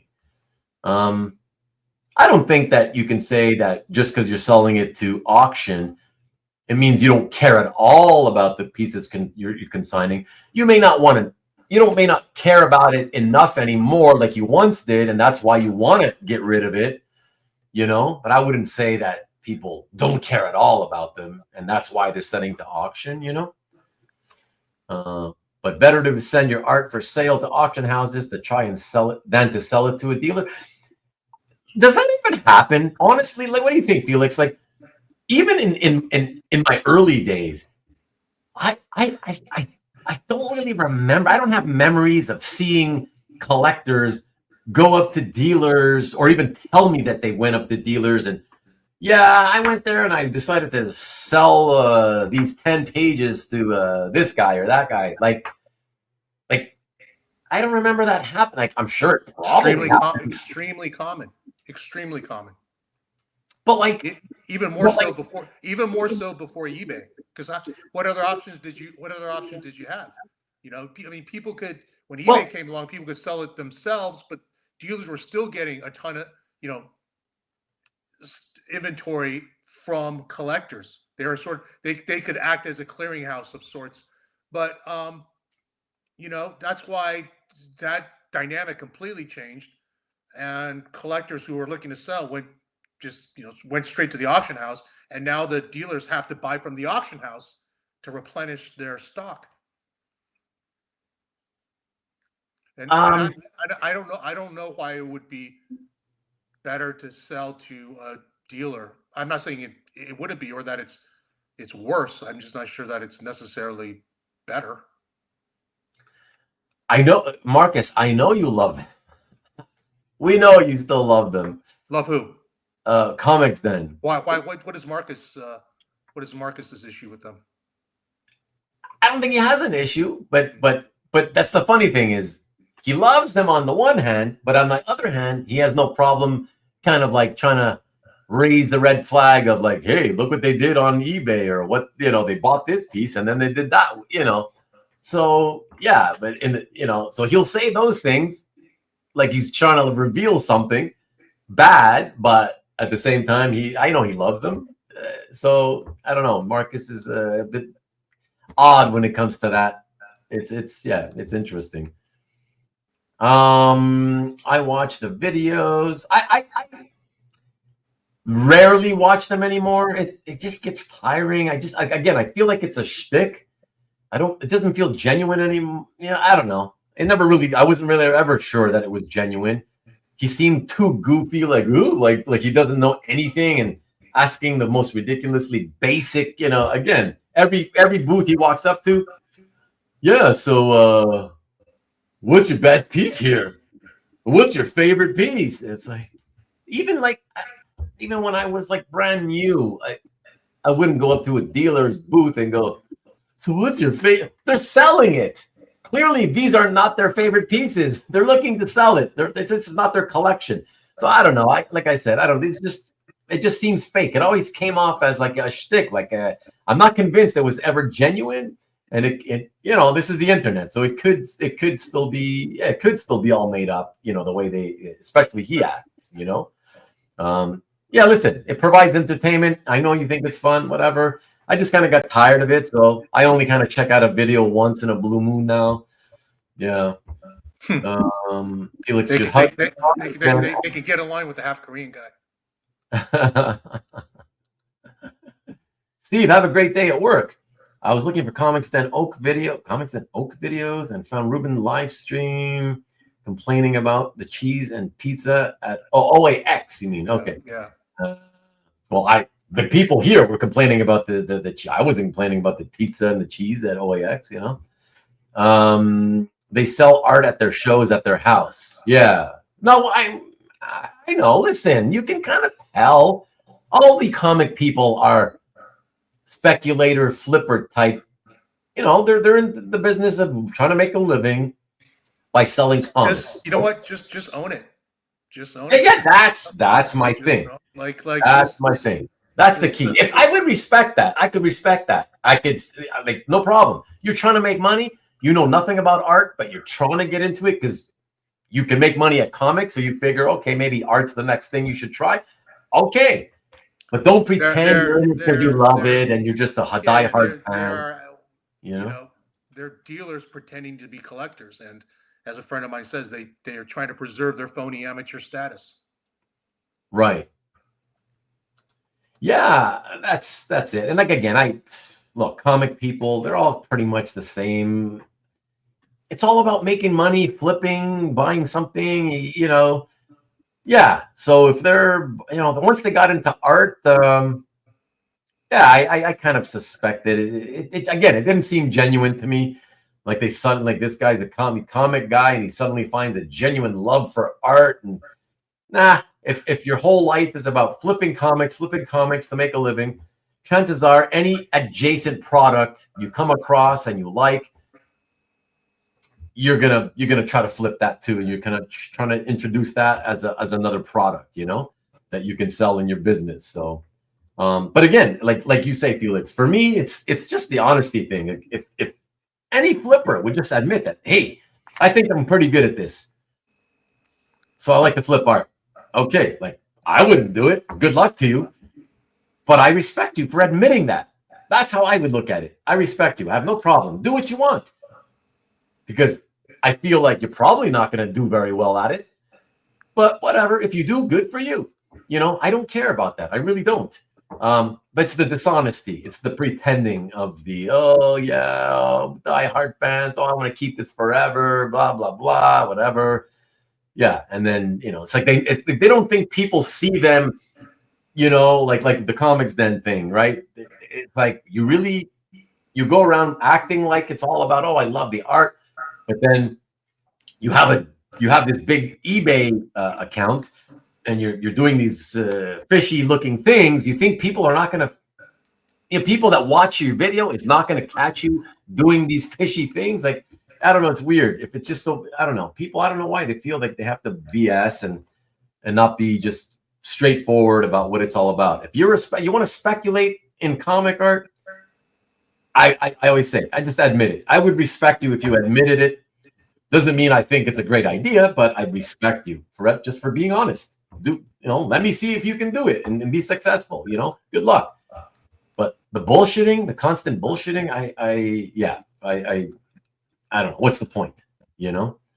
People always find you out in the end anyways, So It's like Bill. We can watch him, but can see his flaws.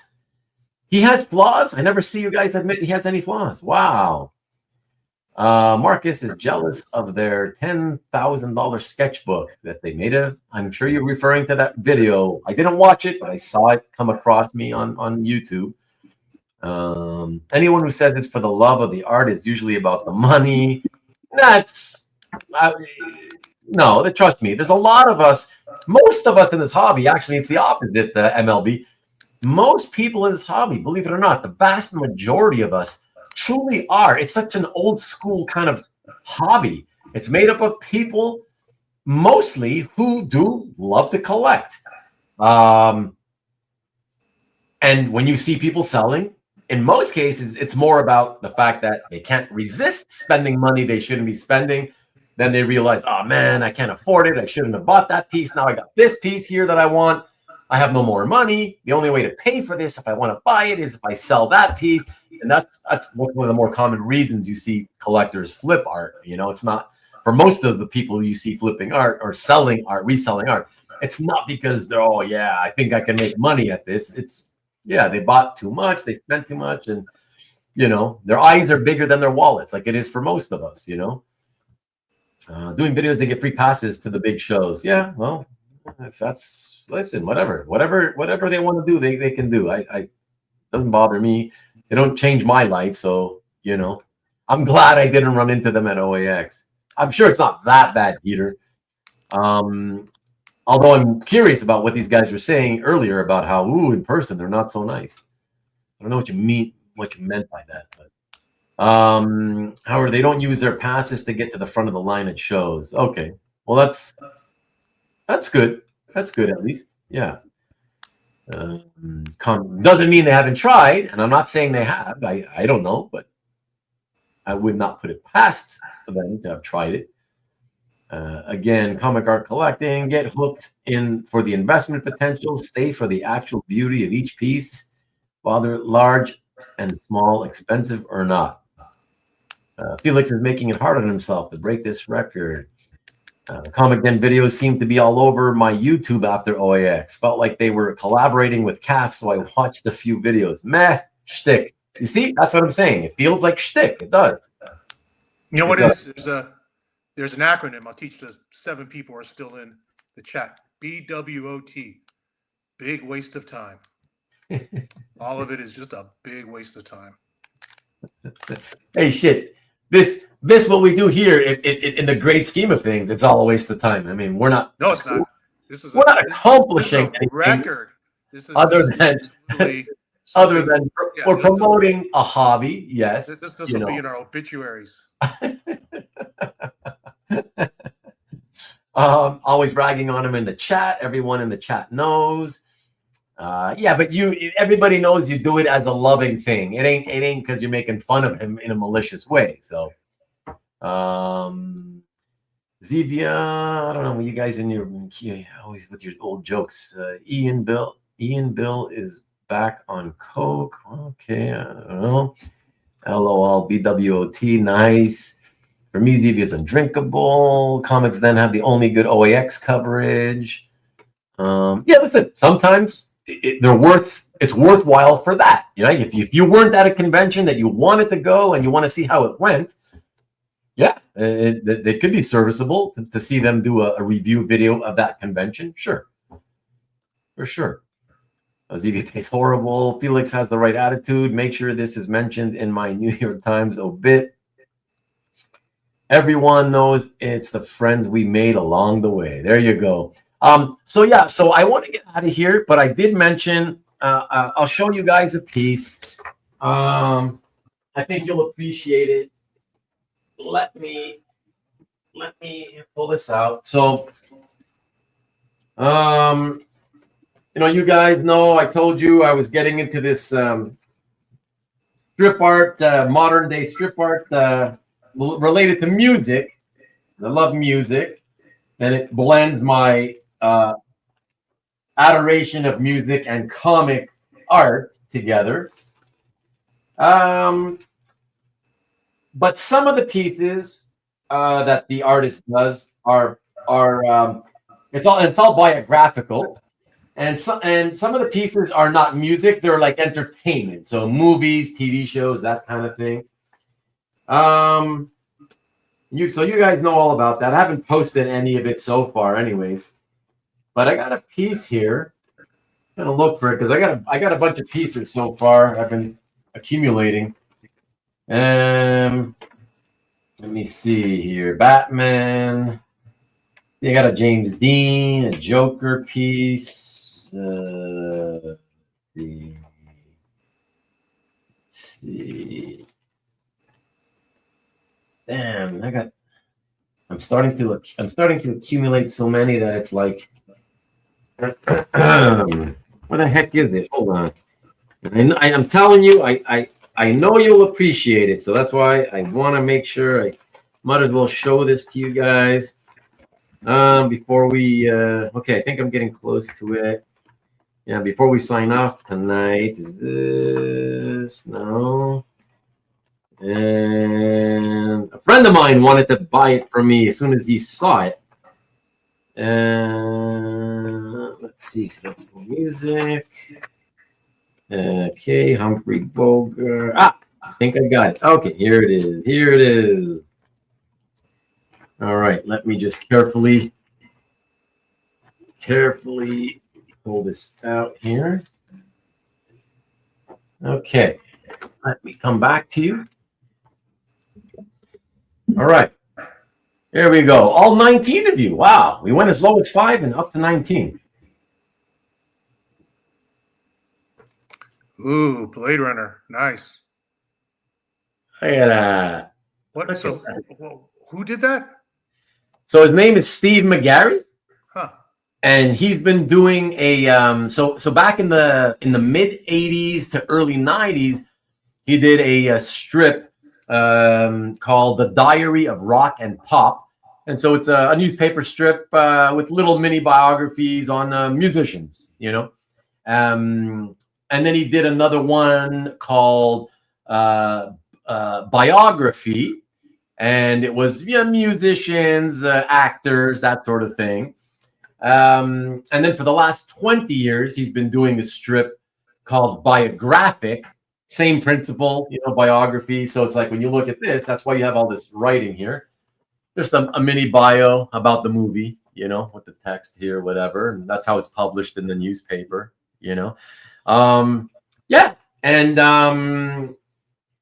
I love what he does. And where's he out of? He's British, but he's been living since '89 in Southern California. Yeah. Well, given that you don't like sci-fi and you hate Harrison Ford, what's that doing in your collection? I mean, send it my way, Ruben. Yeah. Well, I love I've always said, even though I may not like to read or watch, you're more full of shit than Comics Den. No, I may not like to read or watch science fiction a lot, but I've always loved the visuals of science fiction, and so it's actually one of my favorite pieces that he's done. So when I saw it, I was like, oh shit, that's nice. And this is not a movie that I dislike by any means. I just don't think it's the greatest sci-fi movie ever made, but I just thought, wow, as a piece of art, it's really beautiful. I was like, yeah, that's really, really cool. So for me, it's about curating a collection of popular culture artwork that I don't have to spend a fortune on, like superhero art, now that I'm kind of slowly getting out of that. So I feel like, okay, I get a lot of music. Like, look, my music stuff, right? A lot of the musicians that I bought from him are actually musicians I couldn't name a single song from. But I know them by name, and that they have some level of popularity in the industry or whatever. And so I'm like, okay, I like the artwork as well, so why not? I'll buy it.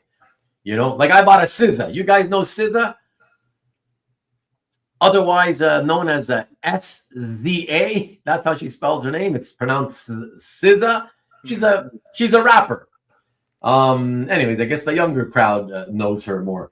So I bought one of her. And I bought one of what's his name? A hip hop rapper guy. What was his name? Starts with an F. Not Fortune? No. I don't know. But again, couldn't name a song from the guy, you know? And I bought that one too. Just because I'm like, okay, just to have a little bit of representation of hip hop, you know? I recently bought one of the Eagles. I'm not an Eagles fan. Other than Hotel California, not an Eagles fan. And I bought that one too because I thought, oh, it's cool. And they are, you know, for me, it's like what's part of the fun is I'm trying to curate. I'm not just buying a few individual pieces of musicians I like. It initially started that way, but then it became like, yeah, let me just curate a nice collection of representative musicians, you know, that are respected, you know, throughout the industry in all the genres, you know. And so yeah, so that's it. So that's kind of what happens with this, even though I'm not a huge fan of sci-fi or whatever, but it's the movie's all right, you know. And like I said, I love the very iconic styles, like both of the actresses' hairstyles. I've always found very iconic, very memorable, you know, especially what's her face from Splash, Daryl Hannah, you know. So I look at that, I'm like, yeah. Oh, and Rutger Hauer was in the 80s. I loved Rutger Hauer, so just that image alone is really cool. So yeah.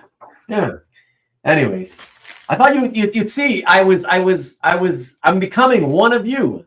I'm one of, you know, the whole one of us, you know. Maybe I'm not selling you. You're coming around. Maybe. I still told Jeff. I still told Jeff, like, at some point when I'm at his house, I'll let him put on another version of Blade Runner. You know, there's all these different versions, whatever. I'm willing. I'm open to catching a different one and see if I like it more, whatever. Yeah, man. So I don't know. What can I say? But anyways, fellas, everybody, Felix. Excuse me. Thank you so much for being here. You ultimately, I believe at this point, you've probably been here with us longer than Matt was with us, right? Yeah, we're here long enough to make Stanley cry and wish he'd never talked about the record. Ruben bought this for art appreciation and not for profit. I mean, nobody's really into this, so it's like, yeah, I would hope it's not for, the intent is not for profit. It's not exactly the kind of stuff that you know, I don't have access to music art lover fans that I could sell this. I don't know, you know. Yeah, so this is just something that for me that's affordable, and it's fun because it's affordable. Yeah. And by the way, this guy is a guy that sets up every year at San Diego. You know, I don't know how long he's been doing it for, but I know that it's been several years at least that he's been setting up at San Diego and WonderCon. So, yeah. So, yeah, bro. Thank you, Mike. Yeah. Yeah. There you go. Somebody knows SZA. Sounds like a Batman villain rapping forte. Feminem. I don't have an Eminem one, if that's what you mean. I'd buy one if you had one. Save this for next week's. Should save this for next week's show. Well, whatever. It's just showing you one piece of art. No big deal. You know, I thought it would be a fun way to finish it out. So she was good in one of them days. You're the only one who seems to know, Al. Decker's face with his own. No, I'll leave it as is. I you know, have nothing against it. Time the Rockies may crumble, Gibraltar may tumble, and they're only made of clay. Our record here to stay. Steve's really loopy now, for sure. Steve, you're literally gonna go. I think you're gonna go to work. You're gonna get ready for work. Wow, you're gonna try it on no sleep. That is crazy, dude. But I appreciate it. I do appreciate it in all sincerity, man. That's wow. That's pretty awesome. I know you didn't do it for me. You just like to hang out, whatever. But I do appreciate it. It's pretty wild. Blade Runner isn't just a sci-fi or whatever, but glad you're increasing representation in your collection.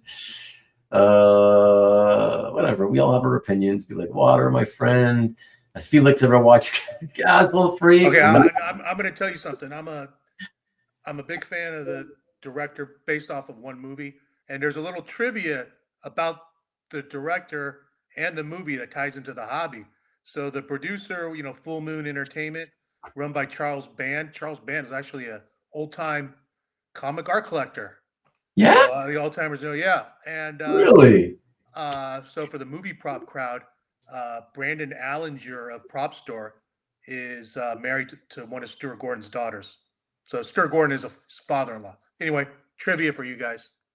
That's wild. So when he said, "Have you seen Freak Show?" You knew what we were talking about? Castle Freak? Yeah. Sorry, Yeah, Castle Freak. It's a Stuart Gordon movie. Okay. Wow. Okay. So I like Reanimator. I'm a big Reanimator fan. Oh, are you? Oh, wow, interesting. Because you missed that episode. I guess we did a whole episode basically. No, I talked to I know Mark Vega was on it. We chatted about it. Oh, okay, you did. Okay. I said I wish I'd known about it. I would have jumped in with that trivia. Now nobody cares. Yeah, it's okay. It's all right. But it's cool. It's fun because I was like, what the hell? When Mark said, "Hey, watch," we were talking about war movies, I think, and he's like, "Yeah, watch Castle Freak." I'm like, Castle Freak? What are you talking? That sounds like whose recommendation was that? Mark Vega. Mark Vega? Wow. Okay. Yeah, it was the big. And again, we were talking about, I think it was war movies, and I was so out of the blue, like, watch Castle Freak. I'm like, why would I watch that? It sounds like some awful, horror movie or whatever. And he wouldn't comment about why I should watch it. I'm like, Mark, if you want me to watch that, you got to tell me something about it as to why I need to watch it. I'm not going to waste my time.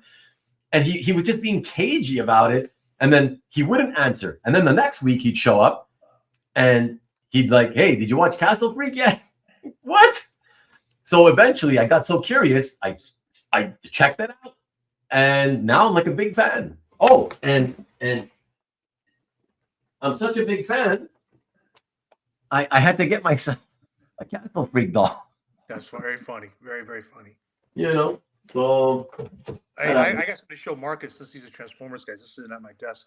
They made a Transformer of Daniel Warren Johnson's Optimus Prime that has the Megatron arm. So anyway, the Megatron cannon. Yeah. What is it? It's a it's a Transformer toy. Yeah. Oh, so okay, so like a little action figure. Yeah. It actually transforms. That's pretty cool. But is that like a foreign edition? Yeah. Okay. Yeah. And so you can only get it overseas, kind of thing? I think you can get it from an importer here. Oh, okay. Yeah.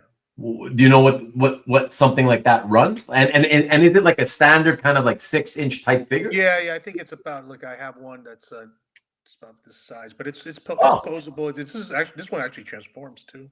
Oh yeah. Yeah. Wow. Made in China? Yes. Interesting. You if I remember correctly, you were not a Transformers guy as a kid, right? No. Okay. No. Couldn't stand him actually. Oh, you even hated him? I hated him. So that's why I say. But what was the hate though? Dan pulled off a trick. He actually got me to like Transformers.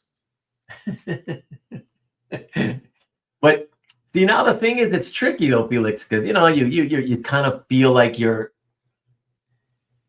part of the business. It's like you feel like, well, I got to support my artists. I got to read their books. So it's easy to fall into that trap of like, you kind of like convince yourself you like it, but you deep down you probably don't. But you feel like you have to like it because my guy is doing it. And it's getting a lot of attention and it's selling well. You don't feel that like that's possible? Because I feel like it's that. Not for you, but like if I would be like that, I'm always honest. Like when Mike Perkins does a book or whatever, I always tell him what I feel. Most of the time I think, yeah, it's okay. But there have been books that where like the story was like, oh no, I'm not into this, and I'll admit it. But sometimes I've also been in the place where it's like, okay, he loves doing it, so I don't want to dog him at all. So I didn't really love it. I didn't hate it, but it was like, Yeah. okay. And I just told him, yeah, it's pretty good. But I didn't think it was that good. You know what? I would I might like it more because of that connection, but I have to like it to go so far as to actually buy something, right? Put it on my desk. Yeah. But are you more apt to buy a Transformers toy or read every month's Transformers comics? Oh, my favorite Transformers comics were the ones that he also drew. So that's what Okay. they're based on, yeah.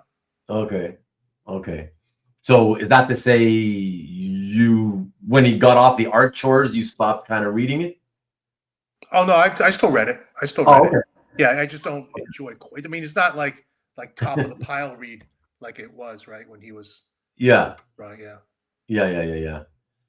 All right. For the next record-breaking show, you need to bring back the co-hosts from the previous record-breaking shows. These guys will probably never come back again. Hour 10 trivia is even more trivial. Okay, like getting everybody stop typing. I'm gonna skip a bunch, and we're gonna get out of here. I mean, I think everyone's going to be more intimidated by the record than they are by you. Exactly. You see, Tom. You see, what is there to get intimidated? Yeah, I think Tom finally fell asleep. Yeah, Tom's done. He's a toy guy. We knocked him out. I know that Felix always been a toy guy for a long time. Yeah, I mean, Marcus, Matt told me. He told me stories of back in the day of going back to the late. I said, was it the late '90s, Felix? Yeah. You guys used to find each other at like going to Japan trips to buy. Yeah. We had mutual friends, and I really enjoyed hanging out with Matt back then. It's weird because I see Matt now, and he's almost like an intellectual. Yeah. And he's just the guy was like a skater punk. He was a wild kid, and seeing him now, like he became very. It's like that trope of the suburbanite, the suburban dad, who's kind of like, he's just a dad, but meanwhile he's got this secret history background as an assassin, right? I mean, you guys don't know, but that's Kennedy. By the way, nobody ever called him Matt. He was Kennedy. Oh, really? Yeah. Interesting. I'm sure Felix's love of DWJ's books is genuine. I'll read and genuinely enjoy anything by DWJ after reading his wrestling book and the Transformers. Yeah, I mean, wrestling was like the equivalent, was the same as Transformers to me. I just didn't really care. Yeah, I'm not a wrestling guy either. Yeah. I know Marcus loves wrestling, and I think Marcus, you said you loved that book too. But I also remember seeing people posting the art when they were buying the art because they were reading the book and then they bought some art from you from the wrestling book. And I remember them posting, and when you read the description, some of the guys were like, "Oh yeah, I was never really into wrestling. I'm not into wrestling, but it's a really, really good book." So it made me curious because I was never really big into wrestling either. So I've never gotten around to it, but I always kind of wondered if I should try that book, because I always found it, I don't know, like how it's wrestling, for somebody who doesn't like wrestling, how could I possibly like this thing, and yes, Captain Adam, Fred, yes, thank you. It's kind of like, I really don't care about meth or meth production, but Breaking Bad was amazing. Oh, yeah. Okay, like oh my god, that's hilarious. I don't like meth production, but I love a TV show. Yes, well, that's not exactly apples the apples or whatever, but I admit I love that show too. It was definitely good, But now we can't tell anyone that we were here. Marvel Hand's still here, Tom, for nearly 9 hours because they will say we are insane. That is probably true, but they've already said that about us anyways. Thanks to Felix. They were saying that. Remember, guys, they were saying that when my shows we beat the old one by 2 hours. And we beat the old one. Oh yeah, that'll never be beaten for sure now. The only way to beat that now, Felix, would be like on purpose, like, oh, let's try to do a 12-hour thing so that we can raise money for something or whatever, But even then we couldn't, because the StreamYard software only allows you to stream for 10 hours straight, and then it goes off. Yeah, so there's a limit. So that the absolute limit would be 10 hours anyways, you know? Yeah. You just set the goal. That's right. Don't give ideas, man. Covered lots of ground about Cal, dealers, pricing, plus others in such a short time. Thank you, Peter. Thank you. You're heading off to bed finally. 17 left. I've been here. Oh, you've been here. Okay, you just been quiet because you're like wasted. 17 left of us. Yeah, 16. We should have the Guinness World people. Well, no, I'm sure there have been other kind of longer streams on different platforms or whatever. Clip Corner Kennedy, nice. Felix, don't give out my secret life as an assassin, man. Come on. Don't think I made it until 8:18. Yeah, MLB, man. Yeah. Props to you too, man, for hanging out this long. Mind you, I know you came in a little later, but still. Oh my, we're going to make it to sunrise. Sun is rising somewhere. We're not. I'd say we made it. Felix is a beast. Oh, he is indeed. Beast. Ruben. He is. We're gonna make it. We're gonna make it after all. Felix wants every record. Boo, StreamYard. Yeah, like we're gonna try to do over. Stanley, you're lucky. I'm not a Dodgers fan, or else I would have, bailed a half hour in. Better bring every piece he owns to show and tell. Then I don't know. Maybe we could make that the 12-hour episode. Yeah, his show and tell. Has to be another software. Yeah, I'm not going to do that just so you can get excited about setting some kind of pointless record. David, great show. Going to watch the evening news after this. Thank you, David. It was cool to see you here. 5 a.m. East Coast is within reach. Stop the Dodgers slander. No.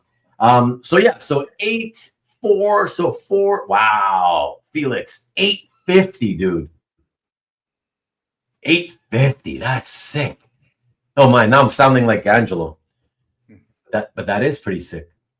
Holy shit! 8 hours. 50. Yeah. But I've only been on for part of it. You've been on for the entire thing. So yeah. Hats off to you. Thanks. But like I always say, it's easy. It's a lot easier when somebody is with me, because that way I'm not doing all the talking, right? It really is. It makes such a difference. Last week, I think it was last week. Yeah. I think it was the shortest ever, or one of the shortest ever. It was like, I think we got out at 2 hours, 15 minutes or something like that. And it's because I actually, within the first half hour, I was already, my throat and chest my muscles were feeling fatigued. I was like, okay, this is not going to go well. So yeah, I was happy to get out of there now. Now tonight, they're certainly feeling somewhat tired, but I mean, not as much as last week, and that was 2 hours 15 minutes total. This was almost 9 hours.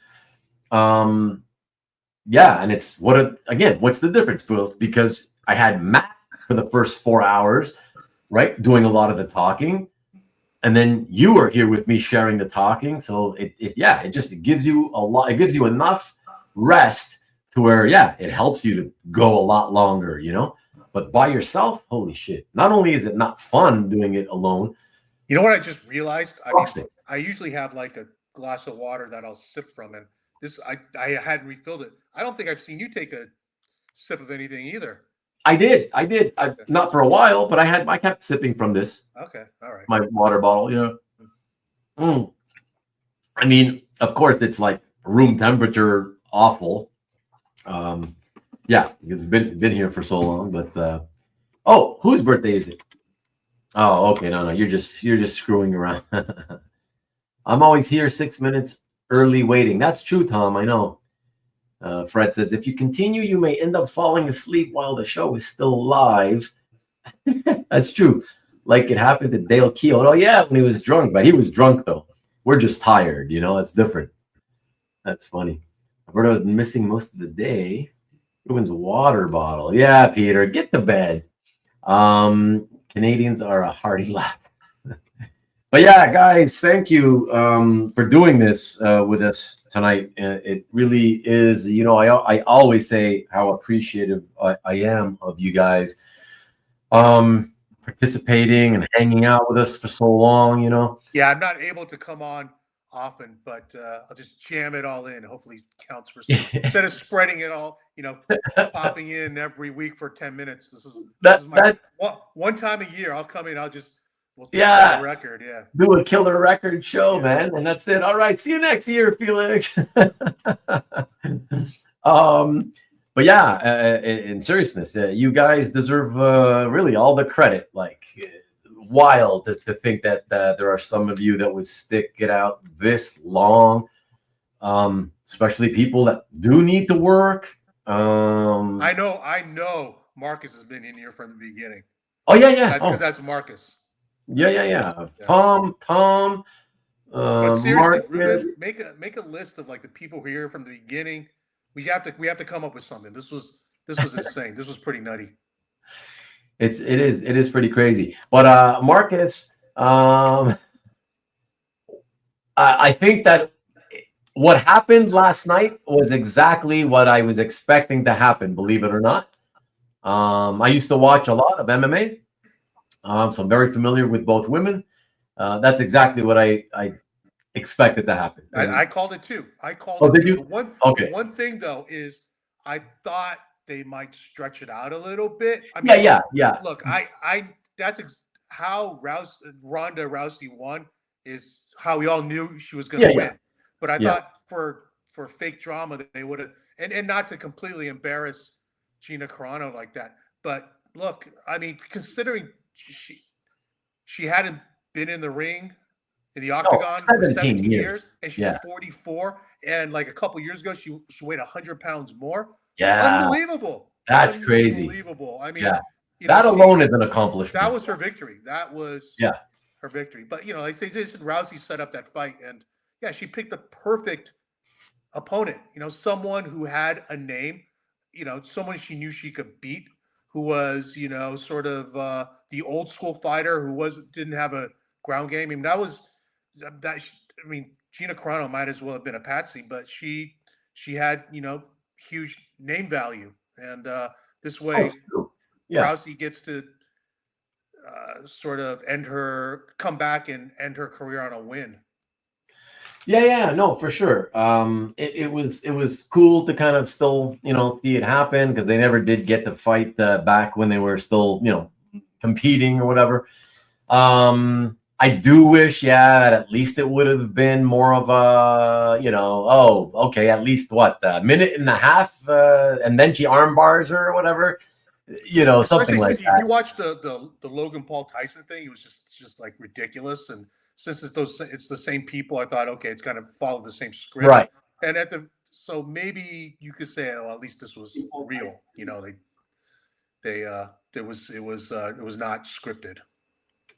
Yeah, that's kind of, you know, exactly. You know, you kind of get worried about that after you see the whole, you know, whatever Tyson thing. I agree. But I didn't actually think that they would pull some kind of scam or whatever, simply because I just didn't think that the two women, I think they had too much integrity as former, you know, professional fighters. That even for a good bag of money, I just didn't feel like that they would be willing to like scam everybody, you know. Even though, to be honest, Felix, I'm actually kind of surprised when I saw the win, even though it went exactly as I thought it would. I'm kind of surprised that somebody on the broadcast didn't mention, even as a kind of in passing, that, oh my gosh, I hope people don't think that this was a setup or what, you know. And I haven't looked at the, you know, online feedback or whatever today, so I don't know. Maybe there's videos out there saying, oh, that was fixed, it was all set up or whatever. But I don't think so. I think, look, like you say, 44 years old. Gina is well, you know, way past her prime. She was never some amazing super world beater anyways. Joe, she she was, because she was at the, it was the right time. She was like, it was the right place, right time, so early. But once the skills started getting developed, yeah, she. That's why she quit what she did. She took one loss and that was it. Yeah. She saw what was coming.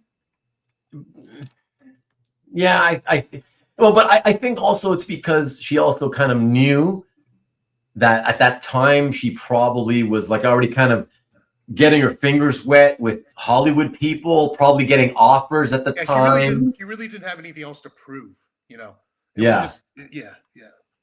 Yeah.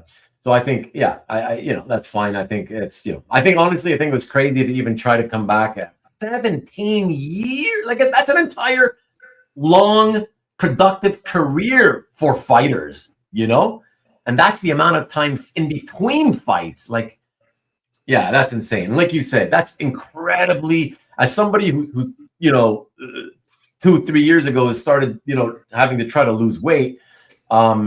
I know what it takes to drop weight, but like I dropped 40 whatever pounds, but like 100 pounds. My wife weighs 100 pounds. You know what I mean? She dropped my wife off of her body. Like, you know what I mean? Like that's insanity. So that alone, really, that's truly an unbelievable accomplishment, to let herself get that big. And then to still say, okay, let me go back to as a 40-something-year-old. Wow. Yeah. So, yeah, props to them, whatever. Go off to the sunset, have whatever babies they want to keep having, like they said they wanted to have. Yeah. And then whatever, say sayonara, whatever, it's You know fun. what? So we can now say legit 9 hours, not sort of round up to 9 hours. Well, let me check, because I believe tonight, because I was late tonight. Let me see what it's. Does it say on the? Oh, so on YouTube, there's no timer on YouTube. Oh, I thought it showed a timer on YouTube. I'm pretty sure that it was like past the so it was like 8:01 and I don't know how many seconds. So it was, that's when it's officially to have the timestamp as 9 hours. Yeah, it have to be. Oh, well, it just turned 5:01. So at some point in the next minute, well, yeah, we will it'll be the official. But yeah, everybody, thank you again. One last time. Sorry, I'm actually in another browser. Sorry. Let me come back to you here. That's weird. Yeah, see, Stanley noticed. Yeah, he had started a couple of minutes late. And he's gonna milk every second he can. No, at this point, listen. I'm happy enough to let you guys have your official record, and given the distance, the length by which it was beaten. Okay, yes, that's fine enough to make it. It's legit simply because of how long we've stayed on. So at this point, I don't mind another 40 seconds or whatever to make it official for you, so that it records on the recording as 9 whatever hours, full hours, and whatever seconds. We'll wait it out. But Felix, thank you again, my friend. I don't know what I deserve, what I did to deserve this, but I guess it's fun. It's fun, dude. It's fun. I wish I wish I could do this more often, but I know. Once I'm on, I don't want to leave either. And, Well, I'm glad. Because like you said, it that does tell me that it was fun. You know what I mean? So I appreciate fun. it. Look, it's fun talking to you, but also everyone in the chat. They crack me up. Yeah, that's what I mean. Like, come on, guys, come do the show. Do the show sometime. I mean, listen to him. Yeah. Come on, Marcus. Look, everyone who was here tonight, for the record, we'll pop in and just say hello. So congratulate each other. That should be an episode on its own. Next week's episode, everybody. And all the rest of you who didn't do it, well, you can bask in our glory. Okay, for real this time, everybody. Okay. Thank you, Ruben. Thank you. Thank you. Thank you. Thanks, All right, buddy. I'll talk to you later, man. I appreciate it. Yeah, man. Thanks. All right. Bye-bye. Bye. And to the rest of you, oh, and Marcus, yeah, save that giveaway that you talked about for another time. And that'll be fine. But I appreciate it. I do appreciate you wanting to do that. You want me to kick you out, Felix? Huh? No, I think I can just close this window. Oh, okay. Okay. All right. Good night, guys. All right. Bye, man. Let me see. Okay, here we go. I gotta get rid of the comments. Sorry, here we go. Yeah, Alberto should jump into the chat soon.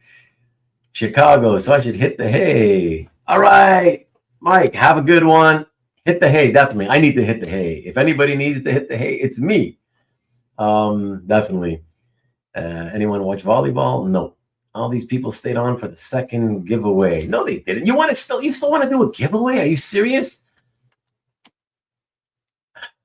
What do you? Okay, but if the thing is, no, they didn't. They didn't stay for that. They stayed here because they just like to hang out.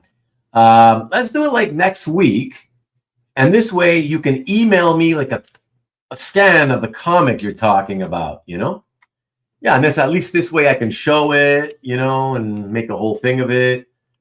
Yeah, that'll be more fun, Felix must go for 10 hours. Record with 2 legendary guests. Yes.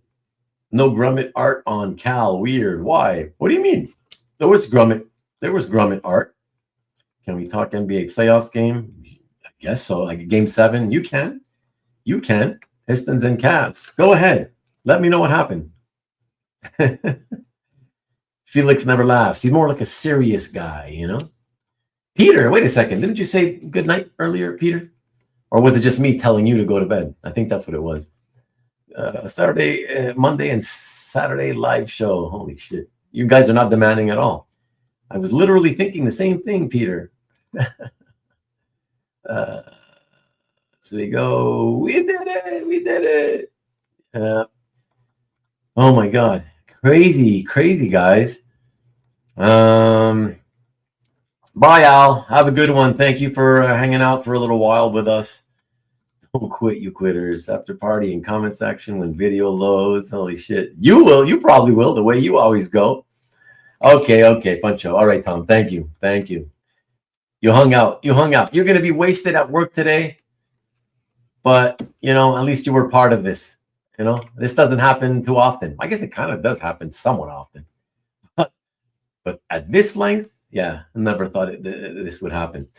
At this point, I'm not going to get the sleep I thought I would get before I got to leave town. So, yeah, I really do got to get the hell out of here.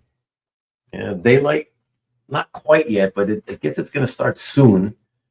Probably in the next half hour, I would think. That's what you're seeing there on the screen. It's not that bright. It's definitely darker than that. So, yeah.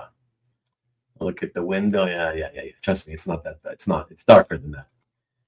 The sky is lightening out your window. Dawn. No, it's not. It's not. No, Ruben. What? No, what? I stayed for giveaway. You'll be here next week, though. We all know you'll be here next week, though, MLB. So it's okay. Yeah. Go bye, Tom. Go bye. Have a good night, man. Thank you again for putting up with all of this. It's crazy. It's only for these guys? Holy shit. Okay, guys. Jesus. Okay, we'll do it. That sucks. I can't even show what it is. Nobody knows what you're talking about. It's not fun. 14 people. There's like 3 of you talking. Only 14 watching, but like they fell asleep. I don't want Alberto to win and flip it on eBay. Wants to celebrate with a giveaway. Look at that. Corey's back, baby. You never listen to me at all, Peter. I know that. This is the season finale for Ruben's show.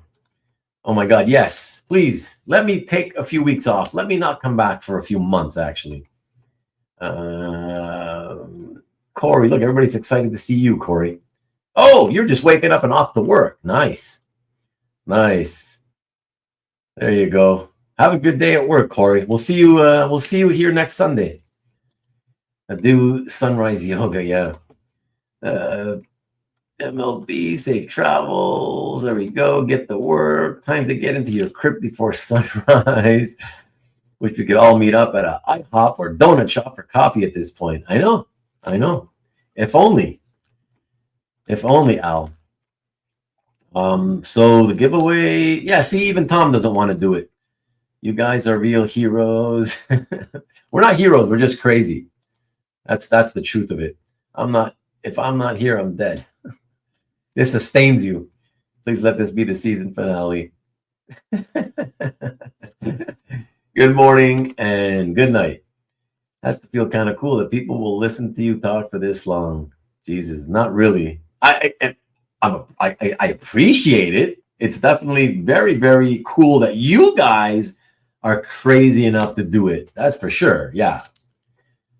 But like, I don't know, you shouldn't want to be listening to me. Thank God I had Matt for several hours and then Felix for several hours, you know. It was just me. This never would have gone. It probably would have been another 2-hour show. Time for Scrabble. Go blue, baby, go blue. Yeah. So yeah, I gotta get out of here. Seriously, I still have to like floss and brush the teeth and all that shit.